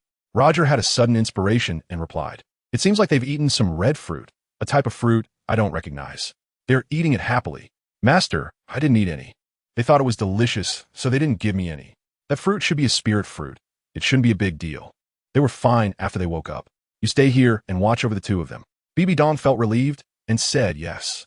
Roger watched as the master left. Bibi Dong vanished outside in a flash. Roger closed the door to Xiao Shui's room and then checked his senior sister's bedroom to ensure everything was in order. After closing the door, he returned to his own room to meditate and adjust the chaotic energy within his body. Chapter 49, Red Alarm. Douluo and Ghost Douluo interrogate. After an unprecedented fierce battle, Bibi Dong returned to the Pope's palace exhausted. She swung her arm to close the door, forbidding anyone from entering to disturb her. Bibi Dong entered the soul power liquid pool to meditate and recuperate. Suddenly, she relaxed, transforming into a monster with a human head and a spider body. Her lower half became a dark, round spider body, with 8 long spider legs stretching out to cover the entire soul power liquid pool. In this soul beast form, she was in the most relaxed state. Once Bibi Dong transformed into her soul beast form, she focused her energy and calmed her mind, entering a meditative state to repair her body. After this, she entered a state of complete selflessness, making her the most vulnerable, and she would not notice if she were ambushed. However, she had previously installed a warning system. Any intruder would trigger the alarm, waking her immediately. In the past decade, there had been no unauthorized intruders. Bibi Dong issued a strict order. Anyone who intruded during her meditation would die. The high priest elder of the Wuhuan temple was the closest person to Bibi Dong. Anyone else wishing to see the Pope had to go through the high priest elder for notification. Even Douluo and Ghost Douluo, who wished to see the Pope, had to request permission from the high priest elder. They all knew that the Pope's quarters were a forbidden area, especially the large bedroom and the secret room of the soul power liquid pool, which only a few handmaidens dared to enter when necessary. This time, Bibi Dong needed to meditate for a long period, and a red warning light lit up outside the hall of her quarters. Upon seeing the red alarm, the high priest elder immediately closed the Pope's palace, forbidding unauthorized personnel from entering, or they would be killed without mercy. The red alarm in the Pope's palace. This was the first occurrence in 3 years. Seeing the red alarm, the high priest elder was anxious and issued a strict alert. Douluo and Ghost Douluo rushed over the first news. They were Bibi Dong's right and left arms, always guarding her when she was out. High priest elder, what's going on? Douluo asked urgently. The high priest elder replied with a pained expression, what do you mean? The Pope has not left today, and I don't know the situation. Have you noticed any unusual behavior from a Pope? Ghost Douluo asked suspiciously. The high priest elder frowned deeply. I don't know about that, but one of the Pope's disciples has been missing. He hasn't appeared since the day before yesterday. Ju Douluo and Ghost Douluo's expressions changed, suddenly fearing for the disciple's life. They exchanged glances and asked, "Is the disciple Hulaina?" "No. The saintess rarely goes to the Pope's quarters. It's that male disciple. Roger. He sneaked into the Pope's quarters and hasn't come out yet. Could he be with the Pope?" The high priest elder speculated with concern. "It seems there are some signs. If he is not in the Pope's quarters, he might be in the disciple's castle." Ju Douluo and Ghost Douluo exchanged a look and hurried out of the Pope's hall, heading straight for the disciples' building. In the room, Roger was fully focused on meditating. Suddenly, two figures appeared, their soul power exerting a powerful pressure. Roger opened his eyes to see two elders standing in front of him, their demeanor fierce and lacking any courtesy. "What?" The elder Ju Douluo stretched out his sharp 5 fingers and grasped his neck, tightening his grip and sternly interrogating him. Roger was terrified, gasping for breath, his body struggling in the air. Elder Ju Douluo didn't want to take his life, releasing his sharp fingers to ask, "How did you get out of His Holiness the Pope's house? Did your master personally send you back?" Roger struggled to breathe and answered honestly, "What happened with His Holiness the Pope?" Ju Douluo pressed. Roger's eyes widened as he thought that the Pope Master must have been severely injured, and the two of them had come to seek vengeance. He could only honestly confess, or he would die right in front of them. "My master went to the Dou Forest." Roger revealed the crucial information that could save his life. Elder Ghost Douluo stared at Elder Chrysanthemum Douluo's expression, knowing better than anyone else. Elder Chrysanthemum Douluo imagined it, and with his sharp claws, he loosened his grip, wanting to gain a deeper understanding of the boy. Finally saved, Roger covered his neck and breathed a sigh of relief, coughing a few times to clear his throat. He thought about how they wouldn't let him off easily, and from then on, he could only answer honestly, never daring to say a single lie. They would go to ask the Pope Master for clarification, and if they heard false information, even 100 lives wouldn't be enough for him to die. Roger understood this and lowered his head to admit his mistake, waiting for their judgment. "What?" Elder Chrysanthemum Douluo no longer pursued the matter and asked kindly, "What did His Holiness the Pope go to the Dou Forest for?" Roger looked up and replied when asked, "The Master took the 3 of us disciples to hunt a soul beast to help us absorb our second soul ring. We all absorbed the second soul ring and became great soul masters. Is there more?" Elder Ju Douluo asked, sensing it wasn't the main point. "Yes," Roger said, looking up. "The Master took us to a very large deep water lake, where we encountered a huge soul beast. The Master called it the Titan Great Ape. It was taller than a mountain. The Master communicated with it for a while, and then they started fighting. That huge soul beast was no match for the Master and was overwhelmed." At this point, Roger deliberately paused, noticing the dramatic change in the two elders' expressions, which showed disbelief. They were somewhat puzzled as to why His Holiness the Pope went alone to seek the Titan Great Ape. "Roger, what did you hear His Holiness the Pope say to the Titan Great Ape?" Elder Ghost Douluo asked with great concern. Roger honestly looked at them and replied, "I was standing on the ground with Hulaina and Xiao Shui, while the Master was flying high in the sky, talking face to face with it, but we were too far apart to hear the sound. That great soul beast made a loud airflow sound, and its restlessness was very loud. We couldn't hear clearly. But we did hear the great soul beast's voice. It said it wanted to protect Sister Xiao Wu. Later, we had a big fight due to a disagreement." "Well, what you're saying is the truth." Elder Ju Douluo fully believed and asked what happened next. Elder Ghost Douluo was equally anxious, never expecting to learn so many secrets from a child. They both knew perfectly well and absolutely dared not let it be known. Later, Roger tried hard to recall and, focusing his attention on the two elders, said, "Then, a gigantic soul beast came. It had a huge bull's head with large, long, and wide horns on both sides, and a long body like a dragon, with its tail still in the water. It was so tall that it reached the sky. Its appearance was terrifying. The 3 of us were completely stunned. The Master called it the sky blue bull python." At this point, the two elders seemed to change color in fear. They realized what it was. They were very clear that the sky blue bull python was a mythical existence, guarding that deep water lake for many years. It was at the core area of the Dou Forest.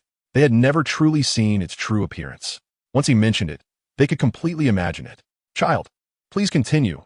Elder Ju Douluo became very polite, bowing his head to ask. Roger would not let the two elders down, and he looked at them and said, "That bull-headed, snake-bodied soul beast is very powerful.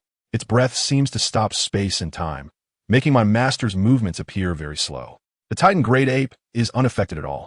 Its two massive fists are formidable, capable of knocking down a mountain with one punch, causing tremors when it strikes the ground. They coordinated their attacks on my master. He landed a punch. My master was hit hard and fell to the ground. Later, my master became furious and fought them fiercely, with neither side gaining the upper hand. My master battled them for a long, long time. He is incredibly powerful, fighting two at once. The two soul beasts couldn't withstand him. Children, what did you see my master transform into?" Elder Ju Douluo asked with great concern. "My master, she transformed into a very large martial soul avatar, and even had clones to fight them together. They were no match for my master at all. In the end, the Titan Great Ape was the first to flee, and the bull-headed soul beast dove into the deep water lake to escape. Later, my master brought the three of us back here and told us to rest. While she went back, ignoring their grim reactions, Roger finished telling the story to avoid further complications. After hearing the outcome, Elder Ju Douluo and Elder Ghost Douluo seemed to understand everything. After the intense battle, His Holiness the Pope was exhausted. Now, His Holiness needs to enter seclusion to recover fully. Children, what you have said here today must not be shared with anyone, Elder Ju Douluo kindly warned. Why are the elders asking us what to do? Roger cleverly thought to ask. Then let them come to find us two elders, and we will give them an answer. But you must not tell anyone else, or you will be in danger, Elder Ju Douluo warned. Yes, understand. I won tea, Roger replied, his expression even more serious than theirs. Let's go, Elder Ju Douluo said. Elder Ghost Douluo followed him out. They left, finally overcoming the crisis. Roger let out a breath of frustration, collapsing onto the bed, overwhelmed with confusion. Chapter 50. Qian Daolu confronts Bibi Dong, believing that Roger's words are true. Elder Ju Douluo and Elder Gui Douluo both trust his words. The Pope only enters seclusion for cultivation when severely injured. In the Pope's palace, the presiding elder approached. Have you found out any details?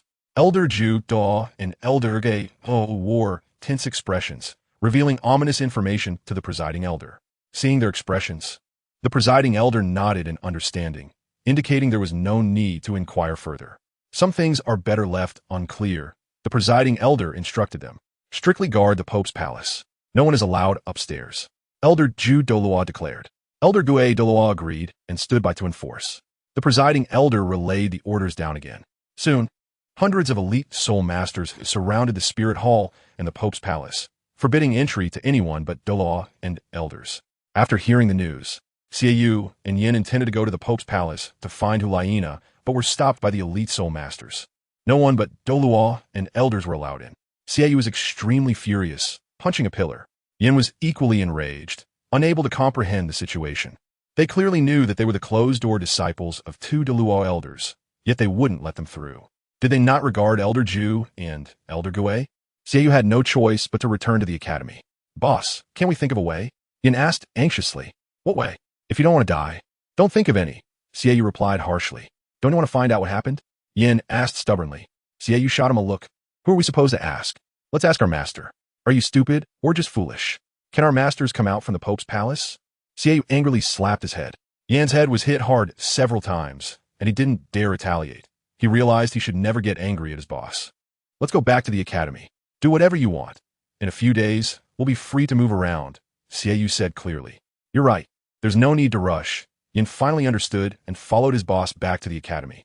The news of the lockdown of the Spirit Hall and the Pope's palace spread rapidly. A group of Douluo elders rushed over upon hearing the news. Meanwhile, after the disappearance of Qian Daolu, the dean of the Spirit Hall Academy was shocked and delighted, realizing that Bibi Dong must be in big trouble. This trouble was none other than herself. Remembering the years when Qian Xuanji's remains were gone, it was thought that she had devoured her son, although there was no evidence, no body to identify, and no grounds for speculation. Qian Daolu knew very well that besides Bibi Dong, who else in the world would dare harm her son? Taking this opportunity, Qian Daolu wanted to see what she had turned into. Qian Daolu waved his hand, and a black hole in time and space appeared.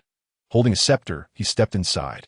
On the other side, he appeared in the Pope's sleeping quarters, which was empty, and he could see Bibi Dong meditating from a great distance. With a push of his palm, a secret chamber opened. Qian Daolu walked straight in. How rude of you, grandfather. Don't you know how to respect others? At the moment someone intruded, Bibi Dong sensed it and waved her hand to don a web-like garment.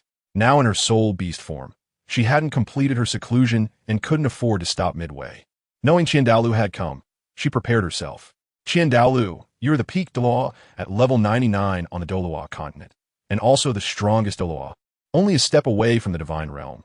Yet you have no deity, and fate has played tricks on you for a lifetime, leaving you without a divine position, unable to ascend to godhood. However, Douluo is the most powerful being on the Douluo Continent, unmatched except by gods. How come I can't visit your place? Douluo asked as he stood before her. Of course you can visit, but it depends on where. I'm bathing here, and you just barge in a sea? Bibi Dong replied in a sarcastic tone, softening but not lacking in rudeness. Is this a bath? You are in a spider body. Do you still look like a normal person? Douluo questioned her, treating her like a spider monster. Haha, no matter how I change, I'm still the woman your son, Shuanji, most desired. He is dead, and you have placed the hatred on my head. Grandfather, don't blame me. Back then, I killed your son out of hatred. He was severely injured and harmed by Tang Hao. He was already half dead. He begged me to kill him. He wanted to share life and death with me. Grandfather, do you want to see your son? Bibi Dong waved her smooth, jade-like arm, moving it like a demonic hand, her voice enchanting to the extreme. Unfortunately, Douluo was an old man stuck in his ways, not easily bewitched by any enchanting magic. Douluo thrust his scepter into the ground, saying, "Stop the nonsense. I'm not investigating your past. I can't see if you're dead or alive. The spirit hall is locked down. You must be in big trouble. Thank you for your concern, grandfather." Bibi Dong returned to seriousness with gratitude. Who could have hurt you like this? Ha! The only one who could hurt me in this world is you, grandfather. Besides that, who else could it be? I'm just exhausted from battling two great soul beasts. Bibi Dong replied lightly with a smile. You went to the Douluo Forest? Douluo asked, his brows furrowing tightly. Yes, I did. I went to help my 3 disciples find their soul beasts and assist them in absorbing soul rings. I am eager for my disciples. Grandfather, don't misunderstand. I'm a caring woman too. Those things are none of my concern. Did you find the Titan giant ape and the sky blue bull python? I did, of course. I wanted to meet them both and test my skills. After not having moved for 3 years, I feel no progress, just as I was 10 years ago. I want to break through to the divine realm. Thinking of that escaped 10,000-year-old little rabbit, she wondered where it had fled. Grandfather, please keep an eye out for it. If you want me to serve you, just come over. Douluo was not moved by her words. That little rabbit has turned into a human. Once it mixes into the human world, you will never find it again. If you want to break through to the divine realm, you might as well rely on your spider queen. Although your nature may change, you're also a Rakshasa god. If you want to absorb a rabbit, you might wait 10,000 years and still not find it. Grandfather, how cruel. I used the spider queen to become a Rakshasa god. That is the fiercest god. I, Bibi Dong, will not become such a god unless absolutely necessary. Grandfather, do you still have dealings with the goddess Poseidon? If she could lend me a hand, I could smoothly ascend to godhood, Bibi Dong asked with hopeful eyes. Poseidon, don't even think about it. She will not help you. She will only kill you. That's true. I fear in the future, grandfather, you must be lenient and not obstruct my ascension to godhood. But you also need a promise to help my grandson Rinshue fulfill his wish of unifying the entire Douluo Continent. Rest assured about that. The Spirit Hall unifying the Douluo Continent is a matter of time. We still need to wait for her to complete her task, replace the Heaven Dou Empire, and take it without a fight, and then the Star Luo Empire will follow suit. Douluo heard the reassuring words and nodded while stroking his beard. Grandfather, do you want to see Shuanji? What does he look like now? Is he still as handsome as before? No need. He has been swallowed by your soul-devouring Spider Queen. Who knows what kind of ghost he has become? Douluo raised his hand to stop her. Huh, yes. His soul is fused with mine. Once I become a god, I can resurrect him. At that time, you father and son can reunite, and Rinshue will meet her biological father. Back in the day, your son was sacrificed to me. Do you think a weak woman like me could completely kill him? He was severely injured, unable to recover, and I only stabbed him a few times. He had no chance of surviving. He had only one best option left, which was to be sacrificed, hoping that in the future, my God would resurrect him. Father-in-law, this was your son's long-cherished wish, now at last. I've helped you resolve your inner turmoil, right? Hee. Bibi Dong laughed lightly, almost madly. Douluo felt a mix of emotions, but could not believe it completely. It all came from her mouth. After seeing this clearly, he had no more concerns. You should focus on your seclusion. Father-in-law, I won't see you off. Bibi Dong shot him a wicked glance. Douluo ignored her gaze, feeling nauseated at her extremely ugly figure, and turned to leave the secret chamber. As soon as he exited, the door to the chamber closed. Douluo returned to the academy through the space-time black hole. Bibi Dong happily released the grievances in her heart, feeling utterly relieved. Thus, without any attachments, she continued her seclusion. Chapter 51. Hulaina's Beast Form Transformation. Little Shui is so happy. After waking up, Roger sat cross-legged on the big bed, meditating. For a moment, he forgot his hunger and even forgot to eat. He was wholeheartedly cultivating within the spirit image, since absorbing the 10,000-year Vine Soul Ring. His soul power level had risen to level 25 overnight. It was predicted that next month, his soul power level would reach the maximum of level 30, and then he would have to absorb the third soul ring. Ah! A terrified scream came from the next room. Roger opened his eyes, and his first reaction was that it was the voice of his senior sister, Hulaina. What was she afraid of? Roger jumped out of bed and hurriedly opened the door to rush over. Hulaina, facing the dressing mirror, was covering her face and touching her head in disbelief. Behind her grew a long, fluffy, pink-white tail that was constantly swaying. Above her head stood a pair of fluffy, pink-white, pointed ears that twitched with her thoughts. Seeing this situation, Hulaina screamed in terror. Roger rushed in without hesitation and asked, "Senior sister?" When Hulaina turned around and saw junior brother Roger, she became even more terrified and screamed, "What is going on?" Roger was startled by the sharp and piercing shout, momentarily unable to react, but his eyes clearly saw it. His senior sister had suddenly grown a long tail and pointed ears, which looked like those of a fox. "Get out!" After calling out, Hulaina rushed towards the commotion. Roger wanted to enjoy the excitement and would not miss this opportunity, so he boldly walked over. "Huh? Senior sister, have you turned into a fox spirit? Your tail and ears have grown out," Roger said curiously. "Get out of here," Hulaina said, tears streaming down her face in anger. Seeing his senior sister so heartbroken and crying, Roger could only smile appreciatively, understanding her situation. Her transformation was due to her soul beast's abnormality caused by her intense training. "System, can you explain this to me?" "Ding. Host, you are correct. Your senior sister belongs to the soul beast enhancement category, which is due to the excess soul power exposing her beast martial soul." "System, do you have a way to help her return to normal?" "Host, the solution is very simple. First, quickly consume the excess soul power to weaken the beast martial soul. Second, use strong mental power to control it." "System, which option is best for her situation?" "Host, currently, given her situation, she can only weaken the soul power, and it will naturally disappear. Mental power suppression is not possible for her at this time." "Why?" "She has not yet broken through level 30 to reach soul respect." "You mean she can control the beast form with mental power once she reaches soul respect?" "Host, yes." "Did she suffer adverse effects from taking the super defense pill?" "Host, the super defense pill is so precious. How could it have adverse effects? It simply activated her beast martial soul potential due to its immense soul power. As a result, the quality of her beast martial soul has improved, and her situation has reached the level of a super beast martial soul. The super defense pill not only provides defense, but also further stimulates her potential." "System, why didn't I undergo an abnormal transformation?" "Host, did you not?" "I haven't changed at all." "Oh, then you probably don't have potential, right? How is that possible?" "Host, don't forget, I can help you suppress the beast martial soul, so you don't have to worry." "Oh, so that's how it is." Roger fully understood and then thought that spending 10,000 gold soul coins to recharge a super defense pill was very worthwhile. Unintentionally, he had helped his senior sister a lot, but she just couldn't accept it yet. Hulaina was heartbroken and covered her face, crying.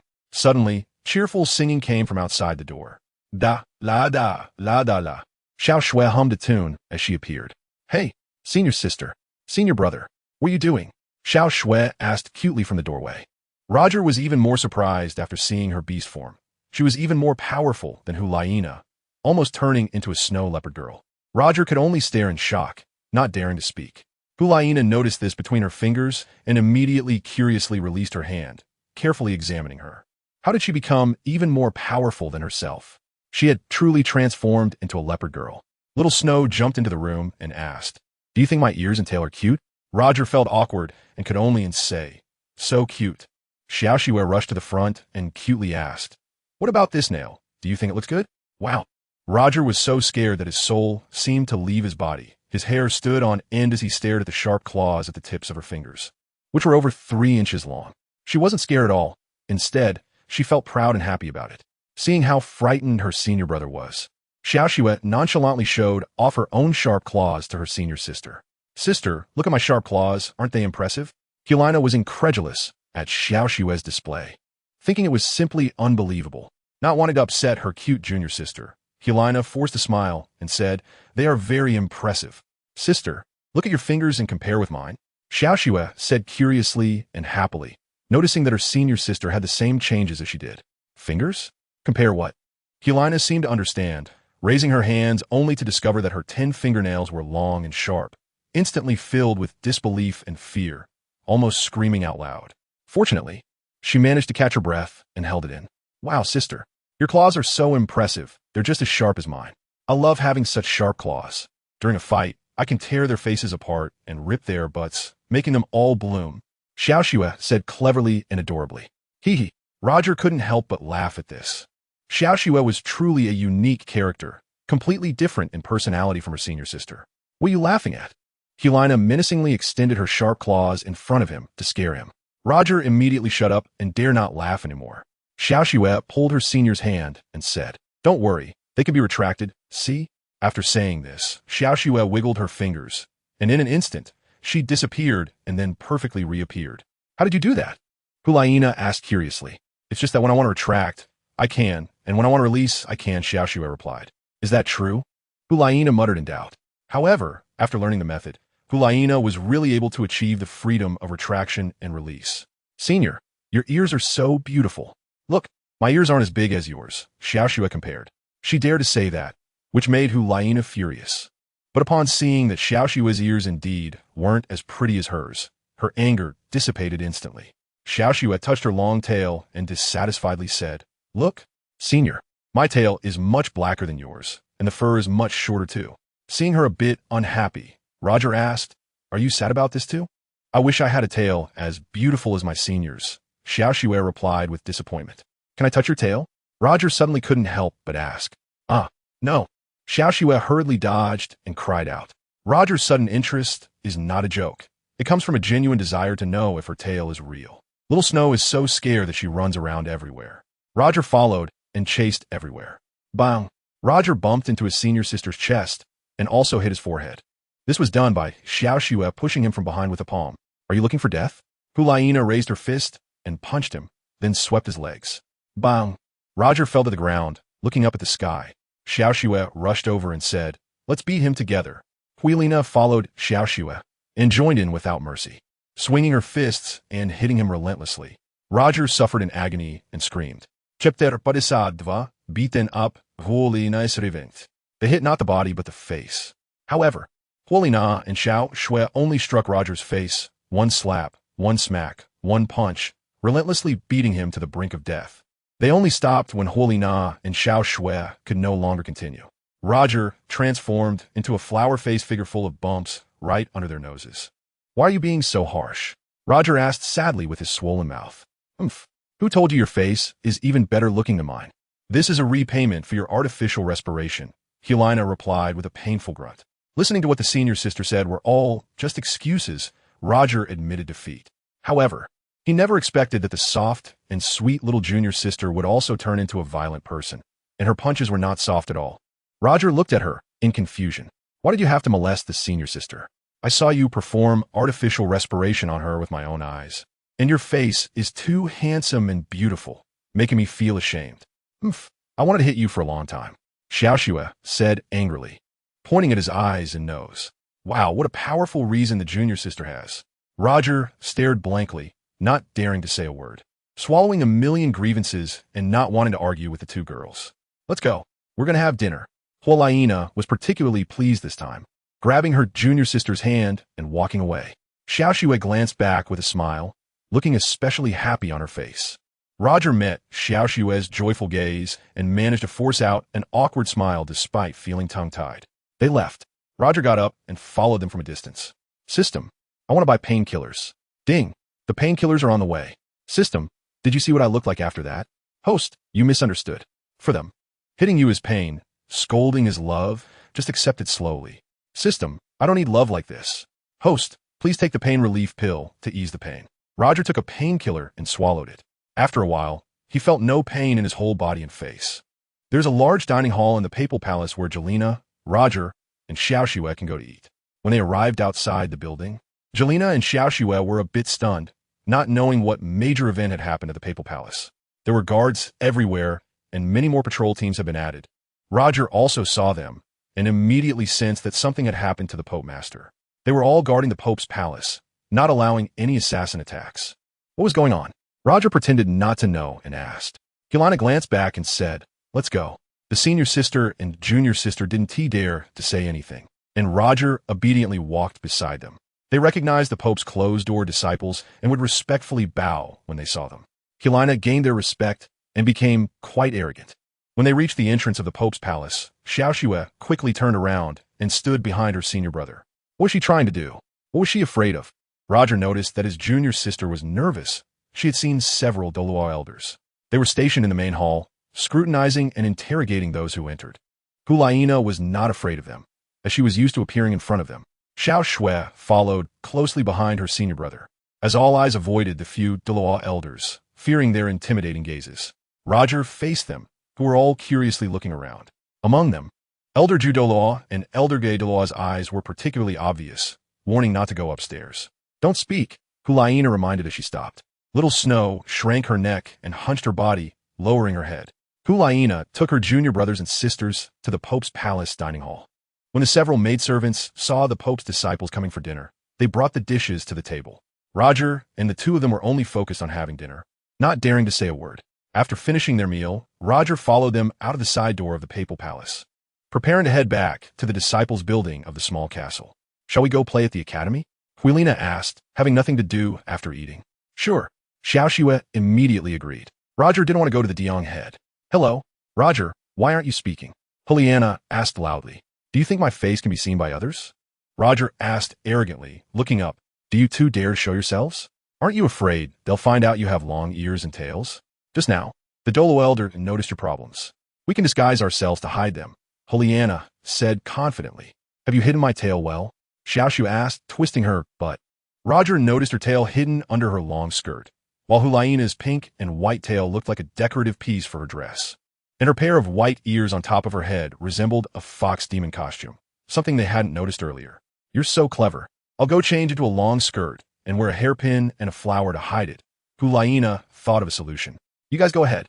I want to rest and recover," Roger said to her with indifference. "You." Hulaina angrily pointed at him. Roger resolutely did not look back and went straight to the disciple building of the small castle.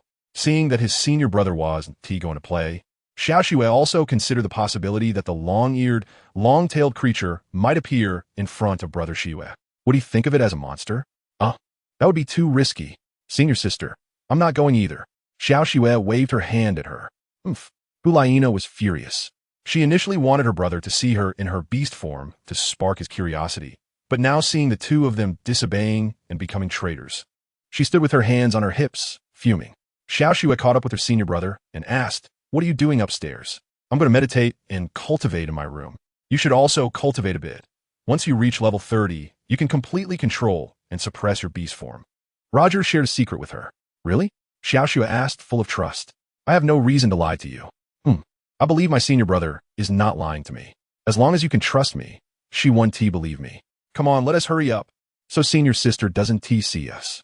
Xiaoxue pushed him from behind and ran up the stairs. Roger turned around and grabbed Xiaoxue's hand, pulling her upstairs. Outside the building, Hulaina stood there, staring blankly and feeling angry. Looking around at the emptiness, a sense of abandonment washed over her. Here, she experienced how painful it was to feel discarded, but she still refused to go back upstairs. So, Hulaina wandered around alone, just like before, taking a lonely stroll by herself. After reaching the hallway upstairs, Xiaoxue waved goodbye to her senior brother and went to her room to practice. Roger said goodbye to his junior sister, opened the door to his room, and sat down on the big bed to focus on his meditation and cultivation. Before he knew it, a long time seemed to have passed. The surroundings were quiet, and Roger was immersed in his spiritual imagery while cultivating. Meanwhile, Hulaina was sitting alone on the top of the small castle, her bottom resting on the smooth tiles. her hands supporting her cheeks as she gazed up at the stars and the moon in the sky, appreciating them with joy. Suddenly, a scene flashed through her mind. It was when she opened her eyes and saw her senior brother kissing her soft lips, which had startled her so much that she raised her hand and gave him a heavy slap. He was giving her mouth-to-mouth resuscitation, doing a good deed to save her. And she, not recognizing his kindness, had struck him. At this thought, Hulaina couldn't help but smile. When she thought about how she had beaten him, she laughed even more joyfully. It turned out that her senior brother was so good, never retaliating or cursing back. He was a good companion. However, an irresistible impulse arose in her heart, compelling her to find him right now. Hulaina stood up, leaped down, and quickly ran down the stairs. When she reached her senior brother's door, she gently opened it. Suddenly, something unexpected happened. Roger opened his eyes and saw his senior sister with her hands on his shoulders, wearing a mischievous grin. What did she want? Roger strongly sensed that something was wrong.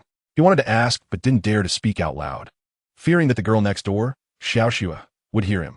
He could only hold his breath, while his heart was racing wildly. The intention of his senior sister coming here was very clear. Oh no, don't! With a thud, Roger fell back. Hulaina followed and collapsed into his arms. But a huge event occurred. Just now, Hulaina was about to kiss him on the lips. Roger had to dodge and fall down. At that moment, Hulaina quickly kissed him on the lips. After that, she didn't stop. Hulaina kissed him on the lips recklessly. Roger had to cooperate with his senior sister's actions and sweetly kiss her. In the end, Hulaina suddenly pushed him away, sat up straight, looked at her junior brother under her eyelids, and raised her hand. Slap!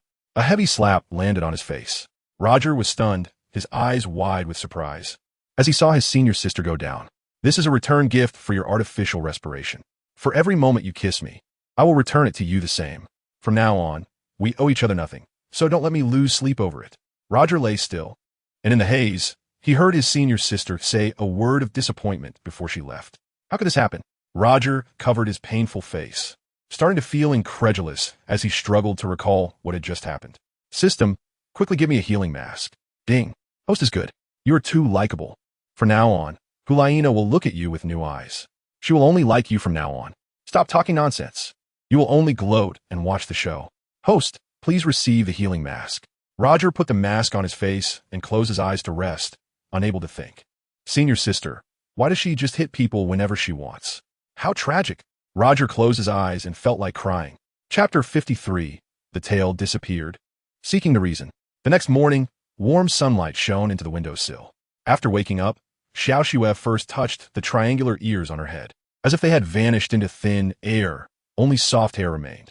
Huh, the leopard ears are gone? Turning her head to look at her bottom, she touched it. Hee. The leopard tail is also gone. Everything has returned to normal. Xiaoxue jumped off the bed and went to the dressing mirror. Looking into the large mirror, she saw that there were no beast-like characteristics on her body. She was completely a normal, beautiful little girl. Suddenly delighted, Xiaoxue wanted to share this good news with her senior sister. Xiaoxue opened the door and rushed into her senior sister's big bedroom. Senior sister, wake up. Xiaoxue shook her shoulder and shouted. What? Hulaina lazily refused to wake up, not wanting to open her eyes. Senior sister, my tail and ears are gone. Did your ears and tail disappear too? Xiaoxue asked excitedly upon hearing her senior sister's voice. Who doesn't have a tail and ears? Hulaina waved her hand in annoyance. Waking up. Senior sister, we are human. How could we grow a tail? Don't bother me. Hulaina just wanted to sleep, pleading with a soft voice, then turned over to avoid her. Seeing that her senior sister's white bottom had no tail and the fluffy big ears were gone, Xiaoxue joyfully shouted. Hey, senior sister, your tail and ears are gone. What tail on my bottom is gone? Hulaina, still heavy with sleep, had a vague awareness and waved her hand to pat her bottom. Smack! Hulaina slapped her bottom, and it hurt, startling her to sit up, her long hair covering her face. She pushed her hair aside with both hands to reveal her fair, picturesque face, staring in confusion at her junior sister. You came here early in the morning just to tell me my tail is gone. What about yours?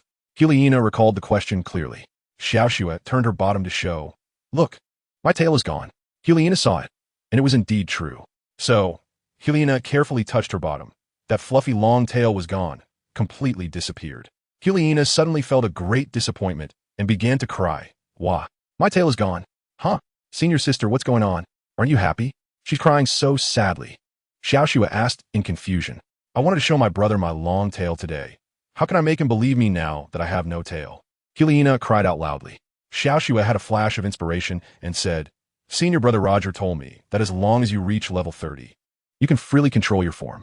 You can grow a tail whenever you want. Did he really say that? Helena suddenly stopped being upset and asked, half in doubt. I believe Senior brother Roger's words. He told me that after reaching level 30, we can freely exert our abilities and forcibly suppress our beastly transformations. Senior sister, think about it. We absorb beast martial souls, which is equivalent to soul beasts residing in our bodies. They coexist with us, otherwise. How could we unleash the power of the beast soul?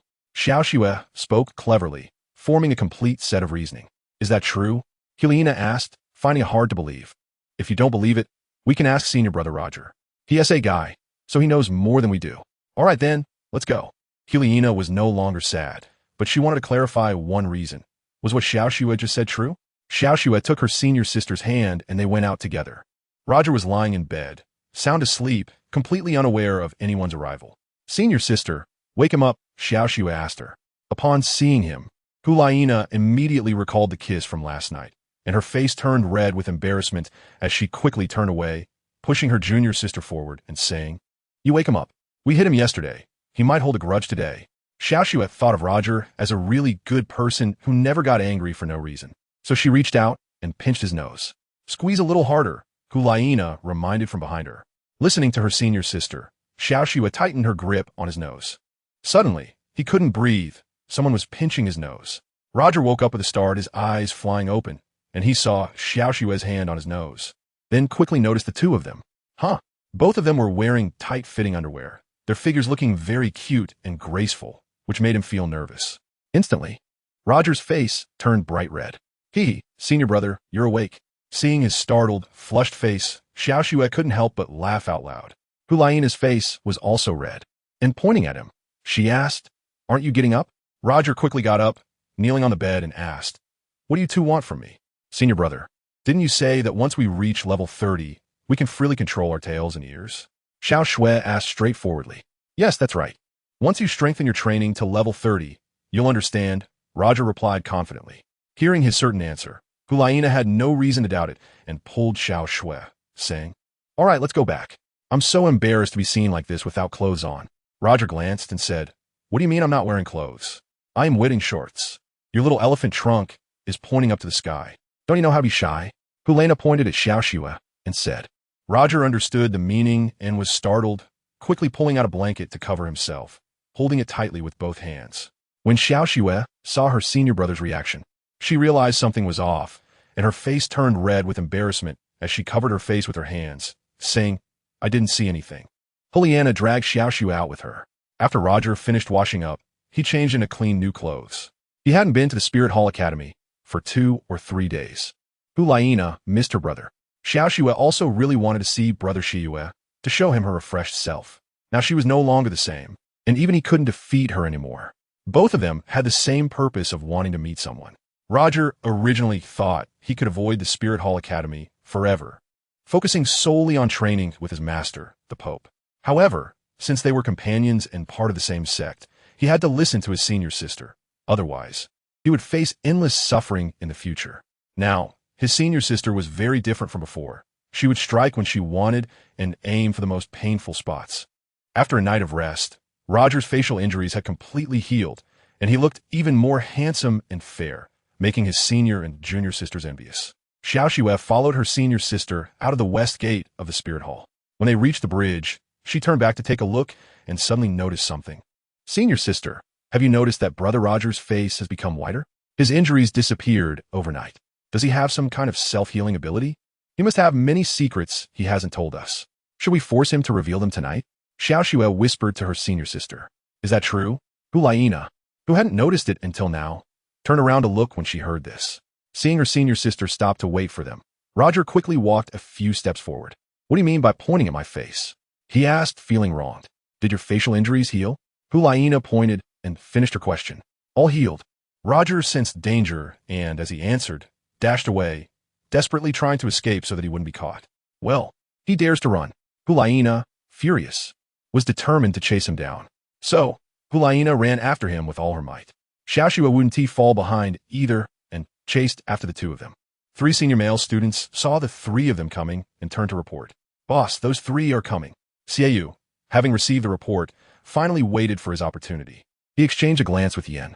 Following Xiaoyu's command, Yin began to prepare, determined to break the poor guy's legs this time. Chapter 54. Yin versus Xiaoxue. The 3 of them had arrived. Xiaoyu, along with a group of capable subordinates, intercepted them. Brother, Hu Laina shouted loudly when she saw them from afar. But Xiaoxue, upon seeing them, was so scared that she stopped in her tracks. Roger also stopped. He saw Xiaoyu leading 20 or 30 subordinates, clearly causing trouble and wanting to fight. What should we do, Senior Brother Roger? They are all coming for you, Xiaoxue reminded, sensing the fear. It's fine. They are no match for us, Roger replied confidently. Hu Laina, seeing they didn't come over, turned back and asked, What's wrong with you? Why are you afraid of my brother? Didn't you see they're here to fight? Xiaoxue reminded her. Only then did Hu Laina look over seriously. Indeed, brother. What are you all doing here? Hu Laina wanted to settle everything. Yin, receiving a glance from the boss, stepped forward and said, Hu Laina, you tell those 2. The best thing to do is to call the boss over quickly, otherwise don't think about getting past here. Don't think about going to class or eating. Red hair, are you turning against me? Hu Laina pointed and asked fiercely. Yin sneered and said disdainfully, I hate you calling me that. I am Yin, not red hair. Isn't Yin just red hair? Hu Laina provocatively said. As soon as she said this, the group of subordinates behind her showed amused smiles. Hu Laina, I forgot to tell you. Your brother agreed that as long as I follow him faithfully, you will marry me in the future. You better listen to your brother and stay away from the poor guy. Following me will only bring you more benefits. Unlike him who is dirt poor, Yin straightforwardly confessed. You're shameless for saying that. Give up on this thought. I'm going to be a pope in the future. Are you worthy? Hu Laina crossed her arms and told him to give up. Yin angrily touched his fiery red hair and arrogantly said, You choose whether you want to be with us or with him. You and Xiaoxue make a choice here. Bah, I choose your ass. Good dog, don't block the way, get out of the way. Hu Laina was furious and shouted as she walked over. Without an explanation from her, no one could pass. Yin took a step back and gestured with his hands. A dozen senior boys rushed up to block the way. Get out of the way, don't make me angry. Hu Laina was blocked by the senior boys and couldn't force her way through, only able to intimidate them. They wouldn't listen at all, each using their solid bodies to block her. What do you all want? Hu Laina shouted in anger. Xiaoyu, sensing his sister was really angry, went over and said, You and Xiaoxue come over, make him kneel and call the boss. Hu Laina glared at her brother, refusing to listen, and turned around angrily to go back. Roger saw the situation clearly. If they didn't let him pass, he would return to the Pope's palace, confident that they couldn't block him for a lifetime. Hey, I bet you guys, let's have a duel. If you lose, step aside and never bother anyone again. Hu Laina was determined to participate in the duel this time, feeling eager after watching the last match. How do we compete? Xiaoyu asked. We'll have the 3 of us against all of you, regardless of life or death, Hu Laina decided. Xiaoyu started to laugh mischievously, surprised that his sister dared to propose such a duel. He was willing to play along. Hey, poor kid, do you dare to compete? Xiaoyu provocatively asked. Roger wanted to avoid fighting with them, keeping his eyes on them in silence, unwilling to engage, fearing he couldn't handle the loss. Roger, what are you dazed for? Don't be afraid. I'll back you up, Hu Laina encouraged, patting him on the shoulder. Roger felt a bit troubled as he looked up at the sun around 7 or 8 o'clock. The beautiful morning glow dyed the Spirit Hall Academy a bright red, bathed in warm sunlight, making him really reluctant to fight. I'll help you. Xiaoxue couldn't wait to join the competition. Roger was suddenly stimulated, lowered his head, and asked, Who are you fighting? Seeing that she couldn't find an opponent, Roger thought it best for her not to force herself, and shook his head. Xiaoxue also thought about trying her skills here, absorbing the 5000-year soul ring, wanting to see how powerful it could be. Sister, let me challenge them, Xiaoxue bravely declared. Hyena smiled at her and readily agreed. You go first, I'll ensure your safety. Trusting her sister's words, Xiaoxue gathered her courage and stepped forward to challenge. Brother Xiue, I'm here to challenge you. Send someone up. Xiue admired her with a smile, thinking that he was witnessing her might here. She wouldn't just cling to others as before. She had the courage to stand on her own. He thought she was more suited to being a compliant little sister rather than a girl who could participate in martial competitions. Yin, you compete with her, Xiue ordered. Naturally not wanting to harm a girl who secretly had a crush on him, and also giving him an opportunity, while his own opponent was just a poor kid. If his sister wanted to fight, she could call a few subordinates to accompany her. Yin, without hesitation, stepped up to challenge. Xiaoxue, what level are you? I don't want to hurt you, Yin asked with concern. Xiaoxue confidently stepped forward and proudly declared, Xiaoxue, Snow Leopard Martial Soul, level 25 Great Soul Master. After that, 100-year soul ring and a 1,000-year soul ring appeared, but her 1,000-year soul ring was deep purple, significantly different from the usual purple 1,000-year soul ring. Seemingly much more powerful. Yin stepped forward and easily showcased. Yin, Ancient Flame Lord, level 24 Great Soul Master. His Ancient Flame Lord was an exceptional unique martial soul, with very few possessing such unique martial souls in the world. Upon hearing this, all the senior boys retreated 10 meters away, even further if possible. One was a strong attack control type soul master, and the other was a sensitive attack type soul master. The level difference between the male and female was not significant, but Yan's soul ring was a 3,000-year soul ring, while Xiaoxue's was a 5,000-year soul ring. The difference in their soul rings was enormous. Yin easily displayed a 1,000-year purple soul ring and a 3,000-year deep purple soul ring. The combined power of the two rings was astonishing, showcasing the true essence of the flame martial soul. Yin was serious now, knowing that in combat, one must give their all. Xiaoxue was quite confident and looked disdainfully at the flame Lord martial soul appearing above his head, fully unleashing Snow Leopard martial soul true form. Once the true form emerged, both entered combat mode. You should surrender, Yin declared, striking the ground with a powerful punch, activating his first soul skill, Ground Flame Waves. Xiaoxue had seen this soul skill before. It looked intimidating but had little actual lethality, as long as she avoided getting burned by the flames. Therefore, Xiaoxue quickly dodged through the center of the ground flame, putting on the diamond god claws gifted by her Pope Master, her gaze sharp as she focused on her prey, determined to catch him. She launched a sudden attack. Snow Leopard's first soul skill, Diamond God Claw. With lightning speed, she wielded the Diamond God Claws. Aiming directly for the vital points, a single hit would be fatal. Yin sensed the dangerous attack and dared only to retreat and avoid, not daring to confront head-on. In an instant, the claw narrowly missed, cutting Yan's neck. Yin witnessed this and retreated with a roll, getting even further away, sweating in fear. Seeing this, Xiaoxue felt tense for Yin, realizing Xiaoxue's deadly move. After Xiaoxue completed an attack, she dodged away from the ground flame's burn. At this moment, Yin was completely enraged, unwilling to show any mercy. Otherwise, he would die under her sharp claws. With 2 punches, he donned fire gloves that increased fire attributes by 100 times, capable of withstanding all sharp weapons. Yin shouted as he grabbed the fire gloves, angrily charging forward, wanting to turn the tables. Xiaoxue similarly unleashed her versatile first soul skill, Diamond God Claw. Yin struck with a fire punch. Xiaoxue responded with a diamond punch. Their strengths were quite comparable. But Xiaoxue smiled lightly, shouting, 5,000-year soul ring. Her power suddenly erupted. Xiaoxue noticed that his soul ring was only 3,000 years, so she initially concealed part of her strength to make him underestimate her. Bang! The power exploded. Yin was struck by the tremendous soul power and was sent flying back. Falling to the ground, unable to get up, Xiaoxue and everyone else were stunned. It turned out Xiaoxue had been hiding her true strength. Yin was actually defeated by her. Chapter 55. Firestone Giant. Sister takes the stage. Yin shook his arms, having fallen to the ground. TCH. She was hiding her true power. Yin cursed himself for being too careless, exhaling in frustration, more enraged at her disdain than ever. Having never experienced such humiliation, he had to reclaim his honor here. Yin wiped his mouth and stood up. Xiaoxue noticed he was back on his feet and wondered if she had been too harsh earlier. However, in the arena, it was either you die or I die. There was no room for carelessness. Xiaoxue clenched her fist, surging with strong determination, intending to defeat him and force him to surrender. Xiaoxue's Diamond God Claw morphed freely, the sharp claws extending and retracting at will, all controlled by her will. Yin stood up and took a few steps forward, roaring as he unleashed his second soul skill, Granite Rock. In an instant, a massive rock giant emerged above Yin. The Firestone Giant, capable of heavy gravity attacks with its fire-type stone fists. It moved like the true form of the Flame Lord, attacking according to its master's will, and had a particularly powerful move that could unleash flames and lava, bringing death. Wow, this was the first time Hyena had witnessed the terrifying Firestone Giant summoned by Yin. It was tall and imposing.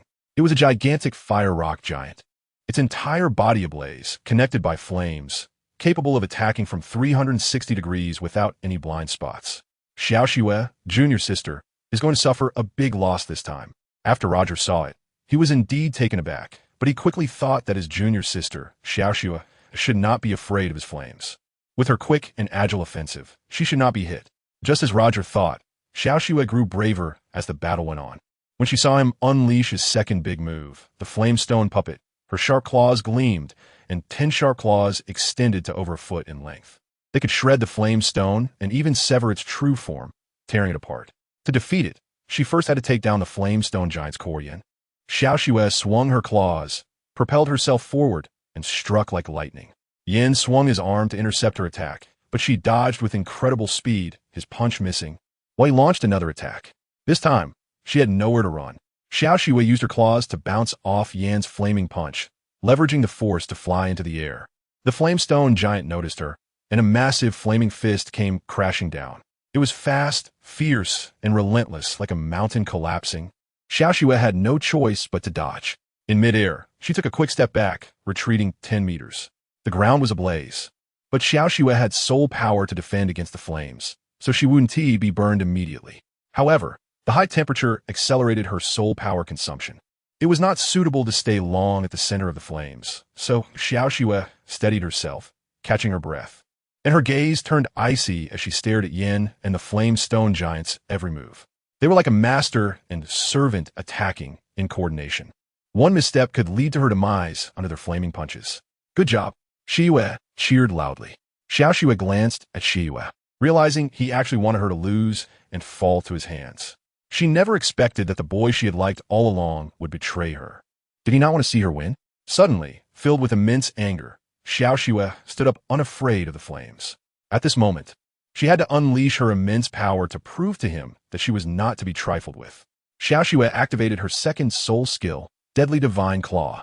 With all her strength, the 5,000-year soul ring emerged, and she unleashed her ultimate move with lightning speed. Xiao Xue flew into the air to attack the flame stone giant, recognizing that it posed the greatest threat, while Yan's attacks were limited to his fists. His martial soul was devastatingly aggressive with a massive area of effect, but he was not as effective in one-on-one combat. The flame stone giant aimed and swung its massive flaming fist to wipe her out. However, something unexpected happened. Xiao Xue charged forward without retreating at all. Helena, seeing the tension, covered her mouth in worry. Roger was anxiously swallowing his tongue and saliva. They only saw little Snow waving the Vajra claws in the air, performing a flying cut, followed by an X-shaped crosscut, which shattered everything into pieces with a snap. Huh? Roger and Hulaina looked on in astonishment. Xiaoyu and his subordinates were also stunned, seemingly mesmerized by the scene. The fiery fists of the flame stone giant shattered and fell to the ground, burning fiercely like broken corpses. Xiao Xue seized the opportunity to directly take down the flame stone giant, causing all of them to crash down to the ground. Recognizing Xiao Xue's strength, the diamond claws she wore were incredibly sharp. There were few weapons in the world capable of slicing through the fiery fists. Yin was about to unleash a powerful attack, intending to leave her with no place to bury her remains, turning everything to ashes. Yan's consciousness issued the command. The flame stone giant opened its massive fiery mouth, resembling a gigantic, bottomless flame cavern, with flames raging violently inside. The flame stone giant sprayed a huge column of fire. Xiao Xue fell for the trap. She was caught in the torrent of flames, her whole body engulfed in the blaze. Xiao Xue screamed in pain as she plummeted from the sky. This is bad. Xiao Xue is in danger. Roger stepped forward and shot. The lightning of the Shinting grass wrapped around Xiao Xue and quickly pulled her back to stand steady. Taking a glance, fortunately, she was unharmed, but quite startled. She was ambushed, which led to her carelessness. Hulaina glanced at her junior sister to confirm she was fine, then ran to the front and said, "All right, Xiao Xue lost this round. In the next round, you all come at me together. I will fight you." The group of senior boys laughed loudly upon hearing this, mocking her for being overconfident. Yin ran over and said, "You and Xiao Xue have admitted defeat. And as for our boss, we will only take care of you. Yin, you play dirty and win without fighting. Go away. You're not worthy to compete with me." Hulaina angrily waved her hand. "How could I compete with you? If you want, just fight those few," Yin explained. "You guys go up, no matter what you use." "Grab her," Xiaoyu commanded. "Let us see if this disobedient little sister knows her place." They all went to attack the senior sister, and Xiaoxue felt a bit worried. Wanted to help, but she was held back by senior brother Roger, who shook his head and told her not to go. It was okay to lose. Xiaoxue was very grateful for senior brother Roger's saving grace and wished that Xie you could be half as nice to her. It's fine, don't worry. They are no match for your senior sister, Roger gently said to her. Really? Xiaoxue asked doubtfully. Roger couldn't explain too much. Seeing is believing, and she would see soon enough if she just waited a moment. Xiaoxue listened to her senior brother and patiently stayed by the side to watch. 6 upperclassmen stepped onto the stage and surrounded Hulaina. Hulaina didn't want to waste time talking, so she moved and unleashed 2,000-year soul rings. First soul skill, mist envelopment. Instantly, a pink mist spread across the arena. Hulaina swiftly leaped out of the mist. Enchantment. Hulaina unleashed a burst of mental power. This is the essence of the enchantment technique. By using this enchantment, it can fuse the opponents and reduce their soul power by 50%, their movement speed by 50%, and weaken their soul skill casting by 50%. Visibility in the pink mist was nearly zero, as if one were blind with eyes open, relying only on hearing and touch. Suddenly, screams echoed from within the pink mist. The 6 boys, rendered helpless, became live targets at their mercy. Xiaoyu and Yin began to feel anxious, wondering what fate awaited the 6 of them. Don't worry. They're just caught in the enchantment technique. They won't die, but they'll be exhausted for a few days. Hulaina waved her hand proudly to her brother and gestured with her fingers. You should hurry and release them. This was the first time Xiaoyu actively requested his sister. Upon hearing her brother's words, Hulaina swaggered into the pink mist, her main body unaffected, while those outside could see nothing of the horrific situation inside, only hearing the terrifying screams. The 6 boys knelt on the ground, hands on their heads, struggling in pain as if their souls had been drained. 9-tailed spirit fox. Hulaina used her second soul ring's soul skill, 9-tailed spirit fox, and with a flick of her long tail, she threw them all out. They fell to the ground, screaming and rolling in agony. Chapter 56. Crescent Moon Flying Blade. 10,000-year soul ring. Hulaina spread her arms and inhaled, dispersing the pink mist. How about that? Do you dare to fight me again?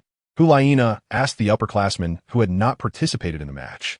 A group of over 10 boys retreated, some directly surrendering with a wave of their hands. Xiaoyu glared at them angrily, seeing their cowardly appearance.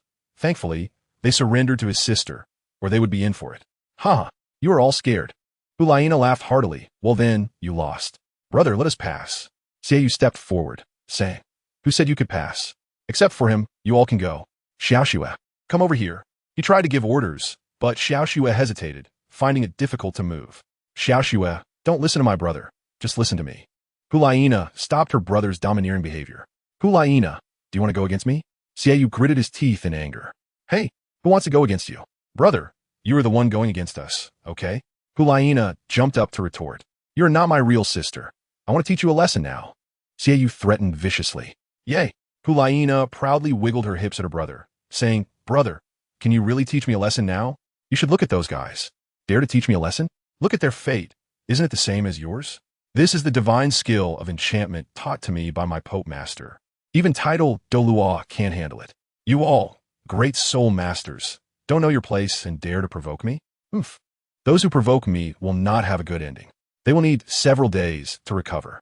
Hearing her sister's words, Xiaoyu really felt intimidated. He was left with no way to deal with her, so he could only let her be, but he wouldn't let it go. You, come here and fight me one-on-one. We Haven T settled the score from last time. Xiaoyu needed to vent his frustration, and the poor guy was the best target. He wanted to challenge Roger, but first, he needed to check with the system. Calling the system, will there be a task reward for my duel with him? Ding. This is a personal grievance. It's an impromptu duel, and there are no task rewards from the system. System, do you think I can win? Ding. Host. That depends on your ability to perform. TCH. System, just wait and see. You're really stingy, not giving any task rewards. Host, the system tasks will be automatically assigned. Just wait. Roger won't hesitate with the system anymore. Let's defeat him first and then talk. Senior sister, step aside. This is my grudge with him, and it needs to be resolved here. Roger finished speaking and stepped forward. Evil Moon drew out the Moon Blade curved knife, determined not to waste time and energy this time, wanting only to take him down. At this moment, Little Snow saw Evil Moon take out the Moon Blade curved knife. Realizing he intended to kill his senior brother, if he dared, she would never want to associate with him again. Hulaina glared at her brother with anger, vowing that if he harmed his junior brother, she would never pay him any attention again. Evil Moon, you haven't forgotten our agreement, right? Whoever wins gets to be the boss. Are you still going to honor that? Roger pressed. Huh, as long as you haven't forgotten. If you lose, you will obediently serve me as my subordinate, forever my servant. Evil Moon replied proudly. You probably can never achieve that. I am the closed-door disciple of His Holiness the Pope, and I will never bring shame to her. Roger declared resolutely. Stop shivering and bring on. Evil Moon twirled the moon blade curved knife. Roger extended his palm, and a celestial vine grew, saying, Today, defeating you will be a breeze. Huh, don't be so arrogant. You poor boy, are you afraid you don't know how to die? Roger released his soul ring and said, 1,000-year soul ring, great soul master level 25. Martial Sol, Fairy Vinegras. A splendid display of a pink-purple 1,000-year soul ring. Xiaoyu raised his knife and held it up, with 2 purple 1,000-year soul rings, saying, 3,000-year soul rings, great soul master level 26. Martial soul, moon blade, curved knife. Fairy Vinegras. Roger would not make the same mistake as last time and neglect the fairy vine grass. This time with a wave of his hand. He planted the fairy vine grass within a 10-meter radius, turning all opponents within it into prey. Seeing the ground covered with fairy vine grass, Xiaoyu felt trapped and swung his curved knife to slash. The fairy vine grass was as weak as cabbage, posing no threat at all. First soul skill, spinning blade. Xiaoyu aimed for a quick resolution and threw out a moon blade curved knife. Roger's purple light, divine, eye activated, clearly tracing the flight path of the crescent blade. Perfectly dodging with a flicker, his spinning blade rotated infinitely in the air, controlled by his divine sense. The first spinning blade was like a novice, unable to inflict any harm. The evil moon sensed something was off, realizing it couldn't hurt him, and immediately launched a second crescent blade. The second spinning blade struck. Its power multiplied. Roger dodges every time at the edge of death. His crescent-bladed knife is incredibly sharp. Each encounter sends chills down his spine, leaving him trembling. When there is no more way to evade, he can only take out the golden staff to block. Clang! Clang! Roger wielded the golden staff, continuously repelling the crescent moon blade. The evil moon retracted the crescent blade and swiftly struck the flying blade. Whoosh! A slash swept past. A gust of wind cut through, grazing Roger's eyebrow. Roger was scared and quickly stepped back, raising the golden staff in front of him to block the blade. Otherwise, half of his face would have been sliced off. Suddenly, Hulaina and Xiao Shui were extremely tense, wanting to rush in to help fight, their faces anxious to the point of tears. A sweeping blade came, and Roger lifted the golden staff, using it to jab and knock the attacker away. Xiaoyu was hit in the stomach by the surprise attack from the golden staff. Stumbling back a few steps to steady himself, his life severely threatened. His eyes filled with rage, leaving him no choice but to wish for the other's death. Second soul skill, Round Moon Flying Blade. Xiaoyu unleashed his second soul skill, and with the emergence of the 3,000-year soul ring, his soul power surged dramatically. The two crescent blades combined into a single round moon blade, increasing its power by dozens of times, which would further grow with his future cultivation. With a wave of his hands, the round moon blade surged forward like a tidal wave, destroying everything in its path. Roger raised the golden staff to block it directly. Suddenly, he was pushed back by the powerful attack. He was knocked back more than a yard, and it was only when his foot hit a rock that he finally stopped. The crescent moon blade was blocked, but it did not fall. Instead, it was controlled and changed direction. Roger lifted the golden staff and aimed at the curved blade to strike. For a moment, the weapons clashed fiercely, making it difficult to tell who was winning. Hulaina watched anxiously, hoping that neither side would suffer defeat and wishing for a peaceful resolution. Suddenly, Roger found himself struggling to defend, his movements becoming frantic. This caught Xiaoyu's attention, who waved his hands, causing the crescent moon blade to split and attack from both sides. In an instant, Roger received a cut to his arm. The sharp pain made him jump back to evade further attacks, but as he pressed on his arm and glanced to the side, he saw a gash over an inch long, bleeding profusely. However, there was no time to tend to his wound, as two crescent blades flew directly at him, leaving him no chance to dodge. In a moment of desperation, Roger exerted all his strength, raising the golden light staff forward, revealing the powerful 10,000-year soul ring. A massive shockwave erupted as Roger swung the golden light staff, striking the moon blade and sending it flying. Xiaoyu retracted his two moon blades and saw a gigantic black soul ring on Roger. Black represents a soul ring of over 10,000 years. Whoever possesses a black soul ring signifies the ownership of a 10,000-year soul ring. For a 10-year-old child to have a 10,000-year soul ring, it could only be taught by a pope. Seeing Roger's invincible demeanor, Xiaoyu felt somewhat intimidated. However, once the bow is drawn, there's no chance of turning back, unless one concedes defeat. Regardless, he decided to keep fighting, hoping to exhaust Roger's soul power until he collapsed before him. A 10,000-year soul ring would quickly deplete soul power. And when that time came, he wondered how Roger would continue to fight. Crescent Moon, Flying Blade. Xiaoyu unleashed his full power, determined to fight to the death. Every move aimed to take a life. Roger lifted the golden rod and swung it forward, creating a massive shockwave that sent the Crescent Moon blade flying through the air. The second soul skill of the Fairy Vine Grass, Soul Devouring Parasite. As soon as the soul skill was activated, the Fairy Vine Grass sprouted on the body of the Evil Moon and quickly wrapped around him. Evil Moon was furious this time. Just like last time, he was tightly entangled and unable to move. "Don't move," Roger shouted. "Look clearly before you act." Evil Moon's eyes widened as he saw the long thorns growing from the vines before him. They were incredibly sharp and were about to pierce his eyes. Seeing this situation, he was immediately terrified. "Let me go! Let me go! Let me go!" Evil Moon shouted in command. Roger's mind remained calm, so he naturally wouldn't launch a thorn attack. Just by doing this, he managed to subdue him. How could he not be convinced? Chapter 57. Almost killed Xiaoyu, but things didn't go as planned. Brother is tied up by the immortal vine grass. Hulaina was taken aback, thinking that ending the match like this would be the best outcome. "Roger, don't do anything rash," Hulaina warned loudly. Xiao Shui struggled to hold her senior sister's arm, trying to stop her from going over. "This ends here. I believe senior brother Roger won't harm brother Xiaoyu. He just wants to clarify things." They exchanged glances, and Roger noticed it at a glance. Suddenly, the immortal vine grass sprang up on Yan's body, and in the blink of an eye, he was tied up tightly and unable to move. Xiaoyu wanted to call for help, just like last time, but trying to break free from the harmful vines would cost him his life. However, the plan before him had failed, and Xiaoyu was at a loss. "Sigh." Xiaoyu admitted defeat. "Do you admit defeat or not?"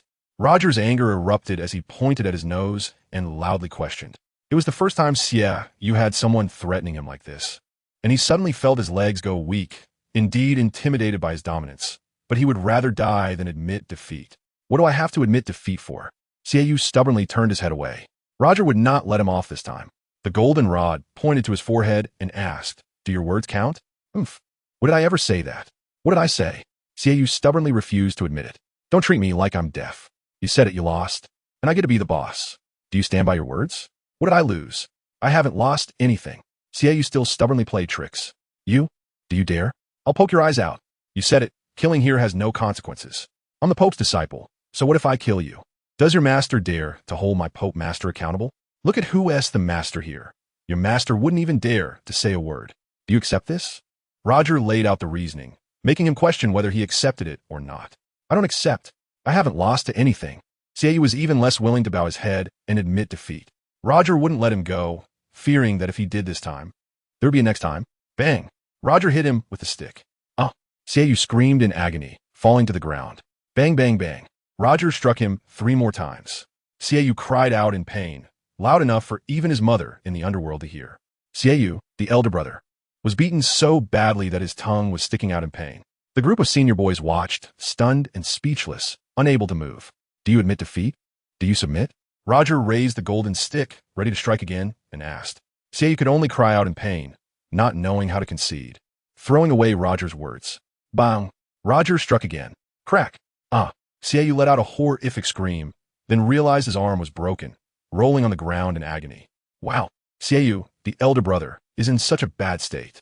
His strikes were too brutal, and was terrified, swallowing nervously, only able to watch wide-eyed, not daring to make a sound. In his heart, he hoped his elder brother would admit defeat quickly, or he might really get beaten to death. Hulaina couldn't bear it any longer and rushed over to save her brother. Xiao Shui also ran over with her. Together, Hulaina and Xiao Shui grabbed Roger's hand, stopping him, pleading with him to stop hitting or someone would really get killed.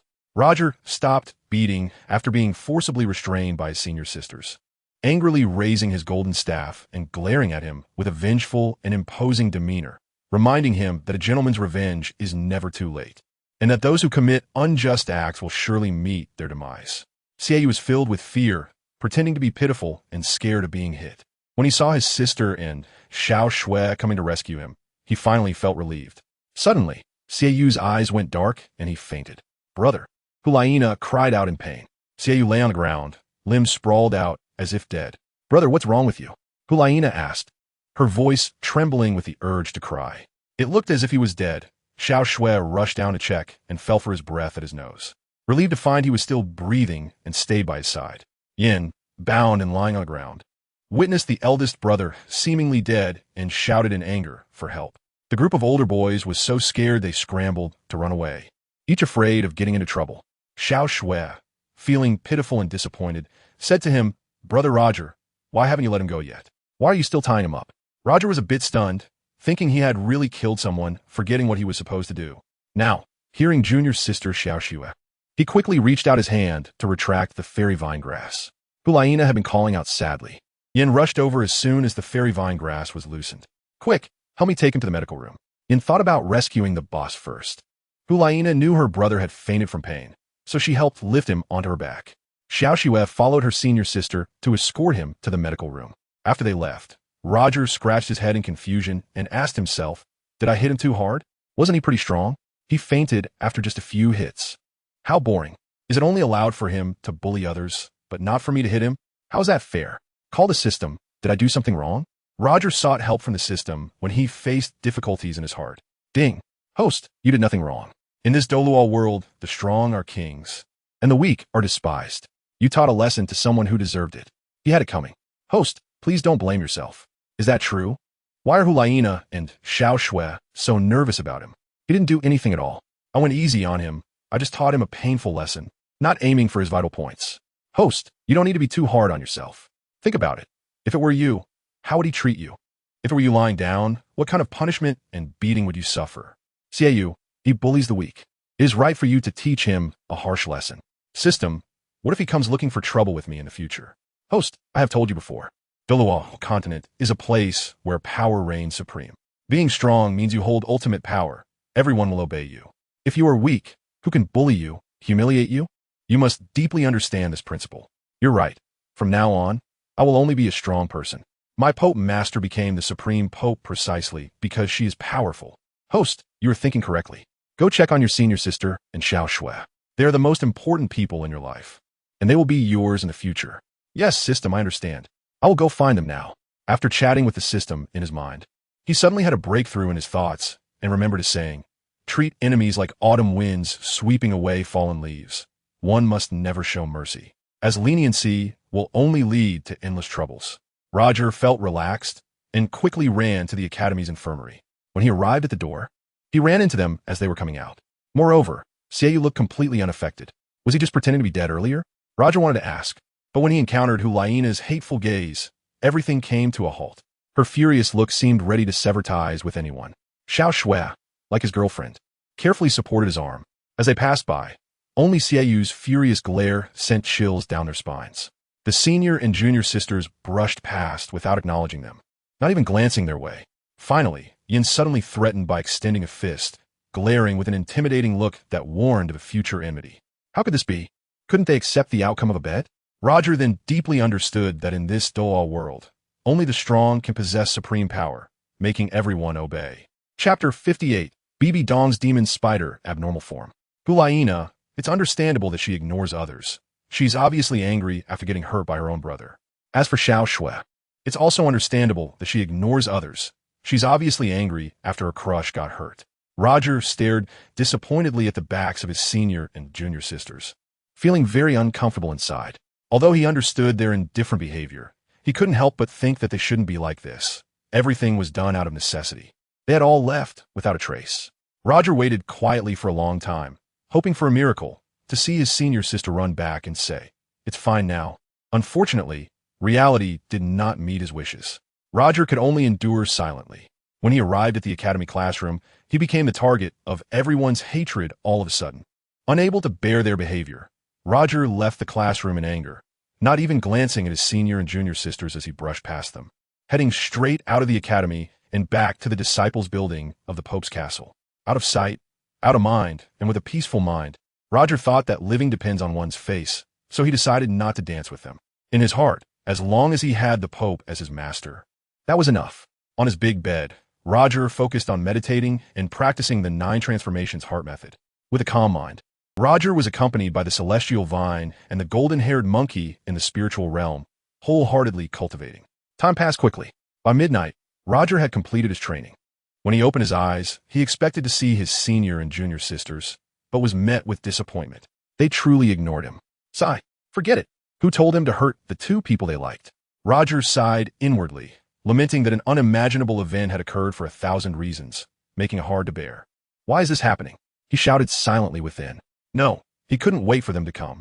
He needed to take the initiative to admit his mistake and apologize to them first. Roger didn't want to lose his 2 best partners. After getting out of bed, he ran out of the room to clarify things with them, willing to endure any blame or resentment, but he mustn't ignore them. However, when he pushed open the door, he realized they hadn't come back at all. Instead, they had been avoiding this place. They didn't want to see him. And that was when Roger woke up to the reality. In this world, one should never easily offend their boss, or else there would be no good outcome. Roger truly felt this now. It was as if the whole world had changed. He returned to his room, feeling bored and still angry, wondering why they couldn't keep their word. Could they only handle winning, but not losing even a little bit? Roger came to the balcony, looking up at the Pope Master high above. Suddenly, all his thoughts surged towards the Pope Master. Why was there a lockdown? No one was allowed to go up and disturb him. Could it be that the Pope Master was seriously injured? Ding! Host, you have a mission. System. I've been isolated by them. Do you have a way to help me solve this? Host, you have a new mission. System. Can't you help me solve this? Roger was not interested in the mission and once again pleaded for help. Host, your task is to visit His Holiness the Pope. Reward 1,000 gold soul coins. System. The Pope's palace is heavily guarded now. How am I supposed to visit the Pope Master? Host, this is the task. You have to figure it out yourself. Maybe later. Host, no. It has to be tonight or the task will disappear. System, you still haven't answered my question. Host, don't you know that haste makes waste? What does that mean? Host, some problems cannot be solved just by thinking. You have to wait for the right moment. Once the opportunity arises, it will be easily resolved. Is that true? Host, take care of yourself. You should take care of yourself. Roger was very angry with the system beside Cold Eye. But when he thought of the task of visiting the Pope Master, he quickly calmed down. Tonight's task was to visit the Pope Master. Wasn't this task a bit too daunting? On ordinary days, he would have gone to find the Pope Master without a second thought. But now, all access to visit His Holiness the Pope was strictly forbidden, or else there would be no mercy. Wasn't the system just sending people to their deaths? In his distress, Roger suddenly had a flash of inspiration and thought that the shunting grass could solve a major problem. In his mind, he recalled how Spider-Man could shoot webs to swing and climb walls, and similarly, he could shoot the shunting grass to reach the Pope Master's grand bedroom. Roger thought about it and did it. With a stretch of his arm and a wave of his hand, a green vine shot up like an arrow, wrapping around the high balcony. As Roger pulled it back, he suddenly flew up. In the blink of an eye, Roger jumped onto the high balcony. It worked. Roger was greatly surprised that he could come up so easily. So, he quickly slipped into the master bedroom to avoid being discovered by the patrolling guards. The spacious master bedroom was empty, and Roger moved stealthily like a thief. Having done his fair share of petty thefts in the past, he had his own methods for avoiding detection when breaking into homes to steal food. Roger observed his surroundings carefully, listening attentively, and cautiously moved into the shadows to continue his observation. In the master bedroom, the bathroom, and every corner of the main hall, there was no sign of the Pope Master, except for one place, the training chamber. In fact, when Roger first entered the master bedroom, he immediately thought of the training chamber, just in case the Pope Master was elsewhere or there were other people around. After careful observation, he felt it was safe to head to the training chamber. Roger quietly approached the door of the secret room when suddenly the door opened. A spider web shot out, and as soon as it hit him, he was immediately pulled inside. Roger had not yet regained his senses when he saw the devilish form of his master, the Pope, and was so shocked that he was left dumbfounded. Here, he unexpectedly saw his master transform into a spider-like entity, with the upper body resembling a human and the lower body being that of a massive spider. Especially alarming were the 8 terrifying giant spider legs on the lower half, which covered the entire soul power liquid pool, akin to a hen nesting in a pool without moving. The Pope had become like an enormous spider spirit. His master had turned into a devil. When Roger saw the Pope, he realized that the Pope was in the form of a monstrous spider. In an instant, everything became clear to him. No wonder the Pope's palace was heavily guarded and no one was allowed to enter. Roger could only face the Pope Master in terror, trembling all over and not daring to say a word. "Disciple, why did you come up here?" Bibi Dong asked in a rough voice. Roger's throat felt tight, and he couldn't articulate a reason. "Disciple, are you very concerned about your master?"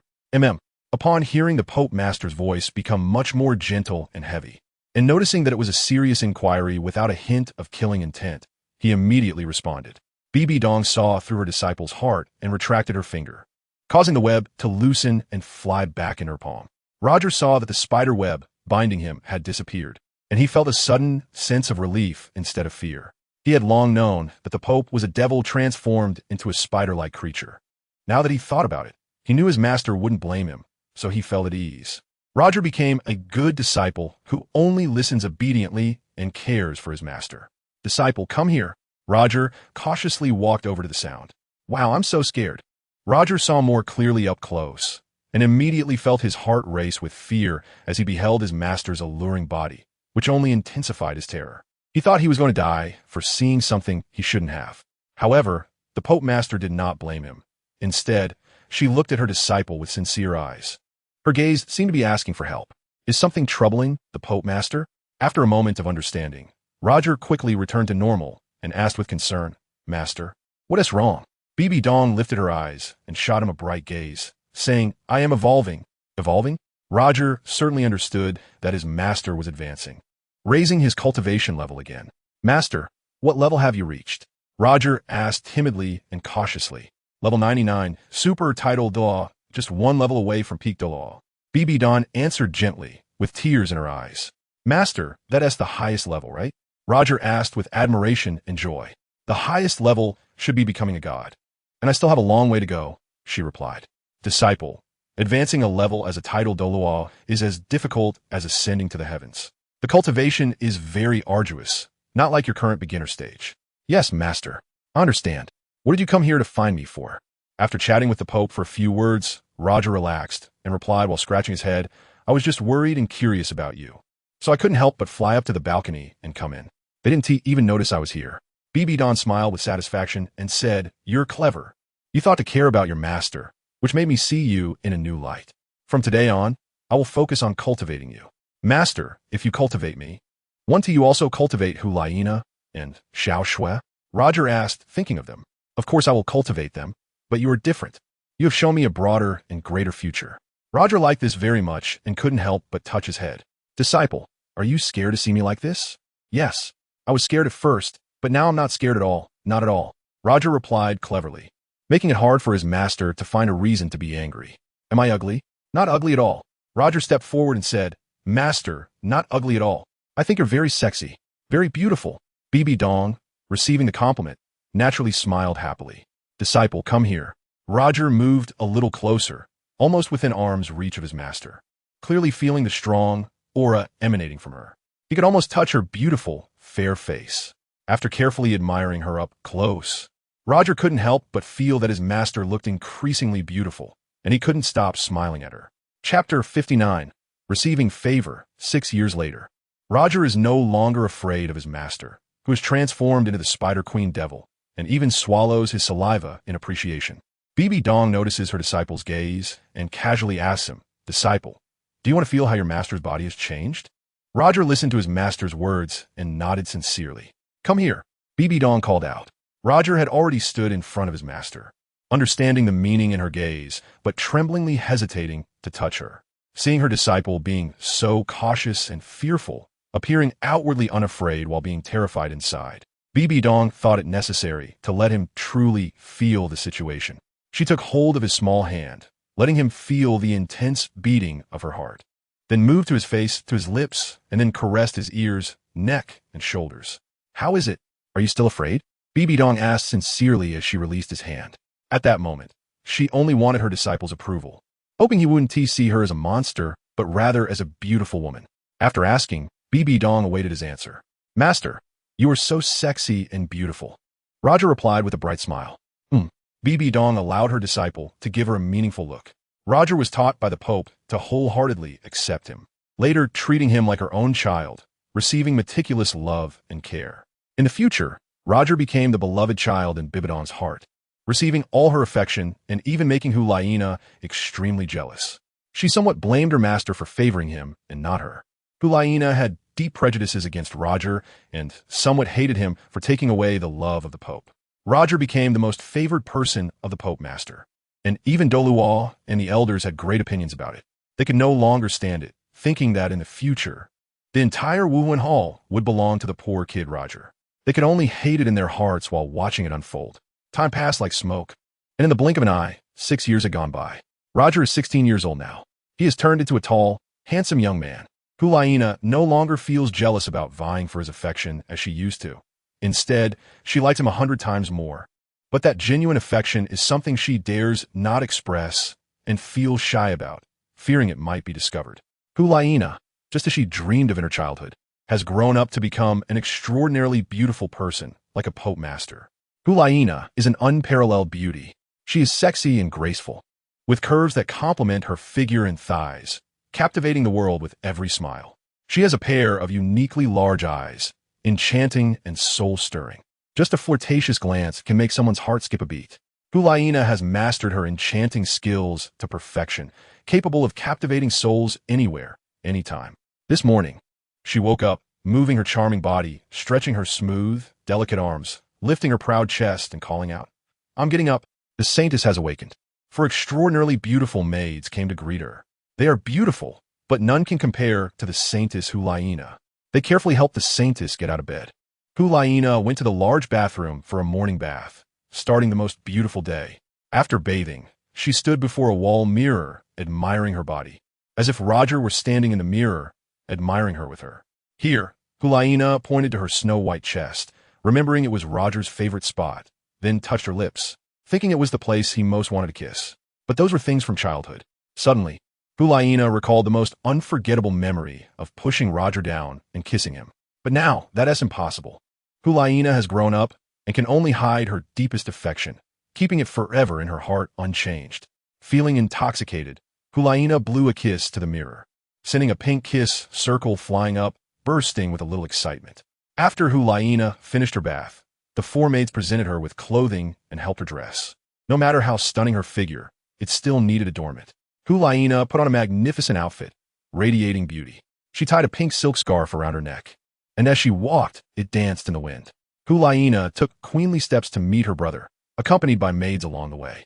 Upon reaching the grand hall of the Hu family fortress, Hulaina saw her brother sitting on the dragon throne from a distance, exuding an air of pride like a monarch. Unfortunately, he could never be a king, only the lord of the Hu family fortress. "Brother." Hulaina walked over confidently, sweetly calling out, "Hulaina." Xiaoyu imitated the sitting posture of the Pope, resting his head on his fist, his gaze weakly fixed ahead. As if seeing through the worldly affairs and recognizing the most beautiful sister in the world, he called out to her warmly. Hulaina stood in front of him, anxiously asking, "Brother, what are you still dawdling about? Hurry up." Xiaoyu smiled and asked, "What is the rush?" "Hurry up. Today is the elite competition at the academy. We need to challenge all the experts and represent in the Advanced Soul Master Elite Competition of Douluo Continent. Don't you want to participate?" Hulaina urged. Xiaoyu, feeling a bit lazy while sitting on the throne, imagined how impressive it would be to have ministers admire the king. But seeing his sister's anxious expression, he stood up and said, "All right, let us go participate in the Academy's elite representative competition. I wonder what the old principal wants this competition for? Isn't it just to pick a few candidates?"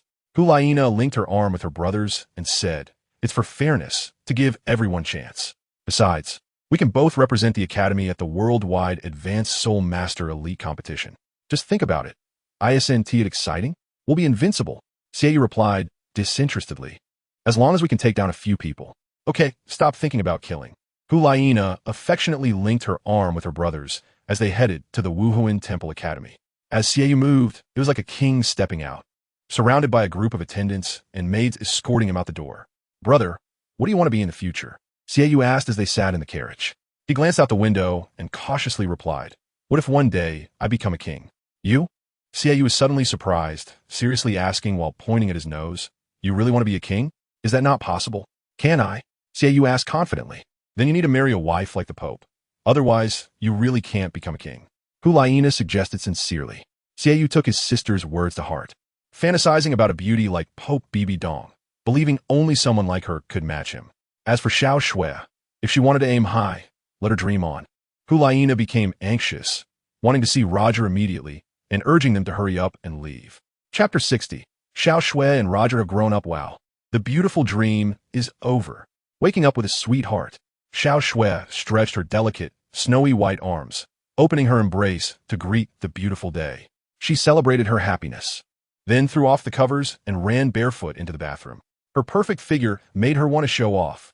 Standing in front of the bathroom mirror, Xiao Shui felt delighted. How proud she was of herself. Feeling joyful, Xiao Shui started bathing, washing off the sweat and refreshing herself.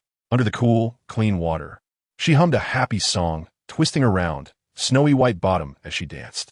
After finishing her wash, Xiao Shui left the bathroom wearing a pair of snowy white shorts.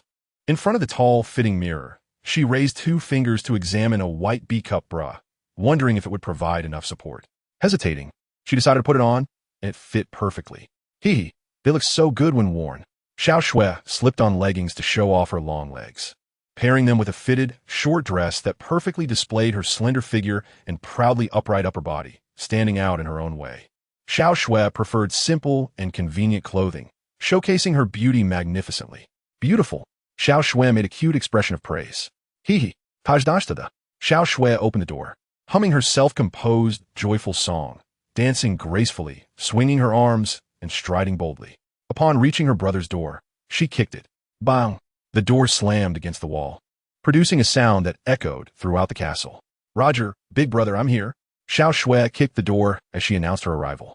Roger was accustomed to it, opening his sparkling eyes and sitting down to conclude his practice. As soon as he jumped out of bed, Roger wore a prince-style outfit in red and white, with a faint smile on his face, walking handsomely towards her. Senior brother Roger, you look so handsome, Xiao Shui said with a smile, bending down to greet him. Roger gently patted her smooth, soft head with his palm, and a rich fragrance wafted in the air. Xiao Shui liked the way brother Roger patted her head. Every time, she would obediently lower her head and lean towards him. Roger is 16 years old, standing a height of 1.8 meters, and has transformed into a tall and strong young man, no longer the small boy he used to be. Xiao Shui is 15 years old, standing at 1.7 meters tall. She raises her head and straightens her long, proud figure to reach Roger's ear. When looking at her senior, Xiao Shui still needs to tilt her head slightly to look up. Unlike her senior sister, Hulaina, Xiao Shui is a bit slimmer, with a smaller chest and a thinner waist, overall not as voluptuous and alluring. However, anyone who sees Xiao Shui can't help but feel a sense of care, wanting to cherish her in their hands. Xiao Shui has a slender figure, with her breasts and hips being the only fuller parts, while the rest of her body is slim. Senior sister Hulaina is a bit taller than Xiao Shui, especially with her proud, curvaceous chest that seems to defy the heavens, and her well-defined figure is exceptionally rich and appealing. Xiao Shui is slender and beautiful, with a lovely face that makes people want to hold and caress it. Hulaina is curvy and elongated, with an enchanting S-curve that is so beautiful it could be intoxicating, making one drool and wish to be flirtatious with her even in the afterlife. Both of them are outstanding, each with their own strengths and charms. They are both stunningly beautiful, like finely crafted works of art. In Roger's eyes, besides his master the Pope, they are the 2 most beautiful people in his heart, and he pays no attention to anyone else's beauty. Having these 3 great beauties in his heart is enough. Ding. Host, you have a new task. System, please don't notify me of tasks. Just leave them there. Complete them and submit when done, or just leave them there. I am a person with my own opinions and thoughts. I don't want to be disturbed by the system. Ding. Host, your task today is to win first place in the Advanced Elite Selection Competition, with a reward of 100,000 gold soul coins. Second place will earn 90,000 gold soul coins, and so on, with 10th place receiving 10,000 gold soul coins. Only the top 10 will receive gold soul coins. Host, there are only 10 advanced elites in the Martial Soul Hall Academy. You need to work hard. Yes, I got it. Don't tremble. Just leave the task there like the Master Apprentice tasks. It's quiet and convenient. Host, I wish you good luck in achieving first place. Thanks. Roger was fed up with the system. After 6 years, even it had become tiresome. Moreover, now that he had plenty of money, with 1 million gold soul coins, his pockets were bulging, so he didn't care much about money anymore. Now he was facing a bottleneck in upgrading his soul power. Having reached 50 levels of soul power, only needing to break through to the 5th soul ring to advance to Soul King in the near future. Let's go.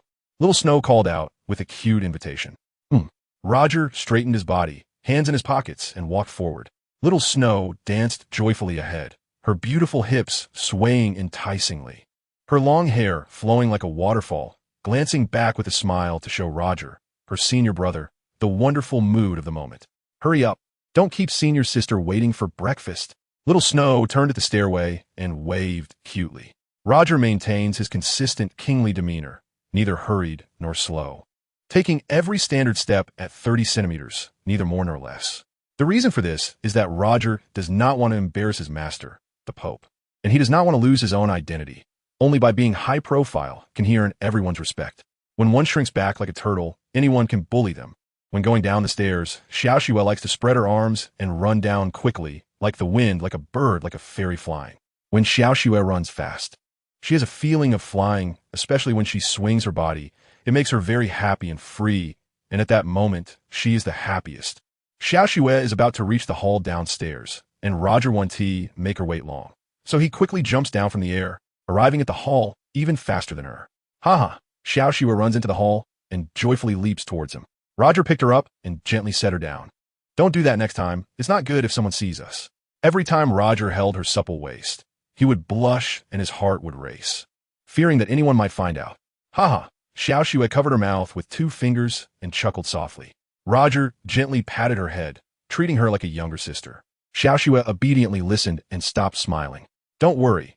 No one is ever here, Xiaoxue said cutely to her senior brother. I'm just afraid that senior sister will see us here. Then I'll be doomed.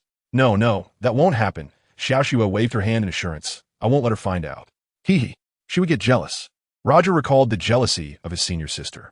He had suffered quite a bit in the past, with the bumps on his head and the dark circles under his eyes being the results of her furious jealousy. However, every time he took the system's painkillers and used a facial mask, he returned to his original state. Up until now, neither his senior nor junior sisters knew the secret. Roger didn't want to reveal his unique secret to them, lest it bring about their demise. Girls, just like women, love beauty. Once the senior and junior sisters find out about the beauty and skincare masks, they would definitely pester him every day. Let's go. Roger walked ahead as the leader. Xiaoxue suddenly became a well-behaved girl, maintaining a safe distance of 3 feet apart, ensuring that no one would have any wicked thoughts upon seeing them. At the top of the tall Pope's tower, Bibi Dong, holding her scepter, could see Roger and Xiaoxue walking one after the other on their way to the Wuhuan Hall Academy. The 2 disciples resembled childhood sweethearts. However, there was a little thought that in the future, Roger would marry her daughter Qian Rengshu, which would disappoint both Hulaina and Xiaoxue, her 2 beloved disciples. If Roger didn't mind marrying all 3 of them as wives, wouldn't that be a good thing? Once his ambitions were fulfilled in the future, he would help them solve their emotional problems. Every time Bibi Dong saw Roger, she would fantasize about the beautiful life her daughter could have with him. Chapter 61. Xiaoxue causes a breakup. The bet for the elite selection competition Wuhan Hall Academy has a commercial street running east to west, which flourished from nothing 5 years ago. Hulaina, Xiaoyu, and Yin came from the west end of the street, while Roger and Xiaoxue approached from the east side, meeting at a small intersection. When Hulaina and Xiaoxue saw each other, they embraced happily like sisters. Come on, follow us, Hulaina called out to Roger. The 2 girls walked ahead in the middle, with Xiaoyu and Yin on one side of Hulaina and Roger on Xiaoxue's side, forming a triangular formation as they walked, with students and teachers parting to let them through. They were the renowned golden combination of Wuhuan Hall Academy, unbeatable by anyone. Hulaina, acting like a leader, walked ahead to a restaurant. They were regular customers here. Annie, please bring our breakfast quickly for the 5 of us. Hulaina shouted to the plump owner. Okay, coming right up. Brother, you sit with Xiaoxue, Hulaina arranged. It was strange today. For the first time, Xiaoxue didn't sit on the same bench as him, but instead chose to sit with Roger, a move that was too obvious. They all noticed it. Xiaoxue, don't you want to be my sister-in-law anymore? Hulaina asked cheerfully. Xiaoxue pouted in anger. Don't talk nonsense. Who wants to be your sister-in-law? She decisively rejected, suddenly showing no mercy. TCH, who would want that? Xiaoyu raised his head higher than the moon, disdainful and extremely picky. You, Xiaoxue, furious, grabbed her chopsticks and pointed angrily at him, saying, I don't even look at someone like you. Narcissist. Hmm. Doesn't it sound like a couple arguing? Hulaina wondered aloud, confused about the conflict between her brother and Xiaoxue, especially since they hadn't quarreled in recent days. However, they used to fight every 3 days and quarrel every 4 days, neither willing to give in. If anyone were to blame, it would be her brother for not knowing how to cherish girls and lacking understanding of their feelings. But it was also good, without Xiaoxue. Her brother wouldn't have to worry anymore. Xiaoxue finally realized that unrequited love wouldn't be sweet or fragrant. When did you two have conflict? Yin asked foolishly, scratching his head. Shut up. Both Xiaoyu and Xiaoxue scolded in unison. Oomph, oomph. How do you two have such a tacit understanding? Xiaoyu and Xiaoxue immediately became adversaries, turning on each other. Yin felt awkward, having inserted himself into the conversation and bringing upon himself embarrassment. It's all your fault. Hulaina accused him without mercy. Ugh, it's so hard being a good person. Yin lamented, touching his forehead, suffering the consequences of his own actions. Roger ignored them and poured himself a cup of hot tea, feeling thirsty. Are you watching our show? Xiaoyu, unable to stand anyone doing better than him, asked abruptly, pointing his finger. Roger raised his eyes, shooting a sharp gaze over. 6 years had passed, and the hatred between Roger and Xiaoyu had not diminished in the slightest. As long as his sister liked to associate with Roger, Xiaoyu would oppose him to the death.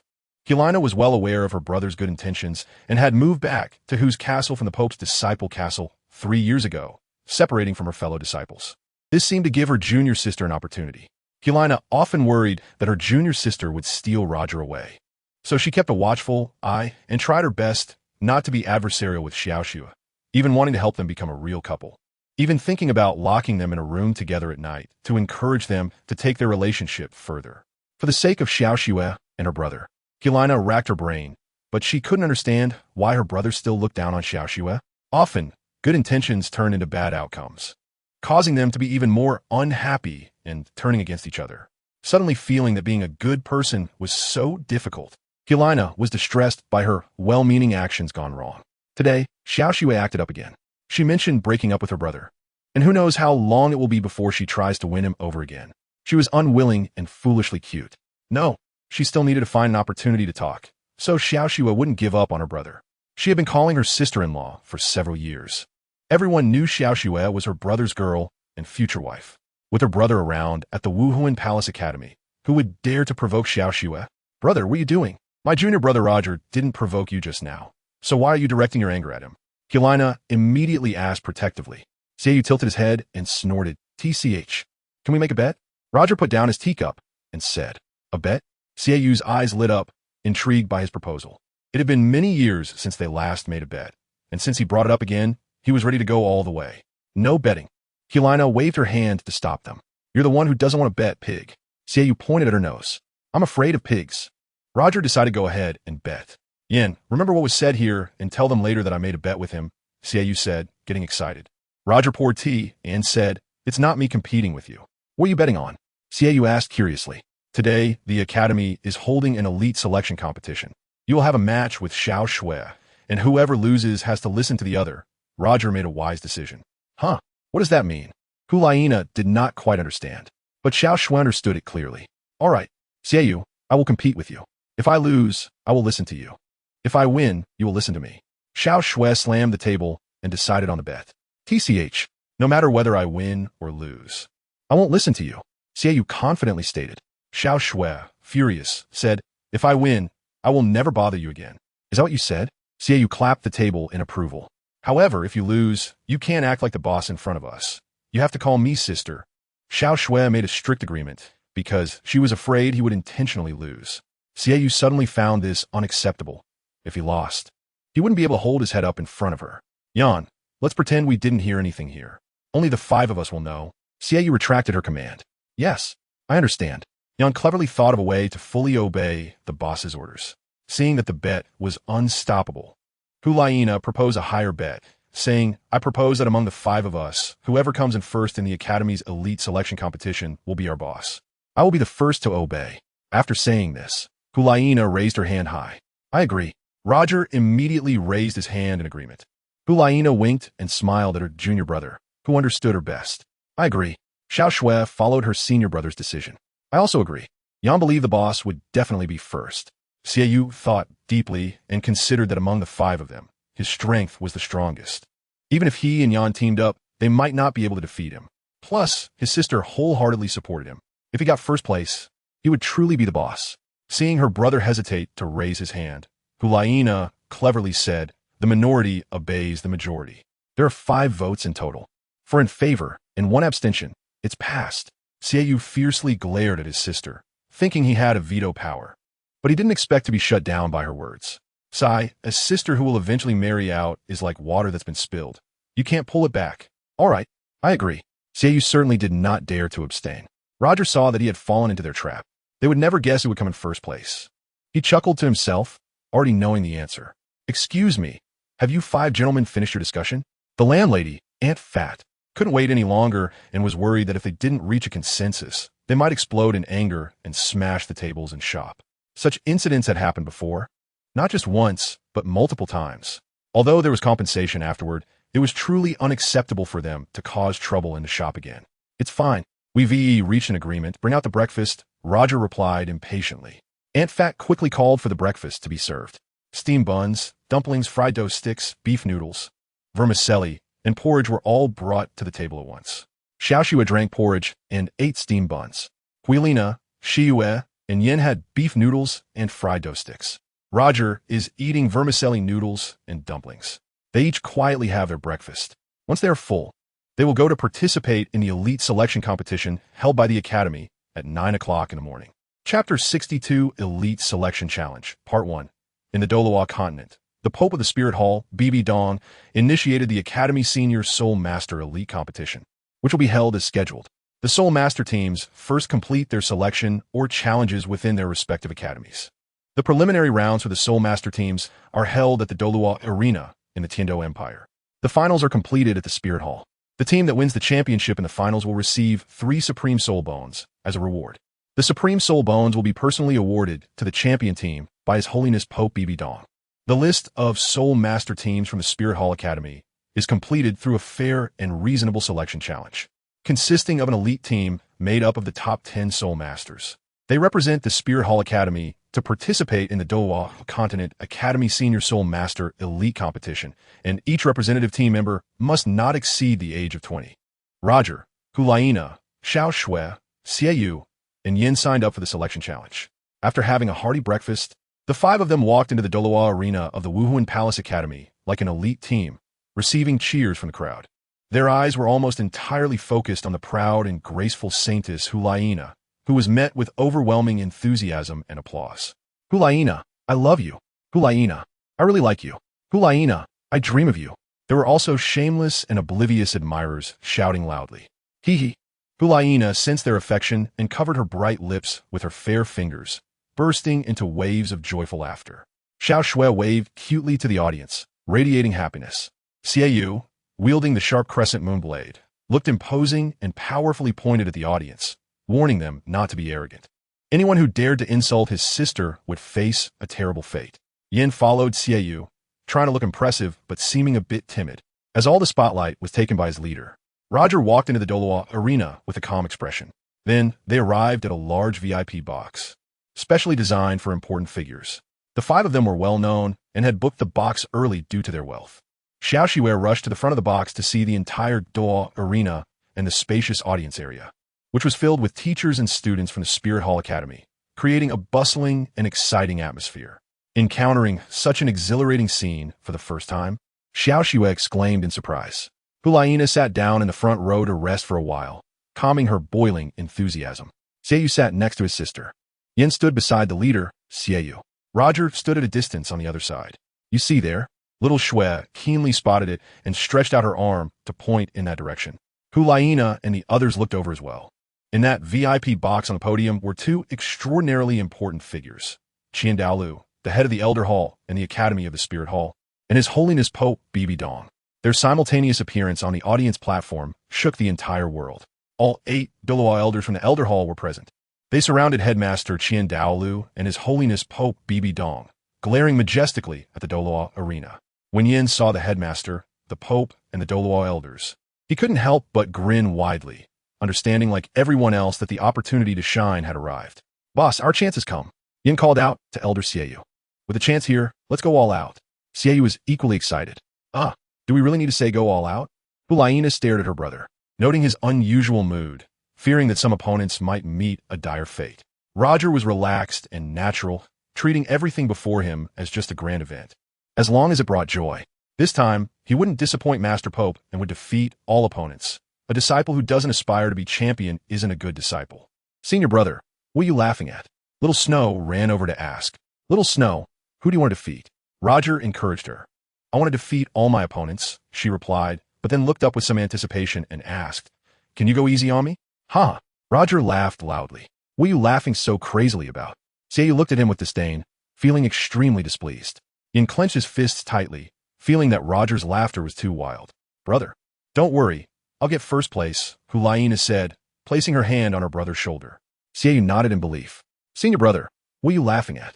Little Snow asked in confusion. Don't worry, you'll defeat all your opponents, Roger said confidently to her. I will. Little Snow raised her delicate, white fist to cheer. Roger patted her head and smiled confidently at her. A beautiful young host flew high above the Douluo arena, holding a microphone with a loud voice. The Soul Master Elite Selection Challenge of the Wuhuan Hall Academy is now starting. Please, the 50 challengers who signed up for the selection, come to the stage. As soon as the beautiful host finished speaking, the crowd erupted in enthusiastic cheers. Hulaina stood up gracefully and was the first to walk to the front, saying, Brother, I'm going on stage first. With that, she suddenly leaped onto the Douluo arena. Wow, the first to take the stage is the Saintess, Hulaina, the beautiful host announced loudly. With the Saintess taking the stage first, the atmosphere became even more lively, as if it had been rehearsed in advance, following a script. After her sister took the stage, Xiaoyu followed closely, leaping onto the Douluo arena. Wow, the second to take the stage is Xiaoyu, the most powerful battle soul master of the Wuhuan Hall's future. Yin then followed Xiaoyu and jumped onto the stage. Wow, the third to take the stage is Yin, a legend of the new generation of the Wuhuan Hall. Possessing powerful destructive power, he is also the most capable battle soul master. After the three main characters took the stage, other challengers hurriedly jumped onto the Douluo arena one after another. Senior brother, aren't you in a hurry to go on stage? Xiao Shui asked impatiently. Let's go. Once they're up, Roger will move. They didn't know that typically, the main characters often took the stage last. Upon hearing this, Xiao Shui took the initiative and jumped onto the Douluo arena first. Roger was the last to enter, gathering all the cameras and lights on him. And what a grand moment it was. Although he didn't receive enthusiastic cheers as the last contender, he was greeted with a smile of appreciation from the old Dean Xiandao Lu and Pope Bibi Dong. All five of them were now on stage, each casually finding an opponent. The rules of the challenge match stated that all 50 participants would engage in one-on-one duels. After defeating one opponent, they could stay on the stage to rest for the next match without leaving. Once all 50 challengers were on stage, the beautiful host announced the official start of the selection challenge match. The match began. 50 soul masters from Douluo participated in the match, creating a spectacular scene that captivated everyone and filled them with excitement. Hulaina faced a level 41 battle soul master with ease, first greeting him with a friendly smile and a wave. She said, please give me your best shot. The level 41 battle soul master, facing a respected opponent, showed no mercy in the duel, displaying his 4 soul rings and launching a powerful attack. Noticing his wild wolf martial soul, which belonged to a strong offensive soul master, Hulaina's eyes shot a glance, and he obediently fell to the ground, completely devoid of combat strength. With a victorious demeanor, Hulaina walked over and said, You've fallen under my charm, losing more than half of your combat power. Do you still want to fight me? He couldn't get up and surrendered, saying, I admit defeat. I'm not fighting anymore. Haha, easily dealt with one. Hulaina raised her hand to indicate the challenge was over, and then went to the side of the Douluo stage to rest. Chapter 63 Elite Selection Challenge 2. The beautiful host fluttered high above the Douluo stage, providing updates on the match. Oh, the first challenger winner, the Saintess, Hulaina. The audience erupted with waves of applause for the Saintess Hulaina, the first victor. The second challenger winner, Xiaoyu. The audience began to cheer continuously. The third challenger winner, Xiao Shui. The fourth challenger winner, Jiang Chuantao. The fifth challenger winner, Yin. Both Hulaina and Xiao Shui emerged victorious, while Roger still had not defeated his opponent. Senior sister, what's taking Roger so long? Why doesn't he just use his big move to finish it off instead of playing around with the fairy vine? Xiao Shui asked in confusion. Hulaina understood and said, "What are you worried about? Junior brother is just having some fun, getting familiar with the fairy vine. His fairy vine is now at level 500, and he can use it at will. TCH. Just a half-baked skill, running around with the grass," Xiaoyu scoffed. "You, Hulaina, are biased." Xiaoyu retorted, "I've never seen you defeat him. I've only seen him tie you up like a pig and let you take the hits." "You Hulaina." Xiaoyu glared angrily at his sister, warning her, "Remember this, today I'm going to defeat him." "Brother Xiaoyu, didn't we agree that you would challenge me later? Today, I'm challenging you, and you won't blame me for defeating you, right?" Xiao Shui asked him. "Huh, you should take a look in the mirror at what you are." Xiaoyu dismissed her. Xiao Shui was furious, her fists clenched tightly, stomping her feet in anger, vowing, "I will definitely defeat you. Boss, you've offended a girl. She will hate you for life." Yin reminded him as he approached. "What are you talking about?" Xiaoyu ignored her again. Yin acted as if he hadn't said anything, retreating behind to avoid trouble. He knew girls were not to be trifled with, and in this Spirit Hall Academy, the most formidable girls, besides the one he admired, Hulaina, were Xiao Shui. Never underestimate Xiao Shui's cute and innocent appearance. When she got angry, it was hard to ensure one would survive. When Xiao Shui unleashed her fury, it would leave her opponents either dead or severely injured. Xiao Shui's golden steel claw could be said to be invincible against opponents of the same level. Having reached the last one, Roger wanted to end the challenge. Soul Devour Parasitism. Roger shot at him, and the celestial vine grass grew parasitically all over his body, immediately wrapping around him. He fell to the ground, struggling. Suddenly, the tendrils of the celestial vine grass transformed into sharp thorns that pierced his skin, causing him to scream in pain. Easy peasy, Roger retrieved the fairy vine. In the sky, the beautiful female host announced with a microphone, "The first round of the selection challenge is over, 50 down to 25. Now we begin the second round of the selection challenge, 25 down to 10, with free-for-all combat allowed. The last 10 challengers remaining on the field will be the representatives of the elite team." After the beautiful host's announcement, the venue fell silent. Everyone was waiting for the impending chaos to erupt. Xiaoyu had her own candidates in mind. Besides the 4 by her side, the other 5 were all backups. Yin understood the boss's gaze. Roger wanted to go on stage, but he was held back by Hulaina. Xiao Shui noticed her senior sister's gaze and suggested not to rush on stage. Instead, they should wait until everyone was on stage and then take advantage of the situation. Roger found it a bit strange, and only after realizing it did he know that he had long had a backup candidate. When all 20 of them entered the arena, Yin stepped up alone. 4th soul skill, Magma Eruption. 3rd soul skill, Tidal Pillar. Yin unleashed 2 combo moves, sending 10 enormous magma pillars soaring into the sky, knocking 7 or 8 opponents away. They fell to the ground, unconscious. Xiaoyu seized the opportunity to rush in, swinging his crescent blades in a double strike, instantly knocking 4 opponents away. In a flash, the 2 of them had eliminated 10 opponents. There were still 10 opponents left, dealt with by Hulaina. 1st soul skill, Mist Enshrouding. 4th soul skill, Assault. Hulaina unleashed her first big move, dashing into the red mist like lightning and taking down 5 opponents. By the time the mist cleared, only 10 challengers remained in the Douluo arena, naturally becoming the elite representative team of the Spirit Hall Academy. The beautiful female host in the sky was stunned, momentarily unsure how to report. A big question.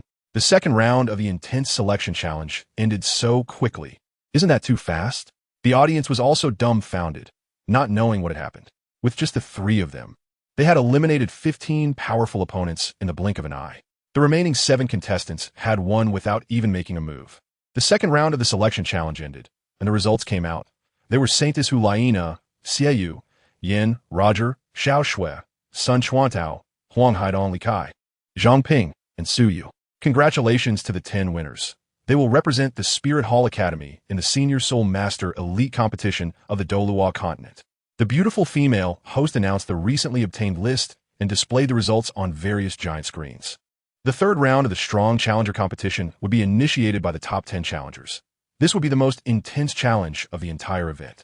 Challengers could forfeit to maintain their representative qualification.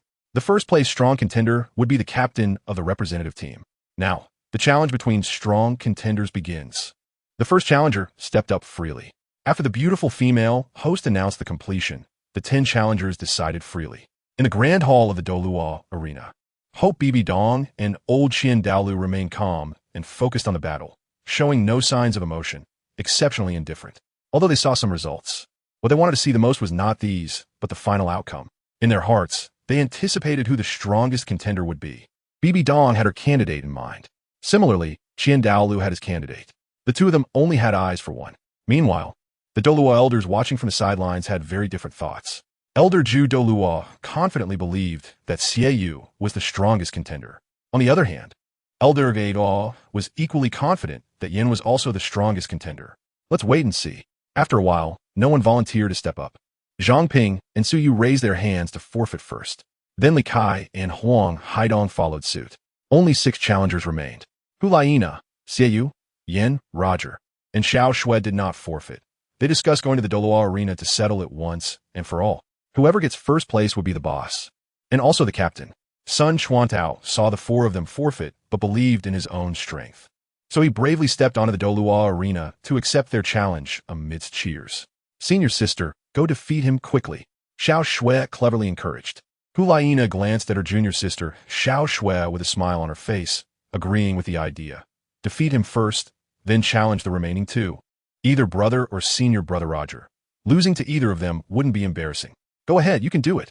Xie Yu encouraged. With her brother's approval, Hu Laina walked up to challenge. The Saintess Hu Laina stepped onto the stage, and the entire arena erupted in enthusiastic cheers. Little grandson, please. Hu Laina directly called him by his most taboo nickname, which, apart from Xie Yu, no one else dared to say, as doing so could cost them their life. Saintess, don't bully me too much. Little grandson, you can't just call me that. Sun Chuantao angrily shouted, raising his circular blade weapon. Hu Laina made a cute gesture, patting her fluffy ears on her head, asking, did calling you little grandson make you angry? If I don't call you little grandson, what should I call you? You can't call me that. Sun Chuantao's face turned red with anger. Haha, little grandson. If you don't want me to call you that, then come and defeat me. If you beat me, I won't call you little grandson anymore. I'll call you brother, okay? Hu Laina laughed loudly to lighten the mood. Take this. Sun Chuantao, unable to contain his anger, unleashed his first soul skill, Circular Blade. Hu Laina became serious, stopped mocking him, and released her 4 soul rings. Purple, purple, purple, purple. Wow. The Saintess Hu Laina possesses 4,000-year soul rings, with varying shades of purple. Chapter 64. Hu Laina kicks the cloud boots.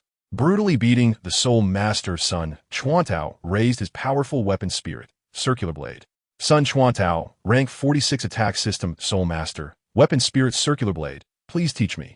Hu Laina respected her opponent, presenting her charming figure to him. Hu Laina, rank 50 control system Soul Master at full level, weapon spirit Demon Fox, please don't hold back. Basic information about the challengers appeared on the giant screens in the air. Most people realized for the first time that the Saintess had reached the full level of Soul Master at 50. She was just 1 step away from becoming a Soul King. The Saintess is so powerful, while Sun Chuantao was only at level 46. Clearly a significant difference compared to 50. He was definitely going to be beaten by the Saintess. Sun Chuantao roared. First soul skill, Circular Blade. Hu Laina, seeing him unleash his big move, was not anxious.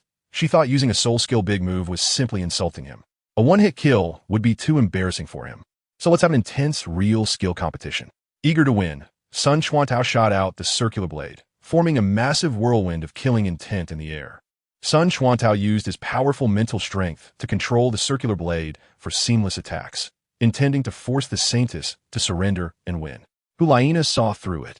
She was well aware of his soul skills, and there was no need to use a big move to deal with him. The Circular Blade carried immense, killing intent, hitting her body and causing severe injury. Instead of clashing directly, Hu Laina nimbly executed a split, allowing the Circular Blade to fly past her forehead. Dodging the attack, Hu Laina performed a spinning kick, her body rotating and sweeping upward. As the Circular Blade returned for a second strike, Hu Laina, quick on her feet, jumped into the air, showcasing her long, graceful legs, and with a kick from her Crystal Cloud boots, she was unafraid of sharp weapons. The tip of her Crystal Cloud boots delivered a flying kick, redirecting the Circular Blade into the sky. Sun Chuantao attempted to control the Circular Blade to retrieve it. Seeing the Saintess easily dismantling his first soul skill, Sun Chuantao was greatly impacted, and he would not admit defeat, unleashing his 4th soul skill, Vortex Reincarnation. The powerful Vortex Giant Blade stirs up a fierce killing intent and giant winds wherever it goes. The circular giant blade cuts in a 360-degree angle without dead ends. And when the opponent encounters its tremendous destructive power, they have no choice but to evade, fearing direct confrontation. Hulaina, unarmed, would never use her body to block the circular giant blade. As the vortex giant blade attacks, Hulaina leaps to dodge, transforming in midair, revealing her long, white, jade-like legs, clad in silver-gray leggings. Spreading her legs in the air, she makes the audience look up in awe, as if they've discovered a huge benefit. Hulaina lifts her leg, making it obvious, revealing the base of her legs. Wow, so beautiful, so thrilling. Saliva flows from the dazzled eyes of the audience. After witnessing such a grand benefit, the entire audience is left dumbfounded. Hey! Hulaina channels her soul power and shouts, transforming midair to attack. Sky-wrecking leg. Is the saintess risking her life? She dares to use her legs to directly confront the vortex giant blade. She could end up crippled or worse. Anyone who dares to harm my sister's legs deserves to die 1,000 times. Seeing his sister risking her life to kick the giant blade, Xiaoyu swore in his heart with deep hatred. But Sun Chuantao only thought about seizing this opportunity to defeat the saintess and make a name for himself.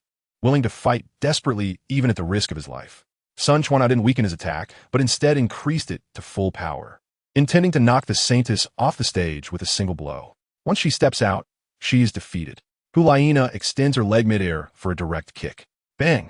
Hulaina's crystal-kicking cloud boots add speed to her attack, and in the air, she strikes like an arrow, colliding with the circular giant blade, producing a huge sound and creating a powerful wave of soul power that sweeps across the audience. The wave of soul power blows through like a strong wind, its power somewhat frightening, but harmless to the audience. The powerful aftershock could be felt distinctly from 100 meters away in the audience. Hulaina flies with the sky-wrecking leg. How powerful is the sky-wrecking leg? It can directly cripple the opponent's legs, with life and death power resting on leg techniques. Hulaina's crystal-kicking cloud boots can withstand any weapon. Otherwise, not even 100 of her would dare to kick directly. The crystal-kicking cloud boots hit the circular giant blade, sending it back toward him. Sun Chuantao was momentarily shocked, realizing that the saintess was risking her life by kicking directly with her legs, and yet she wouldn't suffer any harm. Now he finally witnessed it. After the circular giant blade was kicked back, Sun Chuantao quickly retracted. It couldn't hit him directly anymore. With a backflip, Hulaina performed a graceful 360-degree aerial turn, showcasing her beautiful curves in full display. Wow, oh my, the saintess's benefits are too abundant this time. Each exquisite part of her body was presented in the air, giving people a feast for the eyes. Meanwhile, Roger did not miss a single detail, his purple divine eyes capturing everything clearly. Hulaina's elegant curves exposed her delicate figure, making people drool uncontrollably. Slap! What are you staring at? Xiaoyu angrily slapped Yin on the head, hating his stupid, idiotic expression as if he had never seen a beauty before. After being slapped on the head, Yin felt no anger. He never expected to see Hulaina's figure so stunning, especially that chest that seemed to burst through space, making his heart feel like it was about to explode. And those long legs, so beautiful he couldn't get enough of them, admiring endlessly. That round, captivating big, but made him lose his mind. Slap! Xiaoyu slapped him again, still not satisfied, and struck him with 2 more slaps, hitting him harder. You are still drooling. Have you never seen my sister? You still haven't had enough. Slap! Xiaoyu gave him 2 more slaps until he finally stopped. Yin, now in pain, protested. Boss, I'm not the only one seeing this here. Look at him. They're all looking. He pointed at Roger, then changed direction to point at the entire audience, calling out that he was being unreasonable. What are you looking at? Xiaoyu glared at his rival in anger, threatening to gouge out his eyes if he continued to stare. Roger felt embarrassed and lowered his head. Xiaoxue tugged at her senior brother and said, You really shouldn't look at senior sister like that. If she finds out, she won't pay attention to you. I was just looking at her boots. I wasn't looking at anything else. Roger found an excuse to retort. Don't you remember? Those are the cloud-kicking boots that Master gave her. Senior sister said they have great power, and today they finally came in handy, Xiaoxue explained. Xiaoxue, my sister is wearing the cloud-kicking boots? Xiue finally realized something strange. Oof, I'm not talking to you. From today on, you're my opponent. I'm challenging you later, Xiaoxue said, giving him a cold shoulder. TCH, be careful not to hurt yourself. Don't cry and blame me, Xiue warned her. Then let's see if you have the skills. Xiaoxue said confidently. Oh, Yan Sudoni Shuted, Boss, look at your sister's super combo. Yin kept calling out to remind them. Shiyue and Xiao Shiyue both looked over. Roger was also stunned. The entire audience was in shock, unable to shout out the breath stuck in their chests. He was overwhelmed. Hu Laina executed a horizontal sweep followed by a kick that sent him flying, then dashed in and kicked him again into the air, and with a whirlwind spin, kicked him even higher. With a charge and a thrust, Sun Chuantao was hit by a series of powerful kicks, as if he were being kicked like a ball. Hu Laina kicked him into the air, using a series of leg strikes. Up and down, Sun Chuantao was kicked around like a ball, beaten to a pulp, with no strength to fight back. After a series of aerial kicks, Hu Laina performed a heavy slam kick. In an instant, Sun Chuantao shot like a cannonball towards the Douluo arena. Bang! A loud explosion echoed, as if it had destroyed the arena. Sun Chuantao crashed into the arena, creating a large pit, dizzy and disoriented, his tongue hanging out, blood pouring from his mouth, eyes rolling back, looking like a scene of horror from a brutal beating. He looked as if he were dead. Hu Laina landed gracefully and walked over. His appearance was too tragic. Hu Laina looked at him in shock, never expecting her attack to be so severe. He would be severely injured, unable to get out of bed for at least 10 days to half a month. The medical team rushed in, lifting him onto a stretcher to carry him away quickly. Once they left, Hu Laina smiled and waved.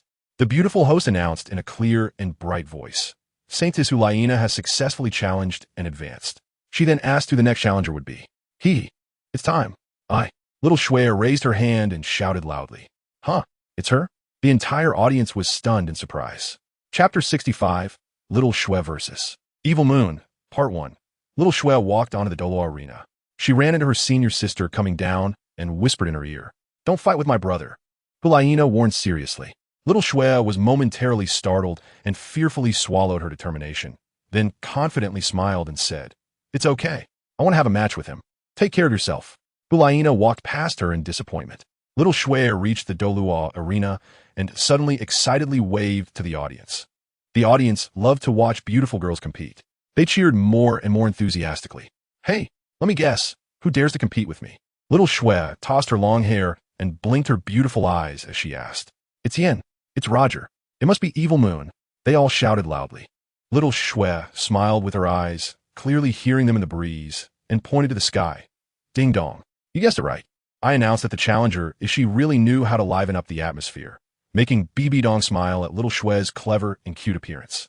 Earlier, it was surprising that her disciple, Hu Laina, easily defeated her opponent, but the three boys Little Shui challenged were all top experts.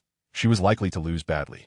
Qingdao Lu was also amused by her adorable demeanor, smiling in appreciation. She might challenge Yen. The chrysanthemum Dou said to the ghost Dou beside her. She won fight him. Her attacks are ineffective against Yen. The ghost Douluo guessed correctly. The ghost Douluo thought further and asked, Who do you think it is? She seems to have always been interested in Evil Moon, looking like she wants to challenge him. The ghost Douluo thought more clearly. Isn't Roger? The chrysanthemum Douluo asked, unwilling to admit. The ghost Douluo could only smile slightly. They all saw the smile on the corner of Pope Bibi Dong's mouth, then exchanged glances, never expecting that the Pope was now more concerned about her, feeling something unusual today. But it seemed that the Pope was not concerned about her, but about who she was about to challenge. She was about to specify the challenger. Who could it be? Evil Moon, you need to step up. Little Shui is challenging you. If you lose, you won't be able to stay in the Spirit Hall. Better her dead than you lose. Yin solemnly reminded him in his ear, Go, don't talk nonsense. Evil Moon didn't take it as seriously as he thought. At this moment, suddenly noticing his master's gaze, Evil Moon looked up at the main stage and met his master's eyes, thinking it better to kill 1,000 than lose once. His gaze was exactly the same as Yen's reminder. In an instant, Evil Moon understood. He could not lose to her. He could only win. I want to challenge Evil Moon. Little Lon extended her arm and named him directly. Wow, how could it be him? The entire audience erupted in surprised voices, most of them thinking it would be Yen. It was because Little Shui had lost to Yen multiple times in their matches, and this time, she wanted to compete again. But the result left the entire audience stunned. Little Shui specifically named Evil Moon as her challenger. Isn't that courting death? They all felt a chill for Little Shui. They could only wait and see. Brother, go for it. Little Shui can't beat you. Hu Laina thought only of her brother, casting Little Shui aside. People's hearts can change, especially at crucial moments. They will lean towards those closest to them. Hu Laina wholeheartedly leaned towards her brother, hoping little Shui would lose to him, thinking it would be better that way. Otherwise, the consequences would be unimaginable. Roger remained undistracted, a faint smile blooming on his face. This time, Xiao Xue was full of confidence. She needed to put an end to things here, to make a clean break with the boy she liked, or she would find it hard to move on later. She finally realized that liking someone who would never like her back was pointless. Hey, you want Xiao Xue to win, don't you? Hulaina turned her head and asked. Roger smiled without answering. Would she dare to respond to such a death question? Roger wouldn't recklessly answer without considering the consequences. He told her to wait and see the results. In the Douluo arena, Xiao Xue released 4 soul rings. White, purple, purple, black. Xiao Xue, a level 50 soul master of the agility attack system, has the snow leopard spirit. Xiao Xue introduced herself. When Xiyue saw her first black soul ring, he was indeed taken aback. Then he released 4 soul rings. Purple, purple, purple, purple. 4 purple soul rings of varying shades, but none were 10,000-year rings. Wow, damn. The comparison of soul rings shocked the audience. They also saw that Xiao Xue had a 10,000-year soul ring, which explained why she dared to challenge Xiyue. Xiyue, a level 50 soul master of the assault system, has the moon blade curved knife spirit. Both Xiyue and Xiao Xue are level 50 soul masters, making the match very fair. First soul skill, Diamond God Claw. Xiao Xue took the initiative, attacking like lightning. Xiyue brandished the moon blade, curved knife, and charged forward.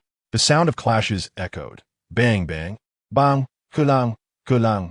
Xiao Xue's Diamond God Claw was decisive and nimble, moving like the wind, turning into shadows, quick as lightning, with ever-changing techniques. Although Xiyue couldn't match her speed with the moon blade curved knife, he managed to counter her claw attacks each time. Xiyue delivered a heavy downward slash. Xiao Xue dodged swiftly. Faced with his powerful attacks, Xiao Xue didn't dare to confront him directly. She would evade first, then quickly counterattack, constantly changing her attacks, turning passive into active. After exchanging dozens of moves, it was a fierce match. Xiyue was at a disadvantage in close combat, gaining no advantage at all. Xiao Xue seized the moment to launch a sneak attack, hitting his chin with an underwater hook. With a leap, Xiyue jumped into the air. Xiao Xue took the opportunity to attack, suddenly retracting her attack, performing a lightning-fast somersault, her long legs striking his abdomen. Bam! Xiyue was kicked 10 meters away and stumbled back a few steps upon landing. Xiao Xue landed lightly, her agility evident. After the first round of attacks, Xiao Xue achieved a small victory, giving him a warning. Though Xiyue wasn't seriously injured, the impact affected his energy significantly. Suddenly, the audience fell silent, collectively sensing fear. They all understood that Xiyue was about to unleash a powerful move. After catching his breath, Xiyue became furious. Having suffered a significant setback for the first time, he realized Xiao Xue's attacking power was incredibly fierce. Close combat would only lead to great losses, while ranged attacks left him with no options. First soul skill, Spinning Blade. Xiyue aimed to regain his composure, separating the moon blade, curved knife into 2 sharp blades. And after a roar, he shot 1 curved knife directly at her. Xiao Xue had already encountered his spinning blade before and was well aware of its trajectory. She easily jumped and dodged. Xiyue shot the second curved knife.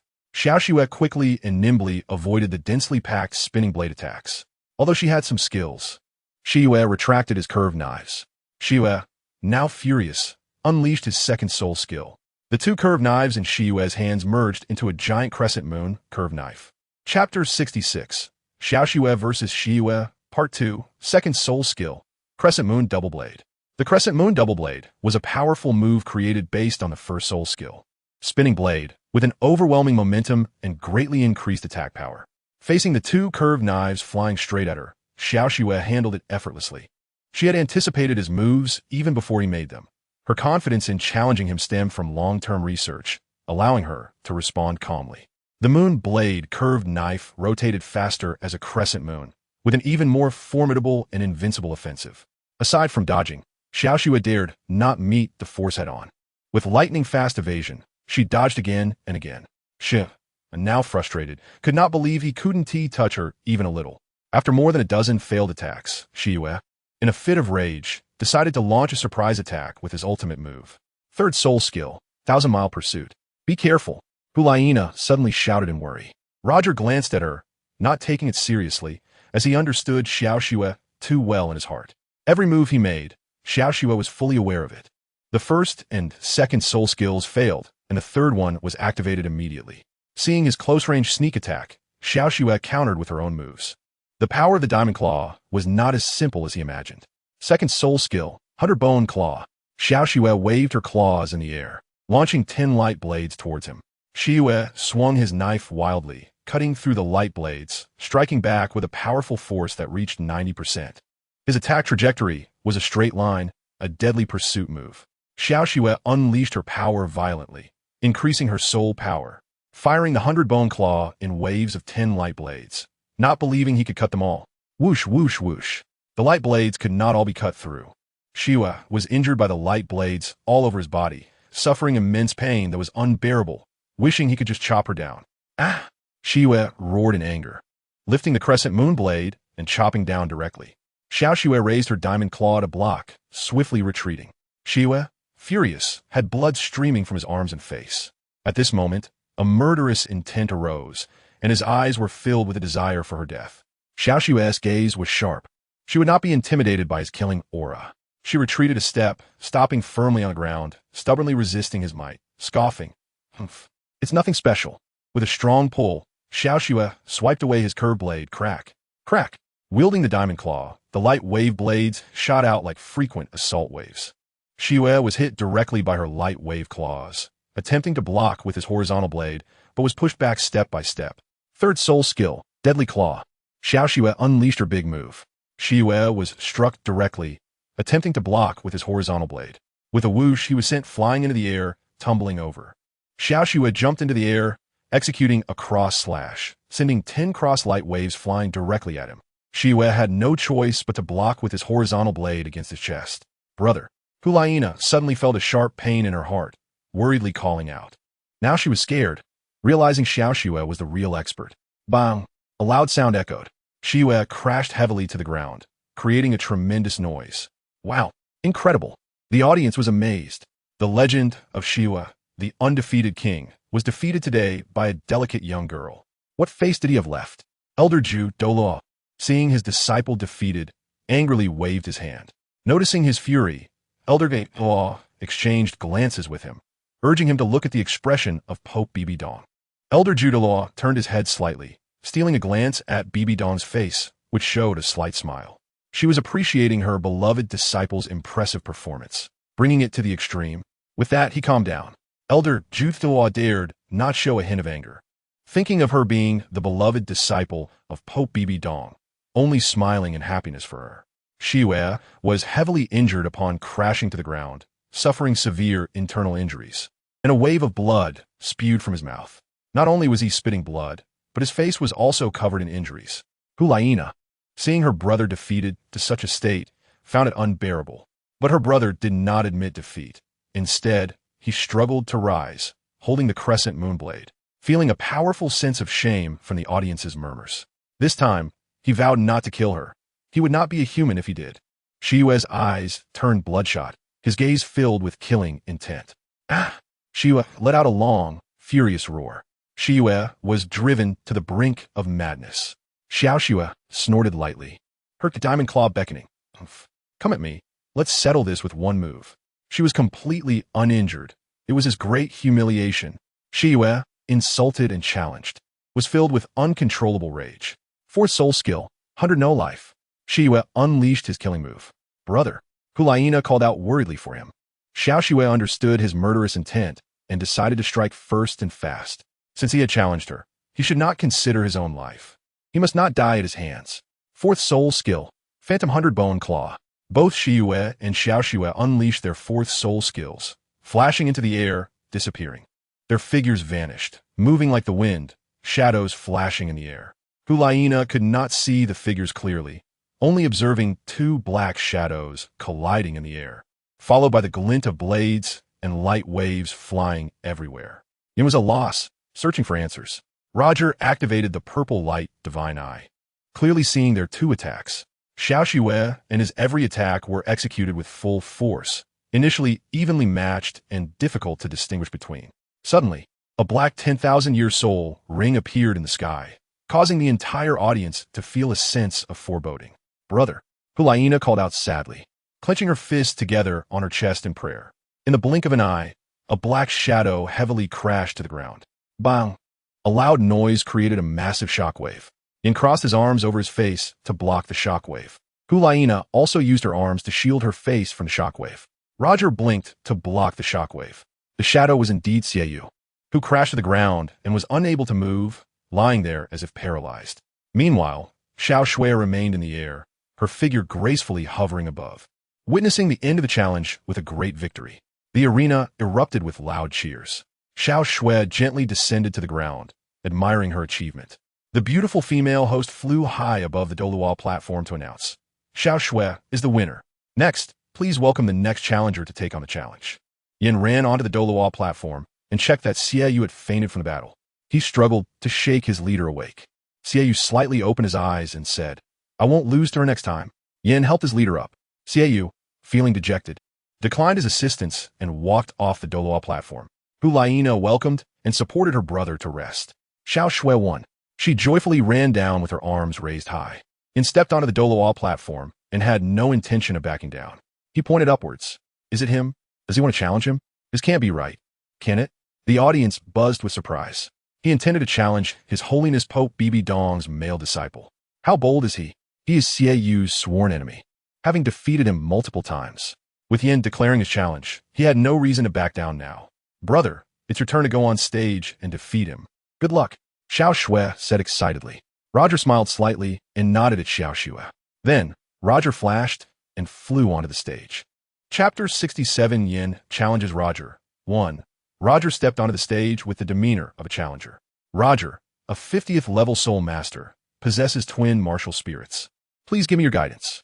After saying this, Roger effortlessly released 4 soul rings. Purple, black, black, black. Wow. 3 10,000-year soul rings. Is he cheating? The audience was shocked. Elder Zhu Douluo was astonished. Considering he is so young and has 3 10,000-year soul rings, could it be that Pope Bibi Dong intentionally bestowed them upon him? At this moment, she regretted her earlier caution and felt she should have helped her disciple Xiaoyu collect and absorb 10,000-year soul rings. In this regard, Pope Bibi Dong is indeed one step ahead. She would never be stingy with her favored disciples. Elder Zhu Douluo glanced at Ghost Law, who seemed to have some confidence. Could it be that he helped Yin collect and absorb 10,000-year soul rings? Yin respected his opponent just as much and took a step forward. Yin, a 50th level soul master, possesses the ancient flame Lord Martial Spirit. Please give me your guidance. After saying this, Yin also effortlessly released 4 soul rings. Purple, purple, black, black. Wow. He also has 2 10,000-year soul rings. His strength is quite impressive. Yin is a highly talented genius, and his future prospects are no less than those of Xiaoyu. Roger stepped forward and said, how should we compete? If you want to fight, just do it. Don't hesitate. The power of the flame, martial soul, surged forth continuously, with no turning back once the bow was drawn. That's good. Let's fight until one of us gives in. Oomph. That's exactly what I mean. Yin raised a pair of flame fists. Roger waved his hand and slapped the ground, shouting, plant. In an instant, the entire Douluo arena was covered with fairy vine grass. He was seizing the opportunity, making the fairy vine grass ubiquitous, so they could launch surprise attacks at any time. The audience was stunned. Yin roared, and with a double fire fist struck the ground, shouting, burn. Suddenly, the whole Douluo arena was engulfed in flames, with fire raging everywhere. The fairy vine grass disappeared almost entirely in the blaze. Roger was startled and suddenly thought of the fact that fire was the nemesis of the immortal vine grass. This time, the soul skill of the immortal vine grass could not take effect on Yin. Not bad. He finally had a nemesis. Elder Zhu Douluo noticed this.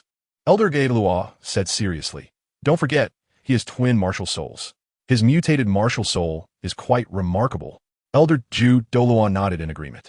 They were constantly observing the expression of His Holiness Pope Bibi Dong, ready to terminate the match at the slightest hint of trouble. Meanwhile, the old Dean Qian Daolu had a deep smile on his face, seemingly appreciating young Roger even more than His Holiness the Pope. Elder Zhu Duo understood the feelings of the two supreme beings and felt a sense of jealousy, thinking that young Roger would surely unify the entire Spirit Hall in the future. He would be a tremendous threat. The disciple of Evil Moon was right. He would be the biggest threat to the Spirit Hall in the future. Elder Vei noticed Elder Zhu Deluo's thoughts, as if he were a worm in his belly, fully grasping his every move. His strange gaze clearly betrayed him. It was not the time to have reckless thoughts. Elder Gay Daw transmitted a message to him. Elder Ju Daw understood and continued to watch and appreciate while hiding his thoughts.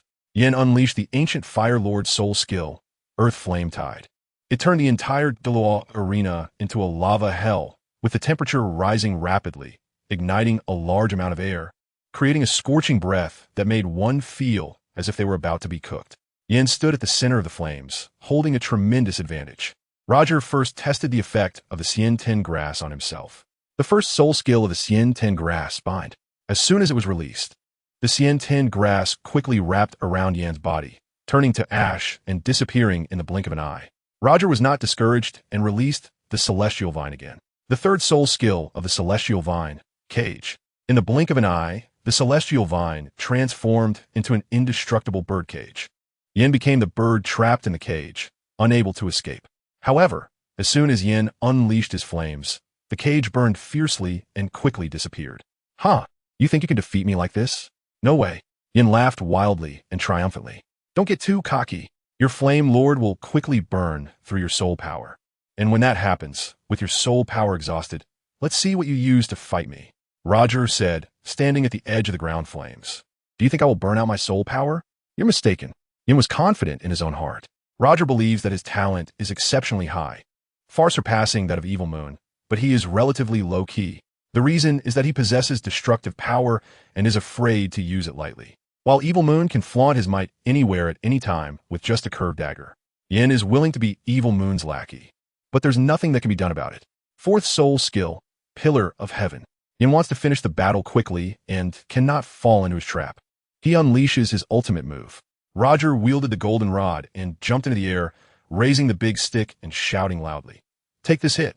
Yin waved his hand to launch a fireball, but it was ineffective. Taking a step back, Yin jumped to a distance of 10 feet. Bang! Roger struck the ground with the rod, hitting the molten flames. The extremely high temperature of the molten lava made the golden rod scorching hot. Roger tossed it into the sky to cool down and immediately jumped into the air to avoid being burned by the fierce flames. Second soul skill, Granite. Yin summoned the Flame Stone Lord, a spirit skill clone that moved with his consciousness. Attack him, Yin commanded the Lord. The Flame Stone Lord transformed from granite and flames into a gigantic lord, standing 10 feet tall and 3 feet wide, an invincible giant of flame stone. Its fiery stone fists could crush anything, showcasing astonishing strength. It attacked in an invincible state. Roger jumped into the air, lifted the golden staff, and struck down heavily, but it swung its fist and sent him flying to the ground, rolling on the flames. Be careful, senior brother, Xiaoxue shouted in worry. Roger crawled out of the fiery magma, his whole body as if engulfed in flames. Bang! Roger struggled to stand upright with the golden light rod, his mental power surging through his entire body, with streams of true energy swirling around him, blocking the raging flames. The ground flames were the result of his mental power explosion, and of course, he could also suppress them with his strong mental power. Only the weak would fear the so-called raging fire. When Yin saw that he was not afraid of the ground flames, he took a surprised step back. Let the ground flames burn even more fiercely. Yin unleashed the power of the ancient Flame Lord, roaring loudly as he struck the ground with both fists. Third soul skill, Magma Surge. Suddenly, the magma on the ground flames surged like rolling waves, sweeping in wave after wave. The entire space transformed into a sea of fire. Roger flew up, extending the golden rod to strike with gravity. Take my flying stick. With a heavy blow, he split the magma in two, but it quickly reformed. In the air, the Flame Stone Lord swung down a flame stone fist, and fiery debris fell everywhere. Standtai. Roger raised the golden rod to block the attack. But another flame stone fist came crashing down, as two flame stone fists descended like two mountains of fire. Roger retracted the golden rod and unleashed another move, sweeping across thousands of troops. Bang! Bang! With two loud crashes, the power was immense, as if two mountains had been shattered. The Flame Stone Lord's fiery fists turned to dust, with flame stones scattering everywhere. The audience on stage changed their expressions drastically, fearing that the blazing flame stones would fly onto them. Yin was severely injured and fell to the ground as a result. Roger smashed two flame stone fists with a single swing and fell to the ground. Chapter 68. Yin challenges Roger, Part 2. Suddenly, Yin laughed maniacally. Huh. Roger stood with the golden staff, waiting for what else he could do. Yin erupted with flames engulfing his entire body, fire spraying everywhere. You made me angry. Let me show you my true form as the Flame Lord. Yin roared, unleashing his power. A massive, ancient Flame Lord appeared. Its body was as large as a mountain, with a pair of blood-red burning eyes that were extremely terrifying. The ancient Flame Lord resembled a god of fire, spewing flames all over, its fiery eyes glaring angrily. Roger took a few steps back, looked up, and stared at it as if it might attack at any moment. Outside the arena, Xiao Xue covered her mouth, worried and scared. Hulaina also witnessed the towering might of the ancient Flame Lord for the first time, wanting to burn down the entire Douluo arena. The teachers, students, and audience were all stunned in amazement. It was the ancient Flame Lord of Yin, as if the god of fire had descended. Ha! You shall die. Yin laughed wildly, almost going mad, his murderous intent reaching its peak. After the Flamestone Lord shattered its fists, it resurrected back to its original form. Flame Lord Fusion. The true form of the ancient Flame Lord fused with the Flamestone Lord, transforming them into a super war god, standing tall between heaven and earth, challenging the whole world. The injured Xiaoyu on the stretcher witnessed Yan's immense power and felt inferior, rolling over and getting up to move forward. Brother, why are you up? Hulaina asked with concern and pain, supporting him. Xiaoyu pulled away his sister's hand, not needing her support, feeling embarrassed to be here. Elder Douluo exclaimed in surprise, Ghost Douluo, your beloved disciple, is extraordinary. It was hidden here that allowed us to open our eyes. Hee, you flatter me. This is the first time I've seen his martial soul and soul skill fusion technique. This is his self-created martial soul true body fusion technique, Ghost Douluo said proudly. It shows that Yin has extremely high talent, but unfortunately, my beloved disciple, despite his talent, lacks divine power. In the end, he will only be a reckless man. Without a deity, he cannot become a god. Elder Douluo sighed. Becoming a god is not simply about having a deity. The key is the divine position and whether there is divine inheritance. There are only a few world gods, and the key is whether they allow one to become a god. Of course, having a deity is good. He can break through and become a new god, but such examples seem to be legends. Yin indeed has a deity, but whether he can ultimately break through to become a god depends on his own fortune. Ghost Douluo understood the divine position very well. Elder Douluo could not argue with him, so there was no need to continue discussing. The focus now was to see just how powerful Yan's ancient Flame Lord was. Did Roger have the strength to defeat him? How could the Pope's beloved disciple win her favor without some skills? Fire God, go kill him, Yin commanded with a wave of his hand. The Fire God was a name Yin had created for it. It was not a true god, but had the demeanor of one, just lacking the right timing. Once it had the power of a true god, it would become a real fire god. The ancient Flame Lord, dominating its territory, naturally inherited astonishing power. Following the host's command, the fire god lunged forward to attack, opening its mouth to unleash powerful flames that burned everything. Wow, the flames engulfed him. Xiao Xue saw this with her own eyes, scared enough to cover her mouth, her eyes filled with tears, on the verge of crying. Hulaina, seeing that Yin wanted her junior brother to die, wished she could rush over and beat him up, but at this moment, she also feared his true flames. They were all worried about Roger, while Bibi Dong sat calmly on her chair, showing no expression, resting her chin on her hand. Elder Qin Daolu felt a bit anxious. After all, he was the candidate for his future granddaughter's son-in-law. Once he grew up and became a Douluo, when his granddaughter Qian Rinxue returned triumphantly, they would prepare for their wedding. This motivation had arisen long ago, but now it was difficult. Would he be turned to ash? Qin Daolu suddenly felt tense. His two white eyebrows deeply furrowed as he squinted to observe. The Douluo elders were all focused, ignoring Qin Daolu's reaction. The fire god finished a long jet of flames. Everyone thought Roger had been burned to death, but the moment the flames disappeared, a shining golden shield appeared.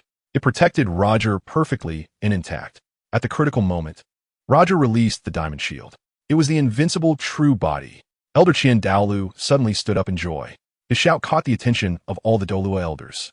They all looked at Elder Qin Daolu, realizing his motivation, how much he cared for Roger.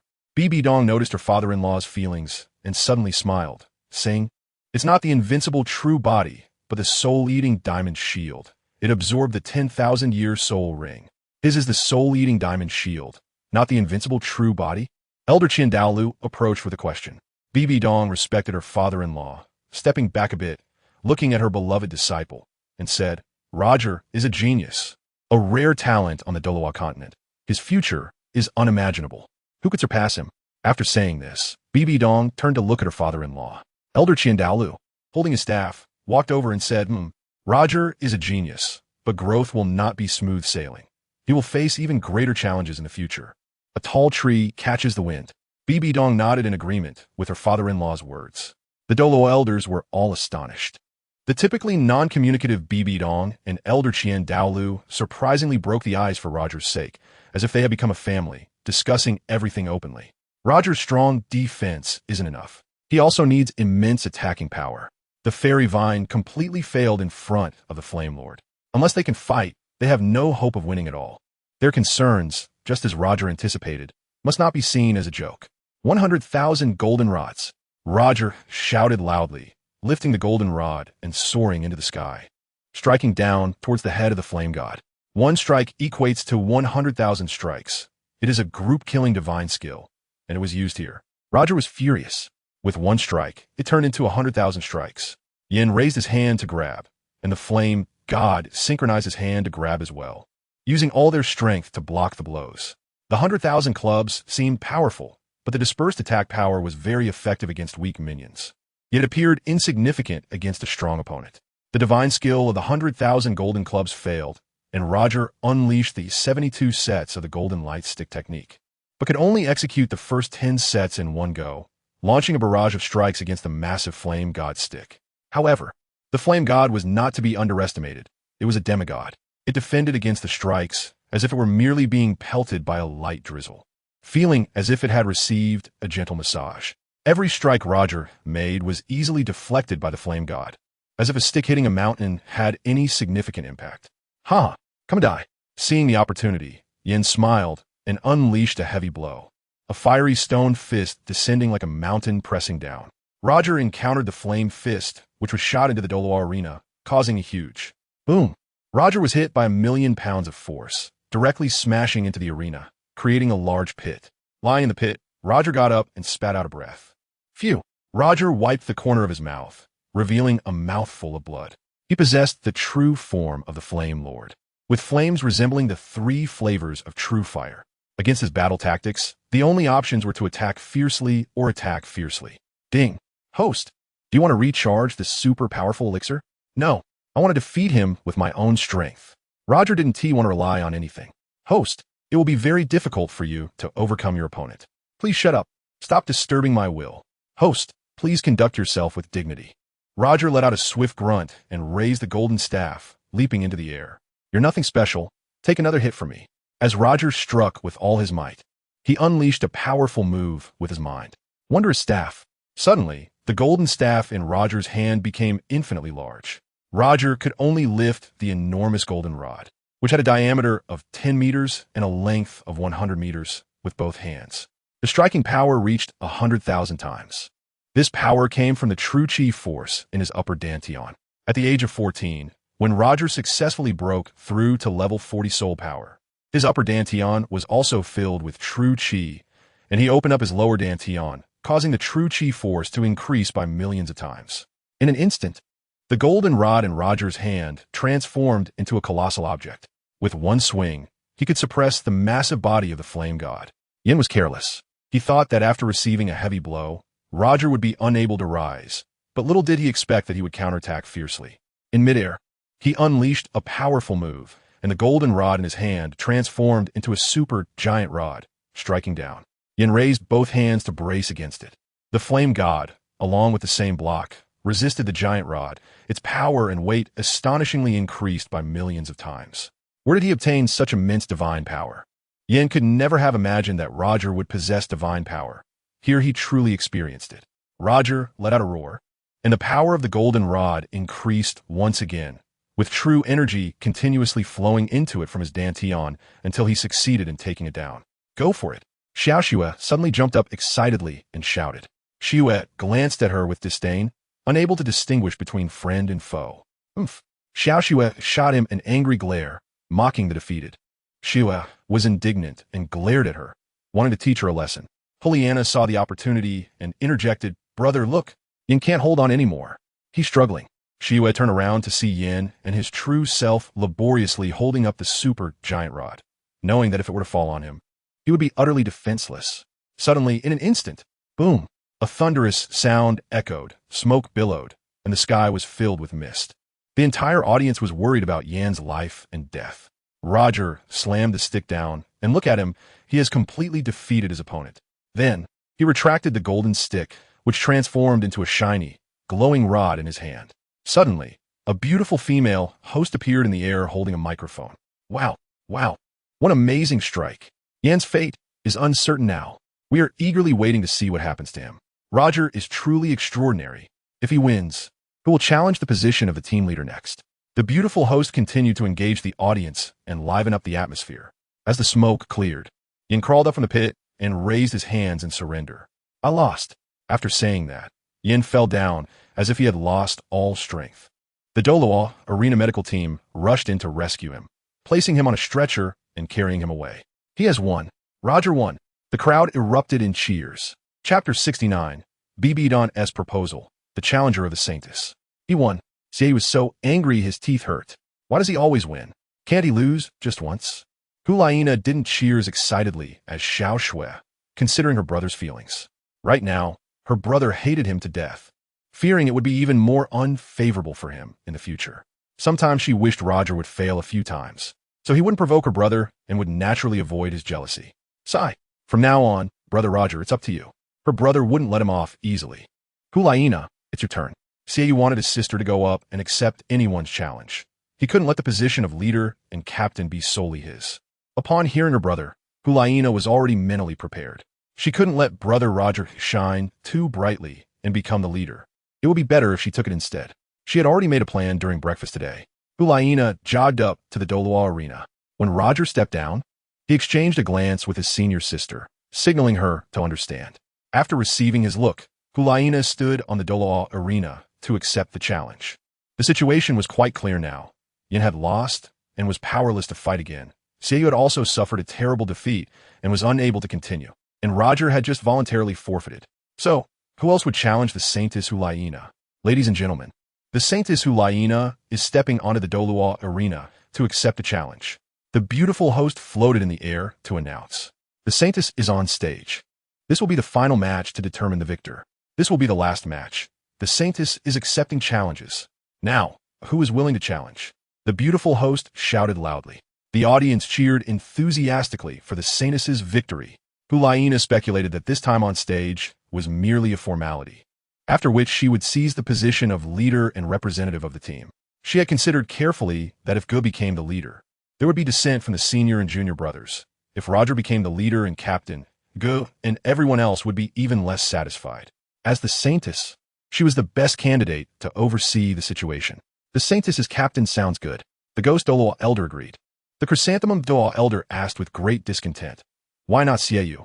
Wasn't it agreed that whoever emerges victorious would be the representative team leader? The Ghost Douluo Elder responded with reasons. Can she make people obey her as captain? The Chrysanthemum Douluo Elder had even more reasons. The Ghost Douluo Elder did not argue with him. The final result would depend on the opinions of Pope Bibi Dong and Dean Xiandaolu. I think you two elders should stop arguing and go with their decision. Whoever wins in the end will be the captain.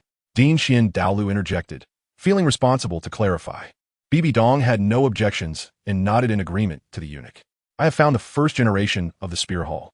After nodding, Bibi Dong solemnly stated, the first generation of the Spear Hall, a term that had never been heard before, now coming from the mouth of Pope Bibi Dong, would surely become the most explosive news on the Douluo Continent.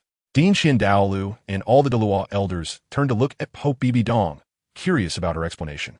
Bibi Dong ignored everyone's gazes and focused on the Douluo arena. There will be a second generation, a third generation in the future. The first generation of the Spear Hall represents the highest elite. We need to inspire the younger generation and let them achieve the glory they deserve. Isn't that good? What do you all think of my proposal?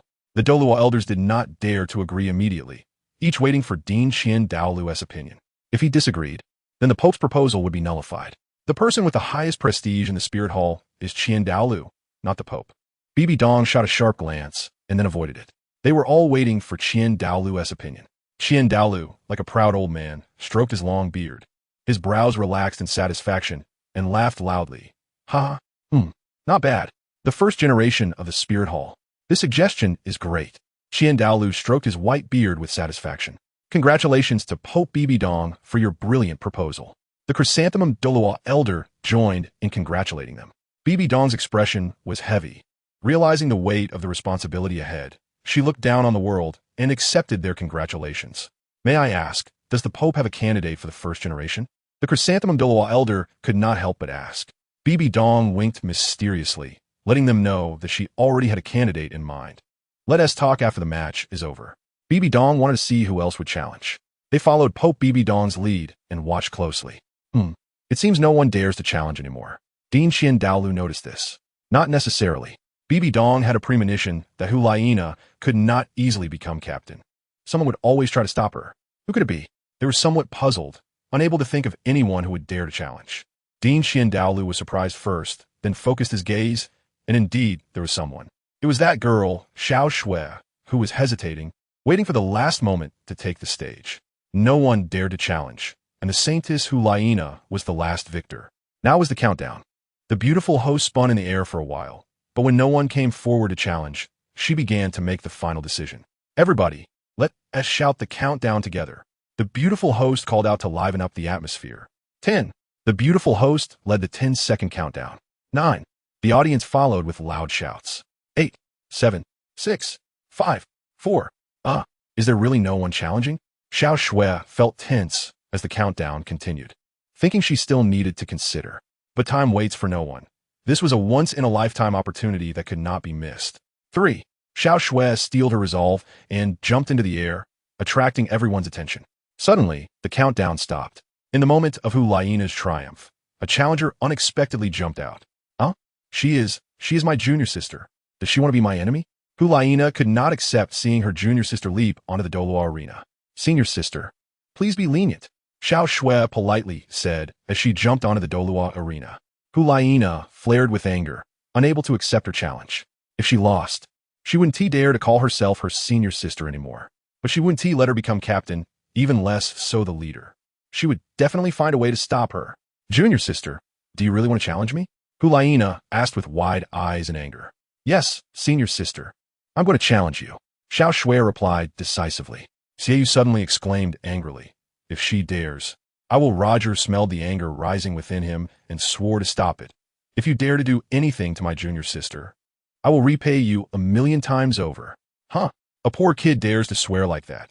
Xiaoyu swallowed the last few words. He initially wanted to say, kill her. What he said was no joke. So Xiaoyu decided to hold back for now and wait for the right opportunity to eliminate both him and Xiao Shui. The Spirit Hall would not allow such a genius to exist. Do you dare challenge me? Do you know the consequences? Hu Laina asked angrily. Senior sister, did I do something wrong? Xiao Shui asked, confused. You did nothing wrong. Hu Laina could not reveal the consequences here. Only by defeating her could Xiao Shui avoid all repercussions. If she lost, she would face unimaginable consequences. Hearing her senior sister's words, Xiao Shui nodded in reassurance. The Elite Strongman Challenge match was between Saint Hu Laina and her junior sister Xiao Shui.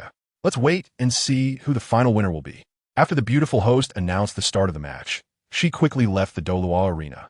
Xiao Shui suddenly became excited, thinking that her chance to shine had come. As long as she could defeat her senior sister, all the glory and honor would be hers. This way, the Pope would like her even more. With confidence, Xiao Shui stepped forward. Xiao Shui easily displayed 4 soul rings. White, purple, black. Level 50 Soul Master, full level agility attack system battle spirit. Snow Leopard, here to challenge. With her junior sister's challenge announced, there was no turning back.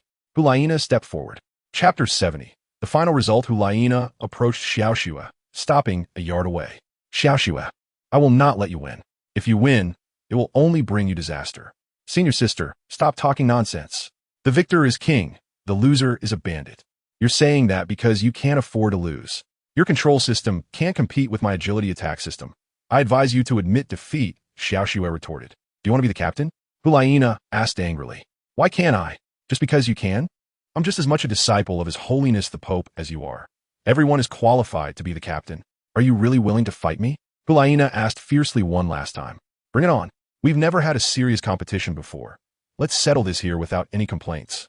In a fit of anger, Hulaina displayed her 4 soul rings. Purple, purple, purple, purple.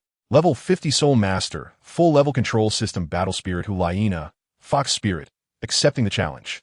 Senior Sister, do you think your 4,000-year soul rings can withstand my 10,000-year soul ring? Xiaoxue said as her arm flashed, the diamond god, claw, gleaming sharply. Oof. Your cat claw skills dare to show off in front of me. Let us see how I take you down. Hulaina's anger surged. Xiaoxue was not angry. Since her senior sister was furious, she decided to take it seriously. True form of the snow leopard. Xiaoxue unleashed her power. A towering snow leopard appeared behind her, roaring furiously and unleashing a powerful wave of soul power. At the same time, Hulaina showcased the true form of the fox spirit. For the first time revealing her battle spirit, it was a pure white fox, equally furious, unleashing a wave of explosive soul power. True form of the fox spirit. Hulaina displayed the perfect and alluring fox spirit, starting to charm, throwing seductive glances as she made a dazzling entrance. Wow! The male audience in the arena was instantly captivated by the powerful charm of the fox spirit, staring blankly in awe. Saying, she's so sexy, so charming, so full of allure. Roger was similarly enchanted by her, his soul leaving his body, all his spirits flying to her sexy and alluring figure. Ding! Host, stop being infatuated. Hulaina will eventually be your woman. Are you still worried about not getting her in the future? First, you need to take care of junior sister Xiaoxue. Right now, her mind is clear, and she wants to challenge the world.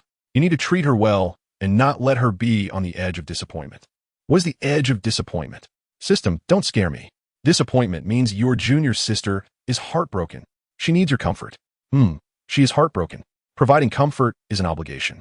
Host, you must take on the responsibility of protecting your junior sister. Is that even something that needs to be said? Sigh. System, what do you mean? The system doesn't respond. Why is it sighing? Is something unfortunate going to happen to junior sister? After talking to the system, Roger could only worry about junior sister Xiaoxue. The thought of her being alone and unsupported. Is this a reminder from the system? Is something unfortunate going to happen to junior sister Xiaoxue in the future, directly pointing to disaster befalling her? Roger is wondering what kind of catastrophe might happen. Right now, he is most concerned that they must not act recklessly. Fairness in the competition should be maintained, and they should not harm relationships. Hulaina uses her first soul skill, Misty Surround. A huge red mist envelopes the area. Xiaoxue is submerged in the red mist, and outsiders are completely unaware of what is happening inside. Bibi Dong activates her purple light divine eye, seeing the situation in the mist clearly. Qian Daolu uses his eye of insight, perceiving everything distinctly. Roger used the purple light divine eye and saw his junior sister Xiaoxue appearing very calm amidst the red mist, with a piece of red cloth covering her eyes. Her spiritual ears and her long hair were perked up, carefully sensing everything around her. Why did she cover her eyes? Roger was somewhat puzzled, but he quickly realized what was happening. Enchantment. Hulaina concentrated all her soul power into her bewitching eyes, focusing all her mental energy to activate the enchantment technique, aiming to control her opponent in the red mist, causing them to lose their mental strength, significantly reducing their soul power and soul skills, with speed and strength diminished by over 50%, and even causing mental confusion, leading to madness where friends and foes would kill each other. Xiaoxue had already seen through her senior sister's enchantment technique and completely neutralized it. A red cloth covered her eyes, and with her keen sense, she could hear everything around her, especially sensitive to her senior sister's aura. Once the technique was over, Xiaoxue retrieved the red cloth without anyone noticing, keeping the countermeasure a secret to give her senior sister face. Hulaina thought she had succeeded. Charge! Hulaina rushed into the red mist, wielding a red-black short sword, capable of cutting through anything, a divine sword. In her red mist charm, it was clearly visible. The red-black short sword lunged towards her chest. Xiaoxue sensed her senior sister's sneak attack from behind, and at the critical moment, she blocked the attack with her Diamond God Claw. Shocked. Having been detected by Xiaoxue, Hulaina quickly darted to the right, circumventing far away, wanting to launch a second attack, her speed as fast as lightning, moving like a ghost. In the red mist, Xiaoxue's line of sight was severely obstructed, and the fog greatly reduced her counterattack speed.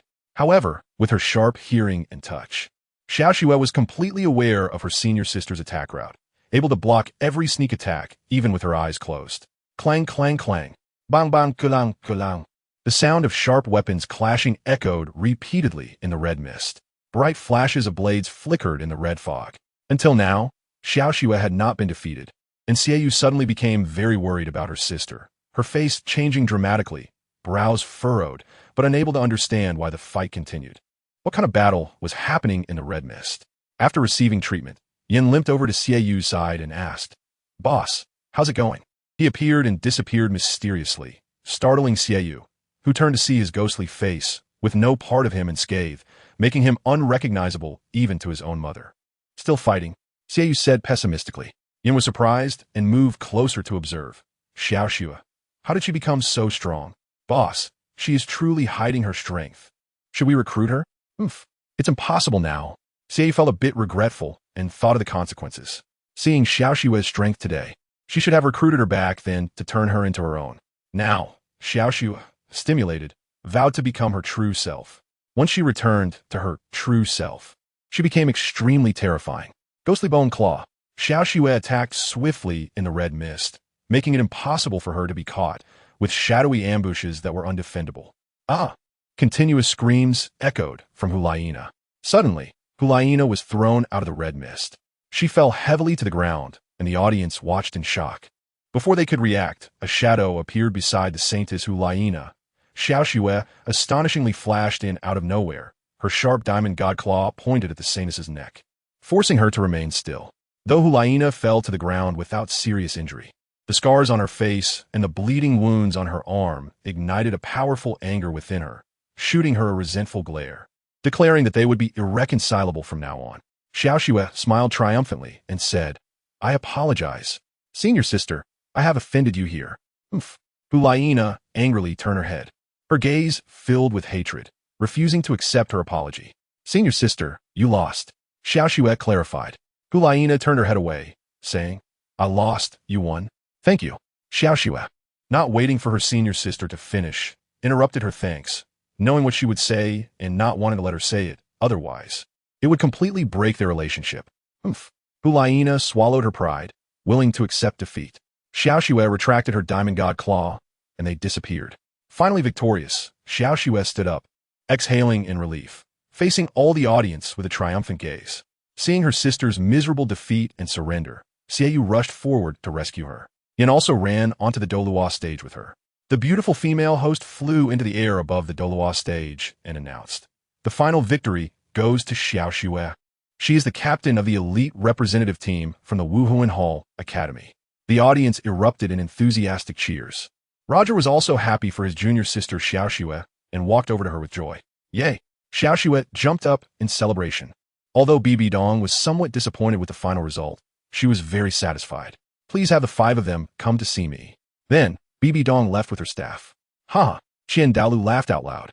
He understood that the golden generation of the Spirit Hall consisted of these 5, and he was extremely pleased with it. Chapter 71. The golden generation of the Spirit Hall after the elite challenge of the Douluo arena concluded. Elder Ju and Elder Gay took the 5 of them to the Pope's palace. Bibi Dong sat on a high throne, holding her staff, looking down at the hall with a commanding presence, her sharp gaze sweeping across the entire area. Elder Ju and Elder Gue walked proudly into the Grand Pope's palace, which had a door 3 zhang high and 2 zhang wide. The double golden doors displayed the magnificence of the Pope's palace, allowing one to feel the immense aura of the hall, so sacred that it was not to be offended, making all in the world bow obediently in submission. Hulayina, Roger, Xiao Xue, and Yin lined up side by side and walked into the Spirit Hall. They first received notice from the 2 Douluo elders, stating that His Holiness the Pope wished to see them and that an important matter would take place in the hall. Respected His Holiness the Pope. The 5 of them have been brought. Elder Ju bowed deeply, fist over chest, respectfully addressing. Elder Gue followed Elder Ju, bowing and fist over chest in respect. Bibi Dong saw and waved her slender arm, gesturing with her finger.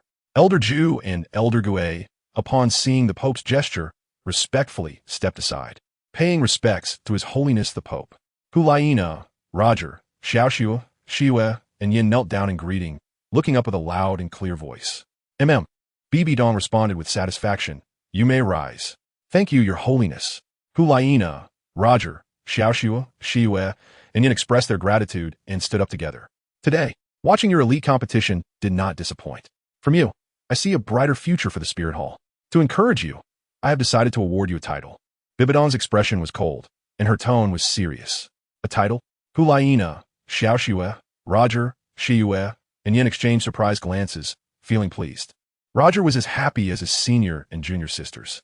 Little Snow looked up at the Pope Master with shining eyes, feeling extremely pleased with the highest reward she had ever received for her hard work. Xiaoyu and Yin were also naturally excited. To receive a title granted by His Holiness the Pope in their lifetime was an unparalleled honor. The two of them could tell from Elder Ju and Elder Gui's proud expressions. The title awarded by His Holiness the Pope was absolutely extraordinary.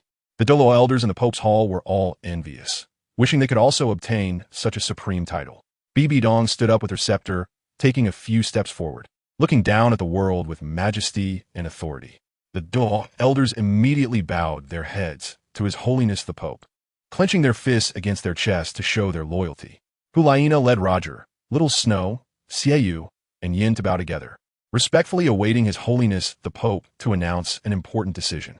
The golden generation of the Wuhuan Hall, Hulaina, Roger, Little Snow, Xiaoyu, and Yin, 5 elite soul masters. They were granted numerous special privileges and enjoyed the same rights as the Douluo elders, pledging to serve the Wuhuan Hall loyally. Bibi Dong announced loudly, "We pledge to serve the Wuhuan Hall loyally." Hulaina, Roger, Little Snow, Xiaoyu, and Yin, after receiving the title from His Holiness the Pope, clenched their fists against their chests and bowed their heads, responding in unison with loud voices. Bibi Dong extended her hand, and 5 purple medals shone brilliantly. They saw that His Holiness the Pope was about to award medals. In the past, only the elders of the Wuhuan Hall received elder badges, and this was the first time young elites would receive medals. The golden generation of the Wuhuan Hall was the first in 100 years since its establishment, with promises from His Holiness the Pope for future generations. The golden generation of the Wuhuan Hall would be the supreme honor and glory of the new elite generation. Bibi Dong stepped down from the Pope's platform to personally award the medals to the 5 of them. Hulaina, take this. Bibi Dong presented a dazzling purple medal. Thank you, Your Holiness. Hulaina joyfully accepted the purple medal and put on herself. Then Roger, Little Snow, Xiaoyu, and Yin each received a purple medal from the golden generation of the Wuhuan Hall, eagerly wearing it on their chests, shining with brilliance that made countless people envious. Seeing the excitement of the 5 elites, Bibi Dong felt very pleased and gave a special glance at Hulaina and Xiaoyu, revealing her thoughts in her eyes.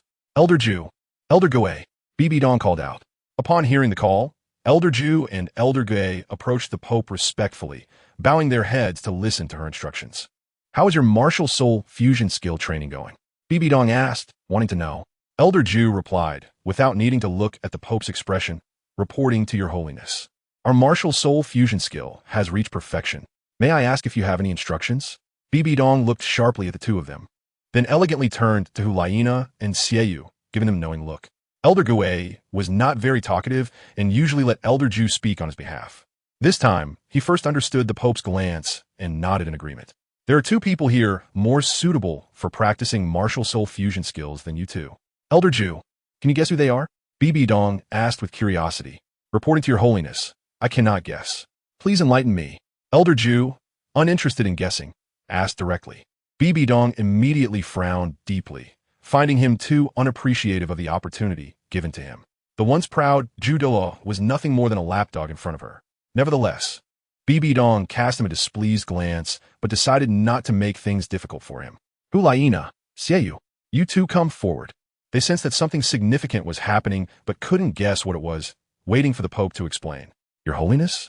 Hulaina and Xiaoyu stepped forward to ask. You 2 are blood-related siblings, connected in heart and mind. Hulaina is the main controlling soul master, and Xiaoyu is the main attacking soul master.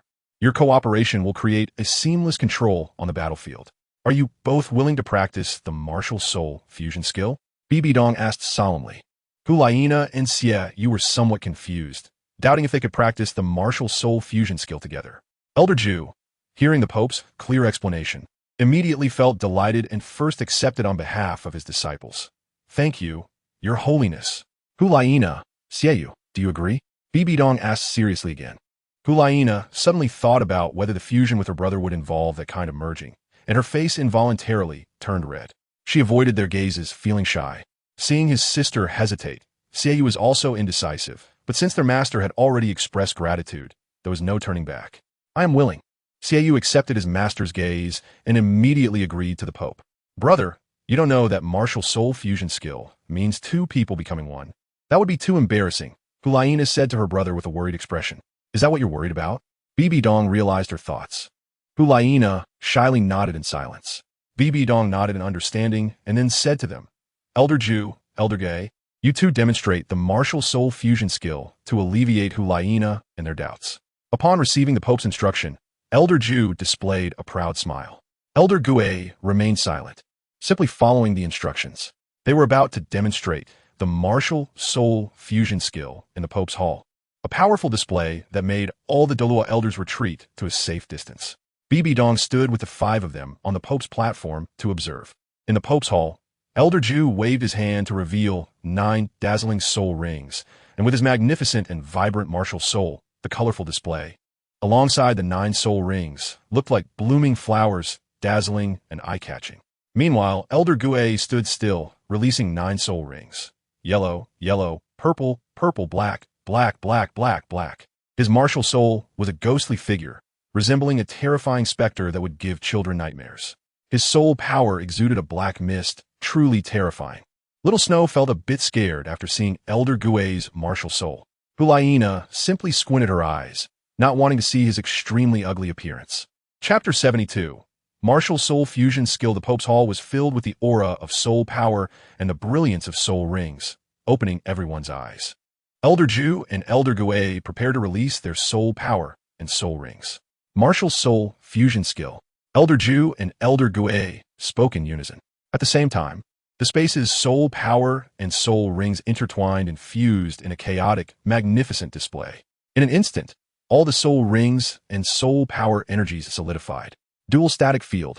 Elder Ju and Elder Gue fused back to back, simultaneously unleashing powerful soul power that solidified the entire space, freezing everything in place, including people, objects, and the flow of air, as if the entire universe's time and life had come to a halt in that moment.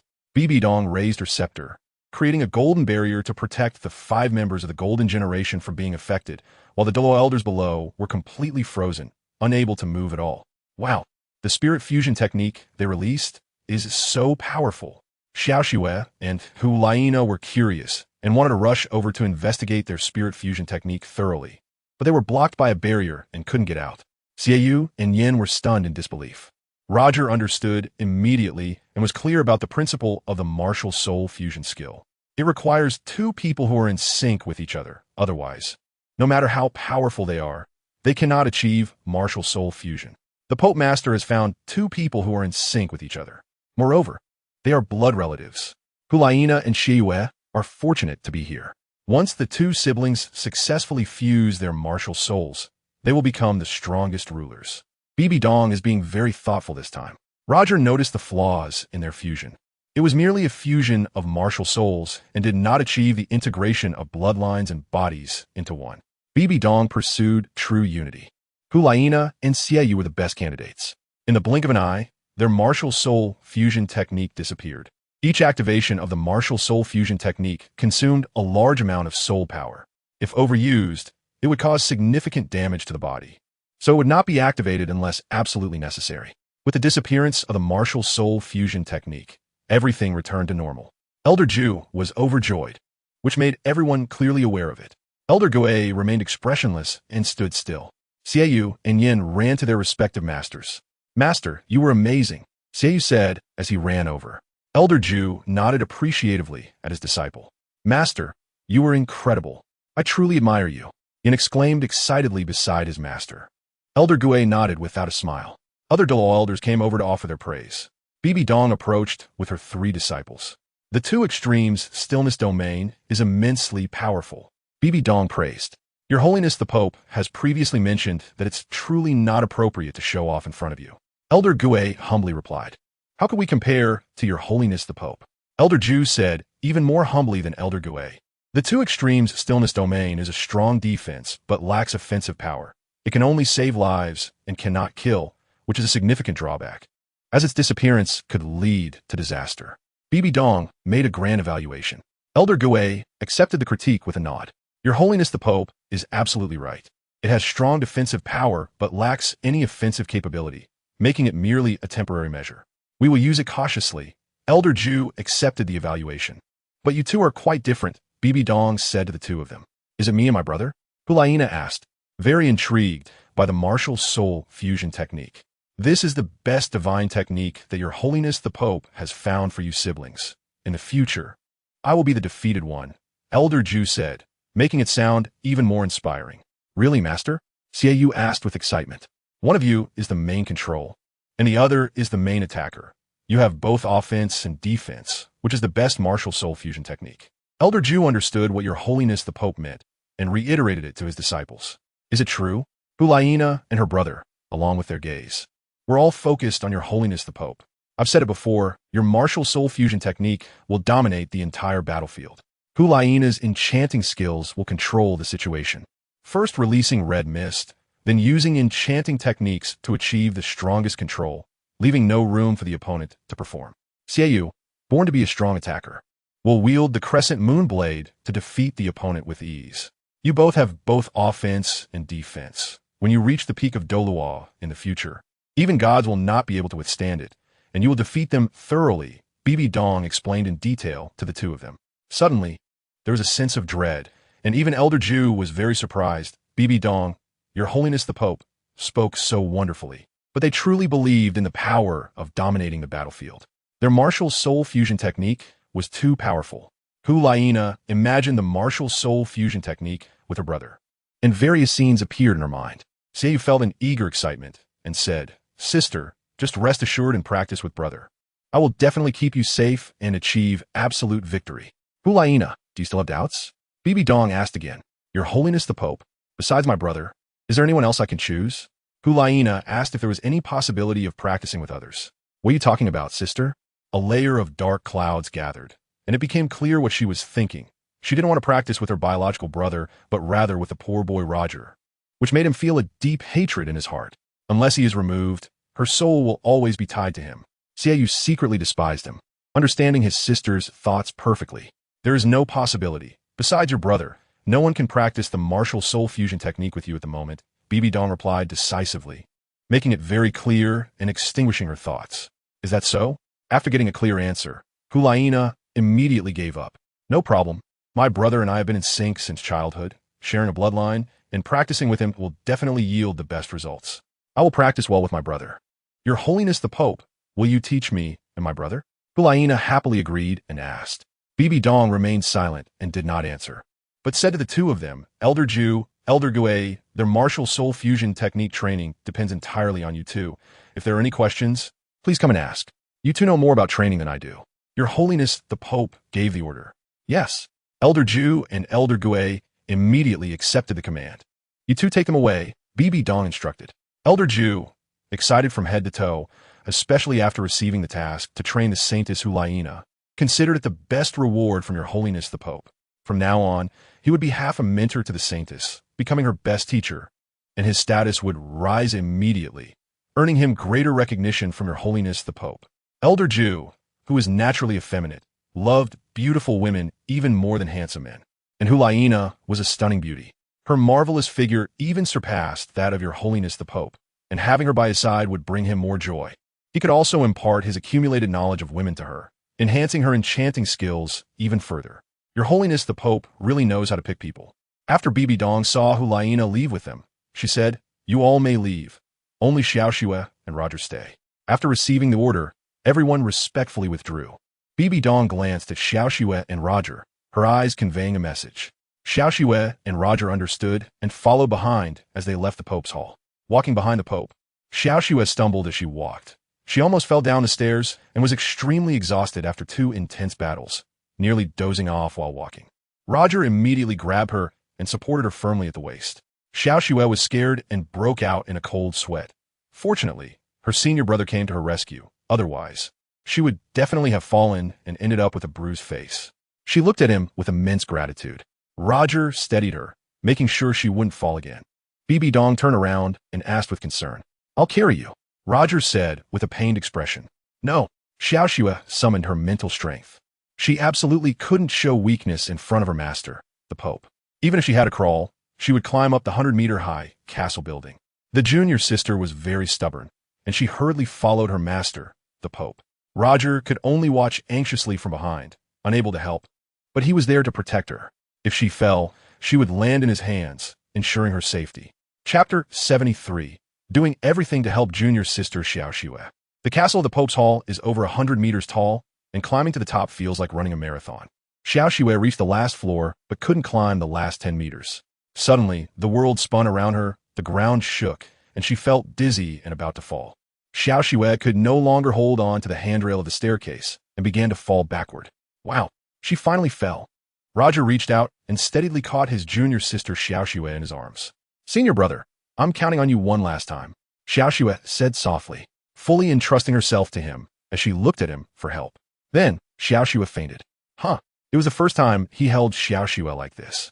And her ample bosom was incredibly eye-catching, drawing his attention deeply. Roger couldn't help but feel a surge of emotions, his face turning red and his heart racing as he developed strong, inappropriate thoughts about her. No, absolutely not. How could he have such thoughts about his junior sister? The feelings he usually had for his senior sister were now all focused on Xiao Xue. He used to be captivated by his senior sister's amazing figure, which he found so appealing and desired day and night, dreaming of how wonderful it would be if she could become his wife. But now, all those fantasies about his senior sister were projected on a junior sister Xiao Xue, making him feel as if he were committing a crime that he couldn't forgive himself for. He couldn't think like this. Absolutely couldn't think like this. Roger was filled with excitement and could only force himself to restrain it, constantly warning himself as he quickly ran up the stairs. Right under his eyelids, he kept his eyes on his junior sister without leaving her for a moment, captivated by her lovely snow-white face, her proud and upright chest, her enchanting eyes, her bright and luscious lips, and her tender and shining neck. Moreover, his admiration for her seemed endless, as if he was about to fall in love with her. Roger's feelings for his junior sister, Xiao Xue, continued to surge. He quickly ran a few steps to the rooftop, where the Pope's grand dormitory was located. Bibi Dong stood in the hall of the dormitory, waiting for her 2 disciples to arrive. "Master, Xiao Xue has exhausted her soul power and fainted," Roger reported while holding her. Bibi Dong glanced at her and said, "It's fine. Let her rest for a while." "Yes." Xiao Xue, upon hearing her master and senior brother's voices, seemed to regain some strength. She opened her eyes and said, "Senior brother, please put me down." Seeing that his junior sister had woken up and hearing her request, Roger gently set her down while still supporting her to stand steadily. Xiao Xue straightened herself, still needing to lean on her senior brother's shoulder. She apologized sincerely to her master. "I'm sorry, master. I shouldn't have ended up like this." Bibi Dong revealed a satisfied smile and said, "Xiao Xue, you performed well. You didn't disappoint me. You made me very proud. You have surpassed me in my youth. And if you continue to perform well, you will have a bright future ahead. Today, you two are the golden generation of the Spear Hall, and there is great hope for you to become the Pope's successors. The Saintess is the Pope's successor, but she is not the only one. Xiao Xue also has the opportunity to become the Pope. You must have confidence in yourself." "Huh?" Xiao Xue was astonished, feeling immense encouragement for the first time. This was the Pope's special encouragement for her, and she was immensely grateful. She feared that if her senior sister heard such words, she would hate herself for a lifetime. So she could only look at her master in shock. Roger took Xiao Xue to the spirit liquid pool to cultivate, telling her to come back to find their master after she had recovered. Seeing her weak state, Bibi Dong felt heartbroken and instructed, "Yes, master." Roger supported his junior sister with all his strength as they headed to the soul power liquid pool. It was located in the training chamber of their master, the Pope. Inside the training chamber, a strong aura of soul power filled the air. After taking a deep breath, Xiao Xue felt refreshed. "Brother, let go," Xiao Xue said, regaining her mental energy. "Don't move. I'll carry you to the pool," Roger said, reluctant to let go.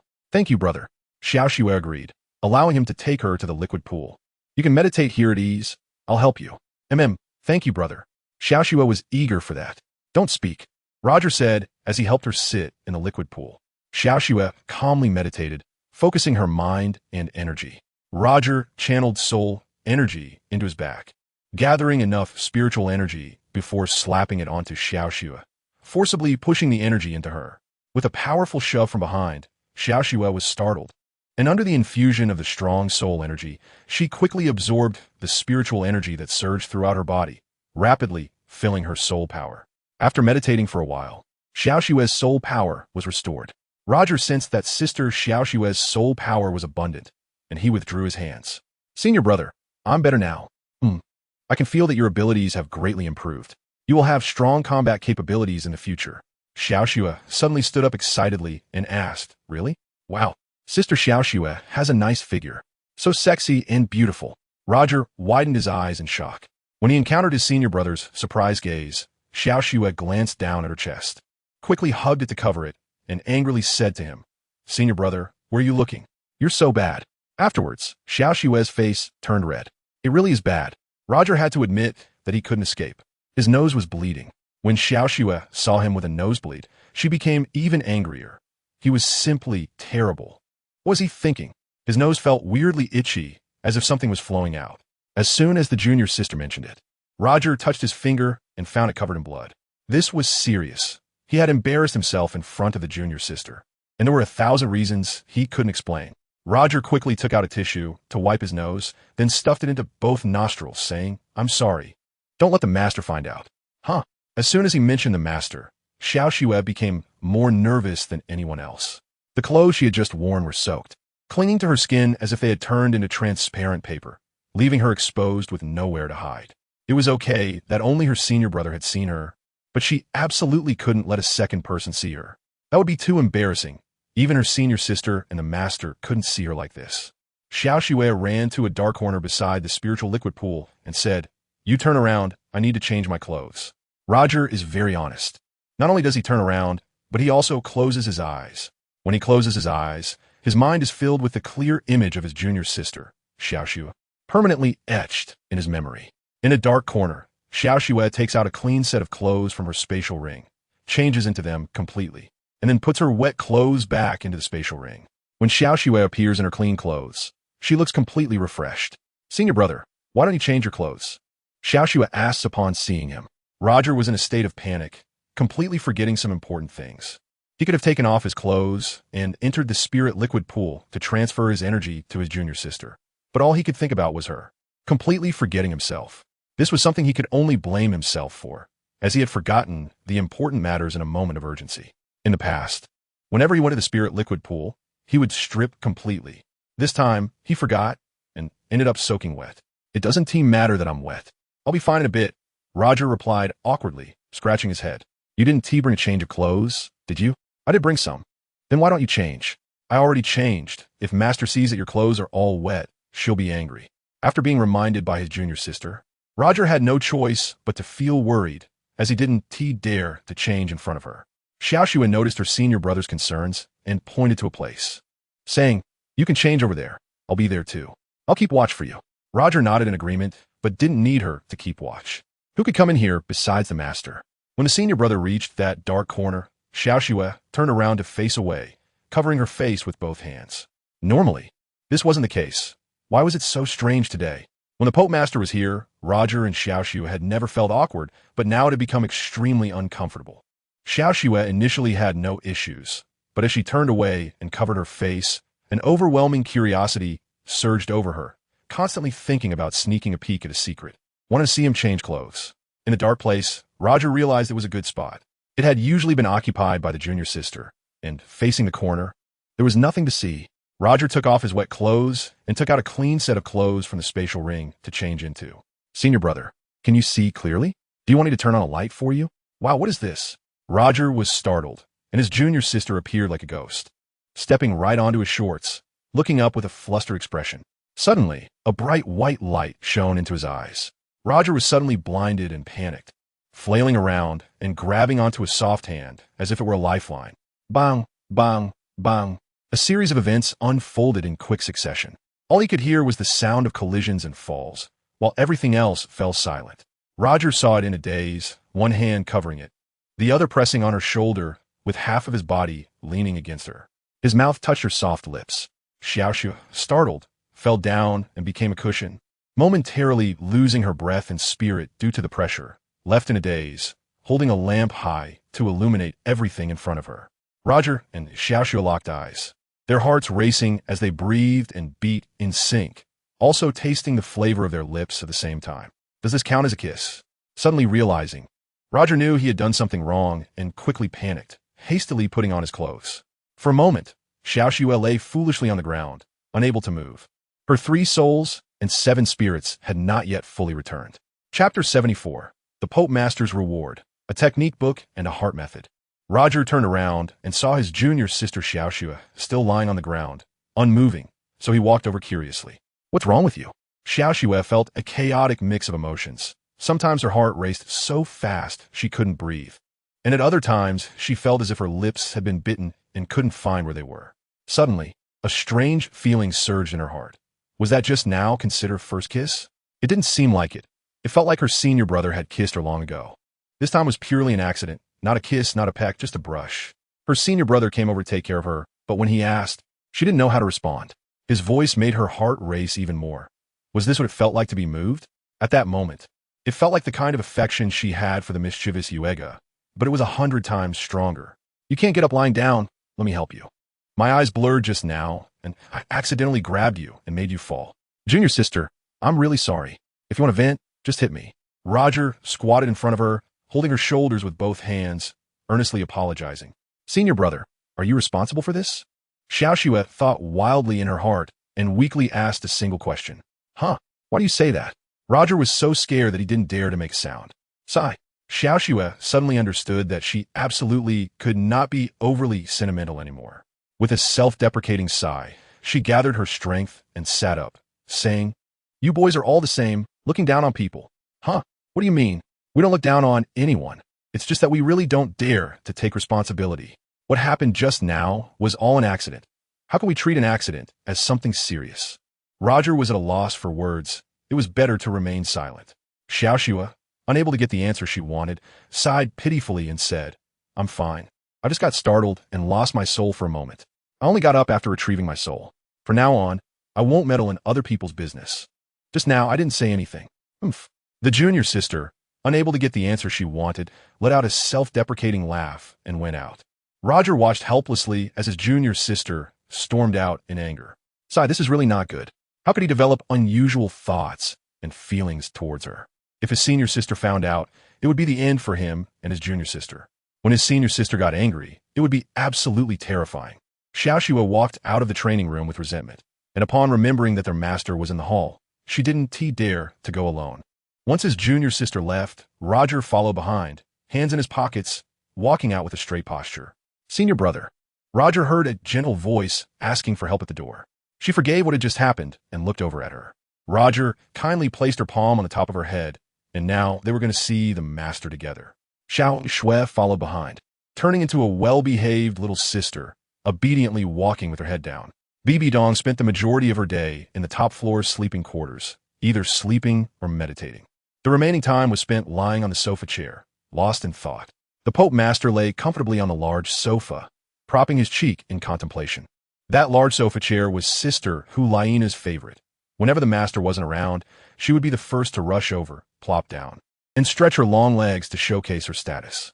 You see, am I comfortable sitting here? Roger thought of how Sister would boastfully ask when she sat on the master's sofa chair. Roger and his junior sister smiled without answering. How could they dare to agree? If their master found out, it would be like seeking death. The two of them arrived, and Bibi Dong was sitting here waiting for them to come over. Master.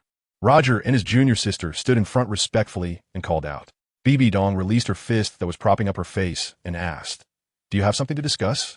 Roger and his junior sister exchanged glances, arriving at a mutual understanding, and honestly lowered their heads. Bibi Dong preferred silence, despite having 1,000 words to say. A mere glance of acknowledgement sufficed. Xiaoxue, how well do you wield the Diamond Divine Claw? Bibi Dong wanted to lend her a helping hand to elevate her martial prowess. Suddenly questioned by her master, Xiaoxue felt a surge of panic, unsure how to respond. Facing her master's straightforward question, she knew she couldn't answer lightly, but had to think carefully and respond with caution. The master's authority must be respected sufficiently. She had to think through every answer before replying. Alas, if only my senior sister were here. If she were, she would immediately jump in to answer for me, sparing me the risk of being scolded. Xiaoxue bowed her head, not daring to speak in front of her master. Bibi Dong smiled mysteriously and said, Xiao Xue. You only have a few soul skills. The rest of your martial techniques are a chaotic mix. In this world, besides soul skills, there are also cultivation methods. Each cultivation method is paired with corresponding weapons. Your weapon, the Diamond Divine Claw, is a semi-divine artifact. You have yet to truly unleash its power. I see that you are proficient in using the Diamond Divine Claw and wish to help you reach a higher level. So, I'm giving you a set of superior cultivation techniques. Master, you're giving me a set of techniques? Xiao Xue asked in surprise. I appreciate you. I have mentioned before that you might become a pope in the future. You must work hard to become stronger, Bibi Dong replied. Master, are the techniques very powerful? Xiao Xue asked, filled with joy. Of course they are powerful. Superior techniques combined with a semi-divine artifact. In the future, who knows who your opponents will be? They might end up defeated by you. The Diamond Divine Claw is also a lethal claw. It is forged from rare and special materials, and I cherish it as a treasure. It is most suitable for you. Once you combine it with this 1900 Bones Claw technique, you will be invincible. Depending on your cultivation, Bibi Dong said as she took out a book of techniques to present to her. Master is really giving me a book of techniques, Xiao Xue thought, imagining the unmatched power, which made her blood boil with excitement. Xiao Xue stepped forward and received the techniques with both hands. Thank you, Master. Bibi Dong smiled faintly, her eyes shining brightly. Xiao Xue, I also have a set of mental cultivation methods here. Do you want to practice them? Xiao Xue looked even more surprised. Having just received her master's favor, now being offered mental methods was indeed too generous. Could it be that her outstanding performance in the martial art competition today warranted such rich rewards? This is a dual cultivation method. You will need to find a partner, Bibi Dong explained as she took out a book of mental methods. Master, is it really necessary to have dual cultivation? Xiao Xue hesitated and asked. Bibi Dong nodded in confirmation. Xiao Xue hesitated to accept, realizing that dual cultivation required two people. Being alone, who could she find to practice with? Dual cultivation, of course, involves two people. But I am all alone and afraid I can't do dual cultivation, Xiao Xue replied, not daring to accept. Bibi Dong had already thought of a candidate for her. Bibi Dong smiled lightly and said, You are worried about not finding someone, right? Yes, that's right. I am by myself, without a friend. And I don't know how to find someone for dual cultivation, Xiao Xue replied honestly, looking down. Roger, would you like to be Xiao Xue's partner? Bibi Dong asked directly. Why did it suddenly come to me? Just now, Xiao Xue mentioned she had no partner, which ignited a passion in Roger to become her cultivation companion. However, he had many considerations and did not dare to act on his own. The main reason was fear of making his senior sister jealous, and without his master's consent. He certainly could not engage in dual cultivation. Master, I am surprised and hesitant, Roger replied. Roger, don't you know the benefits of the dual cultivation method? Bibi Dong interrupted. Not really clear, Roger said, somewhat aware but still ignorant of its profound significance.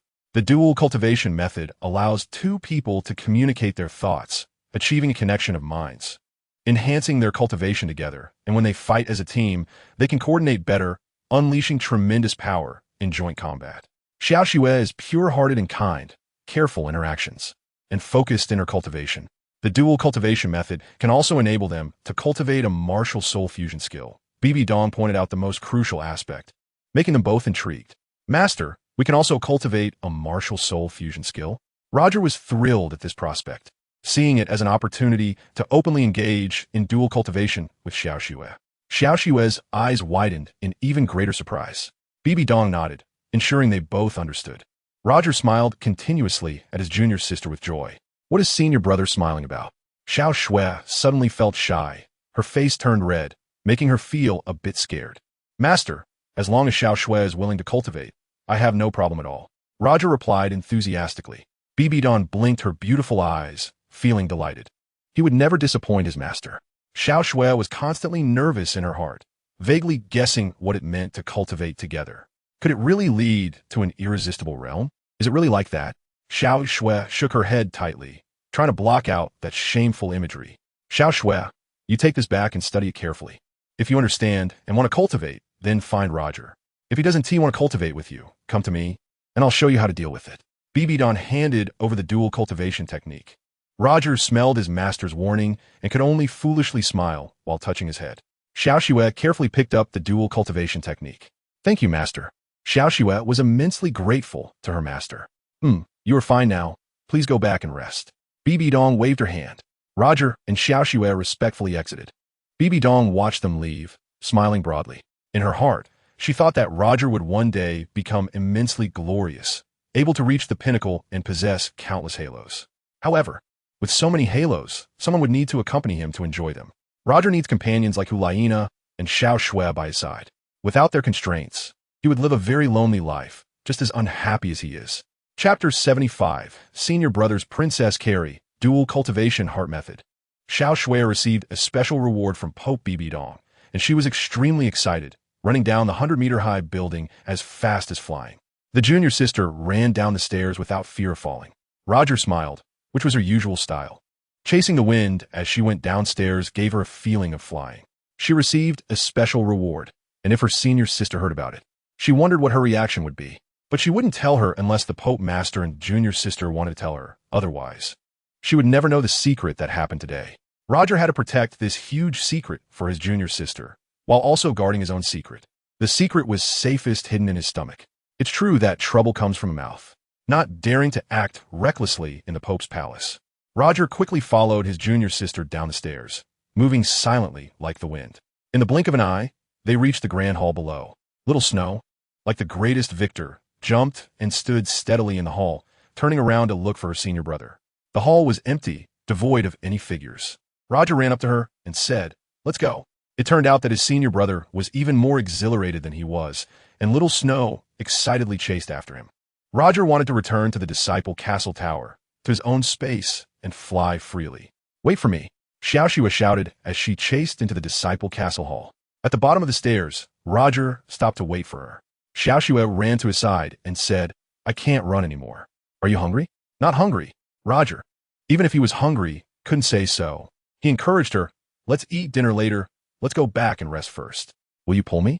Xiao Xue raised her snow-like arm in a pleading manner. With no senior sister around, Roger didn't hesitate to grab her hand and pulled her along as they ran. Going up the stairs was 100 times more exhausting than going down. Xiao Xue was exhausted and said that she could run down the stairs, but going up felt like turning into a snail. Roger pulled Xiao Xue into sprint mode. Xiao Xue took a few steps, laughing joyfully, causing the whole building to echo with her continuous laughter. With a surge of energy, Roger felt an infinite strength, holding Xiao Xue as if he were grasping a flowing ribbon, carrying her straight up. In the blink of an eye, they ran up to the top floor, 50 meters high. Once Xiao Xue stopped, she had no strength left and plopped down on the ground, sighing and pitifully asking for another favor, to be taken back to her room. "Can I carry you?" Roger bent down and asked kindly. It seemed that she could only let her senior brother carry her back to the room. Xiao Xue smiled with joy and anticipation, extending a delicate, fair-skinned arm towards him. "Thank you," Xiao Xue pleaded. Roger exerted all his strength, bent down, and picked her up in a princess carry, effortlessly holding her in his arms. He smiled at her, making her incredibly happy. It was the first time she felt so joyfully embraced, especially by her senior brother. Xiao Xue gazed at her senior brother with immense delight, feeling at that moment that he was the most handsome person in the world. She thought that Xue was not worthy of her senior brother and should just go away. She wondered if she could gradually learn to like and love her senior brother in the future. It was an undeniable fact that her senior sister loved her senior brother. But with Xue causing trouble, it would be difficult for her senior sister to end up with him. As for herself, there were no obstacles. As long as she was willing, no one could stop her. However, she wondered if her senior brother would like someone like her. Loving someone and liking someone cannot be judged by appearances. It depends on actions and whether there is a sincere confession.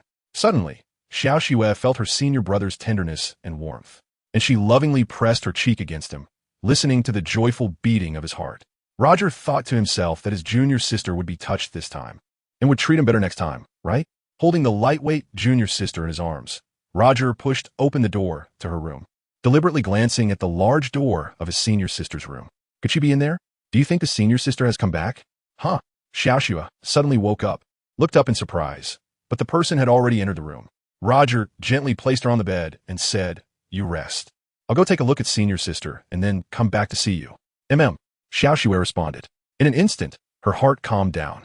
Xiao Xue thought that her senior brother only had eyes for senior sister, and at best, she was just a spare tire. When she realized this, her heart felt so desolate. Senior brother put her down, said a word, and left. Xiao Xue gazed longingly at his back, hoping he would turn around and look at her. desperately yearning for a smile from him at that moment. But he left without looking back, and Xiaoxue suddenly felt sad, wanting to cry, but unable to, as it had nothing to do with her. She wanted to laugh even less, as that would alert senior brother, making it hard to explain, and he might think she was going crazy. What am I thinking? Xiaoxue entered that fantasy again, covering her flushed cheeks with her hands to stop her daydreaming. Hey, junior sister. Senior sister hasn't come back. She might not be coming. Just rest easy. I'll come to call you when it's time for dinner. Roger went to check senior sister's room, but found no sign of her. He turned back and set at her door. Xiaoxue turned to look and asked, "Aren't you coming in?" Roger saw his junior sister's graceful figure and found it hard to resist, so he could only escape and say, "You should rest well. I'll close the door." It's nice to have a senior brother like him. He knows how to close the door. Xiaoxue carefully sensed everything about him and gave him a charming glance, shifting her mindset and completely forgetting that ungrateful guy, She. From today on, she declared war against him. He wouldn't let her off easily, and she also needed to find her senior brother as a strong support and safe harbor. A person without long-term concerns will definitely have immediate worries. Xiaoxue thought carefully for herself. After figuring everything out, Xiaoxue turned over to look at the ceiling, and suddenly remembered the rewards from her master, one being a cultivation technique and the other a mental technique. Holding up the two extraordinary secret books high in her hands, Xiaoxue pondered which one to read first. However, her greatest expectation was to first see the essence of the dual cultivation mental technique. Were its key points for cultivation. Xiaoxue put aside the cultivation technique and opened the mental technique. When she opened it and saw the clear images on the first page, her face turned bright red like it was burning in a furnace, and her heart raced uncontrollably. It was a human diagram, with annotations marked in various places. The combination of images and text made it simple and easy to understand. Even a fool who couldn't read could comprehend it by looking at the illustrations. There was no problem understanding the mental technique. The clear diagrams were very detailed, making everything obvious at a glance. Xiaoxue felt embarrassed and curious. She couldn't help but first look at the illustrations before trying to grasp the mental technique in detail. As she flipped through the pages of the mental technique illustrations, a huge wave of emotions surged in Xiaoxue's heart. Her face flushed, her mouth dry and anxious, and her hands trembled uncontrollably. Suddenly, Xiaoxue couldn't hold back anymore, rolled over, dove into her blanket, and began to study its profound meanings. After looking at it again and again, Xiaoxue began to question herself. "Master, what is this all about?" After asking herself, she held her scorching face in her hands, propped up her head, and continued to study, softly muttering to herself. "Master wants me to learn dual cultivation. Isn't that just sending me into my senior brother's arms? Would he dare to cultivate like this with me? During dual cultivation, if he sees me, what if he can't control himself? What if he goes out of control? Sigh, why does dual cultivation have to be like this? Is this the only way to achieve a mutual understanding? It seems unnecessary, right? Can I just wear clothes? Does it have to be like that? Sigh." Xiaoxue kept talking to herself endlessly until she finally got tired and fell asleep hugging the mental technique under the blanket. Chapter 76 Elder Yue's Habits. The body of the Saintess Elder Ju instructed to find him at 9 o'clock in the evening, and thinking about this made Hulaina somewhat annoyed. "Brother, are you going to find teacher Ju?" Hulaina wouldn't call someone with an androgynous demeanor master. Someone like him wasn't worthy. Calling him a teacher was already a stretch. "Master told us to go cultivate at 9 o'clock. Of course we have to go," Xiue asked while sitting on a dragon throne. "No." Hulaina was unhappy and unwilling to answer that question. The fusion technique requires a harmonious connection between people. Although she could synchronize with her brother, she still wished she could connect with junior brother Roger. Seeing her sister's somewhat awkward demeanor, Xiue understood and jumped down to pat her head in comfort. "Come on, let's just do as Master said." Xiue had no ulterior motives towards his sister. He just wanted to follow Master's orders. Hulaina had no choice but to follow behind her brother as they left. Upon arriving at the Hu family fortress courtyard, Xiue summoned the crescent blade and transformed it into a flying vehicle. Hulaina grabbed her brother's hand as they took off on the crescent blade, soaring through the sky like an arrow, and then flew straight towards Elder Ju's castle hall. Once they reached the castle tower of the Ju family, Xiue directed them to fly down. Hulaina walked down the crescent blade with her brother into the hall to find Elder Ju. When they saw that the elder's personal disciples had arrived, they all respectfully welcomed and attended to them. Xiue wanted to find Master, and they led him to the Master. Hulaina often visited the Ju family fortress with her brother, but there were some private areas she had never stepped into. Those were all elder Jews' personal restricted areas, not meant for ordinary people. Hulaina had no interest in someone so androgynous. In her heart, she sarcastically thought that he should not insult his ancestors with his existence. Shiyue could freely enter any of Master S places and was very familiar with Master S living habits. At first, he couldn't bear to see, but later he got used to it and no longer found it strange. He respected Master S privacy and never spoke of it to outsiders. Shiyue led his sister directly over. "Brother, are you going to take me to the secret room?" Hulaina asked as she noticed. "You saw it, so don't scream." Shiyue reminded her. "I want to scream as long as it's not something disgusting or terrifying." Hulaina set a condition. Shiyue gave her a mischievous smile, indicating that she would understand soon and that he would show her something eye-opening. Two young, beautiful maidens opened a large door, and after they entered, they quietly closed the door behind them. After entering, Hulaina felt like she had stepped into a fairy cave, surrounded by decorations of a luxurious female living space. Could it be that Elder Jew had undergone a transformation into a woman? "Ha! Elder," a woman's seductive voice made Hulaina's skin crawl, and she was so scared that she dared only to hide her head and curl up. Hulaina could hear the enchanting laughter of beautiful women, their flirtatious tones making her heart race. So this was a place of seduction. Did her brother engage in such debauchery with his master in this filthy place? Even a normal person would become seductive here. Shiyue pulled back a sheer curtain and invited his sister inside. Hulaina gasped at the sight, nearly screaming in shock, and quickly covered her mouth with both hands, her eyes wide open to take in everything. In front of her, about 6 or 7 meters away, several beautiful women, scantily clad, were seductively embracing Elder Jew, making it a sight too eye-catching. Hulaina, being a young girl, felt her face turn bright red at the sight, her heart racing, and she was so scared she felt like she couldn't escape. After inviting his sister in, Shiyue let down the curtain and led her to meet Master. "Master." Shiyue respectfully bowed and greeted. Hulaina was mesmerized, her eyes glued to Elder Jew, unable to look away. "Don't just stand there, quickly call Master." Shiyue nudged his dazed sister to hurry up. Hulaina looked down on him and couldn't bring herself to say it. Elder Jew, perceptive as ever, said, "You two have arrived?" "Yes, Master. My sister and I are here. Please give us your instructions." Shiyue respectfully requested. "The Saintess is here. I should go out to greet her, but today is different. I have received an important task from His Holiness Pope Bibi Dong. First, let me teach you the mental technique for the fusion of martial souls. After you comprehend the mental technique, I will instruct you on the practical exercises of the martial soul fusion technique. The martial soul fusion technique is a unique skill that is not something just anyone can learn or comprehend. It requires two people who are deeply connected, ideally one male and one female. The reason I could perform the martial soul fusion technique with Elder Ghost is that I transformed myself into a female, allowing us to achieve this fusion. However, we still cannot physically merge because both of us are male, making it impossible to achieve the harmony of yin and yang. Do you both understand this?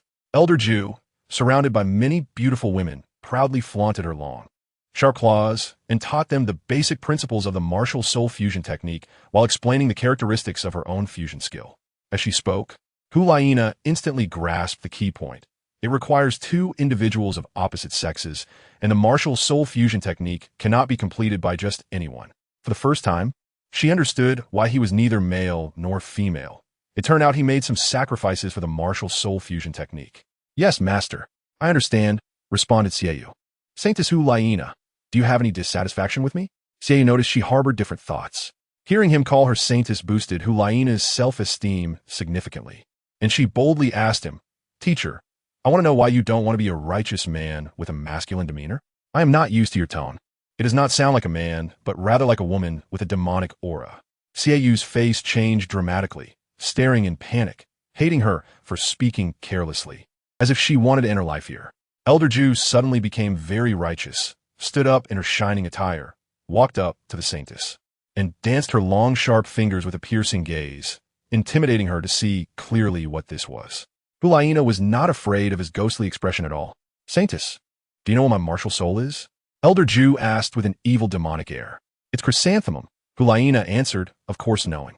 "My martial soul is the heavenly chrysanthemum. It is a celestial chrysanthemum that exists in the heavens. Chrysanthemums are flowers loved by women.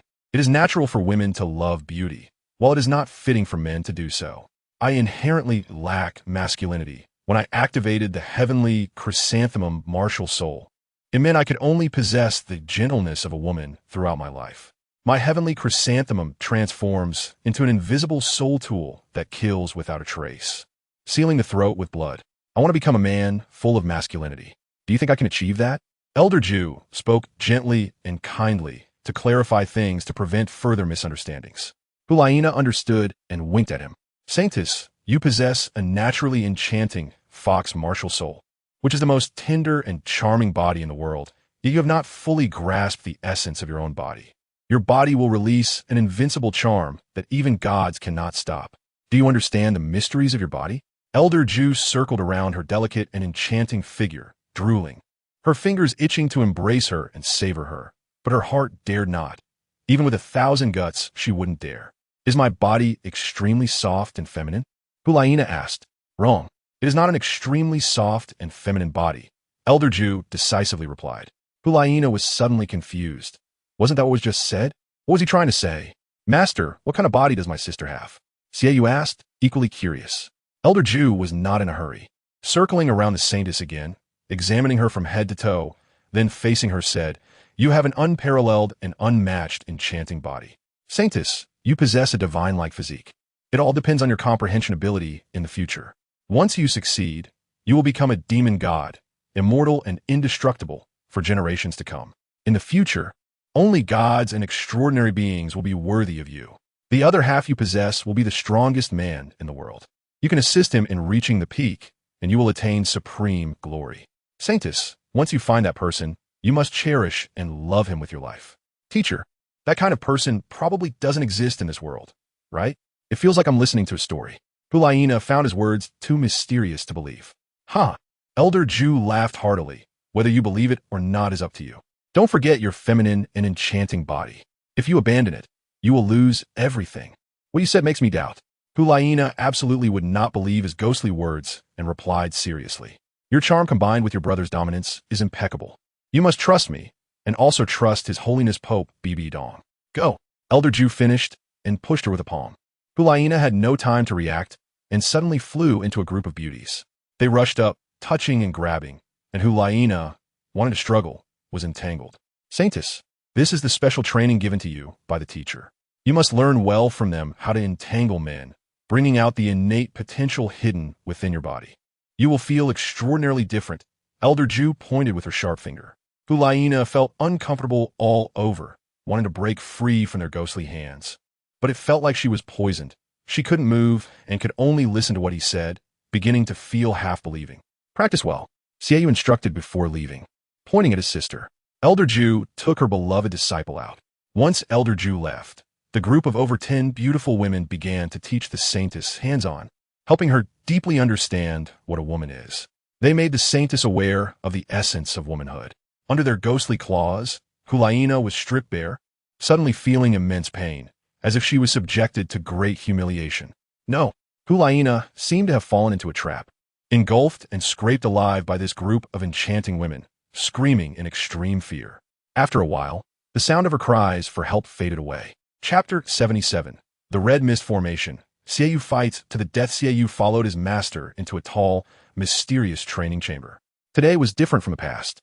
Xiaoyu ran ahead in surprise to see what was going on, then turned back and asked curiously, Master, why are there so many wooden stakes? Elder Ju stepped forward and said, These are 108 wooden man stakes I specially arranged for you. They can move, dance, and even attack. I spent most of the day imagining the scenarios for your martial soul fusion technique. Is this the scenario for my and my sister's martial soul fusion technique? Did you imagine this, Master? Xiaoyu asked with great admiration. Elder Ju smiled with self-satisfaction, saying, The martial soul fusion technique of you two has been explained very clearly by His Holiness Pope Bibi Dong. Saintess Hulaina takes control, and Xiaoyu, you are the main attacker, with the power of life and death fully in your hands. Your invincible moonblade can instantly kill everything.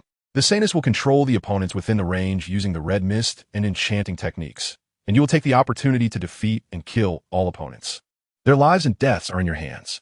The power of this technique is something even I find hard to handle. Xiaoyu, how strong you want to become depends on your ability. Yes, Master. I understand, Xiaoyu replied confidently. Elder Ju snapped her fingers, and a massive red mist rose among the wooden stakes, enveloping all 108 of them. So yeah, you go in and train. First, practice your speed. Use your moon blade to evade the attacks of the wooden stakes, but you cannot use the blade to cut them down. You must go through without a scratch. Only 0 attacks count as passing. Huh? 0 attacks. How can that be done? And in the red mist, visibility is 0. How can I evade? Master, how can I do this? See, you questioned. Use your perception. Perception? Evil Moon, having only soul power and soul skills is far from enough. That can only be considered as a strong person. A true strong person utilizes their powerful soul and employs special skills to unleash 100-fold or 1,000-fold power. Today, what was the reason for your tragic defeat against Xiaoxue? What was the reason the Saintess couldn't control Xiaoxue? Xiaoxue was precisely using her perception ability. Evil Moon, you are currently not as good as her. Be more cautious of her in the future. Since you don't like her, don't offend her.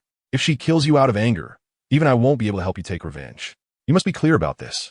Evil Moon thought of the humiliation brought by Xiaoxue, clenching his fists tightly, determined to wash away the shame with snow. Otherwise, how could he fulfill his own wishes? Can I defeat her just because I have perception ability? Evil Moon asked anxiously. Elder Ju erupted into a strange laugh. Don't forget, Xiaoxue and Roger will be more focused than you and will practice tirelessly. Just having perception ability won't let you defeat her. If you want to surpass those two, you must put in 100 times the effort. Otherwise, it's just wishful thinking. Then I'll kill both of them. Please help me, Master. I can't allow opponents stronger than me to exist. I want to be the strongest in the world. Evil Moon immediately pleaded. Asking me to help you is like jumping into a fire pit, isn't it? They are closed-door disciples of His Holiness Pope Bibi Dong. Do you still not know how favored Roger is? Elder Ju glared at him, thinking him foolish for not understanding the situation until now. All right, stop overthinking. Go in and train. If you can endure without a single injury for the duration of an incense stick, you pass. Otherwise, prepare for a deadly training session. Elder Ju couldn't explain too much. Otherwise, it would be seeking death. It was best to avoid talking about the Pope's disciples. Upon hearing the Master's command, Evil Moon took the moonblade and walked towards the red, mist wooden dummy. At first, he thought dodging their attacks would be easy, believing that he had super strong perception ability. As soon as he entered, Elder Ju revealed a lewd smile, eager to see the outcome of his arrogance. The wooden dummies here would punish him until he crawled back. How could he throw a tantrum then? Evil Moon charged in with the moonblade. In an instant, he became blind in the red mist, his vision completely reduced to 0. Suddenly, with a bang, a wooden dummy extended an arm and swept across his face, delivering a heavy blow that made him spit out saliva. Evil Moon held back, not daring to make a sound, fearing the Master would hear him. Before he could process the thought, another bang came, as a wooden dummy attacked him from behind, striking his waist and sending him crashing forward. Then, as if a switch had been flipped, Evil Moon was continuously ambushed from all sides, beaten into a pulp, as if all his bones had been broken. In less than 5 minutes, Evil Moon crawled out of the red mist wooden dummy formation, lying on the ground, awkwardly looking up at his master, covered by a mocking gaze. So how is it? It seems you couldn't last 5 minutes and can't get up? Evil Moon lay on the ground, unable to stand, saying, Master, I'm sorry. I never expected this result, but I won't give up. Evil Moon, your soul fusion technique with your sister has a similar effect. Your sister is with you in the red mist. Although she controls the opponent to reduce their lethality, she can also be counterattacked. Without perception ability, how can you kill? If you don't want to kill, how can you subdue your opponent? Elder Ju explained clearly without mocking. Master, can my sister help me perceive? Evil Moon asked eagerly. Of course she can perceive. She shares a heart connection with you and can communicate and cooperate at any time, but you can't rely on her in battle. You need to be proactive and adaptable. Do you understand this? Yes, I understand that.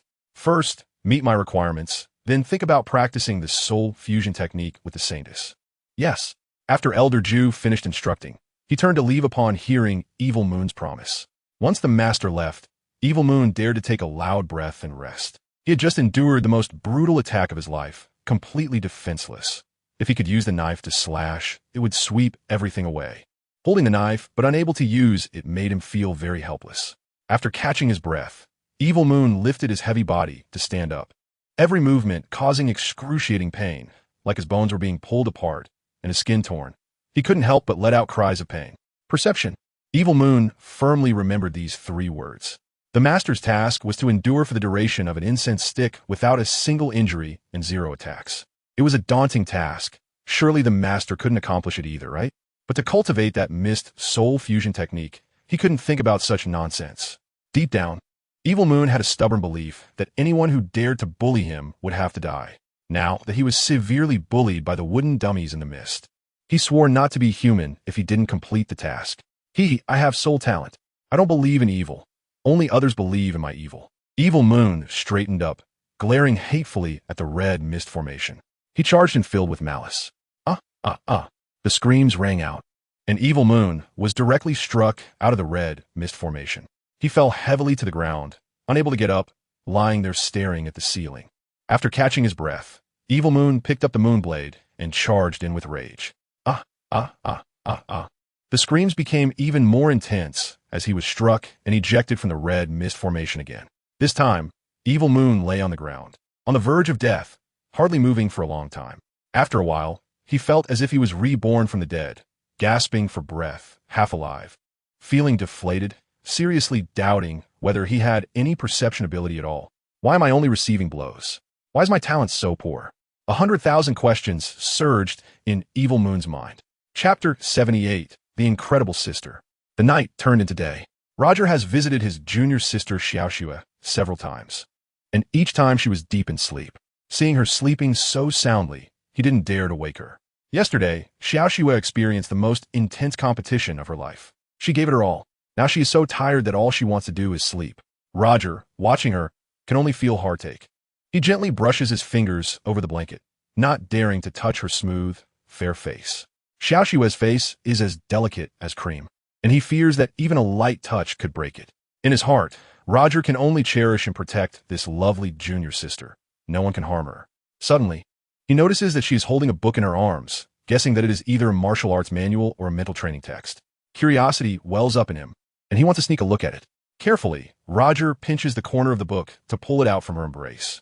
But the slightest movement startled her awake. "What are you doing?" Xiaoxue asked, quickly hugging the book in fear. Roger was startled and retracted his hand, asking, "You're awake?"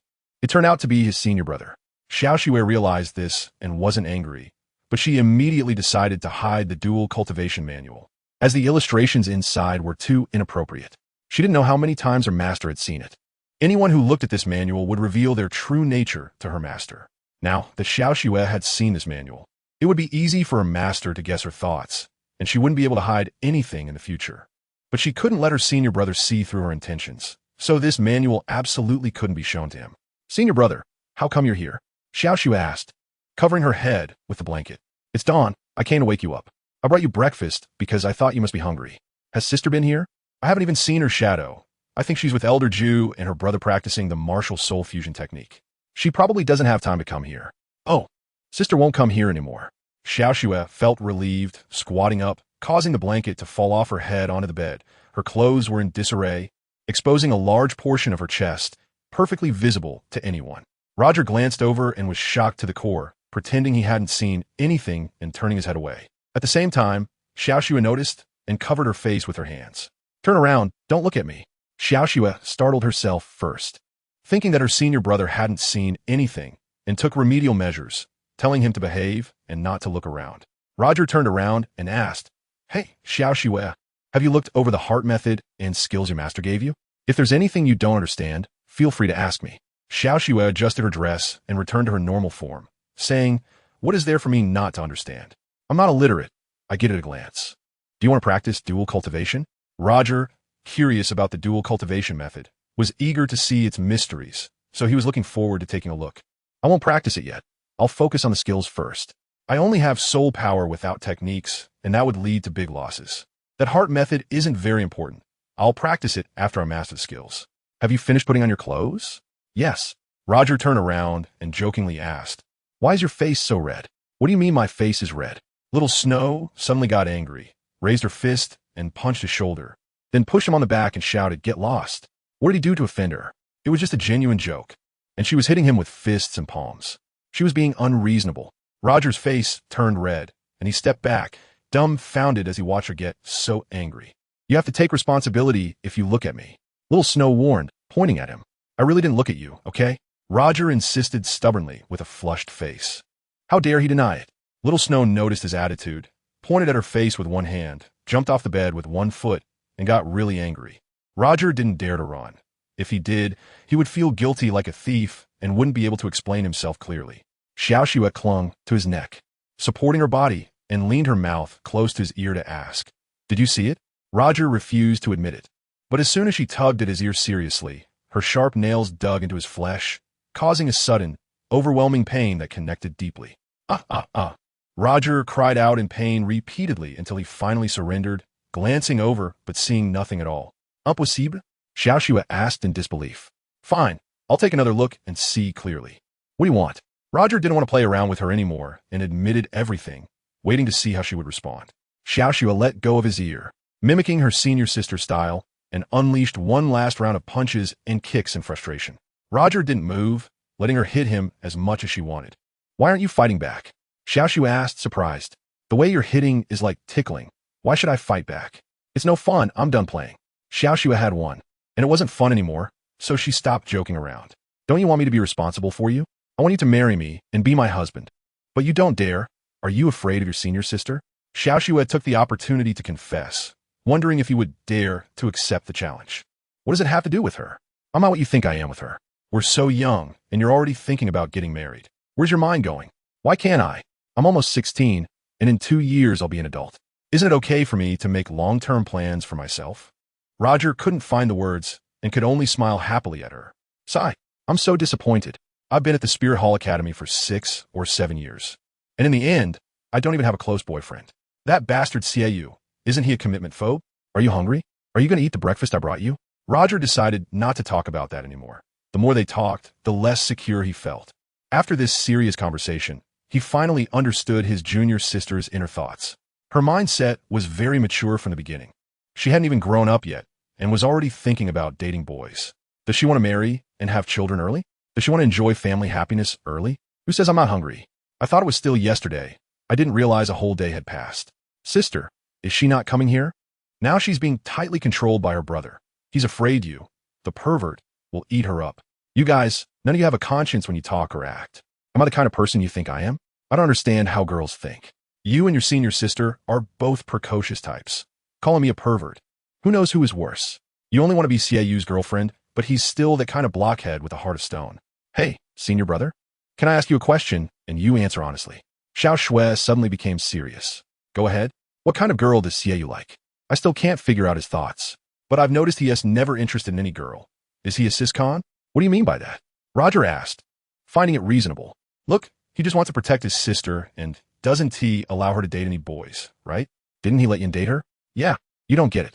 That's because senior sister doesn't like Yin at all, so Xiaoyu is completely at ease. I think he's a cis-con. He only likes his sister in his heart and uses her as a standard. Don't you think he is that kind of person? Don't analyze it randomly. He is a cis-con, and that is justified. There is nothing wrong with him liking his sister. What else can he do? Xiaoyu is not that kind of person who has romantic feelings for his sister. But I agree with what you said. He uses his sister as a reference standard. You've gotten clever. Knowing there is no result, you cut the mess quickly. Yesterday, you beat Xiaoyu so badly. Haha, I almost jumped up and cheered. If it weren't for senior sister being next to me. Is it true? Xiaoxue jumped up excitedly and asked. How could I lie? Xiaoxue rushed over, cupped his face, and without any hesitation, gave him a deep, affectionate kiss, producing a loud sound. Thank you, senior brother. After the kiss, Xiaoxue let go and thanked him loudly. How could this happen? Roger was stunned, stirred up with a storm of emotions inside that was hard to calm down. Dada. Xiaoxue danced happily, singing as she quickly went to the bathroom. What was going on with her? Was she really that happy just because she kissed someone? She had succeeded, while Roger felt like he had failed, showing grievance on his face, unable to bear the feelings. It was unbelievable. If she continued like this, she would eventually consume him. Chapter 79. Xiaoxue became the junior sister, Bibi Dong's thoughts. Xiaoxue sang in the bathroom while taking a shower. Roger smelled something in the room. She was so happy. Back to her old self. What did she just do? Roger simply couldn't dare to think about it. He was afraid that his senior sister would find out. It would either result in a skinning or losing an ear, and he would definitely be subjected to punches and kicks. After a while, Xiaoxue came out after taking a shower. Roger looked up and saw her white towel wrapped around her chest, her bare feet on the ground, revealing her long thighs. I'll go out first, you come out, and I'll take you out. Hey, you're going to take me out for a feast. Xiao Shui thought about how he had endless money, and it would be a shame not to take the opportunity to enjoy a meal. I brought you breakfast, Roger replied from outside the door. Breakfast?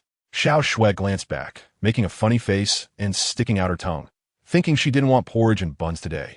She wanted to treat herself to some flavorful noodles for all her hard work yesterday.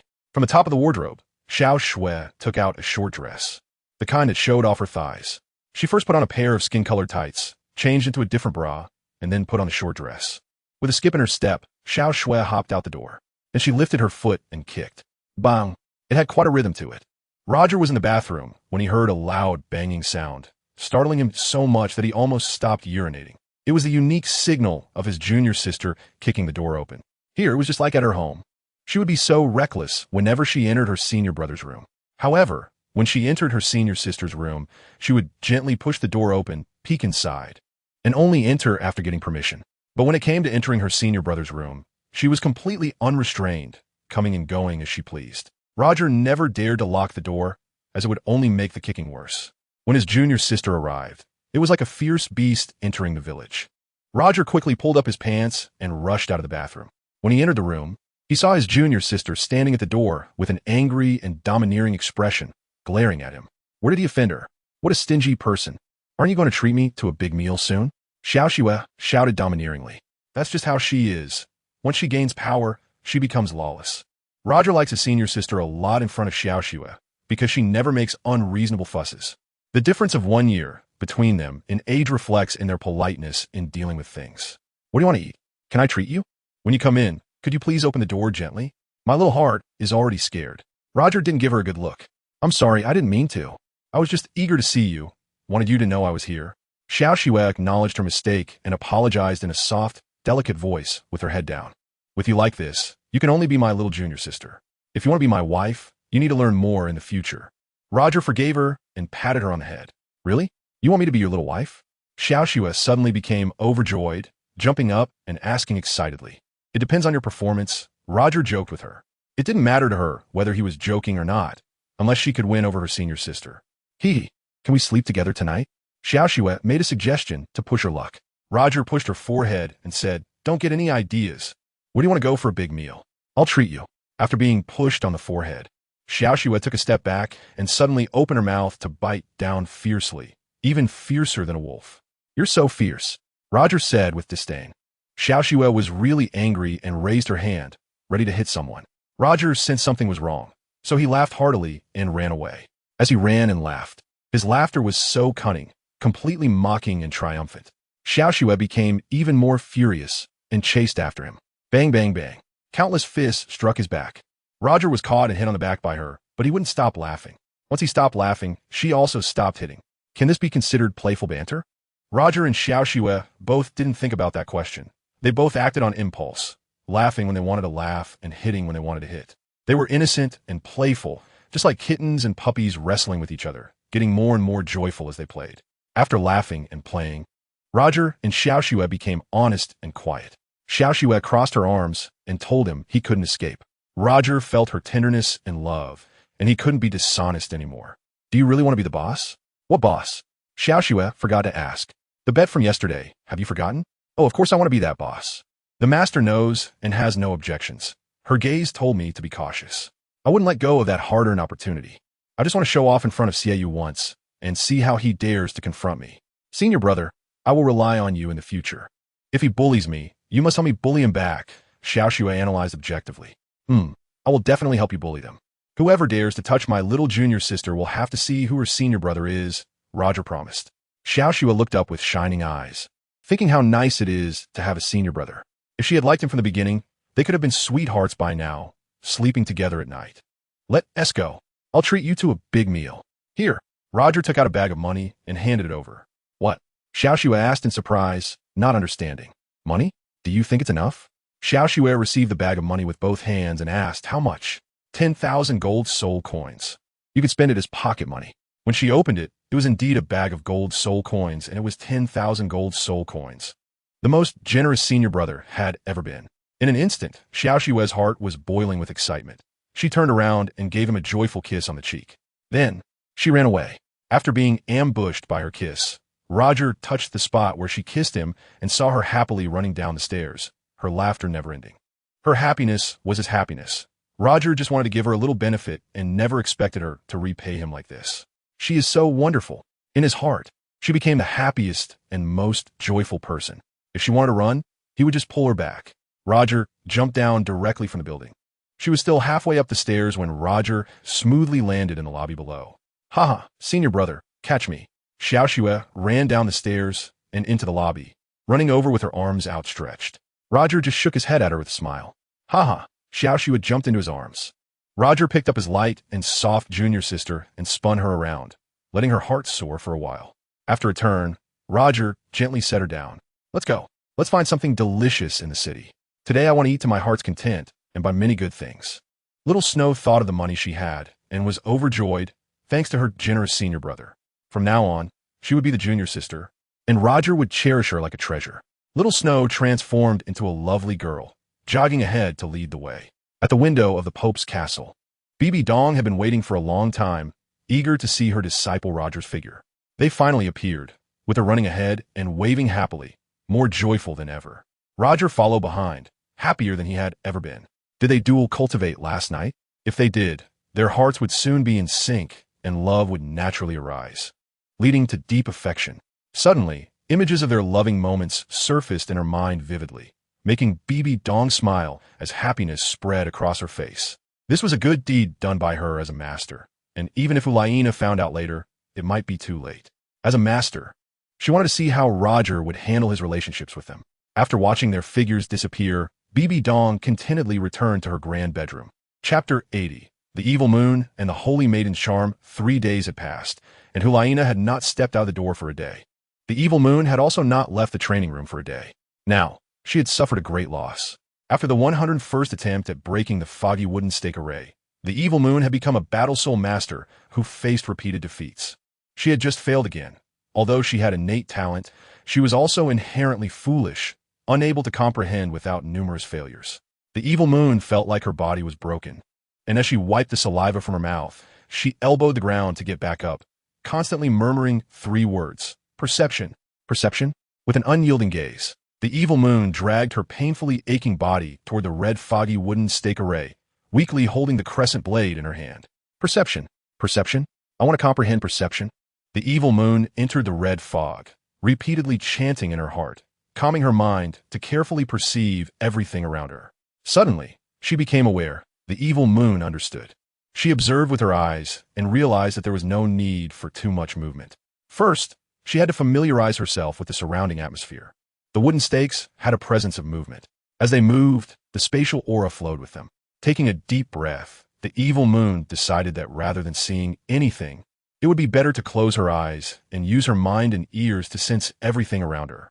Waves of invisible auras approached her. They were the attack auras of the wooden stakes.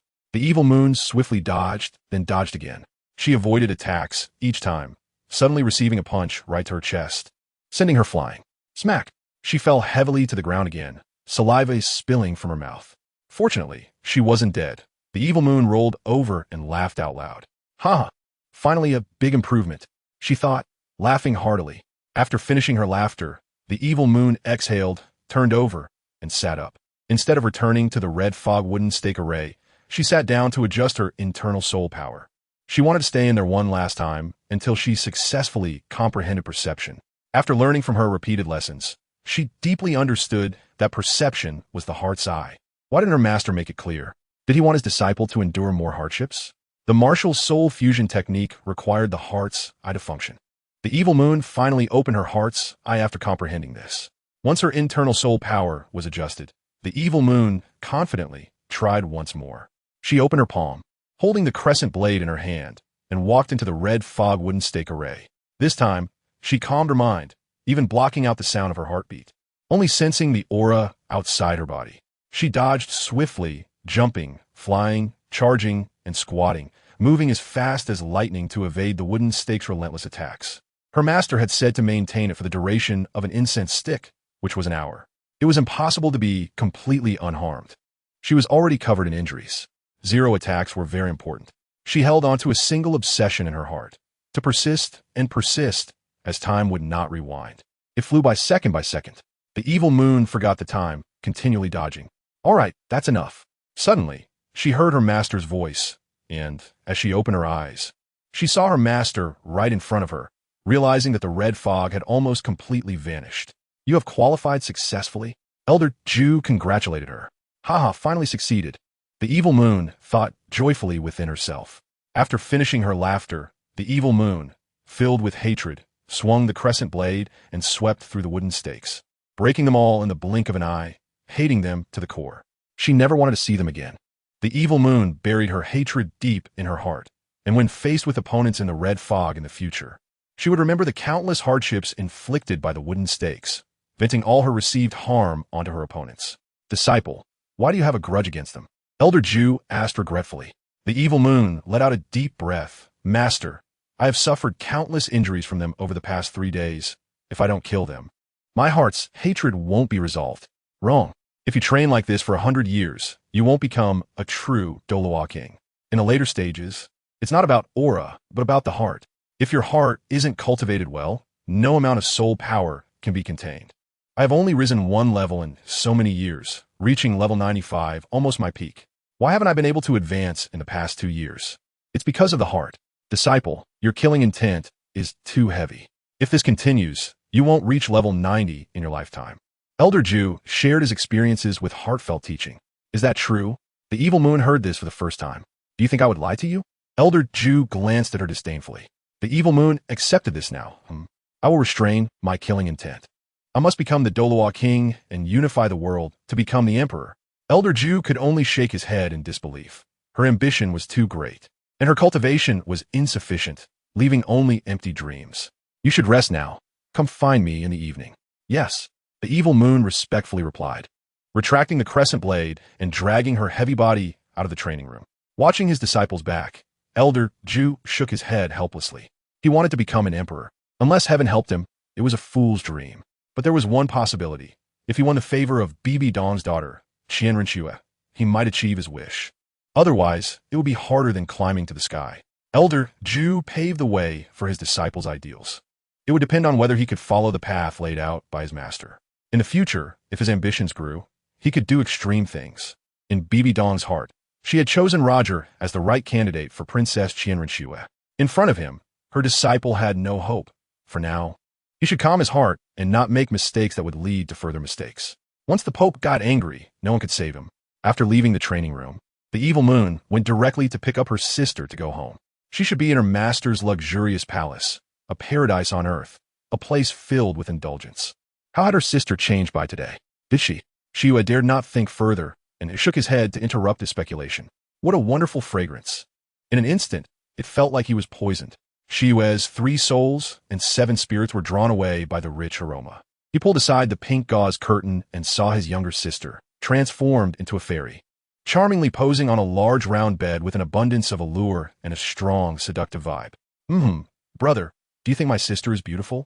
Hulaina asked, exposing her chest and caressing her long, pure white thighs, gazing at him with flirtation.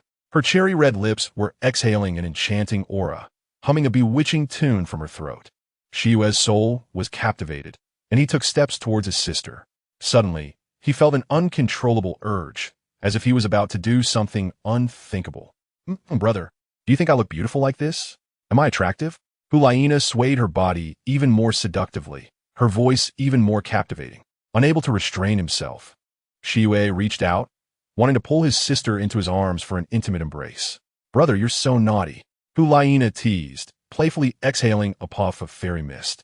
Her delicate fingers dancing enchantingly, her tail swaying behind her, as if revealing her true form. In just 3 days, under the guidance of Elder Ju and a group of beautiful women, Hulaina had transformed into a being that was neither fully human nor fully demon. She had become the embodiment of a human-demon hybrid. Hulaina summoned the spirit of the fox demon within her, ready to transform into a seductive fox at any time.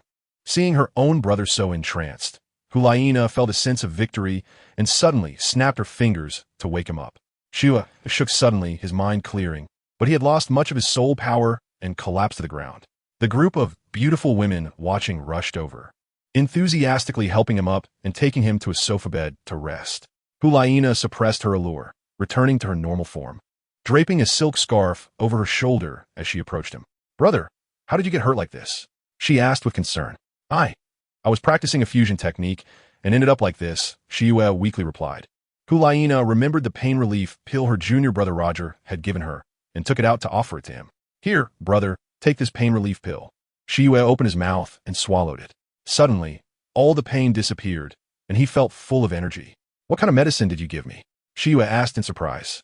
"It's from my master," Hulaina said, fully aware of the effectiveness of the pain relief pill and unwilling to betray her junior brother. Shiyue regained enough strength to get out of bed. "Let's go back." "All right, I completed my training here. Just wait for me to come and get you," Hulaina replied. Shiyue led his sister back home. Chapter 81. Hulaina. The nine-tailed spirit fox. The sky brightened, and the sun shone brightly. Shiyue squinted in the glaring light, shielding his eyes with the back of his hand.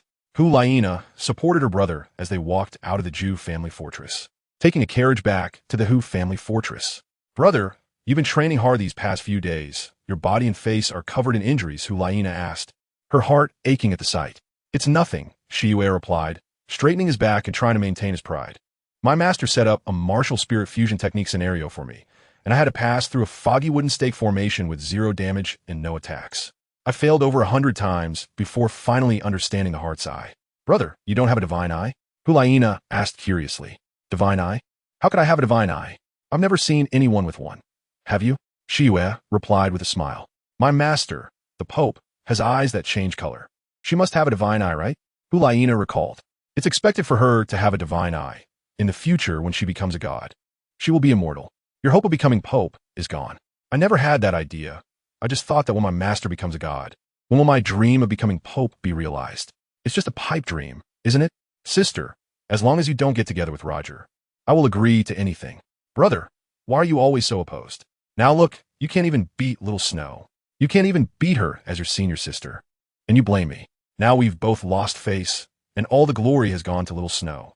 I didn't expect Little Snow to be so hidden, and I couldn't understand why Roger would forfeit, intentionally letting her become a captain. That makes me hate him so much. Haven't you noticed that he has a thing with Little Snow?" "Brother, what are you talking about?" Hulaina asked, filled with hatred. "He's always been Little Snow's backup. If she doesn't want me, she'll go for her backup. You should give up on him. Roger is a poor guy. He doesn't deserve you. If he lives with Little Snow, I'll let him off this time. But if there's a chance in the future, I will definitely teach him a good lesson. You can't speak ill of him," Hulaina warned, pointing her finger at her brother. Seeing his sister getting angry, Shiyue raised his hands in surrender. "All right, I won't talk about him anymore. I need to go back to heal. My master called us over tonight."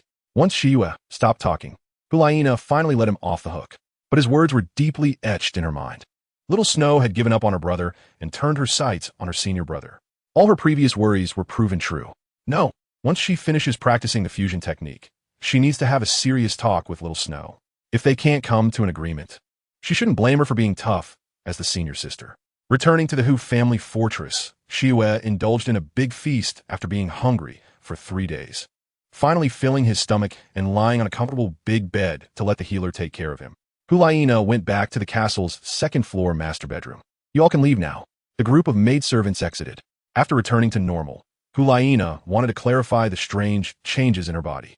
In front of a tall mirror, she undressed, leaving only her underwear, and asked the mirror, "Mirror, mirror, is that really me inside?"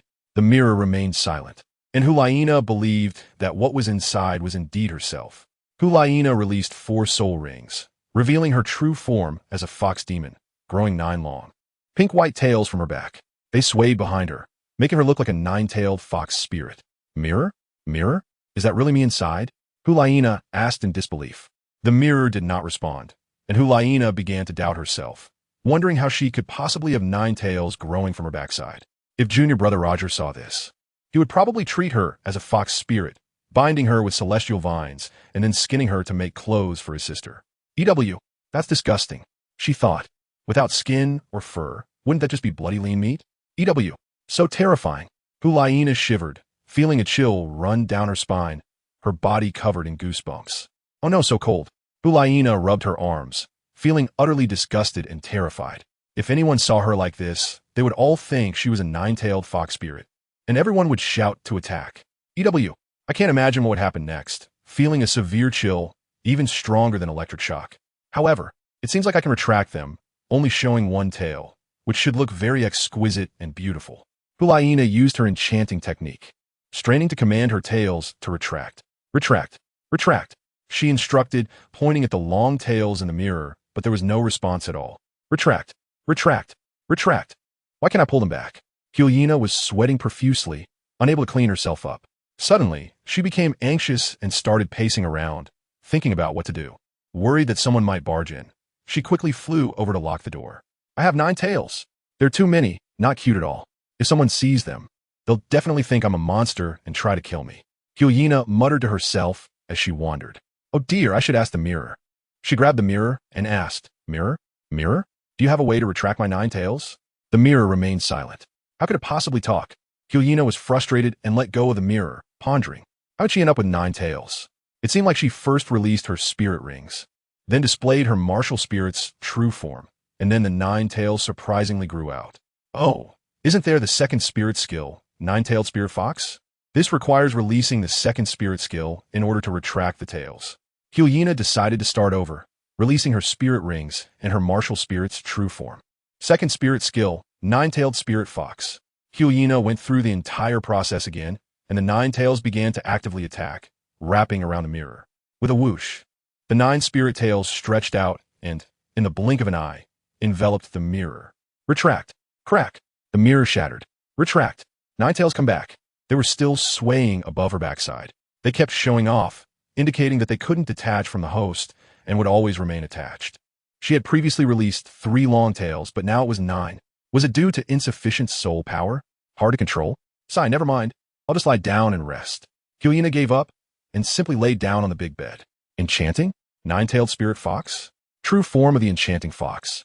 Could it be that in her past life, she was a 9-tailed fox spirit? Her mother didn't explain clearly before she passed away, and now she couldn't comprehend it. Did the group of beautiful women awaken her feminine feelings, causing her to become like this? Hulaina lay gracefully on her side, propping her head with one hand, lost in thought, occasionally distracted by the 9 long tails above her head. Suddenly, she found them quite cute. Why couldn't she accept them as part of herself? They seemed to have a certain spirit, reaching out to her, their fluffy pink-white tails brushing against her face, making her feel happy and relaxed. Ha! Hulaina burst into laughter. Ha! She grabbed one of the soft, smooth tails and suddenly thought, why couldn't she embrace them? Suddenly, Hulaina found herself floating in the air, unsure of how it happened. It turned out that the long tails had lifted her body, giving her a feeling of sleeping in the air, as if she were floating. They were all trying their best to please their master. They had become tails with spirit. Hulaina happily and affectionately stroked the fluffy tails, genuinely accepting them. They were all important parts of her body, and she would cherish them in the future. All right, you can let me down now. You are part of my body. I will cherish you well. You are my 9 spirit tails. You must always respond to my call. Think about it. Who is the boss? They swayed their tails. Oh, so none of you is the boss. Well, I don't need so many tails out of play right now. You can take turns to come out and play, okay? Can you change colors? Hulaina asked them politely. They nodded their tails. Change color for me. I want to see the most beautiful tail. They understood. They swirled and displayed 7 bright colors. They all had a white base, with other colors just as accents. Red, yellow, and purple were particularly beautiful. Huh, you are so cute. You really can change colors. I love it. I love it. I love it. If you want to play now, go ahead. While I'm sleeping and resting, you can come out and play. But when I go out, you must hide and not let anyone discover me as a monster. Otherwise, I'll be doomed. Do you understand what I mean? They nodded their tails. All right, I'm going to meditate and practice the enchanting heart method now. You can accompany me in my practice. They nodded their tails. Hulaina accepted her identity as a 9-tailed spirit fox and happily embraced them in her heart. Sitting cross-legged on the big bed, she began to meditate and practice the enchanting heart method, so that when she trained with her brother for the martial spirit fusion technique in the future, she could easily complete it. The martial spirit fusion technique. In the future, her great soul technique would be invincible. Ha! Hulaina imagined proudly and wildly while meditating. Chapter 82. Hulaina and the Evil Moon Martial Spirit Fusion Technique. Night fell. Hulaina followed her brother to the Douluo Fortress to practice the martial spirit fusion technique. She had been staying at the Douluo Fortress for several days. with no time to visit her master at the Pope's Hall or check on how her senior brothers and sisters were doing. Would her junior sister, Xiao Xue, steal Roger away? Her brother's words struck a chord, leaving her feeling a bit distracted and often lost in thought. The evil moon noticed his sister's silence and guessed that she must be thinking about the poor boy Roger. As long as he was around, her sister's thoughts wouldn't be severed. Whenever there was an opportunity, he would risk everything to eliminate him, planning for his sister's future. In the future, his sister must marry someone of the greatest power and prestige, either a prince or an emperor. Only a prince or an emperor deserved to have his sister. No one else should even think about it. Upon arriving at the Douluo fortress, they got off the carriage. The evil moon took his troubled sister to meet their master. In the grand hall of the Douluo fortress, the evil moon and his sister saw their master reclining on a high throne, eagerly awaiting their arrival. Master, teacher, the evil moon and Hyena called out in unison. You're here? Elder Douluo sat up, waving his long, sharp fingers. Yes, the evil moon and Hyena responded in unison. Well then, you can practice the martial spirit fusion technique here. Huh? I don't understand. How do we practice here? The evil moon and Hyena exchanged glances, looking up in confusion. Elder Douluo understood their doubts and said, the martial spirit fusion technique requires two people to forcibly merge their martial spirits. This requires you to exert your strength and have a connection of intent. You can try it, and let me see if you two can really merge. Master, do we need to release our maximum soul power? The evil moon asked for clarification. Elder Douluo smiled leisurely and said, how can you merge without releasing your martial spirits? Saintess Hyena, do you understand the martial spirit fusion? It doesn't have any heart method. It's about two people connecting their minds and forcibly merging their martial spirits into one, becoming one entity. Once the two are integrated, you will naturally know how to use the martial spirit fusion technique. You could try it here. Brother, shall we give it a try? Hyena didn't grasp the profound meaning, but she understood the intention. How would they know the reason without trying? The evil moon nodded. Hyena stepped back a full 10 paces, raised her hand to operate her soul power, and released all 4 soul rings. True form of the enchanting fox. With a loud shout, Hyena's true form as a 9-tailed spirit fox appeared behind her. Suddenly, Elder Ju was startled and looked on in astonishment. Her martial soul, the demon fox, had evolved. You are a 9-tailed spirit fox? Elder Ju pointed and asked in disbelief. Indeed, I started to doubt it myself, but I have to accept the 9-tailed spirit fox within me, Hyena explained clearly. Xie, what are you waiting for? Elder Yu reprimanded lewdly. Seeing her sister's martial soul had changed so much, Xie was taken aback. How could she have 9 tails? Just moments ago, the master had discovered in surprise that she was a 9-tailed spirit fox. Xie summoned her soul power, releasing 4 soul rings, and unleashed her maximum soul power. Moonblade, curved knife. Summoning her weapon, martial soul, the Moonblade, curved knife transformed into a powerful artifact with immense spiritual power. The two powerful soul powers of Hyena and Xie clashed, creating a strong repulsive force that made it difficult for them to approach each other. The martial soul fusion technique requires a mutual understanding, transforming repulsion into attraction. At that moment, Hyena and Xie understood each other and began to change their intentions, retracting the repulsive soul power and moving closer together step by step. Within a short distance, Hyena and Xie suppressed the powerful repulsive force, interlocking their fingers. In an instant, their soul powers intertwined, infinitely enhancing each other's abilities. They felt it deeply. Elder Ju watched from a distance with a smile of appreciation. What Pope Bibi Dong had said was absolutely correct. The bond between the siblings made them most suited for practicing the martial soul fusion technique. She recalled the months it took to practice with Elder Gue, while they only needed one attempt to succeed. It was truly a miracle, a blessing from above. The fusion of Hyena and Xie's soul powers was just the beginning. The key was the later integration of their bodies. To achieve the merging of their bodies, they first needed to fuse their martial souls. One was a demon fox, and the other was a moon blade curved knife. One was a spiritual body, and the other was a material body, making it much easier for them. Hyena and Xie were interlocking their fingers, working on the fusion of their martial souls, which required cooperation of their consciousness. Hyena's consciousness was communicating with her brothers, seeking consensus within the spiritual imagery. Many consciousnesses in the spiritual imagery connected automatically to find commonalities, seeking to assimilate differences and become one. Hyena coordinated with her brother, letting him take the lead in attack, while she controlled the overall situation, assisting in enhancing their performance. In the spiritual imagery, Hulaina and her brother reached a tacit understanding, and all martial soul fusion techniques were tested within the imagery. Each performance could be practiced in real combat within the spiritual imagery. Such powerful soul power fusion. Elder Ju was taken aback, stepping closer under immense pressure. It became difficult to approach any further. After the disciple and the saintess fused their martial souls, they began the integration of their bodies. Suddenly, a brilliant light erupted. Elder Ju stepped back to shield herself, narrowly avoiding the burst of light. This was the light of their first body integration. After opening this door, such bursts of light would not occur again, leading directly to the fusion. Wow! After their fusion, they transformed into a divine body, clad in red armor. A miracle. Elder Ju smiled ecstatically upon seeing this. They would surely bring even more joy to Pope Bibi Dong. Disciple, can you and the saintess communicate verbally? Elder Ju asked, wanted to communicate with them. Xiaoyu's fused martial soul body had become an entirely different entity, much stronger than their original forms. With a deep connection to his sister, it was as if he controlled two minds, able to communicate with her anytime and anywhere, with clarity 1,000,000 times better when distinguishing external matters. Feeling refreshed and unobstructed in vision. Yes, master. I can clearly discern everything, Xiaoyu replied excitedly. All right, Saintess Hulaina, how do you feel? Elder Ju asked with more curiosity. Master, I feel invigorated and powerful. Hulaina shared her feelings, mirroring her brother's emotions, feeling clear-headed and overflowing with strength. Elder Ju roughly understood the situation and said, you have perfectly fused your martial souls. Now I will guide you in demonstrating your combat capabilities. First, Saintess Hulaina, you will control the entire field.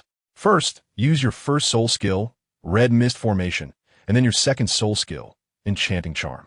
You do this to control your opponent's mental and soul power, reducing their attack capabilities. Yes, master. I understand, Hulaina replied and began to control the field. First soul skill, Mist Enveloping. As she unleashed her soul skill, a powerful red mist spread within a radius of 10 zhong, obscuring vision completely. Second soul skill, Enchanting Charm. When this soul skill was unleashed, the combat capabilities of opponents within the red mist were significantly reduced, with some even losing their fighting ability entirely. Such a powerful enchanting charm. Elder Ju felt the effects as well and quickly retreated. Elder Ju stepped back to a safe distance and said, Xiaoyu, do you feel that the entire field is under control? Yes, I can feel it clearly. I can see everything, Xiaoyu affirmed. All right, now begin your main attack. You need to subdue all your opponents. You can unleash your soul skills freely. Yes, master. Encouraged by her master's words, Xiaoyu gained even more confidence, feeling fully empowered for combat. With her soul power surging, Xiaoyu unleashed her abilities within the red mist that her sister had created, her strength increasing to unimaginable levels. Wielding the moon blade, curved knife, Xiaoyu executed precise attacks, leaving her opponents with no chance to evade.